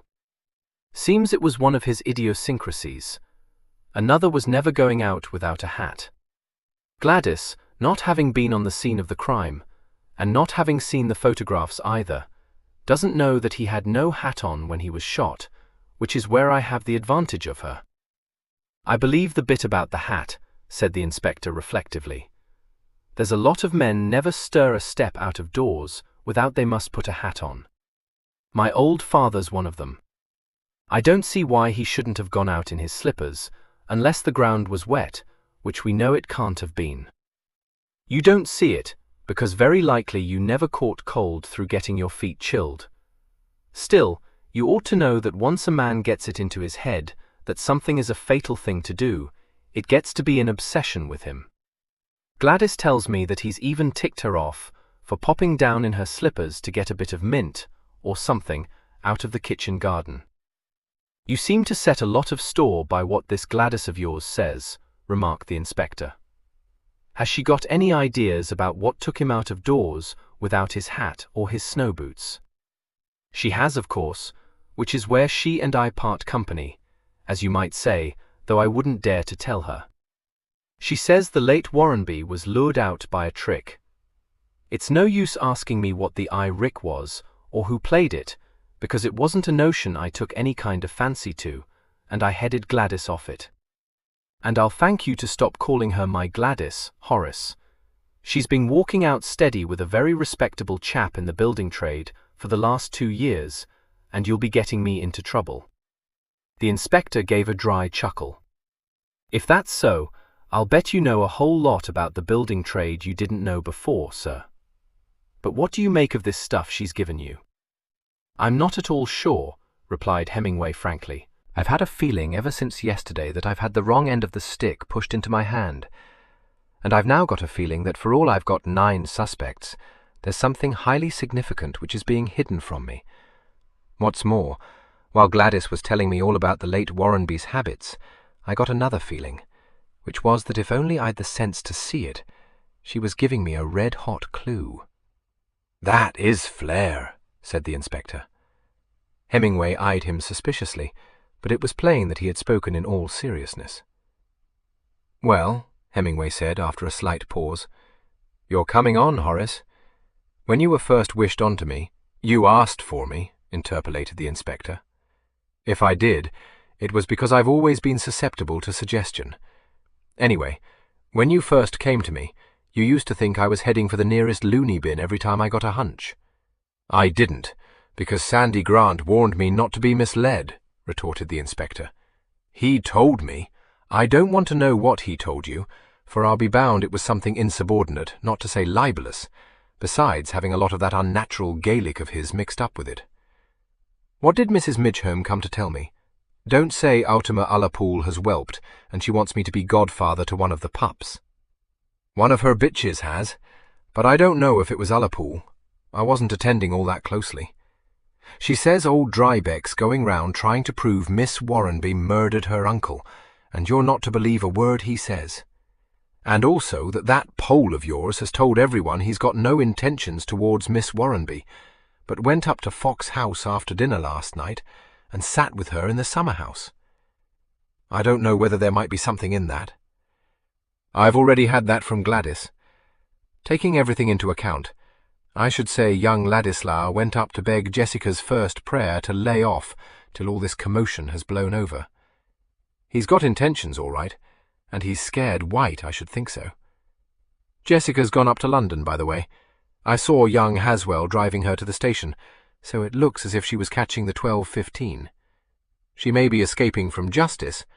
On the other hand, she may have gone up to sec her uncle's solicitors to find out how she stands, and what she's to use for money till probate's been granted. In fact, that's why she has gone, according to what Gladys tells me, which is why I didn't arrest her. Let's hope that's the superintendent." The telephone bell was emitting a discreet buzzing noise. Harbottle picked up the receiver, listened for a moment, and said, "Yes. Switch it through. He's here." He handed the receiver to Hemingway. "It is the superintendent," he said. 15. In the early part of the afternoon, the police car was once more proceeding along the Hawkshead Road. As Constable Melkinthorpe slowed to take the turn into Rushyford Farm, Hemingway said, "No, drive on slowly. If he's haymaking, I'll find him in one of his fields." He was right. Melkinthorpe coasted gently along, and the sound of the hay cutter soon came to their ears. The hay was being cut in one of the fields abutting onto the road, and Kenelm Lindale could be seen, standing talking to one of his farmhands. Hemingway got out of the car. "You stay here, Horace," he said. The inspector, who had been expecting this, nodded. Almost bursting with curiosity, Constable Melkinthorpe slewed himself round in the driver's seat and opened his mouth to speak. Then he shut it again. Something told him that an indiscreet question addressed to Inspector Harbottle would earn the inquirer nothing but a blistering snub. "Hot, isn't it, sir?" he said weakly. The inspector opened the newspaper he had brought with him and began to read it. "It often is at this time of year," he replied. Constable Melkinthorpe, lacking the courage to venture on any further remark, had to content himself with watching the chief inspector walk across the field towards Kenelm Lindale. Lindale had seen him, but he did not go to meet him. After one glance, he resumed his conversation with the farmhand. As Hemingway came within earshot, he said, "Well, get on with that job first. I'll be along presently, and we'll take another look at it. Good afternoon, Chief Inspector. What can I do for you this time?" "Good afternoon, sir. Sorry to come interrupting you, but I'd like a word with you, please." "All right. I suppose you'd better come up to the house. Provided we can get out of range of the din this machine of yours makes, I'd just as soon talk to you here." "Infernal things, aren't they?" Lindale said, walking beside him towards the blackthorn hedge which separated the field from the one beyond it. "Give me the old-fashioned methods, but it's no use these days." "Now what is it you want?" "I'm going to be quite frank with you, sir, and if you're wise, you'll be frank with me, because what I have to ask you I can quite as easily ask Mrs. Lindale, which, I take it, you'd a lot rather I didn't do." "Go on," said Lindale evenly. "Is Mrs. Lindale, properly speaking, the wife of a Francis Aloysius Nentall, living at Braidhurst?" There was a short silence. Lindale gave no sign that the question had startled him, but walked on beside the chief inspector, his face a little grim, his eyes fixed on the ground before him. "Her maiden name," continued Hemingway, "having been Soulby, and the date of her marriage the 17th of October, 1942. Lindale looked up, a smouldering spark of anger in his eyes. "You could prove it so easily if I denied it, couldn't you?" he said bitterly. "Damn you! In the eyes of the law she is, but if Nentall weren't a Catholic and a cold-blooded bigot on top of that, she'd be mine." "I don't doubt you, sir." "How did you find this out?" demanded Lindale. "We needn't go into that," replied Hemingway. "What I want to know—" "Yes, we damn well need," interrupted Lindale. "I've got a right to know who told you. Unless someone tipped you off, you can't have had the slightest reason for suspecting it, and I want to know who it was who went ferreting out my private affairs." "Well, you do know, don't you, sir?" said Hemingway. "Warrenby?"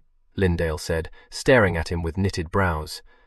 "I've reason to think he knew God knows how, but he can't have told you, unless— Have you come upon some blasted inquiry agent's report amongst his papers?"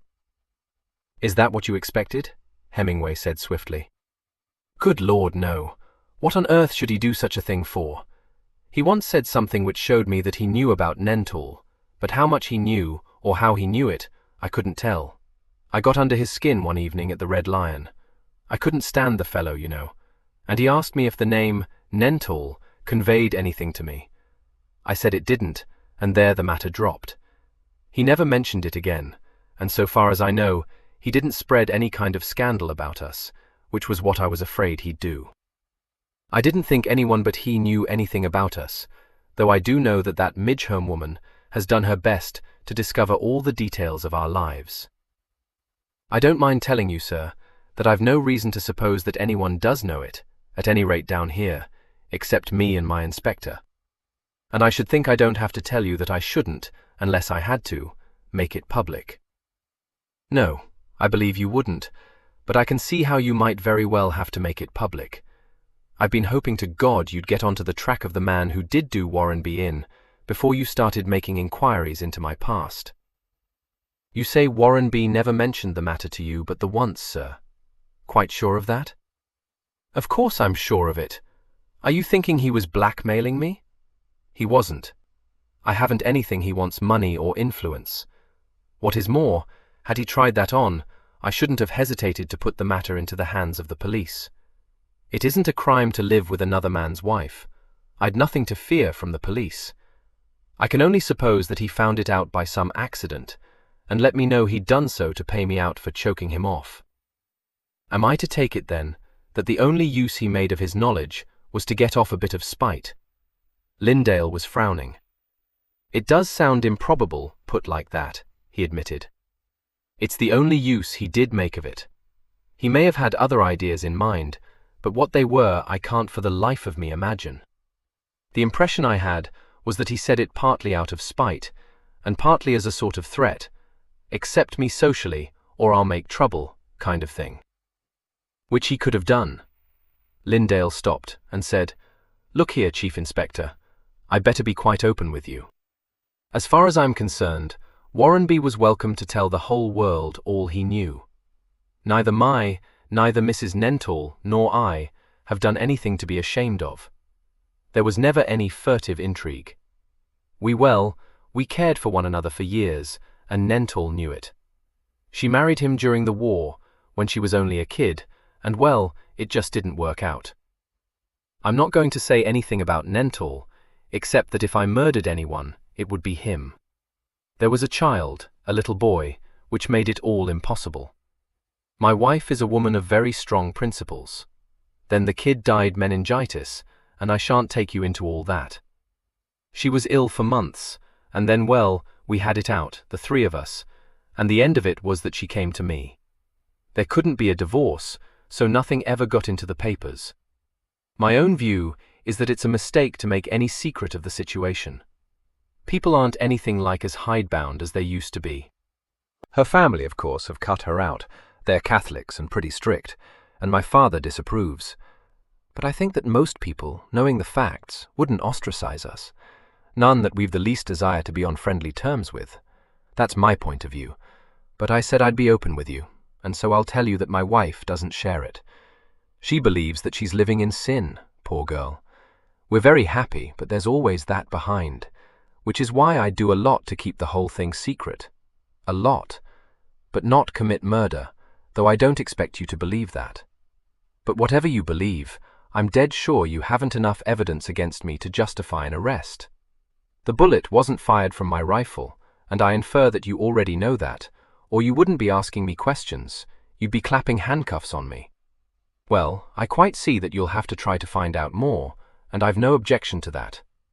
All I do ask is that you'll refrain from worrying my wife. I won't have her driven into another nervous breakdown. She's been through enough.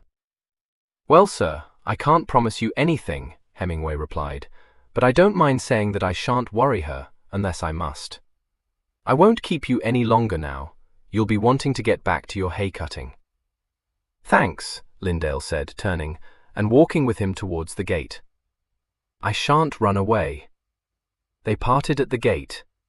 Constable Melkenthorpe, straining his ears, managed to hear a snatch of dialogue, and found it disappointing. Well, you've got wonderful weather, Hemingway remarked. Couldn't be better.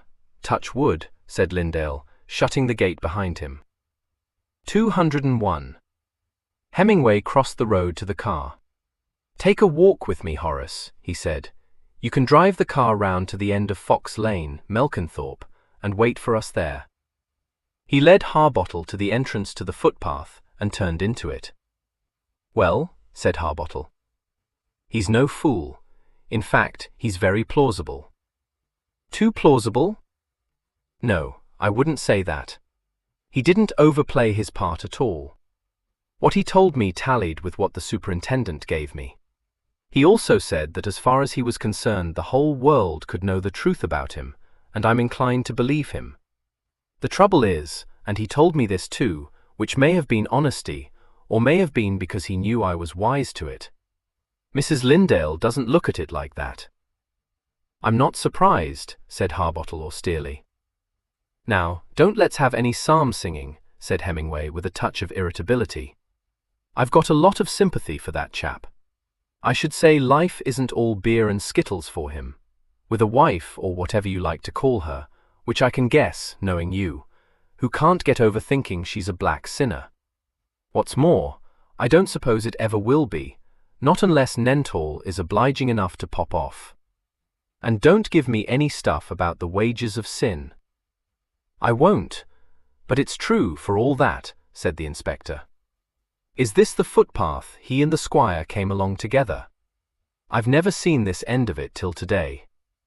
It is, and it was about here that the squire turned off into the plantation. I should say he did too, either when he said he did, or a bit later, perhaps both. Both? Well, if he's the man I'm after, he had to park the rifle somewhere, hadn't he? Seems to me his own plantation would have been as good a place as any. Easy to have picked it up, and to have nipped back to Fox Lane when Lindale was out of sight. But the shot wasn't fired from his rifle, objected Harbottle. I know it wasn't. It may be that we shall have to pull in his agent's rifle, and his gamekeeper's as well. Harbottle frowned over this. I don't think the squire's the man to commit a murder with another man's gun, and that man one of his own people, he said. Very likely you don't. You didn't think he was the kind of man to cheat his heir either. You don't yet know that he is doing that, sir. And I don't mind telling you Seven wouldn't want the job of accusing him of such a thing. Well, you haven't got the job. Now, this is Mr. Haswell's spinney, separated from his garden by a wall, as you see. Any amount of cover to be had. We won't follow the path to his gates, but you can see where it runs, and you can see that it would have been possible for Miss Warrenby to have got home by pushing through that very straggly hedge into her uncle's grounds. The inspector smiled wryly. You're forgetting, sir, that you're not to believe a word Mr. Drybeck says. Well, I don't believe many of them, said Hemingway, climbing over the stile. Come on, I've got a fancy to take another look at the scene of the crime.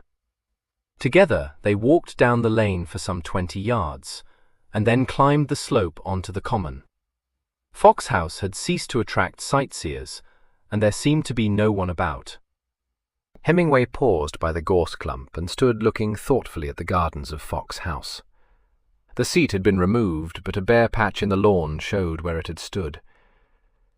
"I seem to remember that someone told me once you were by way of being a good shot, Horace," said Hemingway. "How does a man's head at this range strike you as a target?"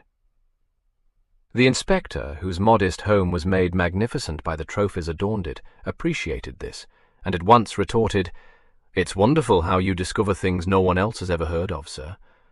I have done a bit of shooting in my time, and I should consider it a certain target." "All right, you win," said Hemingway, grinning. "Would you call it 4 certain target for the average shot?" "I think a man would need to be a good shot, but not necessarily a crack shot. I thought so when I first saw this place, and it's one reason why I've never seriously considered Miss Warrenby. I don't say women aren't good shots. I've known some who were first class, but they're few and far between, and we've no reason to think Miss Warrenby has ever had a gun in her hand." "It seems to rule Reg out, too," said Hemingway. "Pity you didn't ice his targets. I'm always trying to find something that'll give you a laugh." "Are you ruling out the possibility of an accident as well? For the Lord's sake, Horace, if a chap was standing here, do you see him firing into a man's garden with the owner in full view?" "No," admitted the inspector. "It does seem unlikely." He glanced curiously at his chief. "What's in your mind, sir?" "I'm wondering why the murderer fired from here instead of trying for a closer shot. Unless he was a very good shot, I think it was chancy." "There's the question of cover," the inspector pointed out. "If he came from the stile, he couldn't have got a shot from the lane without coming into Warrenby's sight. I took particular note of that. Those trees at that side of the lawn make it impossible for you to get a view of the seat until you're almost abreast of it. I should say that the murderer didn't cross the stile, but climbed up onto the common beyond it, and worked his way round under cover of the bushes." "Why?" demanded Hemingway. "How did he know Warrenby would be sitting in the garden? On what we've heard about his habits, it wasn't likely." The inspector thought for a moment. "That's so, but there must be an answer, because one of the few things we know about this murder is that the shot was fired from where we're standing. We've hot proof of that, so an answer there's got to be. I think I've got it too. It's safe to assume that the murderer was proceeding pretty cautiously, isn't it? He didn't know where Warrenby would be, but he did know that all the sitting room windows in the house look out this way. I don't see him walking along outside that low hedge to get to the gate, and running the risk of being seen by Warrenby. Once he saw there was no one in the lane, I should think he pretty well stalked the house, if you get my meaning. Probably kept down under cover of the hedge. He could have seen Warrenby like that, but he'd have had to stand up to get a shot at him. He'd want to take careful aim, too, and it's not to be supposed Warrenby would have sat still to let him do it. My idea is that he did see him, and doubled back to the stile. In fact, the long range was forced on him just because Warrenby was in the garden." "You may be right," Hemingway said. "I can tell you don't think so, though." "I don't know, Horace. It sounds reasonable enough. I've just got a feeling there was more to it than that. Come on, we'll take a look at Biggleswade's favorite seat." They walked in a northeasterly direction, to where some silver birch trees stood. Beyond them, the ground began to fall away more steeply, and a little way down the slope a wooden seat had been placed, commanding a good view over the common. It was not unoccupied. After one keen look, Hemingway said, "If it isn't old Grandad himself. You'd better mind your P's and Q's, Horace. He's inclined to be testy." "Good afternoon, Mr. Biggleswade. Taking the air?" Mr. Biggleswade looked him over with scant favour. "And why shouldn't I be?" he demanded. "Tell me that." "I can't. What's eating you today, grandfather? If I was your granddad, you'd have more sense nor what you have," said the old gentleman severely. "I'm disappointed in you, that's what. You're gormless. If you'd paid attention to what I says to you, you'd have had the bracelets on young Reg Ditchling last night." "Don't you worry about him," said Hemingway. "I've got my eye on him all right." "A fat lot of use that is," said Mr. Biggleswade. "You having your eye on him don't stop him coming up to my place, calling me out of me name, and fetching ears as along of him, and that pair of screeching Jezebels, Gert and Edie, besides painted ussies, that's what they are, and don't you let anyone tell you different. Who's this you got with you?" A rheumy gaze was bent upon Inspector Harbottle. A note of disparagement sounded in the aged voice. Hemingway said promptly, "You don't have to bother about him. He's just my assistant." 6 foot of misery, that's what he looks like to me, said Mr. Biggleswade, not mincing matters. "You don't want to let him get near the milk cans. What's more, if you'd done what I told you, you wouldn't need no assistant. Plain as I hear you now, I card that shot, Saturday." "You tell me some more about this shot," invited Hemingway, sitting down beside him. "How was it you only heard 1 shot?" "Because that's all there was to hear." "But young Reg tells me he fired a whole lot of shots." "He'd tell you anything, young Reg would. And you'd swaller it." Now, he was firing at targets, you know, in the Squire's gravel pit." "Oh, he was he? If he'd told you he was firing at a herd of rhinoceroses which he happened to find in Squire's gravel pit, you'd swallow that too." "Policeman. I never had no opinion of 'em, and I ain't got none now, and I never will have. Young Reg never fired no shot in Squire's gravel pit. 'Cause why? 'Cause if he had, no one wouldn't hear it this far off. And he couldn't have got hisself onto this here path so soon as what he did do. And I'll tell you another thing, my lad. I won't have you taking my character away like you're trying to." "I shouldn't think you've much to take away," said Hemingway frankly. "Still, I wouldn't think of taking away what you've got left of it." "Oh, yes, you would," said Mr. Biggleswade fiercely. "And don't you give me no sauce. I'll have you know there ain't any man in Thorndon what knows more about guns than what I do, and I won't have you spreading it about I don't know where a shot's being fired from. Over there's where Reg fired Vickers' rifle." A trembling and gouty finger pointed in the direction of Fox Lane.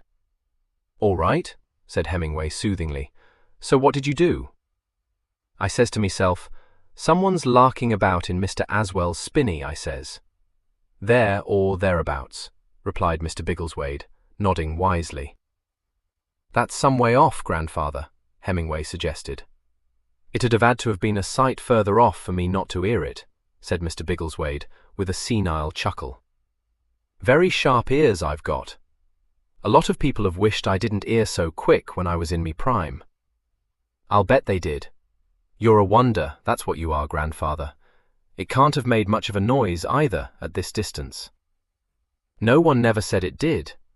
If you'd card it, you wouldn't hardly have noticed it, I dessay. And as for that walking tombstone of yours, he'd have thought it was a motor car backfiring up on the Orks Ed Road as like as not." "Oh no, I would not," said Harbottle, stung into a retort. "Shut up, Horace. Don't you pay any heed to him, grandfather. What happened after the shot? Did you see anyone besides Reg Ditchling?" "No, I didn't. I wasn't going to go poking my nose into what wasn't none of my business. I ain't a nasty, nosy policeman.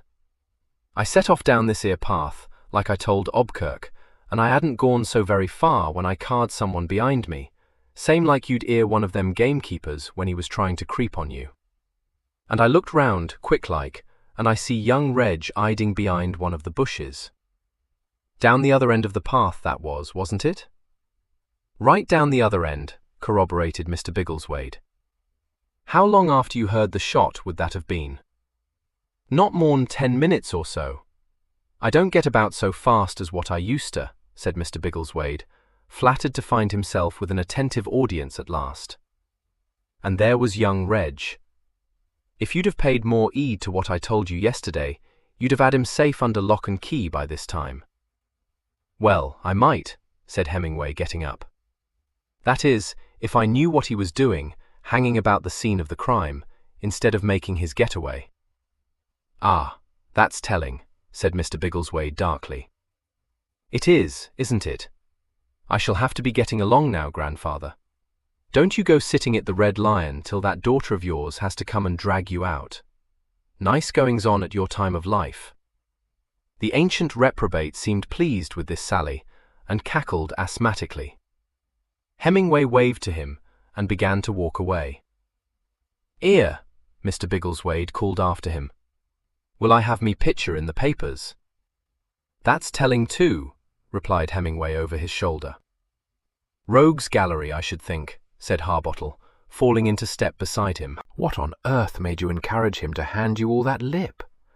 I don't mind his lip. I reckon he's entitled to cheat the police when they haven't been able to catch up with him in 90 years. He's a very remarkable old boy, and a lot sharper than the silly fools who say he's getting soft in the head. I wanted to hear some more about that shot of his. Why? Demanded the inspector. Because I think he did hear one. Well, what of it, sir? According to what you told me, what he heard couldn't have had any bearing on the case. It was an hour too early. Horace, I told you only this morning I've got a feeling the wrong end of the stick had been pushed into my hand, and that there's something important I haven't spotted. We're now going to have a look for it. 16. Where are we off to? Inquired the inspector. Fox House? Out of the old gentleman's sight for a start, Hemingway replied. I want to think. They reached the gorse clump again, and Hemingway stopped. The inspector watched him curiously as he stood there, his quick, bright eyes once more taking in every detail of the scene before him. Presently he gave a grunt and sat down on the slope above the lane and pulled his pipe and his aged tobacco pouch out of his pocket. While his accustomed fingers teased the tobacco and packed it into the bowl of the pipe, his abstracted gaze continued to dwell first on the spot in the garden where the seat had stood, and then upon the stile, just visible round the bole of the elm tree. The inspector, disposing himself on the ground beside him, preserved a patient silence, and tried painstakingly to discover, by the exercise of logic, what particular problem he was attempting to solve. Hemingway lit his pipe, and sat staring fixedly at Fox House, his eyelids a little puckered. Suddenly he said, "The mistake we've been making, Horace, is to have paid a sight too much attention to what you might call the important features of this case, and not enough to the highly irrelevant trimmings. I'm not sure I've not precious near been had for a sucker. I've heard you say as much before, but I never heard that it turned out to be true," responded the inspector. "Well, it isn't going to be true this time, not if I know it. This operator is beginning to annoy me," said Hemingway briskly. The inspector was a little puzzled. "Myself, I hate all murderers," he said, "but I don't see why this one should annoy you more than any other, for it is not as if the case was a complicated one. It isn't 209 easy, but that's only because we have too many possible suspects, isn't it? Taken just as a murder, I'd say it was one of the simplest I've ever handled. When you talk like that, Horace, I think I must be losing my flair. I ought to have spotted at the outset that it was much too simple." "But you can't go against the facts, sir," argued the inspector. "The man was shot in his own garden, by someone lying up beside these bushes, at about 7:15 or 7:20, according to Miss Warrenby's evidence. You can doubt that, but you can't doubt the evidence of the cartridge case Carthorne's men found under the bushes. The difficulty is that the murder happened to be committed just when half a dozen people, who all of them had reasons for wanting Warrenby out of the way, were scattered round the locality, in a manner of speaking, and couldn't produce alibis." Hemingway had turned his head, and was looking at him, an alert expression on his face. "Go on," he said, as the inspector paused. "You're being very helpful." Harbottle almost blushed. "Well, I'm glad, Chief. It isn't often you think I'm right." "You aren't right. You're wrong all along the line, But you're clarifying my mind, said Hemingway. As soon as you said that the murder happened to be committed while a whole lot of Warrenby's ill-wishers were sculling about at large, it came to me that there wasn't any happen about it. That's the way it was planned. Go on talking. Very likely you'll put another idea into my head. The inspector said, with some asperity, "All right, sir, I will. I may be wrong all along the line, but it strikes me that there's a hole to be picked in what you've just said. It can't have been planned, not with any certainty. The murderer couldn't have known Warrenby would be in the garden at that exact time. That was just luck. He must have been prepared to go into the house, or at any rate into the garden, where he could have got a shot through the study window. And when you consider how near he came to being seen by Miss Warrenby, as things turned out, you'll surely agree that there wasn't much planning about it. If he'd been forced to enter the garden, Miss Warrenby would have seen the whole thing. As I see it, he's got more luck than craft. Don't stop. It's getting clearer every minute. Well, do you agree with me so far? Demanded Harbottle. Never mind about that. You can take it I don't, unless I hold up my hand. I see no sense in going on if you don't agree with anything I say, sir. Well, I shouldn't see any sense in us sitting here agreeing with one another, returned Hemingway. Where's that going to get us? Look here, sir, said Harbottle. If we're going to assume that the murder was planned to take place when all the guests at that tennis party were on their way home, then we've also got to assume that the murderer was banking on having all the luck he did have, which seems pretty inadequate planning to me. Why, it could have come unstuck in half a dozen places. To start with, he's got to do the job quick, because it cuts both ways, having a lot of people scattered near the scene. Who's to say one of them won't come down the lane? You can say it's unlikely, but it might have happened. What was a dead certainty was that Miss Warrenby was bound to arrive on the scene at any moment. So he's got to reach the house ahead of her, shoot Warrenby, and get away without losing a second of time. What would have happened if Warrenby had gone upstairs, or into the back garden? He must have faced that possibility. He must have thought, if he planned it, that he must allow himself quite a bit of time in case of accidents. Quite true, Horace. So you think that he laid his preparations, by which I mean his rifle, on the off chance that he'd get an opportunity to shoot Warrenby? There was a pause. When you put it like that, said the inspector slowly, no, that won't do. But my arguments still hold. They do, said Hemingway. They're perfectly sound, and they do you credit.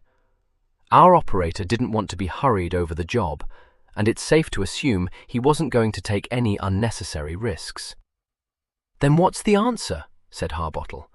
Warrenby wasn't shot at 7:15, nor anything like that time. There was another pause, while the inspector sat staring at his chief. He said at last, "Very well, sir. I can see several reasons for thinking you're wrong. I'd like to know what the reasons are for thinking you're right, because you haven't jumped to a conclusion like that simply because you want to make out the murder was carefully planned." "I haven't jumped at all," replied Hemingway. "I've been adding up 211 all those bits and pieces of information which didn't seem to lead anywhere. Taking it from the start, the doctor was what you might call vague on the time of Warrenby's death." "Yes," conceded Harbottle. "I remember it was the first point you queried when you were going through the case with the chief constable. But it didn't seem to matter much, and goodness knows Dr. Warcop isn't the only doctor we've come across who's more of a hindrance than a help to the police." "You're right, it didn't seem to matter. The mistake I made was in accepting as a fact that the time of the murder was fixed. To go on, the next thing was that I was given a highly significant piece of information by Miss Warrenby. She told me, the very first time I saw her, that her uncle very rarely sat out of doors. Well, I didn't pay any particular heed to that, because it didn't seem to matter any more than the doctor's evidence. There the corpse was, sitting in the garden, with a bullet through his left temple, and there the cartridge case was, lying just where you'd expect to find it, supposing Warrenby had been shot while he was on that seat." The inspector sat up. Are you going to say he wasn't shot in the garden at all? I should think very likely he wasn't, replied Hemingway coolly. We'll hope he wasn't, because if we can prove he was actually shot somewhere else, we shall have gone a long way to prove he wasn't shot at 7:15 either. He was probably shot an hour earlier. Which brings me to the third bit of seemingly irrelevant information, handed to me last night by old Father Time. Only, what with his daughter and Hobkirk telling me he was soft in his head, beside being Thornton's public enemy #1, and it standing out a mile that he had a spite against Reg Ditchling, not to mention the ambition he's got to have his picture in the papers on top of that, I'm bound to say I didn't set any store by anything he said. You know, Horace, it begins to look as though it's about time I retired. There doesn't seem to be anything I haven't missed. I was thinking myself that there doesn't seem to be anything you have missed, said the inspector dryly. I remember, now that you bring it to my mind, that Miss Warrenby did say that about her uncle's habits. But I shouldn't have, if you hadn't brought it up. If you're going to start handing me bouquets, my lad, I shall know you've got a touch of the sun, and the next thing you'll know is that you're lying in hospital with an ice pack on your head, or whatever it is they do to sunstroke cases, said his ungrateful superior. Besides, you're putting me out. The last bit of information I was handed came from that blonde cook of Warrenby's, which was where I began to pull myself together, because I didn't miss that. And if Warrenby never went out in his slippers, or without his hat, it looks more than ever as though he wasn't killed out of doors. Yes, agreed Harbottle. I see all that, but what I don't yet see is the point of it. It seems to me that there isn't any point at all. When you get a murder faked to look as if it was committed some time later than the actual time, it's generally done to give the murderer an alibi. I heard of a case where the shooting was done with a revolver that had a silencer fitted to it, and a few minutes later, when the murderer had established an alibi, a detonator went off, leading everyone to think that was the noise of the shot. I was on that case, said Hemingway. Were you, sir? Then you'll agree it isn't on all fours with this one. For one thing, no detonator makes a noise like a .22 rifle.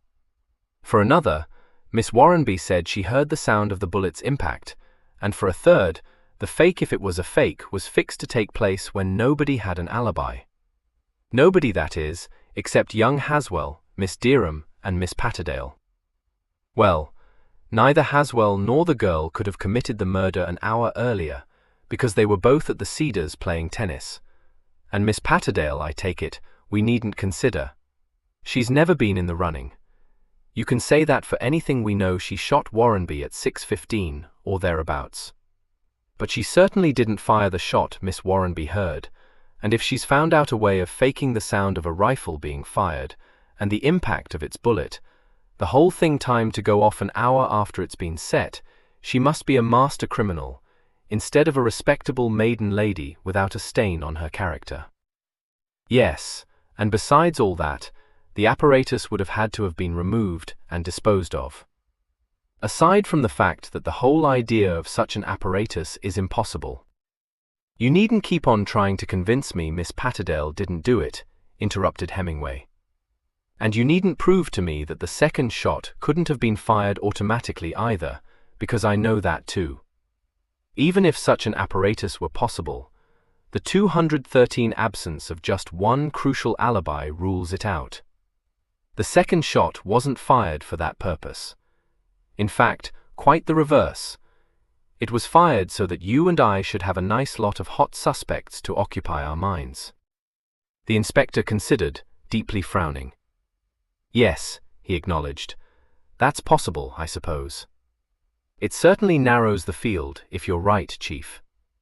If we're to assume that the time of the murder was between 6.0 and 6.30, we're left with Gavin Plenmeller, the Pole, Mr. Haswell, and I suppose the vicar. Well, naturally, the first thing that comes to one's mind is that Plenmeller was absent from the Cedars at that time, which gives him an additional reason for wanting to make it appear that the murder was committed a good deal later on, interpolated Hemingway. It does, of course, but there's a snag, sir. I'm willing to believe, though I can't say I like the idea, that at some time or other he parked a rifle where he could pick it up easily. I'm willing to believe he again parked it after committing the murder. But what I can't believe is that he parked it a third time. He may be a cool customer, but it just isn't in human nature to leave the fatal weapon hidden in a ditch or some such place, and there aren't any ponds he could have thrown it into when you know the police are going to be on the spot and searching thoroughly within a matter of half an hour. Whoever did it must have got rid of the rifle where it wouldn't be found, which indeed he has done. And Plenmella didn't have enough time to do any such thing. If the chap who owns the Red Lion is to be believed, and I don't see any reason for disbelieving him, Plenmella was in his bar parlour round about 7:30 to 7:45. I grant you he could have reached the Red Lion from here in that time, but that's all he could have done. And limp or no limp, you aren't going to tell me he sat in the Red Lion with a rifle stuck down his trouser leg. You'll remember, too, that the landlord told Carsethorne he'd stayed to dinner there. Where was the rifle all that time? And whose rifle was it? We know it wasn't his own. Hemingway regarded him with a half-smile. "You know, Horace, there's no pleasing you at all," he said. "First, nothing will do for you but to pin this crime onto Plenmella, and now, when it begins to look as if we might be able to do it, you turn round and argue that he couldn't have done it." "Now that's not fair, Chief," Harbottle protested. "You know very well I don't want to pin it onto anyone but the right man. All I said was that as far as appearances go, he seems to me a more likely murderer than any of the others, except perhaps that chap Lindale. I dare say he wouldn't stick at much, but for the purposes of this argument he's out of it. I don't see how Plenmella could have got rid of the rifle, but I do see that it wouldn't have been difficult for any one of the other three to have done so. The vicar, mind you, I'm not saying it was him, and I don't think it was. Either the vicar wasn't at the Cedars after 6:00, so he might have committed the murder at 6:15, and as we don't know what he was doing after he left that sick parishioner of his, he might possibly have fired your second shot. Since he could have got into the grounds of Fox House from his own meadow, there would have been very little fear of his being seen, and he had all the time in the world to dispose of the rifle. The only difficulty being that his rifle wasn't in his possession at the time, said Hemingway. However, the rifle is the stumbling block in every instance, so I won't press that point. I've nothing more to say about the vicar. You've met him, and I haven't. What I do think is that we can't rule out Ladislas any longer.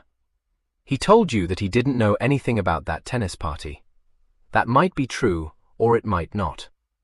My experience of a place like this is that everyone knows when someone's giving a party. Say he did know. All right.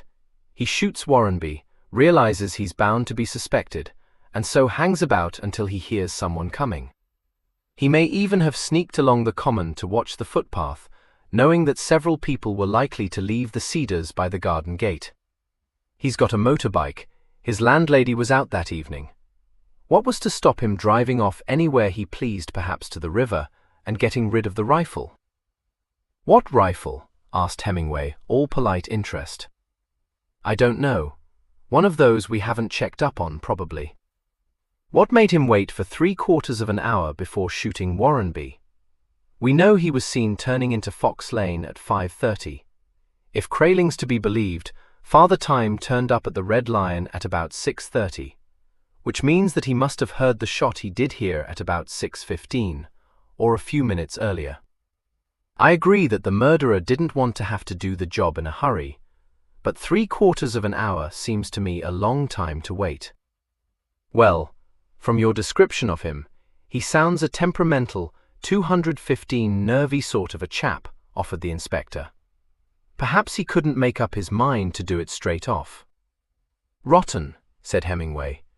If that's the way it was, and he'd hung about, trying to summon up enough resolution to pull the trigger, he'd have gone off home without pulling it at all.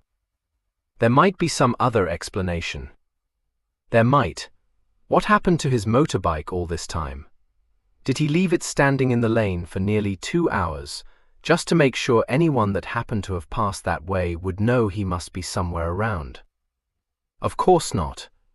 He might have hidden it amongst the bushes on the common, taken it up the path that goes to the seat where we found Biggleswade. Talk sense. You try and hide a motorbike amongst a lot of bushes. That old sinner would have spotted it like a flash. By the time he reached the place, Ladislas would have retrieved it and ridden off, returned the inspector. Then Father Time would have heard the engine starting up, and he hasn't said a word about hearing any such thing. That isn't to say he didn't hear it. He's out to make a case against Reg Ditchling, and that would spoil it. All right, I'll concede you that point. There's this to be said in favor of suspecting Ladislas. He had a motive we don't need a strong microscope to see. What about Haswell? There isn't enough about him, and if you'll forgive me saying so, sir, that's the trouble. We don't really know where he was, or what he was doing up till 8 o'clock when he got home. What we do know, though, is that he was driving himself in his car. If I've got to choose between a car and a motorbike, I'll try and hide the motorbike, thank you very much. There must be some place where either could be hid, said the inspector obstinately. The more I think of it, the more I'm convinced transport was needed. He paused and said suddenly, "What about the dead man's own garage? It's a double one, I noticed that. What was to stop him, as soon as he'd shot Warrenby, from driving his car in and leaving it there until Miss Warrenby had run off to fetch Miss Patterdale?" "And what little bird told him that's what she would do?" inquired Hemingway. "You have got a touch of the sun, Horace. What anyone would expect her to do was to have rung up for the police, or the doctor, not to lose her head, and go careering off as she did." "I don't know about that," said Harbottle defensively. "Girls do lose their heads after all." "They do, and not only girls either. But when that happens, you can't guess what they'll do, far less bank on them choosing any particular one of 4 or 5 silly antics." "No," Harbottle admitted. "Come to think of it, sir, it's funny she did lose her head, isn't it? She seems to me one of the self-possessed kind." "No, I don't think it is," Hemingway replied. "In fact, it's what I should have expected her to do. Nasty jolt for a girl who kids herself into believing that all is love and light. She was rocked right off her balance." He knocked his pipe out lightly and got up. "Come on now. It's no use us arguing who might have fired that shot at 6:15 until we're sure there was a shot at that time. And if there was, then what was our operator aiming at when he fired the second shot an hour later?" The inspector looked gloomy. As well look for a needle in a haystack. He probably fired it into the ground. He saw Hemingway cock a quizzical eyebrow at him and said hastily, "No, not the ground. Not if Miss Warrenby heard the impact." "Just in time, Horace," remarked Hemingway. "You and your knowledge of guns. And I don't think we need go round looking for a likely haystack. What we've got to remember is that what we've all been thinking was a narrow shave for our operator was just as carefully planned as the rest of it. He wanted Miss Warrenby on the spot as a witness, he wanted the shot to sound natural, and he didn't want the bullet to be found.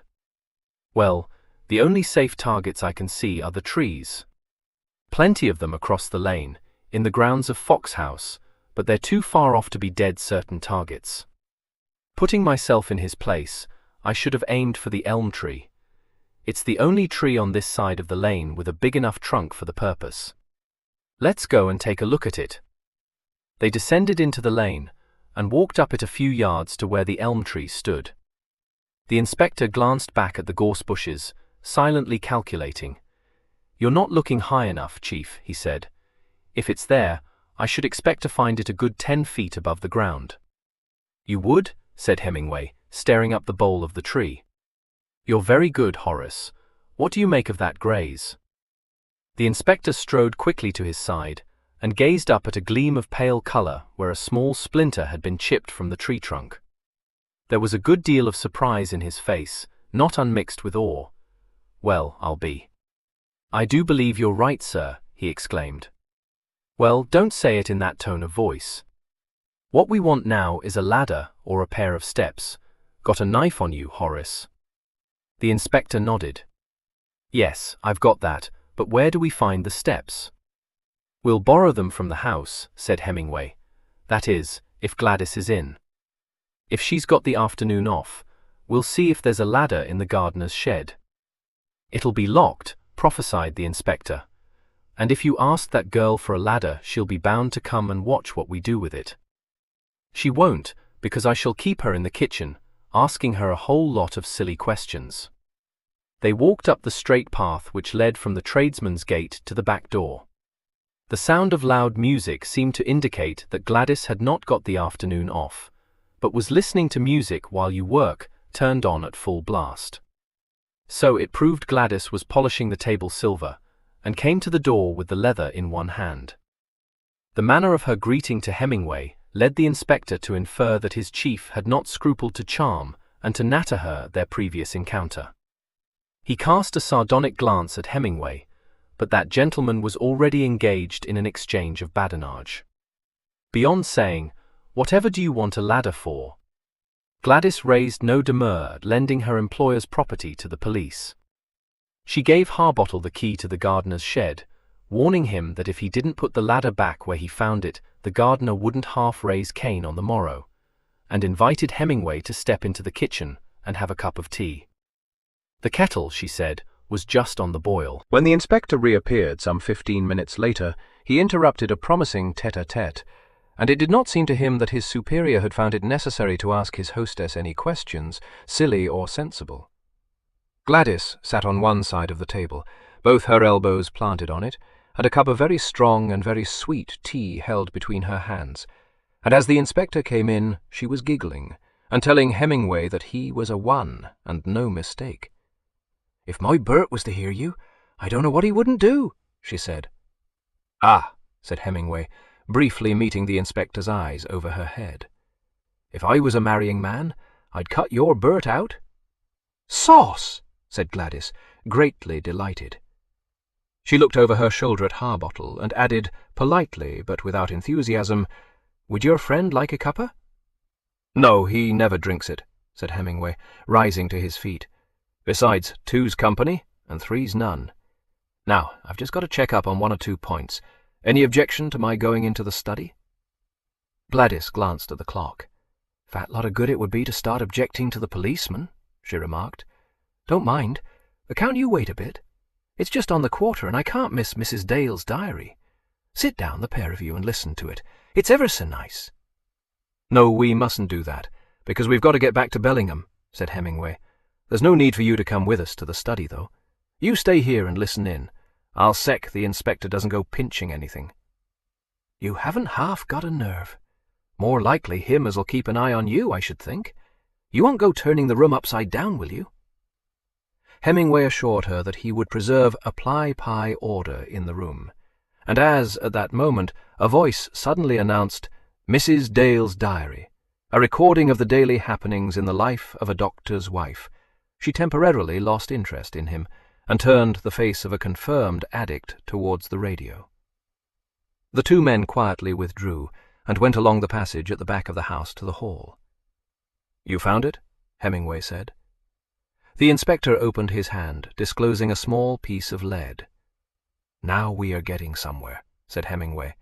"We'll send that off to town for comparison with the one that was dug out of Warrenby's head. Narsdale can take it up tonight." "I wish I thought there was a hope of finding the cartridge case of that one," said the inspector. "Well, there isn't, and I should say there never was. Our operator didn't leave much to chance. We were meant to find the one under the gorse bush. We weren't meant to find the other, and we shan't." He led the way into the study as he spoke, leaving the door open so that he could hear any approaching footsteps. "Over by the desk," he said briefly. "He was probably shot while he was sitting behind it. There wouldn't have been much blood, but there must have been some." "There was none on the papers we found on the desk," Harbottle reminded him, "and I see no sign of any on the desk itself. The top of it, according to young Haswell and to Carsethorne, was littered over with papers. I don't doubt they got spattered and were carefully removed. We'll get Warrenby's clerk to go through the lot I took away. He may know if anything's missing. Try the window curtains and the woodwork of the window. I want to have a good look at the carpet." The carpet was a thick Turkey rug, with a groundwork of red and a sprawling pattern of blue and green. On his hands and knees, Hemingway said, "Fresh blood falling on this wouldn't show up. He might have missed it. A couple of spots is all I ask for." "There's nothing on the curtains," the inspector informed him. "However, they hang well clear of the long window, so there might not be." He too dropped onto his knees and closely studied the floorboards. "You'd expect to see a sign on the floor, though. The murderer must have looked to see, and if there was blood on any of the woodwork, he'd have wiped it carefully. May have tied something round Watermby's head before he moved him. Come here, and tell me what you make of this." The inspector went to him, took the magnifying glass held out to him, and through it stared at two very small spots on the carpet, which showed darker than the surrounding red. "Might be," he grunted. "Cut 'em off," commanded Hemingway. "It's a lucky thing it's one of these shaggy rugs. Give me that glass again." With its aid, he presently discovered another stain, fainter and rather larger, as though it had been smeared over. "And I think that proves my theory, Horace," he said cheerfully. "If the stains turn out to be bloodstains," amended his cautious assistant, putting the tufts he had sawn off into the matchbox Hemingway was holding out to him. "That'll be a job for Dr. Rotherhope," said Hemingway. "They look remarkably like it to me." He glanced at the desk. "And it accounts for the fountain pen left with its cap off," he remarked. "I ought to have paid more attention to that when Carsthawn told me that's how he found it. Come on, that sounds like my blonde coming to look for me." 17. The two detectives, walking down the lane towards the Trindale Road, came within sight of Fox Cottage, and saw that an animated group was gathered at its gate. For the animation, what at first glance appeared to be a pride of peaks was responsible. Closer inspection revealed that only 5 of the Ultimas were present, 4 of them harnessed on couplings and winding themselves round their owners' legs, and the 5th, in whose stately mien Hemingway recognized Ulysses, the patriarch, unrestrained by a leash. Young Mr. Haswell's car was parked in the lane, but he and Mrs. Midgehome both stood outside the gate. On the other side of it, and leaning on its top bar, were Miss Patterdale, wearing an overall and gardening gloves, and her niece, looking remarkably pretty in a pink linen frock and an enormous and floppy sun hat. All 4 were engaged in discussion, Mrs. Midgehome's demeanor being particularly impressive, and none of them noticed the approach of the detectives until Ulysses attracted attention by stalking up the lane towards the newcomers and uttering a threatening bark. "Now, what's the matter with you, old high and mighty? Nice way to greet your friends," said Hemingway, stooping to pat Ulysses. Ulysses's eyes started with indignation at this familiarity. He growled, but he was not a dog of hasty disposition, and before proceeding to extreme measures, he sniffed the chief inspector's hand, and realized that here was, if not a friend, at least a bowing acquaintance. His mighty mane sank, he slightly waved his tail, and sneezed. "Isn't he the cleverest old fellow?" exclaimed Mrs. Midgehome. "He knows you quite well." Her voice was drowned by frantic pleas from the 4 other Ultimas to their progenitor not to be taken in by the police. Ulysses, looking scornfully at them, gave further evidence of his sagacity by placing himself in a position clearly inviting the chief inspector to scratch his back. Hemingway very obligingly did so, while Mrs. Midgehome unwound the other Ultimas and besought them to be quiet. "I guessed I should find you here," she told Hemingway. "I saw the police car just round the corner waiting, and I put 2 and 2 together and deduced that you were visiting the scene of the crime. So I thought I'd just pop down on the off chance of running into you." "Don't be a fool, Flora," said Miss Patterdale trenchantly. "You don't suppose the chief inspector wants to listen to all these idiotic theories of yours, do you? You'd be better advised to pop home and take a look at that new litter of yours. My father once had a field spaniel who buried her first pups alive. You can't be too careful."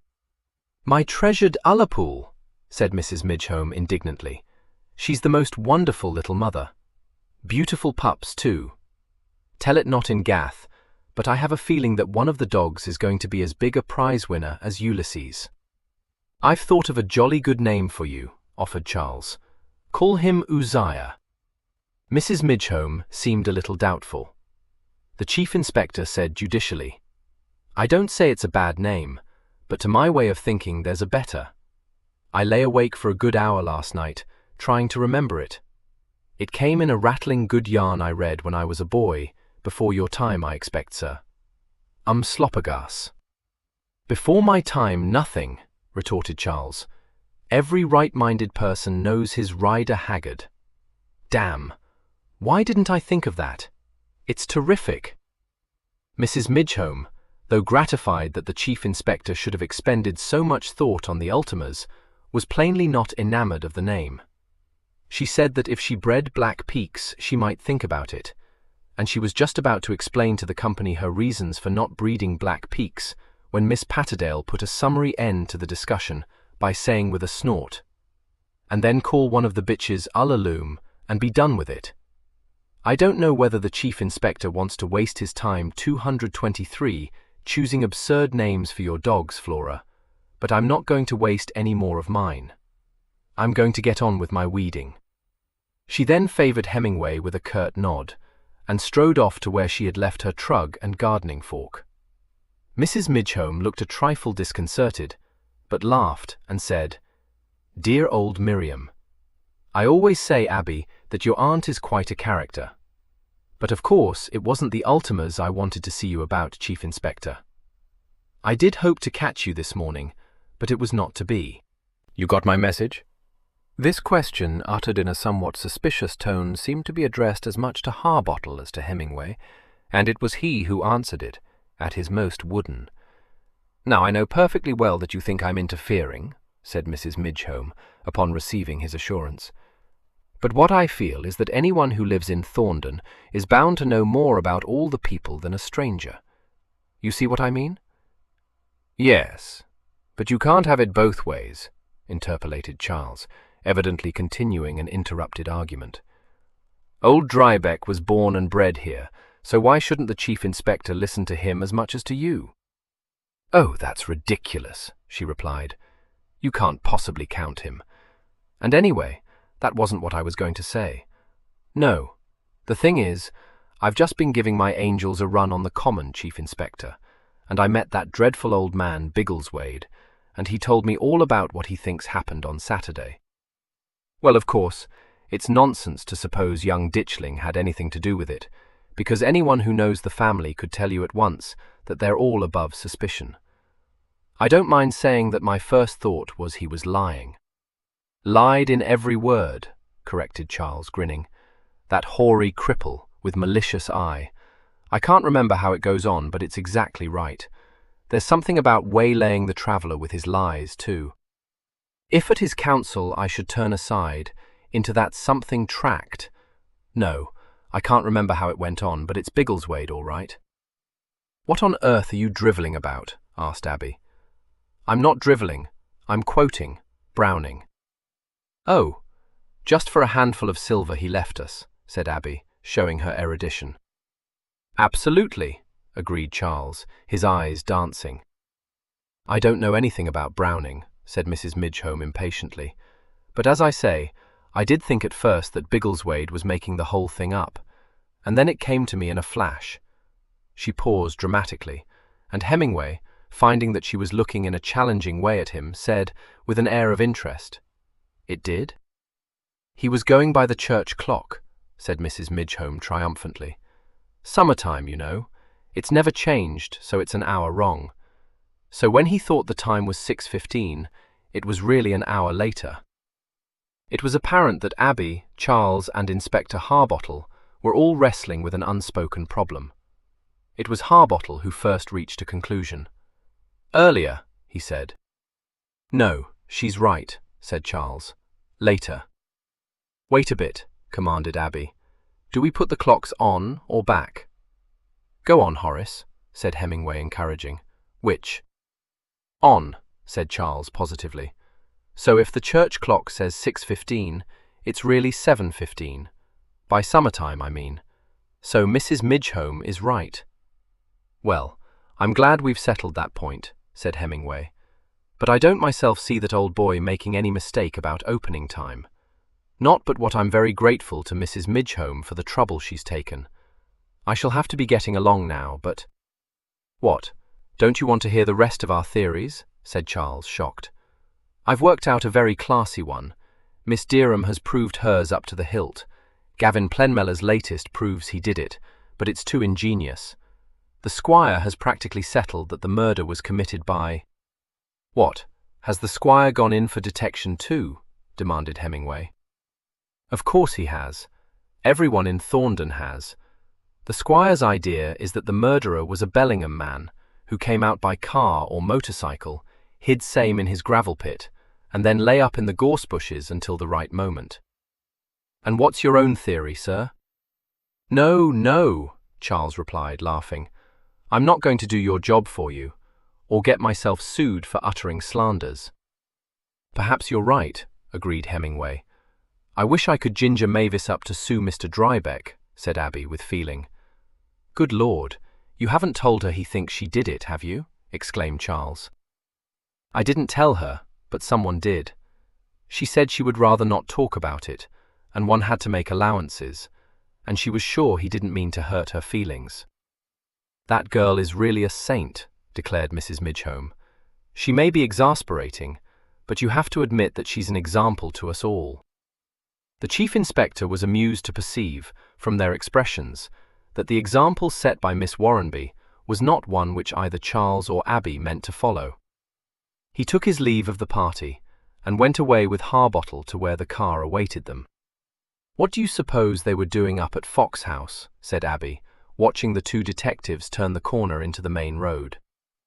"Probably having another look at the terrain," said Charles. "I only hope they haven't been pumping Gladys," said Mrs. Midgehome worriedly. You know what servants are. She'd be bound to make the most of every little unpleasantness there had ever been in the house, and what with that, on top of Thaddeus Drybeck's really wicked attempt to throw suspicion on poor Mavis, I'm very much afraid the police may be thoroughly misled. Well, I've done my best, and I can't do more. Come along, Ulysses, home to father." Charles, watching with approval Ulysses' first assumption of deafness and subsequently leisurely progress in Mrs. Midgehome's wake, said, "I like that dog. He knows what is due to his own dignity. All the same, I'm damned if I'd put up with being called his father." He turned his head and looked down at Abby. "You stood me up yesterday. What about running down to Filey Cove now?" "Don't you ever do any work?" asked Abby provocatively. "I do a great deal of work. I've been out on an important job this very afternoon. If you need reassurance, I shan't get the sack for not returning to the office. I'm a full partner, let me tell you." "No, you don't." Miss Derham, about to retire strategically, found her right wrist clamped suddenly to the top of the gate, and at once protested. She said that Charles was hurting her arm, upon which he lifted her wrist and kissed it. Much shaken, she could think of nothing to say, but, blushing adorably, peeped up at him under the huge brim of her hat. Charles, quick to seize opportunity, kissed her in good earnest. "What on earth are you doing?" demanded Miss Patterdale, suddenly emerging from her little potting shed and screwing her monocle into her eye, the better to observe her young friends. "Asking Abby to marry me," responded Charles brazenly, one arm round Abby's shoulders, his other hand still clasping her maltreated wrist. "Nonsense. You don't ask a girl to marry you in front of her aunt." "I've already made several attempts to ask her to marry me not in front of her aunt, but you always turn up just as the words are hovering on my tongue," Charles retorted. Miss Patterdale looked suspiciously from one flushed face to the other. "Well, I don't know what the world's coming to, I'm sure," she said. "Kissing and cuddling across my garden gate. If you really are going to marry Abby, you'd better come inside and stop making a public exhibition of yourself. Or are you pulling my leg?" "Certainly not," said Charles, affronted. "You don't suppose I'd kiss Abby across your gate, or anyone else's, if I didn't hope to marry her, do you?" "As far as I can make out," said Miss Patterdale, "you're all so promiscuous these days that it would be unwise to suppose anything. Are you going to marry her?" Charles looked at Abby. Am I? My only love? Yes, said Abby. If you think we could make a do of it, I'd like to awfully. Well, if that's a proposal, I'm glad I never received one, said Miss Patterdale. However, it'll give you both something to think of beside meddling in a murder inquiry, so I dare say it's a good thing. I'll go and put the kettle on for tea. That, said Charles, releasing his betrothed and opening the gate, I take to be an invitation and a general blessing. That's better. Now I can kiss you properly. To hell with the murder. Who cares? Miss Derham returned his embrace with fervour, but said, as soon as she was able to say anything, as a matter of fact, I've rather lost interest in it too, though I should like to know what those detectives were doing up the lane, and what they're up to now. They were, in fact, being driven back to Bellingham, and as neither placed any great reliance on Constable Melkenthorpe's discretion, their conversation would scarcely have interested Miss Derham. It was not until they had been set down at the police station, and Inspector Harbottle had given the deformed bullet he had dug out of the elm tree into the safe-keeping of Sergeant Narsdale, that the murder of Sampson Warrenby was even mentioned. The sergeant said, "That looks like a .22 bullet all right. Well, if the rifle wasn't the last you brought in, sir, I'm blessed if I know what to make of it." "What we found out this afternoon puts an entirely different complexion on things," said Hemingway. "You get going, Narsdale. I want the report on that little fellow as soon as I can get it. Horace, ask the chaps here for the firearms register and bring it along to me." When the inspector presently entered the small office, he found his superior sorting the papers that had been taken from Sampson Warrenby's desk. He said, as he put them aside, "We must have Coupland on to these. There's one letter which seems to be written in answer to something. I can't yet find, but it's a job for him, not for me." Got the register? Good. I don't know if you think I may have missed a .22 rifle, sir, said Harbottle somewhat starchily, but I can tell you now I made a list of every one within a radius of 20 miles of Thorndon. 37 of them, which I never had any interest in and never shall, said Hemingway. I wish you'd pull yourself together, Horace. Up till today we've never considered any weapon but a rifle, because the range seemed to make it certain it could only have been a rifle shot, which is another of the things we were meant to think. We've now got every reason to believe Warrenby was shot at much closer range, and I want to know just what lethal weapons there are in the neighbourhood.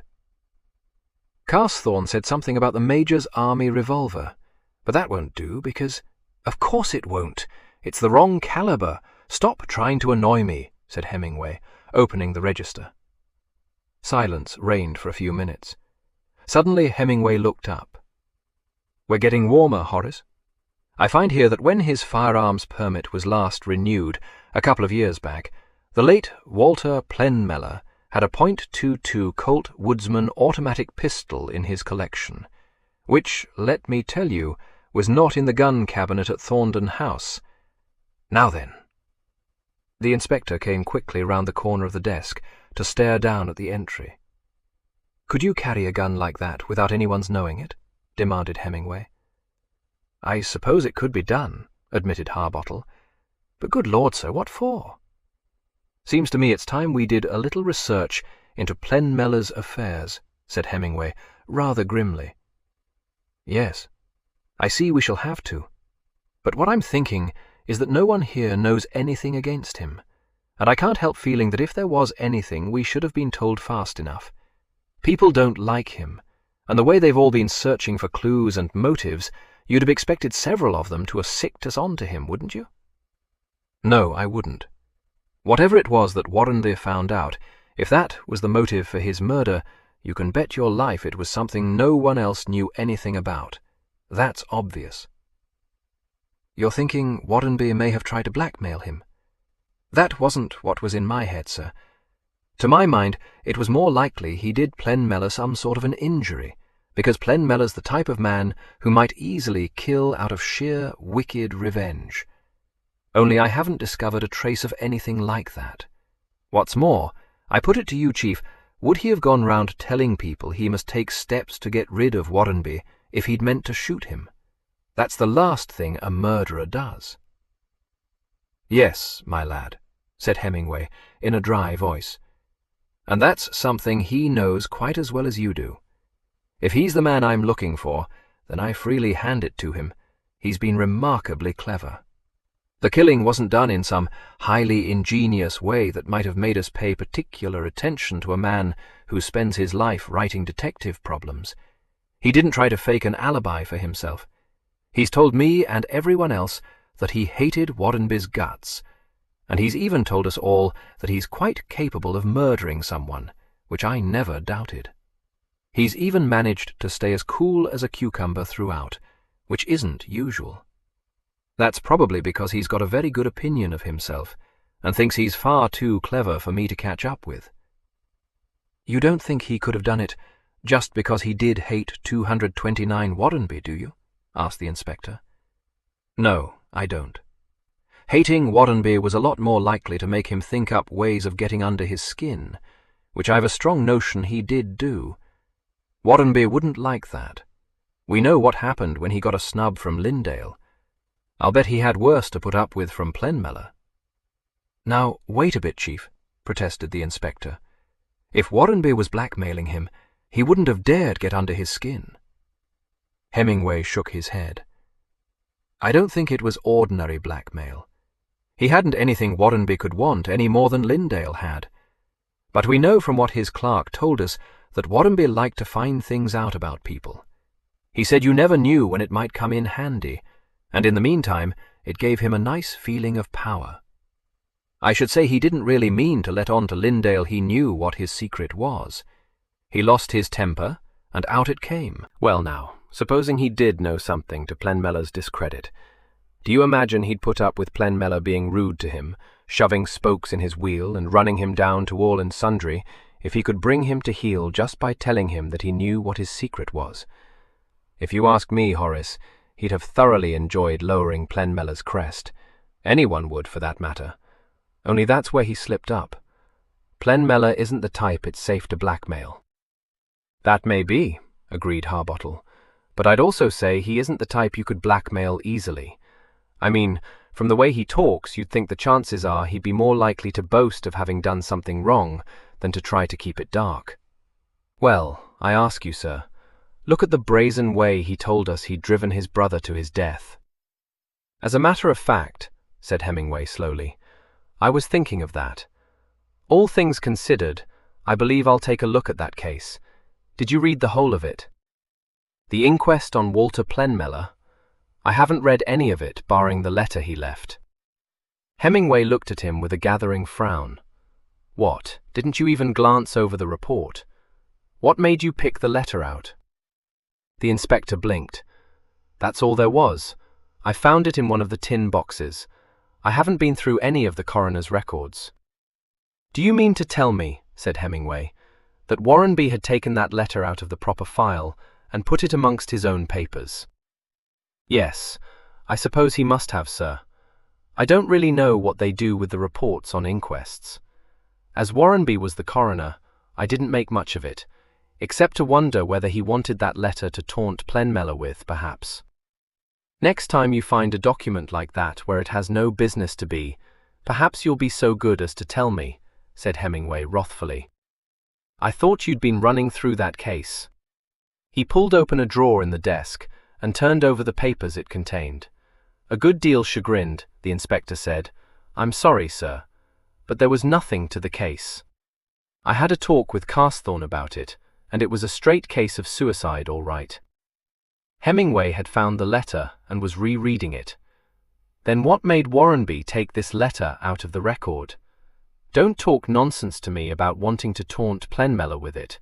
Much he'd have cared. It must already have been read aloud in court."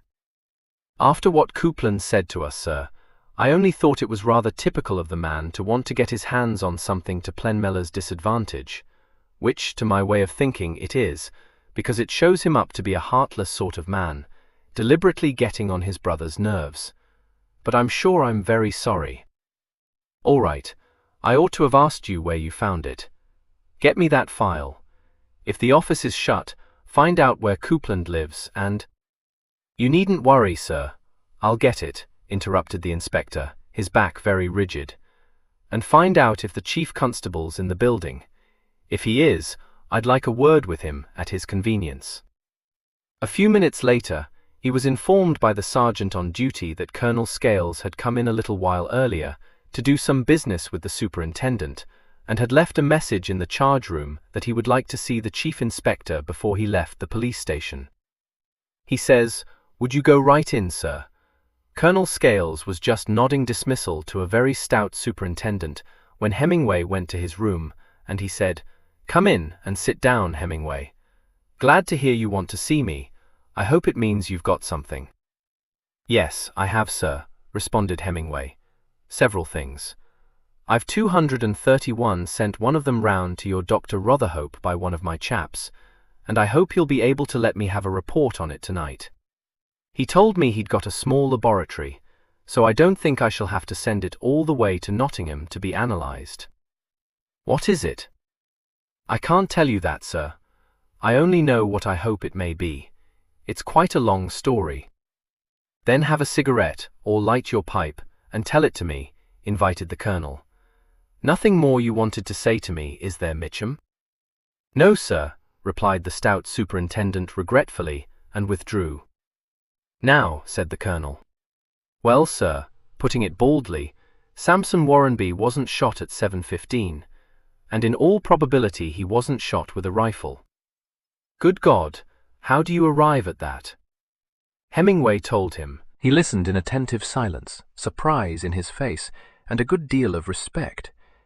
But when Hemingway reached the end of his story and said, with a rueful smile, "I missed a lot of points on this case, and I don't deny it," he gave a gasp and exclaimed, "Did you indeed? You must set yourself a pretty high standard. But this alters the whole case. If the murder was committed between 6.0 and 6.30, you've narrowed the field considerably. Unless it was committed by someone we know nothing about, which I don't think, sir, it's narrowed to 4 people, only 2 of whom seem at all likely. Those unaccounted for at that time are the vicar, Mr. Haswell, young Ladislas, and Gavin Plenmeller. If the vicar got hold of a gun on the side and shot Warrenby or anyone else with it, I'm resigning before I get kicked out. I can't form an opinion about Mr. Haswell, because he's not one who gives away much, but I don't at all fancy him, for various reasons, the principal one being that I haven't discovered even a hint of a motive for his having wanted to put Warrenby away." "I'm pretty confident you won't," said the colonel. "I've known him for years, in point of fact. He's a friend of mine, and although a thing like that mustn't be allowed to weigh with either of us, it does enable me to say that if he murdered Warrenby, I've been deceived in his character ever since I first knew him." "That's all right, sir. He's not my fancy by any means, which leaves us with Ladislas and Plenmeller, and of those 2, I prefer Plenmeller. The Pole Ladislas, as you call him, has a definite motive," the colonel pointed out. "Plenmeller, I agree, is perhaps the more likely of the 2 to have thought out and executed such a careful murder, but he seems to have had no motive at all." "I wouldn't be too sure of that, sir. It's what I particularly wanted to talk to you about. One thing he had which, so far as we know, no one else had, and that's an automatic pistol of the caliber we're looking for. It's listed amongst his brother's guns, and it wasn't in his gun cabinet when I went to his house. Of course, there's no saying what kind of an armory Ladislas may have, but I never yet heard that a .22 pistol was issued by any army, English or foreign. And if it wasn't a leftover from the war, I don't know how he could have come by it, for, unless I'm very much mistaken, he's not a member of the underworld, and he wouldn't have the ghost of a notion how to get hold of an illicit gun. So that leaves Gavin Plenmeller, and it's about him I want to consult you, sir." "I can't tell you a thing," the colonel said. "I don't like the fellow. I agree that he'd be capable of planning such a murder, but I know of no reason why he should have done it, unless you think the thrillers he writes have gone to his head, and he wanted to prove he could baffle the police." "No, I don't think that, sir, though I don't doubt he thinks he can baffle us. I've got a strong suspicion it's the old story of a man getting away with one murder, and believing that because he's fooled the police once, he can do it again. The Colonel sat up with a jerk. What, good God, are you suggesting?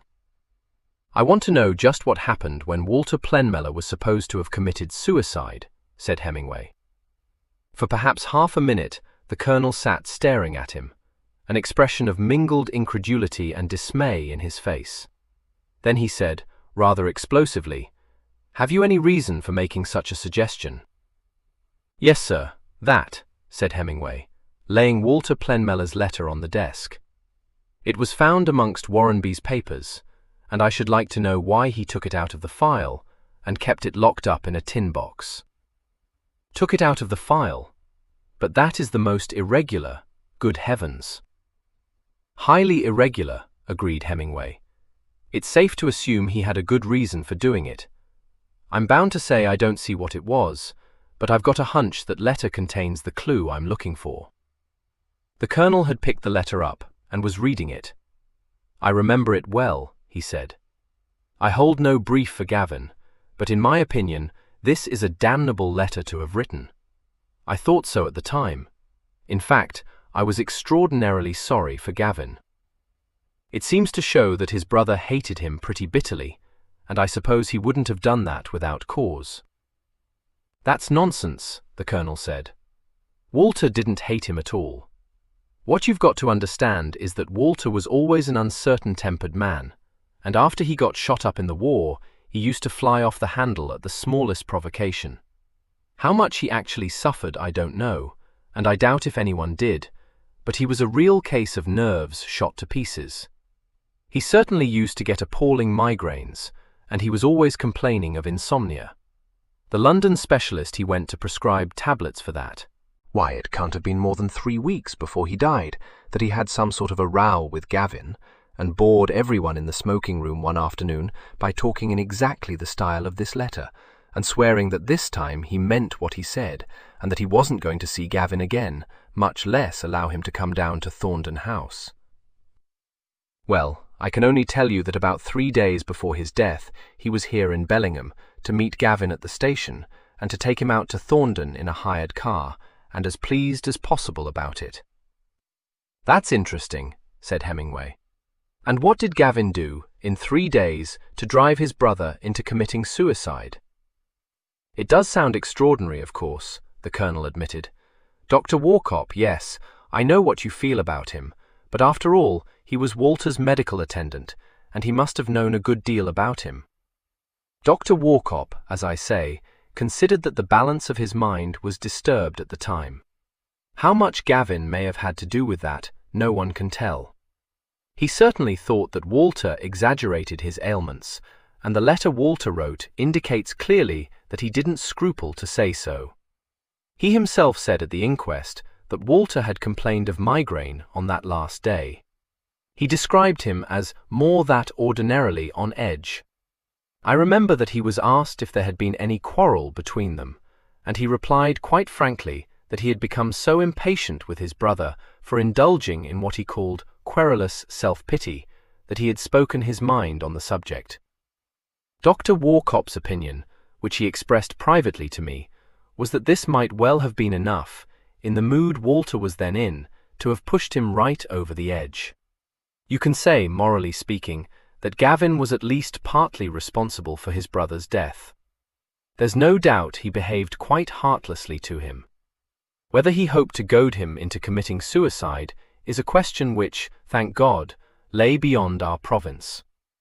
In fairness to him, I should tell you, perhaps, that his subsequent conduct was meticulously correct. I expect he made a good witness, said Hemingway thoughtfully. A very good witness, under extremely trying circumstances, said the Colonel. One could scarcely have blamed him had he destroyed that letter, but he did no such thing. He put it immediately into Inspector Thropton's hands. Of course, it's true that it was the housekeeper who first saw the letter and gave it to him, but she gave me the impression of being fonder of Gavin than of Walter, and it's my private opinion that she might have been coaxed or bribed to say nothing about it. It's to Gavin's credit that he made no attempt to conceal it from us. An odd little smile flickered in Hemingway's eyes. Very proper, sir, I'm sure. Now, what's in your mind? Demanded the Colonel suspiciously. Well, sir, it was the letter which made you all take it for granted the unfortunate gentleman had committed suicide, wasn't it? Suggested Hemingway. A buzzer sounded in the room. The Colonel picked up one of the 2 telephones on his desk, listened, and said shortly, "Send him in." He then laid the instrument down and said, "Harbottle, wanting you." "Good," said Hemingway. "I sent him round to Warrenby's office to pick up the file of that inquest. He must have found Coupland still there. I think you'd better read the transcript of the proceedings before I say anything more," said the Colonel. "I will, sir." Hemingway picked up Walter Plenmeller's letter and looked meditatively at it. When you first read this, it strikes you like any other suicide letter, doesn't it? It's only when you come to think about it that you get the idea that there's something not quite right about it. In what way? Hemingway cocked his head a little to one side, dubiously surveying the letter. "This is the last letter you'll ever receive from me, and I don't propose ever to set eyes on you again," he read aloud. "Well, I suppose that's one way of saying you mean to do yourself in, but it doesn't seem to me a natural way to put it. You only want to come here for what you can get out of me, and to goad me into losing my temper with your damned tongue, and to be maddened by you on top of all I have to suffer is too much." He lowered the paper. "You know, sir, the more I think about that, the less I like it. Sounds to me more as if he was telling his brother he wouldn't have him about the place any more than that he meant to kill himself." "What about 'I've reached the end of my tether'?" countered the Colonel. "Then, that bit about the place being Gavin's sooner than he expected. Into my shoes, you can congratulate yourself on having done your bit towards finishing me off," read Hemingway. He rubbed the tip of his nose reflectively. Doesn't say Gavin had driven him to commit suicide, does he? More like a general strafe against him for plaguing him when his health wasn't good enough to stand any worry.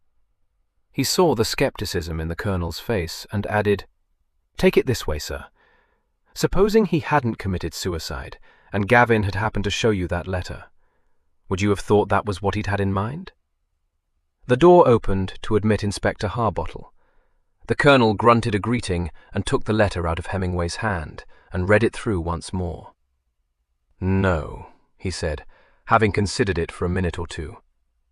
"I don't know that I should. I should probably have thought it was written in one of his fits of temper. But he did commit suicide."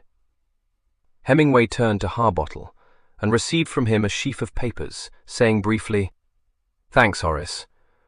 Mind if I go through this lot now, sir?" "No, I should prefer you to. Sit down. Inspector." Harbottle pulled up a chair to his chief's elbow, and together they read the report of the inquest, while the Colonel, after watching Hemingway's face for a few minutes, chose a fresh pipe from the rack on his desk, filled and lit it, and sat smoking and staring out of the window. For some time nothing broke the silence but the crackle of the sheets as they were turned over, and once a request from Harbottle, not so swift a reader as his chief, that a page should not be turned for a moment. A frown gathered on Hemingway's brow as he read, and several times he flicked the pages back to refer to something which had gone before. When he finally laid the sheaf down, there was a very intent look in his eyes, and he did not immediately speak. The Colonel glanced at him. "Well, quite straightforward, isn't it?" "Wonderfully," said Hemingway. "Just as if all the wheels had been oiled, which I don't doubt they had been." The Colonel flushed. "You believe that we missed something?" "Sorry, sir, I do. Mind you, I'm not surprised. You'd none of you any reason to suspect Walter's letter wasn't what it seemed to be. I dare say I wouldn't have started to smell a rat if I hadn't come upon it amongst Warrenby's own papers where it had no business to be. It was that which set me thinking." "But good heavens, Hemingway, are you suggesting that Warrenby, acting as coroner, suspected all along that the letter was a fake?" exclaimed the Colonel, in horrified accents. "Not all along, no," replied Hemingway. I should say it was only when he got to thinking about it more particularly that he began to have his doubts, same like me. Probably after Gavin took up his residence in Faundon and showed clearly what sort of a neighbour he was going to be. Silly of him to have made an enemy of Warrenby. That was his conceit, of course, thinking he could run rings round anyone he chose. Well, I've got plenty of evidence to lead me to suppose that Warrenby's reaction to the sort of contemptuous way Gavin probably treated him would have been to see if he couldn't get some kind of a hold over him. He'd be bound to think over Walter Plenmeller's death. It was easy for him to go over the inquest again, at his leisure. He may have felt as I do about the letter, or there may be something in it, which I haven't spotted, that struck him as fishy. You can take it he didn't remove it from the file because he wanted a bit of bedtime literature. Do you believe it to be a forgery? I don't set up to be a handwriting expert, but I'd swear to it as Walter's handwriting. Hemingway nodded. Oh yes, I wasn't questioning that, sir. Do you know if the envelope was preserved? I can't remember that I ever saw an envelope, but if Carsthawn's in the station, we'll soon find out. He was on that case with Thropton, replied the Colonel, picking up the house telephone. He is, sir, said the inspector. I've just been having a word with him. The sergeant came quickly in answer to the summons. Upon the question being put to him, his eyes narrowed, as though he were bringing a distant view into focus. After a moment's exercise of memory, he said positively, No, sir. We never saw the envelope. Mr. Plenmeller handed the letter to Inspector Thropton, spread open, like it is now.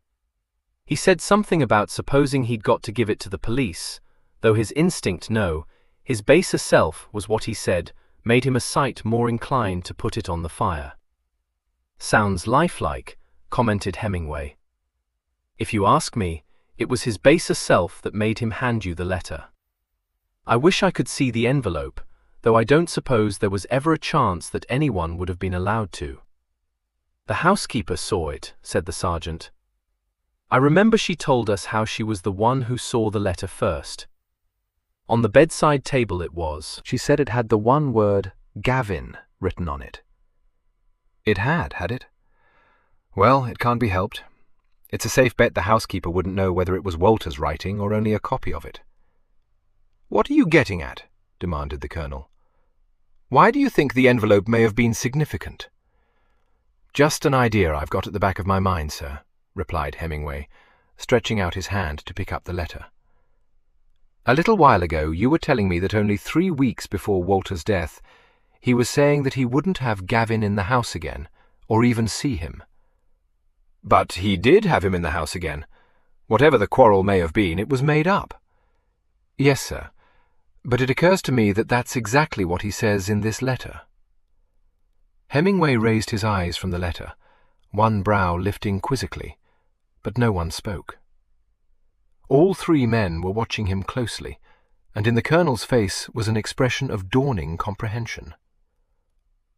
Well, Hemingway continued, I've now studied this letter till I'm sick of the sight of it, and apart from the points I've already mentioned, there's only one thing about it which looks to me a little suspicious.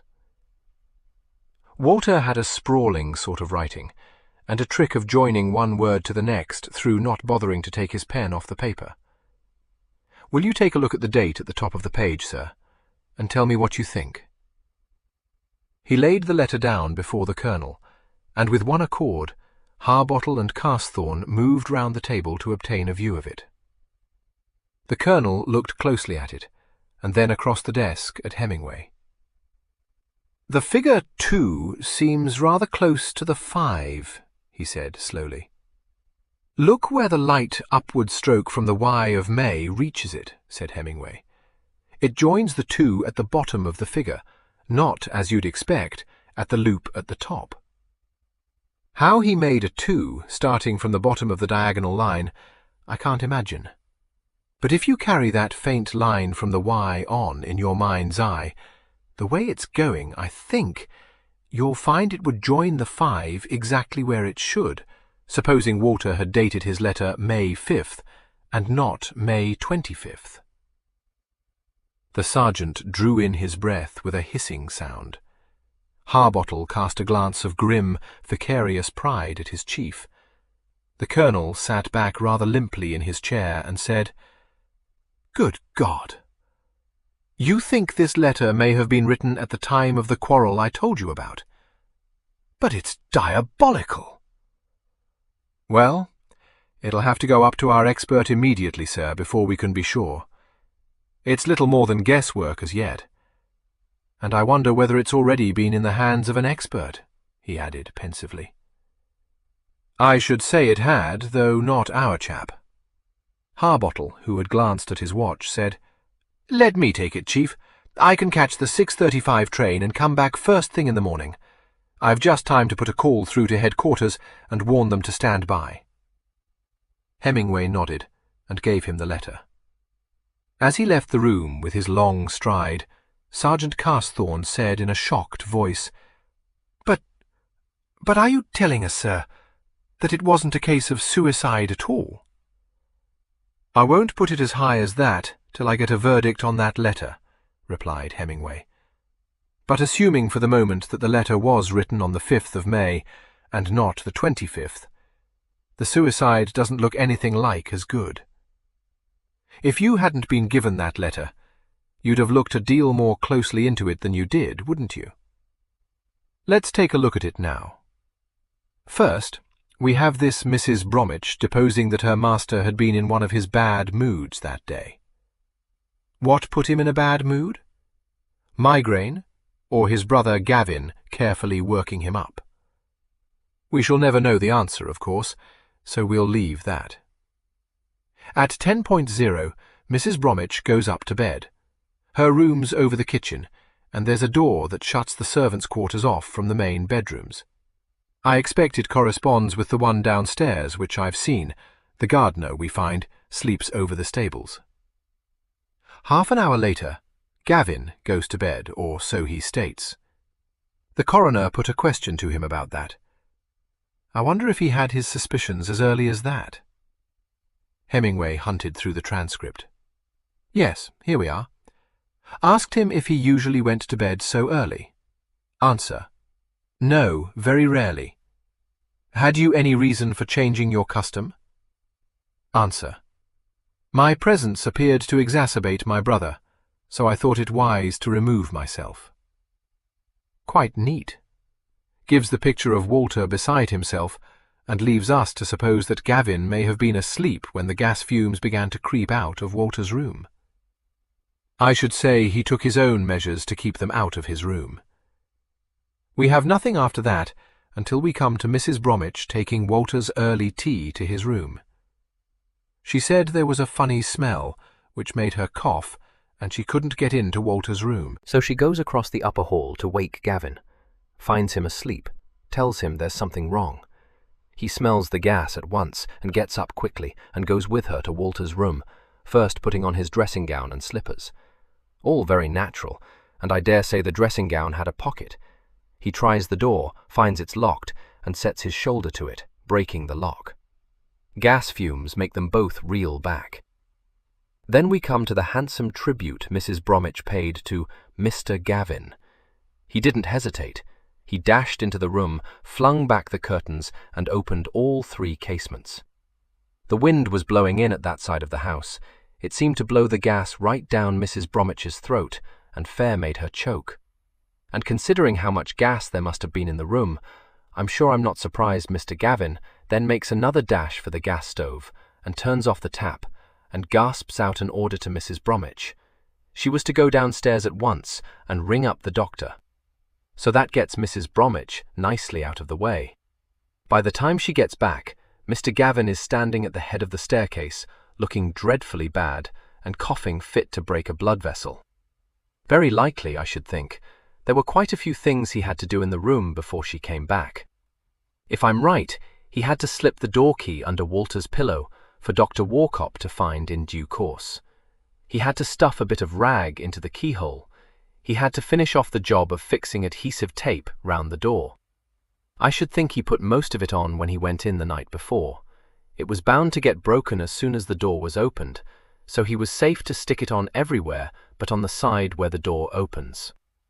As for that towel, which we hear got thrust back when the door was burst open, and had obviously been stuffed between the bottom of the door and the floor, my guess is that it was carefully arranged a little way away from the door to present just that appearance. Well, back comes Mrs. Bromwich, saying the doctor's coming at once. Gavin then tells her it's too late. Walter must have been dead for hours, and it's a case for the police. Well, we know Dr. Warcop isn't what you might call good at fixing times, but he doesn't seem to have much doubt about this. Walter was cold.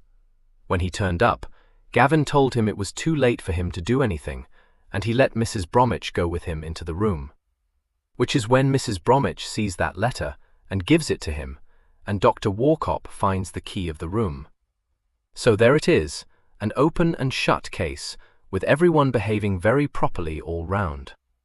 Later, Gavin gives evidence at the inquest, and the result of that is that all the people who'd been thinking he'd behaved pretty badly to his brother start thinking that, after all, it's a bit rough on him to have to sit there listening to Walter's letter being read aloud in court, and very noble it was of him not to have destroyed it.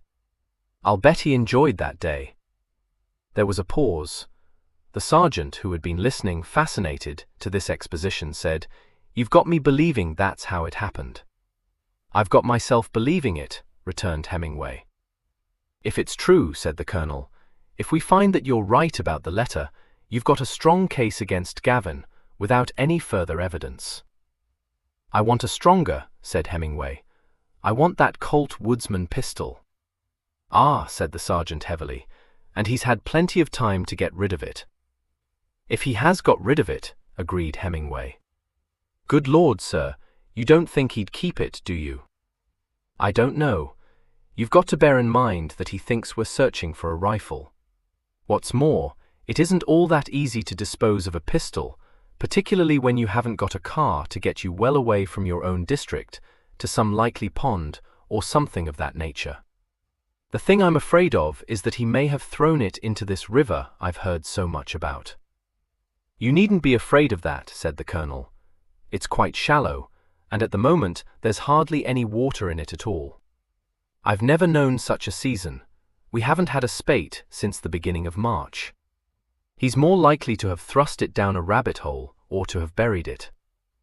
"Not anywhere near Fox Lane or Wood Lane or the footpath, sir," struck in the sergeant. "If you happen to be thinking he might have done it straight away, we fair combed the ground there, that I'll swear to. I had 5 chaps out there all Sunday morning." "I don't see this bird burying it," intervened Hemingway, "nor yet pushing it down a rabbit hole, with all respect to you, sir. If he buried it, he'd have run the risk of the new-turned earths being spotted. There's his own garden, of course, but that seems to me even more risky, with that gardener-groom of his on the premises. As for shoving it down a rabbit hole, I don't see him doing that. Setting aside rabbit holes are places we'd be bound to suspect. You never know when some dog won't sneak off hunting and start excavating the very hole you've chosen. What's more, unless he's found some place where it can stay safely forever, it's got to be where he can retrieve it as soon as the hunt's been called off. So he wouldn't have poked it into a midden or a haystack or anything like that. It wouldn't altogether surprise me if he's got it hidden away somewhere in his house." "Well, it would me," said the sergeant suddenly. "Not when he knew you were on the case, sir. He wouldn't have taken any chances once he'd seen you." Hemingway regarded him in some amusement. "Now come on, my lad, what do you want to borrow?" he demanded. The sergeant grinned, but stuck to his guns. "Look here, sir, I was with you on Sunday evening when you met him for the first time in the Red Lion. Do you remember I didn't have to tell him who you were, because he recognized you straight off? Talked about a case you'd been on. Well, it was plain enough that he had a pretty fair idea of what he was up against. I could tell from the way he spoke that he knew the Yard had sent down one of their best men." "What do you mean, one of their best men?" interrupted Hemingway. The colonel laughed. "Spare the chief inspector's blushes, Carsthawn. But he may easily be right, Hemingway. Since Plenmellow hadn't an alibi, he must have faced the possibility of having his house searched. But if you don't think he buried the gun, what do you imagine he could have done with it? Well, looking at it from the psychological angle, sir, I should say he'd go in for something a bit more classy. Railway cloakroom? Hemingway shook his head. Too hackneyed for him. Besides, he might expect it to be one of the first places I'd check up on, if ever I got on to the real weapon. If this were London, I should want to know if he rented a safe deposit, but I don't suppose you've got any here, have you? I'm afraid not. Ah well, I dare say it would have been a bit too obvious anyway, said Hemingway philosophically. He's probably put it somewhere I should never think of looking for it, which means that I shall have to 245 rely more than I like on circumstantial evidence, or read all the books he's written, on the chance that he's used the idea before. The sergeant, who had been thinking profoundly, said abruptly, "You know what, sir? Mr. Plenmeller ought to have handed in his brother's guns as soon as he was dead. It's illegal for him to keep them. I don't mean it's a thing we should make a fuss about, in the circumstances, because very likely he isn't well up in the regulations, and he may think that if the license for them hasn't run out, which it hasn't, it's all right for him to hang on to them. How would it be if I was to send one of our chaps out to call on him, like it was a routine job? Just a uniformed constable, sent to explain that all this business has brought it to the attention of the police that the late Mr. Plenmeller's guns were never handed in, and that they must be. He can have a list of them and check it over with Mr. Gavin Plenmeller. What's Mr. Plenmeller going to do then? Hand over the guns in the cabinet and deny all knowledge of the Colt, answered Hemingway promptly. If he did that, it would look pretty suspicious, wouldn't it, sir? It would, but you'd never prove he was lying. From what I've seen of Mr. Gavin Plenmeller, I wouldn't envy your uniformed constable his job, either. He'd find Gavin all readiness to oblige, and he could think himself lucky if he got away without having had to help turn out every chest and cupboard trunk in the house in an attempt to find the gun. And all he'd have achieved at the end would be to have put Plenmeller wise to what I'm up to. No, thanks. I'd assume that gentleman went on thinking he's fooled me until I'm ready to put handcuffs on him. You never know, he might take it into his head I'd look well on a mortuary slab. He wouldn't dare do that, said the sergeant, grinning broadly. Oh, wouldn't he? Seems to me that if he thinks I'm the original Sherlock Holmes, it's about the best thing he could do. It's a pity I'm not, because if I were, I dare say I should have deduced by this time where I ought to look for that Colt. As it is, I shall have to work on the evidence I've got. Look here, said the colonel, a little uneasily. What you've been saying is extraordinarily plausible, but aren't we going too fast? We're all three of us talking as though there were no doubt Gavin murdered Warrenby. There isn't, sir, said Hemingway calmly. This pronouncement made the colonel look searchingly at him. What makes you so confident? He asked. Flair, replied Hemingway, without a moment's hesitation. Eh? Said the sergeant. The chief inspector means intuition, explained the colonel. Well, Hemingway, you know your own business best. What's the next move? I want Sergeant Carthorne to do a bit of investigation for me, if you don't mind, sir. Very happy to, I'm sure, said the gratified sergeant. It'll be better if you do it, exclaimed Hemingway. You know the party concerned, and you've already questioned him once. You can say you forgot to make a note of what he said, or any other lie you fancy. We don't want him to spread it all over the village that you've been asking searching questions about Gavin Plenmeller. You can trust me, sir, the sergeant assured him. But who is it? I don't think you ever told me his name, but I seem to remember that when you were describing the dramatis personae to me in this very room when I first came down here, you spoke of some old boy who's got a cottage opposite the entrance to Wood Lane. That's right, sir. George Rugby. Rugby. Then you did mention the name, because that's brought it back to me. My memory is not as good as it used to be, said Hemingway, shaking his head over this lapse. Too bad, sir, said the sergeant, once more on the broad grin. Still, it's good enough to be going on with. What do you want me to find out from Rugby? Didn't you tell me he'd seen Mrs. Clyburn and Plenmellow coming away from the Cedars on Saturday evening? You were trying to find out if either of them did anything suspicious, but neither of them did, and neither of them was carrying anything that might have contained a rifle, which were the 2 points we happened to be concentrating at the time. The really important point escaped you. Now don't take on about it. It escaped me too, which was probably because you were talking so much I never got time to think," he added, as the sergeant's face brightened again. "What I want to know now is, which came down the lane first, Mrs. Clyburn or Mr. Plenmellow?" "My God!" exclaimed the sergeant involuntarily. He cast a deprecating look at the chief constable and said, "Beg your pardon, sir, but he's quite right. I did miss that, and I oughtn't to have. By the time I got round to making inquiries in the village, I'd interviewed so many people still, it's no excuse. I didn't suspect anyone in particular, and what with old Rugby being one of those who take half an hour to tell you a simple story, and me taking it for granted he'd seen Mr. Plenmellow before he saw Mrs. Clyburn, I properly slipped up." He glanced at his watch. "I'd like to go out to Thorndon right now, sir, if you've no objection. The police station is only 2 doors off Rugby's cottage, so I can pretend I've got business with Hobkirk, and if Rugby's sitting outside, which he probably will be on an evening like this, it'll be natural enough for me to stop and pass the time of day with him, supposing anyone should happen to be watching what I'm up to." "All right," said the colonel, "but you'll have to be careful not to let Rugby smell a rat, Carsthorne." "Yes, sir," said the sergeant. "I shall tell him the chief inspector properly tore me off the strip for not giving him a written report of what he said." "Of course, I would," remarked Hemingway, as the door shut behind the triumphant sergeant. "You're having a thoroughly demoralizing effect upon my officers," said the colonel severely. "By the way, have you done anything more about that other affair, Ainstable's business?" "I asked my chief to make discreet inquiries, sir. Which reminds me that I may as well tell him to forget it," said Hemingway, getting up and gathering his various papers together. "I won't pretend I'm not glad you're dropping that," said the colonel frankly. "Nothing to do with me, sir," said Hemingway, tucking the papers under his arm.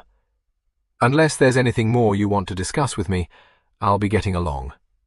Precious little more I can do till Harbottle gets back, except get Warrenby's clerk to go through the documents I took away from Fox House, and that can wait till I've had my supper. Do you know where he lives?" "I'll find out, sir."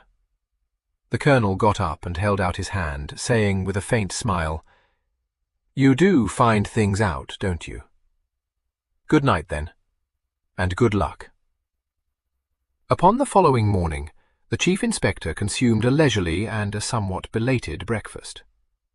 He liked to be left in peace at this meal, and since he did not expect Harbottle to arrive in Bellingham until 27 minutes past 10, when the fast train from London made Bellingham its first stop, and knew very well that his identity had been disclosed by the landlord to the 3 commercials who had arrived at the Sun on the previous day, it seemed desirable to him not to emerge from his bedroom until these fellow guests had departed on their several errands. He timed his appearance in the coffee-room well, but he had reckoned without his host, Mr. Wick, proprietor of the Sun, and also its chef. Not only fried for him 4 rashers of bacon, 2 eggs, 2 sausages, and a tomato, with his own far-from-fair hands, but elected to carry this slight repast into the coffee-room as well, and to stand over the chief inspector while he ate it. Simply clad in a stained pair of grey slacks and a dirty vest, he leaned his hairy arms on the back of a chair and entertained Hemingway with an account of his own career, inviting at the same time any interesting confidences Hemingway might feel encouraged to repose in him. But as the chief inspector's only contribution to the conversation took the form of an earnestly worded piece of advice, to the effect that he should never show himself to his clients for fear of putting them off their food, he took himself off at last, leaving Hemingway to drink a 3rd cup of well-sweetened tea and to peruse the columns of his chosen newspaper. He left the inn a little while before the London train was due, and walked through the town towards the station. He found South Street extremely congested, with various persons trying to park their cars against the curb and holding up all the traffic while they performed their complicated evolutions. And when he reached the market-place, he discovered the reason for all this activity. Wednesday was Bellingham's market day, and the wide square was crowded with omnibuses, stalls, vociferous merchants, and keen shoppers. Every branch of trade seemed to be represented, from a stall displaying bric-a-brac to one presided over by a stout individual who invitingly slapped a large and bright yellow object, stentoriously proclaiming, "Haddocks! Haddocks! Haddocks!" Hemingway, threading his way through the crowd, came upon Abby Derham, who was carrying a basket already overflowing, and who seemed to be in attendance on her aunt. She greeted him with her unaffected friendliness. "Hello! Whatever are you doing here? Are you marketing?" "No, but I can see I ought to be," he replied. "Well, you really do pick up the most marvellous bargains sometimes. Everyone always comes in on market day. It's one of the done things. If you happen to like goat's milk cheese, the Women's Institute over there, beside the fruit and vegetables, have got some, which my aunt brought in, and—" Hemingway waited expectantly, but it was rapidly borne in upon him that Miss Derham had suddenly lost interest in him. She appeared to have caught sight of a heavenly vision, and was staring beyond the chief inspector, an expression of fond idiocy upon her countenance. Turning his head, he perceived young Mr. Haswell was bearing down upon them, looking quite as foolish as Miss Derham, and even more oblivious of his surroundings. "I thought you'd be here," he said. "Charles, you are dreadful," said Miss Derham in a besotted voice. "You ought to be working." The chief inspector, realizing that he was intruding into an idyll, and that 2 at least of Thornton's detectives had abandoned the search for truth, withdrew without excuse or leave-taking, and proceeded on his way to the station. The train was just pulling out of it when he reached it, and he met Inspector Harbottle in the station yard. The inspector came striding briskly towards him. "You win, Chief," he said. "Well, I hope I shall, but I'm not liking it much at the moment," replied Hemingway, disappointingly unenthusiastic. "Was it the date?" "It was. The superintendent had Acton stay on. He says you're a wonder, sir." "He's mistaken. However, I'm glad there's something I've managed to spot." "Anything gone wrong?" asked the inspector anxiously. "No, but I'm getting to be annoyed with myself. I don't deny that that letter strengthens my case a lot, but the one thing I want, I'm damned if I know where to look for." "The gun," said Harbottle. "I've been wondering about that all the way down from town. I don't see that we've a hope of finding it, but I think you've got enough on Plenmellow to justify you making an arrest. What did the doctor say about the stains on the carpet?" "Oh, they're blood, all right. Same group as Warrenby's, too. The doctor got hold of the collar he was wearing when he was shot. That was blood-stained, of course. And I took those papers round to Copeland last night, and he was quite sure 2 letters at least were missing. That's all right, as far as it goes, but neither the blood-stains nor the missing letters incriminates Plenmellow.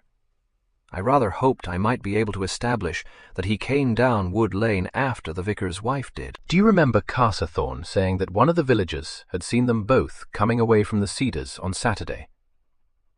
Well, I sent Carsethorne out to Thorndon after you left yesterday to talk to this character. No good? I wouldn't go so far as to say that exactly. I should say, from what Carsethorne told me about a highly exasperating interview, that Plenmellow did come into the High Street later than Mrs. Clyburn. But as the old man contradicted himself 3 times, not to mention remembering what happened because of its having been at that exact moment that something else happened, only, when he came to think it over, that wasn't on Saturday but on Thursday, well, you know the sort of thing. He isn't the kind of witness anyone would want to call. "We'll do without him, then," said the inspector in a heartening tone. "Hallo, market day?" "Yes. I ran into Miss Derham and young Haswell on my way to the station, very far gone, both of them, and I gather the better part of Thorndon's in the town. We'll skirt round the side, or I may be made to buy a goat's milk cheese." The inspector had no idea why his dud should be made to buy cheese of any kind, but he forbore to inquire into the matter, suspecting him of ill-timed levity. Together they circumvented the marketplace and began to make their way down South Street. "What does the Colonel feel about it?" asked Harbottle. "Oh, he thinks it's doubtful. That isn't worrying me. I know Plenmella did it, but I don't like a case that rests only on circumstantial evidence. A lot of murder cases do, Harbottle ventured to point out. Well, if this one does, I can see myself getting unpopular with the DPP over this. I wouldn't mind so much with the ordinary run of criminals, but we're not dealing with that kind. Our interesting fiend is too clever to take any chances with. Well, what do you— Hello, there he is. Where? Just gone into that bank, replied the inspector, nodding towards a building a few yards further down the street. He didn't look as if he was worrying much, I must say. It beats me how a chap can— He broke off, for he perceived that his chief was not attending to him. Hemingway had, in fact, stopped in front of a linen draper's shop, a most peculiar look on his face, his eyes a little narrowed. Surprised, the inspector said, "What's the matter, sir?" His attention recalled, Hemingway looked at him. "Horace, I've got it," he said. "Come on." Wholly at sea, the inspector followed him down the street and into the bank. The bank was as crowded as the rest of Bellingham, most of those waiting in queues before the various cashiers' guichets being housewives, much encumbered by baskets and parcels. Gavin Plenmella had not joined any of the queues, but was writing a cheque at one of the tables provided for that purpose. His back was turned to the door, and after a quick glance at him, the chief inspector stepped up to the broad counter and ruthlessly interrupted a cashier who was engaged in counting thick wads of dirty-looking notes, behind a notice which gave customers to understand that he was in baulk and must not be disturbed. Upon being accosted, he began in repressive accents to request the chief inspector to go to the next desk. However, Hemingway had thrust his card under the grill, and the inscription it bore worked like a charm. The cashier abandoned his calculations and looked a startled inquiry. "Anyone with the manager?" asked Hemingway. "No, I don't think— That is to say, I'll go and—" "That's all right," said Hemingway cheerfully. He nodded towards a frosted glass door. "That his office?" "Yes, but—" "Thanks," said Hemingway, and turned, just as Plenmella got up from the writing table and came towards the counter. The inspector, bewildered but very much on the alert, thought that there was something more than natural surprise in Plenmella's face. He gave no melodramatic start, but he seemed to stiffen like an animal freezing, and the inspector saw a muscle twitch in his cheek. The next moment, the faintly sneering smile had curled his mouth, and he said coolly, "If it isn't Scotland Yard again. Good morning, gentlemen. Is there anything I can do for you?" "Yes, there's something I want to ask you," responded Hemingway affably. "It's a lucky thing I caught sight of you. Not but what it's a bit too crowded here for my taste. Let's go into the manager's office." "I'm entirely at your disposal, but may I suggest that the King's Head is just across the street? I can't help feeling that the manager might not view with favour an invasion of his sanctum. If you don't mind waiting until I've cashed this cheque." "From the look of things, that'll be 20 minutes at least, and I'm in a hurry." "I dare say the manager won't object," said Hemingway, edging him towards the glass door. Plenmella checked, found the inspector immediately behind him, and shot a quick, searching glance at Hemingway. His brows went up. "Is it so urgent?" he asked lightly. "Just a point I've an idea you may be able to clear up for me," replied Hemingway, opening the glass door and pushing him into the room beyond it. The manager was seated at a large, knee-hole desk, the cashier, to whom Hemingway had spoken, at his elbow. He looked up over the top of his spectacles, by no means pleased by the unceremonious entrance of 3 uninvited persons. "Mr. Plenmella?" he said, surprised. He glanced from Harbottle to Hemingway, and then at the card in his hand. "Chief Inspector Hemingway, you wish to see me?" "Properly speaking, it's Mr. Plenmella who wishes to sec you," said Hemingway. "He deposited a package with you on Monday for safekeeping, and now he wants to show me what's in it. Take him, Harbottle." "But how did you know, Chief?" Harbottle demanded, when at last he found himself alone with the Chief Inspector. "I didn't," replied Hemingway calmly. "I took a chance on it." "Took? You never," said Harbottle with conviction. A look of foreboding crept into his face. "You aren't going to tell me it was this flair of yours?" he said imploringly. "I oughtn't to have to tell you," retorted Hemingway. "Not but what there was a bit more to it than," he added truthfully. "In fact, I ought to have tumbled to it before I actually did. I told the Chief Constable yesterday that if this were London, I should be nosing round the safe deposits, and why I didn't carry straight on from there and think of bank strong rooms, I can't tell you." "Everyone was talking you silly," suggested the inspector helpfully. "Very likely, and if I have any lip from you, my lad, you'll be sorry." "I get into the way of repeating the things you say, sir," explained the inspector. "But do you mean that just because I told you Plenmellow had gone into the bank, you guessed he'd deposited that Colt there?" "Well, no, not quite," confessed Hemingway. "When you told me that, it came to me in a flash that he was just coming out of a bank when I happened to run into him here on Monday morning. Putting two and two together, and taking into account the psychology of Mr. Gavin Plenmellow, it seemed fairly safe to trust my instinct." "Good Lord," ejaculated the inspector. "And where would you have been if he hadn't deposited the Colt in the bank?" "Exactly where I am now. I should have arrested him anyhow, but the instant he set eyes on me, I knew I was right. He's a good actor, but seeing me in the bank gave him the nastiest shock he's had so far." "But to rush it like that," said Harbottle, his respect for forms and ceremonies considerably shocked. "Pushing into the manager's office without a by your leave, and telling him lies about Plenmellow's wanting to show you the contents of a package you'd no proof was in the bank at all. You ought to have had a warrant." "Yes, that's where I think quicker than you do, Horace. You try getting a warrant to search a bank. First, you've got to put up a strong case. Then you've got to get authority to make the manager disclose that he has received a package from your suspect. And after that, you've got to apply for a special warrant. And lastly, just to round things off, you've got to wait for 3 days after you've presented it before you can execute the warrant. Thanks, I've had some. Meanwhile, Mr. Gavin Plenmellow gets wind of what you're up to and thinks up an ingenious stalemate. No, the proper thing to do was to rock him right of his balance." "He couldn't have done anything," argued the inspector. "We could have had him watched, and the bank too." "We could, of course, but there's something you're forgetting, Horace.